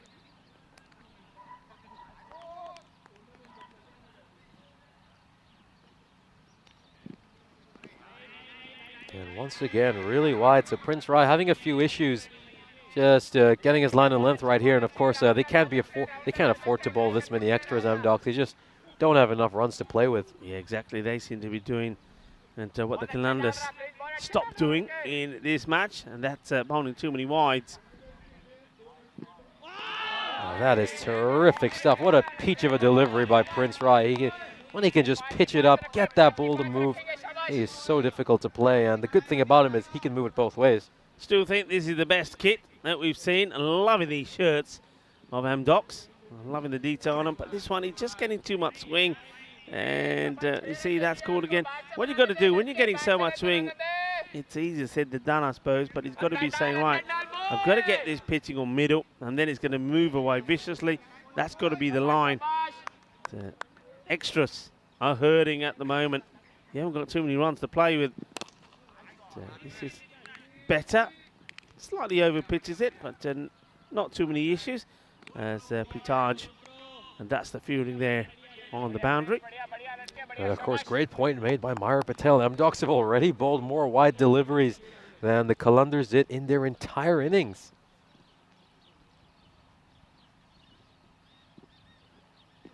And yet again, the issues continue for Prince Ryan. Keep in mind, he continues to bowl like this. Some might sneak away for a few minimos, as we do know M-Docs are without their standard keeper. Prithaj Deol is currently fielding at deep point, and now Prince Rai's just given up, and he's decided to go around the wicket. And, oh, the umpire gives this one a wide. I wonder what this call is like. Yeah, this is a tough one. I personally think he may have just sneaked this in. But a wide is called. But fair play to the bowler. Not too many complaints. I think he's far better off just sticking to over the wicket, as this one is well stopped by the fielder. I mean, he's not going to get the advantage of the swing he's getting from around the wicket. In fact, it's going to be even worse for him. I think he just needs to say, right, I know what I'm doing wrong. Me personally, I don't think he's running in hard enough. I think he's just, maybe he's feeling a little bit tired. He's just, it's a little, if you have a look at his run-up, it's not a clean run-up. It's a little shuffle, and then he starts and he stops. He's not getting the momentum into the ball. He's not putting enough oomph behind it. I think if he puts a bit more oomph into it, the ball will start off straighter and shape away better. So it's almost like saying it's a sort of a half-hearted effort, which means that the ball is swinging far too early. He's got to give it a bit more push further up there, and that's better. Ends up being a good stop. Hello to a few people on the chat as well. Mike Seeley's on there. Hi to Kitty. Kitty's John is on the chat for a bit. Stuart was on there earlier as well. And loving all your input and loving all the conversation on the chat. Yeah, an interesting point made by Meyer Patel and Mike Seal saying he could bowl cross seam, but that would probably be a little too negative at this stage of the innings. It over comes to an end. Yeah, the thing is though, I mean, when you know, I think when you're getting a fair bit of swing, I think good bowlers would say, right, okay, this is how much swing I'm getting, so I want to start getting the ball here. And then using that swing to your advantage. Sometimes it always doesn't work that way because you make the adjustment, but then for some reason, and nobody can really explain why, then you don't get the swing. But I think they're quite clearly there with Ryan. He was getting the swing, but he just couldn't get the ball located in the right area. And I just get the feeling that perhaps holding it cross seam for him may not have given him any advantage because he never had consistent shape. If you have consistent shape and you're still not able to get the ball where you want it to go, you can go cross seam. Hites. Thadani now into the attack. This one's just played away, and there's no fielder out there, so he's going to get full advantage of that inside edge, and this is very well played. Take a look at this. Not sure that goes exactly where Amir Hussain intends, but he's going to take full advantage of it. And Hitesh Thadani just paying for straying a little bit with his length. Yeah, well, Amir, we know why he's been sent out there. He's sent out there to get ones pretty quickly and get the acceleration going. Hasn't quite happened yet, but they haven't had to try too hard because of the number of extras that they've been given. This is a close one. I think he's gone. Yeah, it's full, it's straight. If you look at the shot before, he plays the same shot and he does well to get bat on it. And because he gets bat on it, it races away to the boundary. And this time he misses it, hits him on the pad.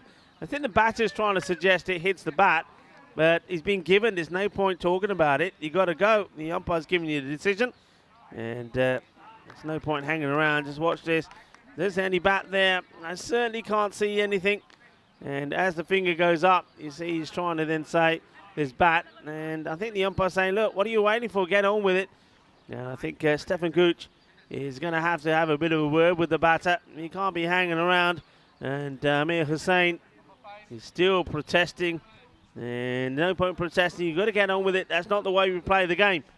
Yeah, he still looks incredibly frustrated, but going back to why this was actually a dismissal, notice how Hitesh Thadani just pulled his length back a little bit, whereas on the one that went to the boundary, he was a bit too full, so getting that length spot on was the key to acquiring this dismissal, as we're going to see Prashant Patel come in at number 4. He's a very consistent run getter for the Qalandars, and we're going to need him. This is a must-win game for them, and look at Amir Hussain. He's absolutely disgusted. He's just thrown his bat in anger at the dugout, and now he's tossing his gloves as well. This is, boy, he looks frustrated. Yeah, well, he might be frustrated. I think there might be more frustration coming his way when Stefan Gooch gets hold of him, because Stefan was saying, you don't do that on my watch. And, well, we may find that perhaps, well, we may not see Qalandars again anyway. And if we do, we may not see the batter because Amir Hussain, and it's not the way we behave. A little bit of width on offer. This is coming straight towards the commentary tent. And it's just gone towards our left, as of course my commentary partner Rico just tried to get that one, but it was slightly out of reach. Slightly out of reach. And let's just say the headphones pulled me back in. I was after it though, Nish. I was after it. But yeah, that gets past. That's too far away. Yeah, next time I'll take the headphones off. It's a good height to get hold of that one. Good shot though. Thadani with a full toss, and that's a terrible delivery. He's going to be punished for it by Prashant Patel. So good shot, and a little bit of pressure being piled now on M-Docs. Yeah, well, he's let himself down, hasn't he? And it's probably been sometimes a story one or two bowlers. So bowls get to wicket, and then, well, especially that. I mean, the shot before, I don't mind. It's a good shot played by Patel, but then that ball, the last one, is a full toss, and Patel says, "Thank you very much." Thadani goes for 13. And the power play, and he goes for more than 13 actually, because that hasn't actually registered on the scores yet. So he'll go for 17 and the score 33 at the end of the power play. Yeah, very good power play for the Limassol Qalandars, and there's a little bit of a dilemma here now for M-Docs. How are they going to find a way to stop the bleeding? Of course, one ball left. This one's played away by Prashant Patel again as Hitesh Thadani strays onto the pads. Poor delivery. One is just moving back into him, and all Patel has to do is hit it over the fielder at fine leg. One bounce, goes for a 4. I can see the future. Don't worry. I told you he went for 17, and I told you it was 33 for 2. What's the problem? And it's you know, it's just something that I have. Vinny Sandu is lurking as well. And Stuart saying hello again, and I think a lot of people will say hello to Vinny Sandu as well. And hope Vinny's doing well. Vinny, of course, is on holiday.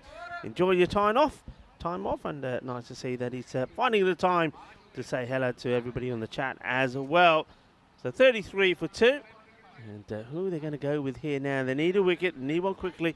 Once again, though, Patel seems to be the man that's causing the trouble. They're going to go with Gaurav Sagwan, who's become more of a bowler than a batter these days. But I love that kit. I do like that kit. Love the detail on it, like the sleeves, like the pattern. Yeah, I like that. I want one of those, I think. It really goes well with Peacock Fridays. It doesn't it? It certainly does. It's a slower delivery by Sagwan, and this is going to be fielded well by Pritesh Dale. And boy, he's a terrific fielder. And the appearance we've seen of him so far in the field, and showing he's a true all-round cricketer. We obviously know how fantastic he is with the gloves behind the stumps.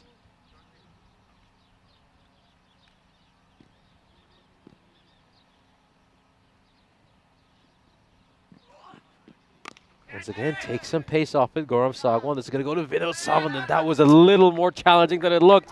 The ball just suddenly skidded off the surface, and it's beaten Vinod Savant. He'll be a little bit disappointed with himself, but trust me, that was a lot harder than it initially looked. Yeah, I think the problem with this one is, as you see, there's the little Tortuga bounce. So, but I think you got to, I've said this before, I think we're saying this in Portugal as well with the field there where it's bobbling around sometimes.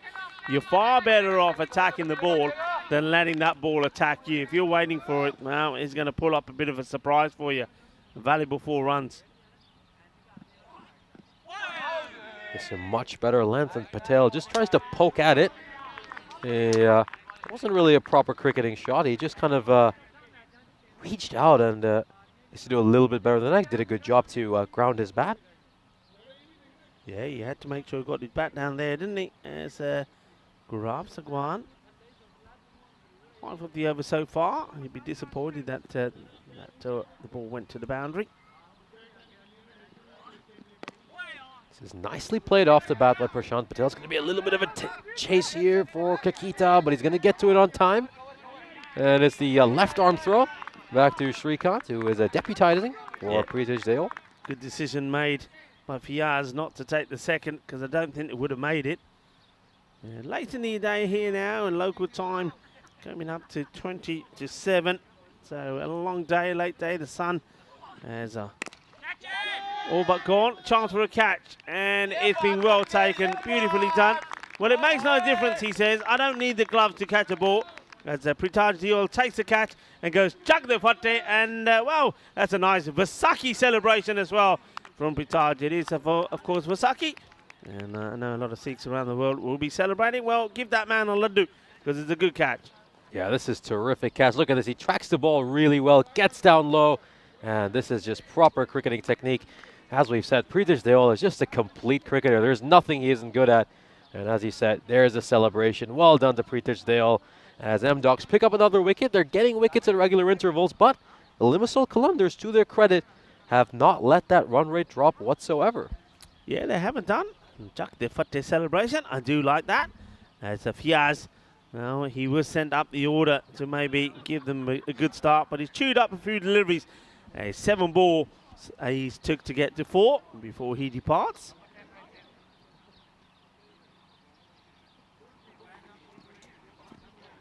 So a new batter comes out to the middle, and it will be Munir, and we know this guy can certainly give the ball a clobber. You don't pitch up to him. So there is Pritesh once more. Well, he's throwing himself around for his side. He makes a good stop. And nice to see that is being well backed up by the wicketkeeper as well. I reckon this time of day is when the mosquitoes come out. I've been bitten a few times already. One's right at the top of my head. It's really itchy. It's right where the bit of the headphones go. So, got to give it a good scratch in a moment. You take over. I'm going to have a scratch. Of course, we did see Numan Munir. He's somebody who, as you can say, can really belt the ball. But the one thing they have to keep in mind here, as you can see, he was just limping around. So maybe M-Dogs would just try to pressure him a little bit, bowl at a good length, because you know there's no way he could drop the ball and try to chase a single. Of course, don't quite have a chance to look at the run rate graph because Prince Rai is just about to come into ball. We know he can just move the ball both ways really well, so where is he going to pitch this one? If he can just get it outside the off stump, it'll be delightful. That's the right line and length, and boy, if they just had brought a fielder in there, they might have been able to prevent the single, because keep in mind, as we said, Numan Munir is in no position to be sprinting quick singles. I'm back. I'm itchy full here. Here at the Hipsona cricket ground, fighting the mosquitoes. Right, it's better. Remember when I said to him when he bowled his first over, I think he needed to put a bit more oomph in his bowling. They're going to try and take 2, and they'll get 2. That's well watched. And once again, probably not a need to throw that in unnecessarily, but this time he's putting a bit more oomph into it. And when you do that, you then you get the ball to go a bit straighter. Yeah, that just took a nasty bounce off the surface as well. And this is a good delivery. It's fuller, and just nudges it away, Munir, and he'll pick up a single, limping across to the other end. Good ball.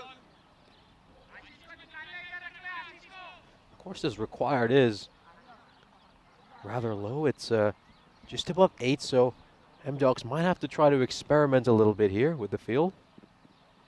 This one struck hard. Goes straight to Preetoj tail. And he'll field this one, send it right back to Prince Rai. That one took a nasty bounce as well, but they're quite fortunate that Harish Kakita, with some great backing up, will make sure it's just a single. Yeah, he does well, doesn't he? He's not taking his eye off the ball. He's backing it up just in case the bowler gets an awkward bounce, but he's not very keen to field it himself, is he? That Rai, he needs to get back and behind him, stop those deliveries. And they've just put a fielder now in at a short cover position because they recognize that Numan Munir is not quite able to sprint, so they've made the adjustment, M-Docs. It's a terrific ball by Prince Rai, and I like these tactics by M-Docs now. Maybe could have come 3 or 4 balls earlier, but better late than never. Yeah, they're thinking about things. They're thinking about the game plan. I'm liking the way that Rai has rediscovered his line. Just watch this, a bit more oomph in the bowl, and that's a really good delivery. He's so unlucky. Yeah, terribly unlucky, and boy, he might actually give up 2 runs on this one, so that's extremely unfortunate. Maybe the fielder could have sprinted over to get to that one quicker. Take a look at this terrific Yorker, and he does well to dig that one out, Munir. Yeah, good bit of cricket and a nice bit of action to end the over and end the spell from the Prince. And the Prince Rai not goes without a wicket this time, but he gets 2 good overs in, good recovery, as the score 46 for 3 at the end of 5. Yeah, so both sides fairly even at this stage. The Limassol Qalandars just 2 runs ahead of what M-Docs were, but I think the one thing M-Docs failed to do in the first innings was accelerate in the later stages of the game. That's a terrific ball by Gaurav Sagwan, and he gets a well-deserved round of applause for that. Good delivery, good areas, just short of a length, outside off stick. So very few batters are going to get that away. Are going to play a dangerous shot to that, if you like, or an aggressive shot. That seems to be nicely cool and composed. Gaurav, as he comes in again. It's a little bit fuller, and this is right there in the slot for Prashant Patel to hit, and he absolutely belted behind the olive groves. That's a maximo. Well, that's gone, hasn't it? Now that's up there, looking to find the moon somewhere. As you see, a nice shot there of the sun, starting to make its way down. Adios, Sol, and late in the day, of course. And, 6 matches here today, got 6 tomorrow as well. We'll talk more about those a bit later, but this one is pretty evenly poised. Once again, it's Patel looking to do the damage, and that one is a wide. He just draws himself away from the shot, gets ready to play it aggressively, and then at the last moment decides, nah, it's not worth it. They need to try and find a way to get Patel out of the way. This could be it. And they find the way. Well, right on cue, Patel. He once again just holds back on it. It's clever bowling from Sagwan. Just holds it back. There's a swing. I think this hits the top of the bat from Patel, but a good catch taken. And it is the captain who is patrolling that area, and Vimal Kanduri takes a very important catch. This is a very good catch. Of course, we've seen M-Docs take numerous catches in that position. They've really done a good job. Ketan Dane is off in position there. We saw him take 3 catches yesterday in that position, but now the skipper himself, Vimal Kanduri, enters that sort of fly slip position and takes a terrific catch. So that's the danger man. Prashant Patel dismissed, and M-Docs now, they're in a very good position. 2 unsettled batsmen there. Munir's only been there for 5 deliveries. And now Ahmed Waleed, we know he's had a few issues with the bat. Did pretty well in the last innings. Yeah, well, he did bat well in the last. I've got to say that. He hit the ball pretty well. He's a useful player to have in at this time. 33 of 15, so you know what he can do. He doesn't hang about either. But he's not going to get the pace that he wants from Sagwan. That's extremely fortunate. It gets a lucky edge just through the kitchen sink of that one. And it manages to sail over Vimal Kanduri's head. Take a look at this. It's not too much the fielder can do about that, and that's just raced away for a 4. That's the perfect lob from Rafa Nadal against Roger Federer. Gets it in, and it's going to be rewarded with 4 runs. Well, sometimes fortune favours the brave. But Waleed, he swings hard, and he gets a bit of luck. Hay poquito de suerte ahí por Waleed. Slower delivery, but is this going to go a distance? It's going to be a tough catch for Thadani, and he tries his absolute best, and that is a stellar effort, but unfortunately, it's still gone the distance, and that's 6 runs, so this is an interesting phase of the match. 10 runs off the last 2 deliveries, and well, maybe, just maybe, with a few difference in the margin, it could have been something very different. Superb effort from Thadani, it really is. He gets a hand to it, but unfortunately, because he's leaning back, the ball falls to the wrong side of the boundary for him. And think about taking a single here. They decide against it. No point taking an unnecessary risk. The end of the over. And it's a good one once again for the batting side, the Qalandars. And though they lose a wicket, they're well poised here. 63 for 4 after the 6-over mark.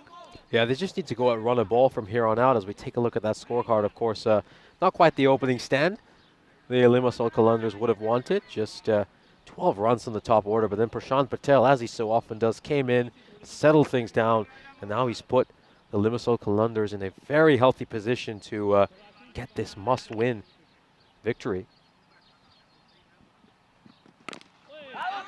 Good delivery. And, probably not the best bet to go back foot to Nath. Nath, we know, can make things happen, and he's being brought back in at this point for a reason. They would have liked to have held him out a bit later, but there's no point.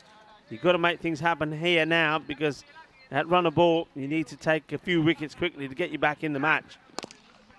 Shot, and this one, oh well, it's a good save. It's nicely done. I just get the feeling here, though, that maybe Sagwan probably could have gone for the catch as the ball goes to the other end and knocks the bails over. I mean, he's thinking about it here now. I think he thought this is going over him, so he's looking to make the save, and then at this point, he's stopped the boundary, but maybe there at the same point, dropped the catch and maybe dropped the match. Yeah, we've seen Gaurav Sagwan. He's not always stuck to the boundary rope as much as he should, and maybe if he takes 1 step back, that might have been catchable. And lead, we'll just play that down. It says a lot when the only appeals are coming from the boundary. But of course, the Qalandars are now in a position where they need to consider whether they can conclude this chase as soon as possible, because of course their survival in this tournament could well come down to net run rate. So if I was them, I'd be looking at trying to wrap this one up in about 2 overs. Slower delivery, the grunt gave it away. There might have been a grunt from the bowler Nath, but there was a crunch from Munir as this one will go to the boundary. Absolutely clobbers it, Captain Caveman style. And the fielder nowhere near it. 4 runs as Kenandane just has to go and fetch this from the overgrowth.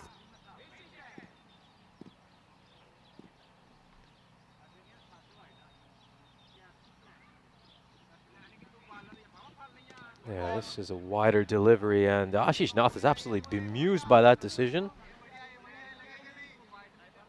Just tries to pull his lance back, and I think the umpires just about got that one right. Yeah, it's a correct call.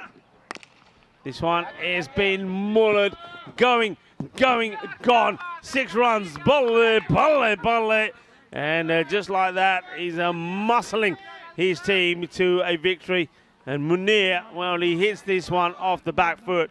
That's a cracking shot. That's a shot of a man that's got a bit of power. And so much of that power coming from his wrists. I mean, look at the snap of the wrists on that to generate the bat speed. Brilliant stuff by Munir.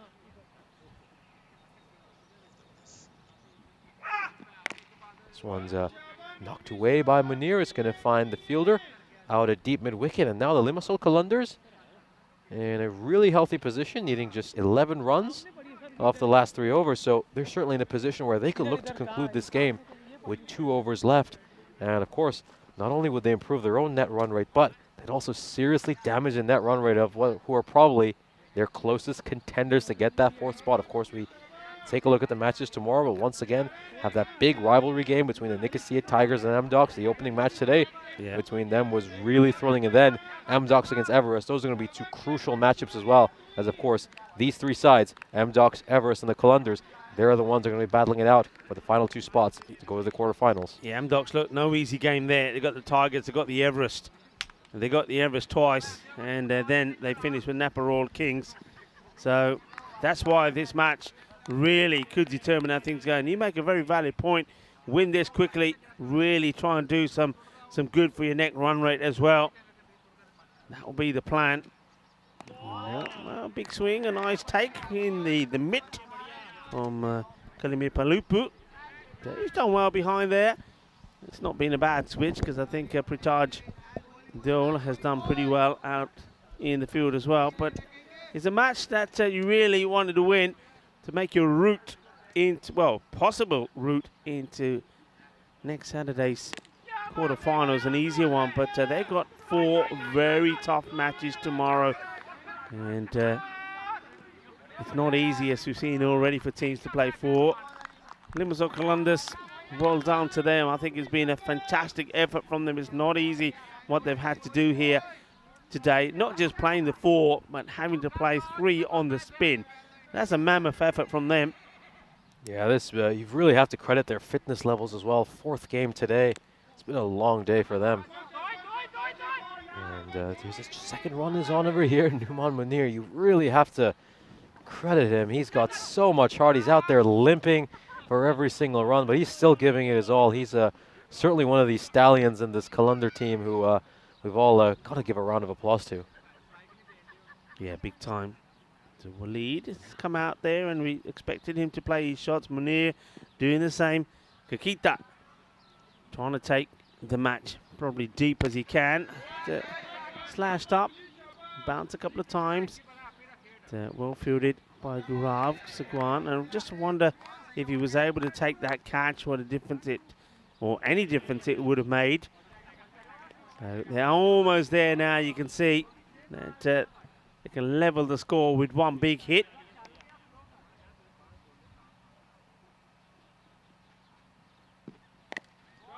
This one is going to take some stopping, and nobody out there, so that's going to be 4 runs. So now 1 boundary seals it, and they'll love to try and do it in this over as well, with the ball to go in it. Score moves to 85 for 4, and it's been a long, hard day for the Qalandars, hasn't it? But they continued to fight. They lost out against Everest early on. It was the start of the day, and Everest done the double over them as well. And then they had these back-to-back matches against the M-Docs. This one will seal it. It's going to be done with a bang, done with a blast. Balle, kinna sona. Shaka lagya, shaba for Munir and also for Waleed. They batted well. Well, they all smiled on their faces, and they do it in style as well. They do it with 12 balls to go, so there's going to be a big boost to the net run rate. It's also going to get them some valuable points on the table, and a long, hard day for them comes to an end, Nish, but tomorrow they'll be sitting and anxiously watching the results of the M-Docs. They certainly will, and of course the Qalandars, well, they had that 3-game slide, but now they've given themselves a glimmer of hope with that victory right at the end. So let's take a look at the highlights of this Kalunders innings as it started off with the skipper, Sohail Ahmed, opening along with Mugis Fiaz. Neither one of them were really able to get anything going. And that was a terrific delivery by Ashish Nal. What a glorious bowler he is when he pitches it up. He is so hard to play. And then he would get this one as well. This was a really close one. You could see tried to draw some edges. Amir Hussain came out. He struck just one boundary. And then Hitesh Sadani would get this one. It was swinging, but it was still hitting the leg stump. And at this stage, we thought M-Docs might just have a shout. They might have a chance to pull it off. But of course, Prashant Patel came in, as he so often has this tournament, and he salvaged that Kalunders innings. Yeah, he's just a good guy to have in your side. He's very cool. You give him the ball in his hand, he knows what to do with it. And when he went out the bat, he didn't hang around. He knew he wanted to get going pretty quickly. He does. And he played some really nice shots. So there was a nice catch there taken by Pritaj Diol. So he goes and does the Jakte Fatte celebration. At that point, it was very evenly poised. And this one was smashed big. Well, that one went a long, long way. And there was a good catch there. So nice spot, nice little moment there for the captain. But he was unlucky the next time because this is how the new batter came in. Swung hard. He got an edge. He went to the boundary. And these shots down the ground, I think this is the one just which was a superb effort from Thadani. Brilliant one-hand attempt. And then one that was probably a little bit more straightforward from Gaurav Sagwan. He couldn't take the catch. And with those catches going down, it was then less than run a ball required. And they knocked them off pretty quickly. Yeah, and of course, this really is a game of fine margins. And what if one of those catches has been taken? What if one of them had just been a little short of the boundary? He could have had a different outcome and a more exciting finish. But in the end, the Kalunders, largely thanks to that man, Numan Munir, take this one very comfortably and get a big boost for their net run rate and seriously dampen the net run rate, one of their major rivals, to get one of those last two spots to the quarterfinals, M-Docs Cricket Club. As we'll take a look at the scorecard here, of course, things didn't start off that well for the Limassol Kalunders. They sort of limped out of the gates. They really struggled. Sohail Ahmed, the skipper, was not quite able to do it. He just made one run. Mugis Fiaz with just a 4, and then Amir Hussain with just 7. Of course, Prashant Patel, as usual, guided them through the middle overs with his fantastic innings. And then Numan Munir has put a cherry on top and sealed it with a finishing touch. And in the end, the Limassol Kalunders managed to win it with 12 balls to spare. Yeah, I mean, it's a good victory. That's what they wanted to do. Have a look at the bowling figures here. The problem is, once again, is those wides. Too many teams have been guilty of this. 11 wides. And it's not just the wides themselves, of course. I mean, that's 11 extra runs. But those balls have to be bowled again. I mean, Gaurav Sagwan, 2 for 24. He does pretty well in his spell. He saw 2 overs from the Prince. His second over was very good. He doesn't pick any wickets this time around, but he gets those 2 overs in for 15 runs. So, but again, it's just those extras. And credit to the Kalunders, I've said this before, they would have been feeling pretty tired. They would have been pretty down as well, because up until that match, they haven't been able to register a win. Lost twice, of course, to Everest. Lost the first one against the M-Docs, but they have come back well with a win, and a win that they do in style. To do it with 12 balls to go is going to help them with the net run rate, and also it's going to help them to keep ahead of the M-Docs. But the M-Docs now going into tomorrow, big day tomorrow. They've got it all in their own hands. If you like, the destiny is in their hands, isn't it? Yeah, it's a great position to be in for M-Docs, but the Limassol Kalunders just give themselves a glimmer of hope right when we thought the door was shut. Yeah, I mean, let's have a look at the fixtures tomorrow very quickly one more time. And of course, M-Docs are the team that could probably catch up with the Kalunders now. And it's not going to be easy. They got the Nicosia Tigers first up. There you see there. Then they're playing Everest. Everest now at the moment are on a high. They're back to winning ways and they're enjoying winning. So they're really making their way up the top of the table. They've got their own interest at hand. And you see, they play Everest twice. So they're playing Everest match number 31 as well. The last match, well, what a cracker that could be. It could all be dependent on the last match, because that could be basically the Napa Royal Kings wanted to finish top of the table and M-Docs playing for survival. Yeah, that could be a very interesting fixture. And of course, Everest, that's the other big tale from today. I mean, what a resurgence by them. Yeah, I mean, it's been a big day. Look, once again, I want to thank everybody for staying with us. I think you guys on the chat have been absolutely brilliant. So once again, our global cricket family, hats off to you, and thank you for everybody that's participated in the chat. There's been a lot of good conversation on there. Thank you to to Mutu Patel for all of the work that you've done on the chat and loving your stats. Keep up the good work to everybody. But look, you guys have been excellent. Once again, a big shout out to everybody here at the ground, to the Federation of Cricket here in Cyprus. And it's been a long day for everyone, and they've been they've been looking after us, giving us plenty of refreshments throughout the day. So thank you very much to the likes of Mohammed Hussain, and umpires again, been spot on, been very good. And our production crew as well, the likes of Richards, Valentine, and also Martins. Guys have been brilliant and making sure that you all at home get the best coverage of the cricket here. And a big shout out to the Blue crew as well. The European Cricket Network team have been absolutely spot on. It's been a long day for everybody, but a lot of good teamwork has made this all possible. It's been a great day of cricket. It's been a great day of cricket, and I can't wait to do it all tomorrow, as once again we have 6 exciting games coming from right here in Ipsanos. And of course, once again, it's that big rivalry matchup between the Nicosia Tigers and M-Ducks, and if that game is half as exciting as the opening match we saw between them today, that'll be some stuff. It will be some stuff, and the mosquitoes are flying in pretty quickly, so it's time to get out of here. But one more time, thank you all very much. See you tomorrow. It's going to be another big day, another big action-packed day with 6 matches coming up. It's the time for us to wish you well. Have a nice evening. Thank you for watching. Thank you for your support of the European Cricket Network. Be safe, be happy. Hasta mañana. Adios, mi familia.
Thank you.